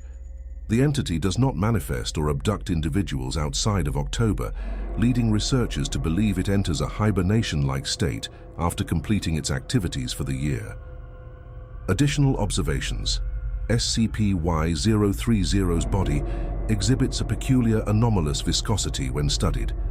Samples of the black ooze taken from the manifestation sites rapidly dissolve once removed from their original location, making it nearly impossible to analyze outside its immediate environment. The carved heads left behind at the end of SCP-Y-030's active period show no signs of decomposition, despite the apparent organic material involved. Autopsies have revealed that the heads are biologically alive, with faint electrical activity in the brain even after the decapitation, suggesting a form of suspended animation. Individuals abducted by SCP-Y-030 appear to experience intense fear and confusion before their disappearance, as evidenced by facial expressions and posthumous neural scans. These individuals also seem to have full awareness of their fate before their death, indicating that they are conscious throughout the carving process. Origins: SCP-Y-030's origins remain a mystery. Some researchers have speculated that its affinity for October, Halloween imagery, and pumpkins might be linked to an ancient pagan or folkloric entity. However, no historical records or mythological creatures exactly match SCP-Y-030's behaviors or characteristics. It is possible that SCP-Y-030 is a manifestation of collective cultural fears, born from a combination of modern and ancient fears surrounding the Halloween season. Addendum Y-030A. Initial studies have determined that the anomalous black ooze that composes SCP-Y-030 is resistant to traditional containment measures. Attempts to trap or disrupt the formation of SCP-Y-030's body by sealing off pumpkin patches have been met with failure, as SCP-Y-030 either bypasses these measures or manifests in a completely different location. Research into alternative containment protocols is ongoing. Addendum Y-030B. Dr. Catherine Mallory conducted an experiment on the pumpkin patches left behind by SCP-Y-030 after the October period, seeking to isolate the nature of the vines connecting the heads. Attempts to remove the heads from the patch result in an immediate and violent dissolution of the organic matter, with the heads turning to ash upon disconnection. SCP-Y-030 appears to have woven a binding anomalous force between its victims, linking them to the very essence of the location in which it left them. Incident Report Y03013. On October 14th, Foundation agents stationed in a rural town in Illinois reported EMF spikes near a local pumpkin patch. At 2342, the agents detected SCP-Y030's manifestation and observed its form emerging from a particularly large pumpkin in the patch. Security footage showed SCP-Y030 wandering the perimeter of the pumpkin patch for several minutes before disappearing into the nearby woods. The next morning, a local resident was reported missing after walking home alone from a late-night shift. Foundation agents attempted to track SCP-Y030's movements, but found no signs of the resident or SCP-Y030 after it had entered the woods. The area was quarantined, and a cover story was fabricated to explain the disappearance. On October 31st, the resident's head was found in a small makeshift pumpkin patch in the middle of the woods, carved into a distorted, crying expression. Incident Report Y030IND04. Date: 10/14. Location: Hendricks County, Indiana, USA. Involved personnel: Agent Jonathan Roach Ross, Foundation operative staged as civilian, MTF, Zeta 0, Bad Bunch, operative blind shot, Site Y1 Command Center Surveillance Team. Summary: on October 14, 2024, Agent Jonathan Ross was deployed as part of a staged civilian surveillance operation near a known SCP-Y030 manifestation site, a rural pumpkin patch in Indiana. Agent Ross had been stationed in the area to monitor SCP-Y030 activities during its active October phase. At approximately 1923 local time, while returning to his temporary housing from a grocery trip, Agent Ross received an urgent communication from Site Y1 Command. 1923, Site Y1 satellite surveillance detected an anomalous electromagnetic field spike near Agent Ross's location. Upon investigation, surveillance teams identified SCP-Y-030 Hallow Jack emerging from the nearby pumpkin patch. The entity was observed partially obscured by the tree line, blending unnaturally with the shadows of the nearby woods. Hallow Jack had already taken full form, with a fresh pumpkin serving as its head and its elongated, ooze-like body stalking Agent Ross from behind at a distance of approximately 25 meters. 1925, Site Y1 personnel established direct communication with Agent Ross via an encrypted comm channel.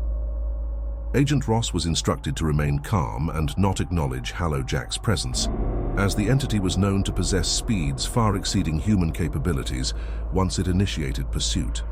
The comm team relayed that Hallow Jack was tracking him, but had not yet initiated an attack. 1926. Agent Ross continued walking toward his housing, maintaining composure as per instructions. MTF Zeta 0 operative blind shot was briefed on the situation, and a high-resolution image of the current manifestation of Hallow Jack was sent to him via secure channels. Blind shot, whose anomalous ability allowed him to sever his optic nerves and see targets from great distances after visualizing them, prepared to engage the entity from Site Y1. 1929. Blind shot successfully used his ability to remotely fire several .50 caliber rounds, anomalously and precisely striking Hallow Jack. Surveillance footage showed 3 rounds tearing through the entity's pumpkin head, causing chunks of the pumpkin to disintegrate. As the pumpkin head was reduced to fragments, Hallow Jack's body began to destabilize, with the black ooze rapidly evaporating into the ground. Agent Ross, now just meters from his housing unit, sprinted inside and barricaded the entrance. 1932. Agent Ross retrieved an automatic rifle from a hidden compartment in the kitchen. He was instructed to stay inside and await further orders, as Site-Y-1 believed HalloJack had been neutralized. However, satellite surveillance showed new movement in the nearby woods. Less than 3 minutes after HalloJack's apparent destruction, a second instance of the entity began to manifest. This new iteration of SCP-Y-030 emerged from the woods fully formed and proceeded to lumber toward Agent Ross's residence. 1934. Agent Ross was informed of SCP-Y-030's reappearance, and he reported hearing his front door creak open, though no physical contact with the door had occurred. HalloJack entered the house, walking slowly toward the locked bathroom where Agent Ross had taken refuge. On comms, Agent Ross was urged to maintain composure, though his tone grew increasingly frantic as the bathroom door began to unlock and open on its own. 1936. In desperation, Agent Ross unloaded his rifle into HalloJack as it breached the bathroom door. Despite the high-velocity rounds, the black ooze comprising HalloJack's body absorbed every shot without sustaining visible damage. The agent attempted to target the pumpkin head, but it was now covered in a thin layer of black ooze that rendered it impervious to bullets. 1937. HalloJack grabbed Agent Ross by the leg with one of its elongated, twisted hands and began dragging him out of the bathroom. Agent Ross's gunfire continued, but to no avail. On comms, Agent Ross screamed for immediate reinforcements, specifically requesting blind shot's assistance. However, Site-Y-1 personnel informed him that blind shot had passed out due to the physical strain caused by his anomalous ability and could not re-engage. 1938. Surveillance footage captured HalloJack dragging Agent Ross through the front entrance of the housing unit and toward the nearby woods. Once they reached the tree line, satellite and ground surveillance systems lost all visual and physical readings of both SCP-Y-030 and Agent Ross. The agent's gunfire abruptly ceased, and his comms went silent. All known traces of both the entity and the agent vanished from Foundation monitoring systems. 2013. After confirming the disappearance, MTF Zeta-0 was dispatched to the area for recovery and damage control. A sweep of the surrounding area yielded no immediate results. There was no physical evidence of Agent Ross's struggle, and all anomalous activity in the region had subsided. 10/31.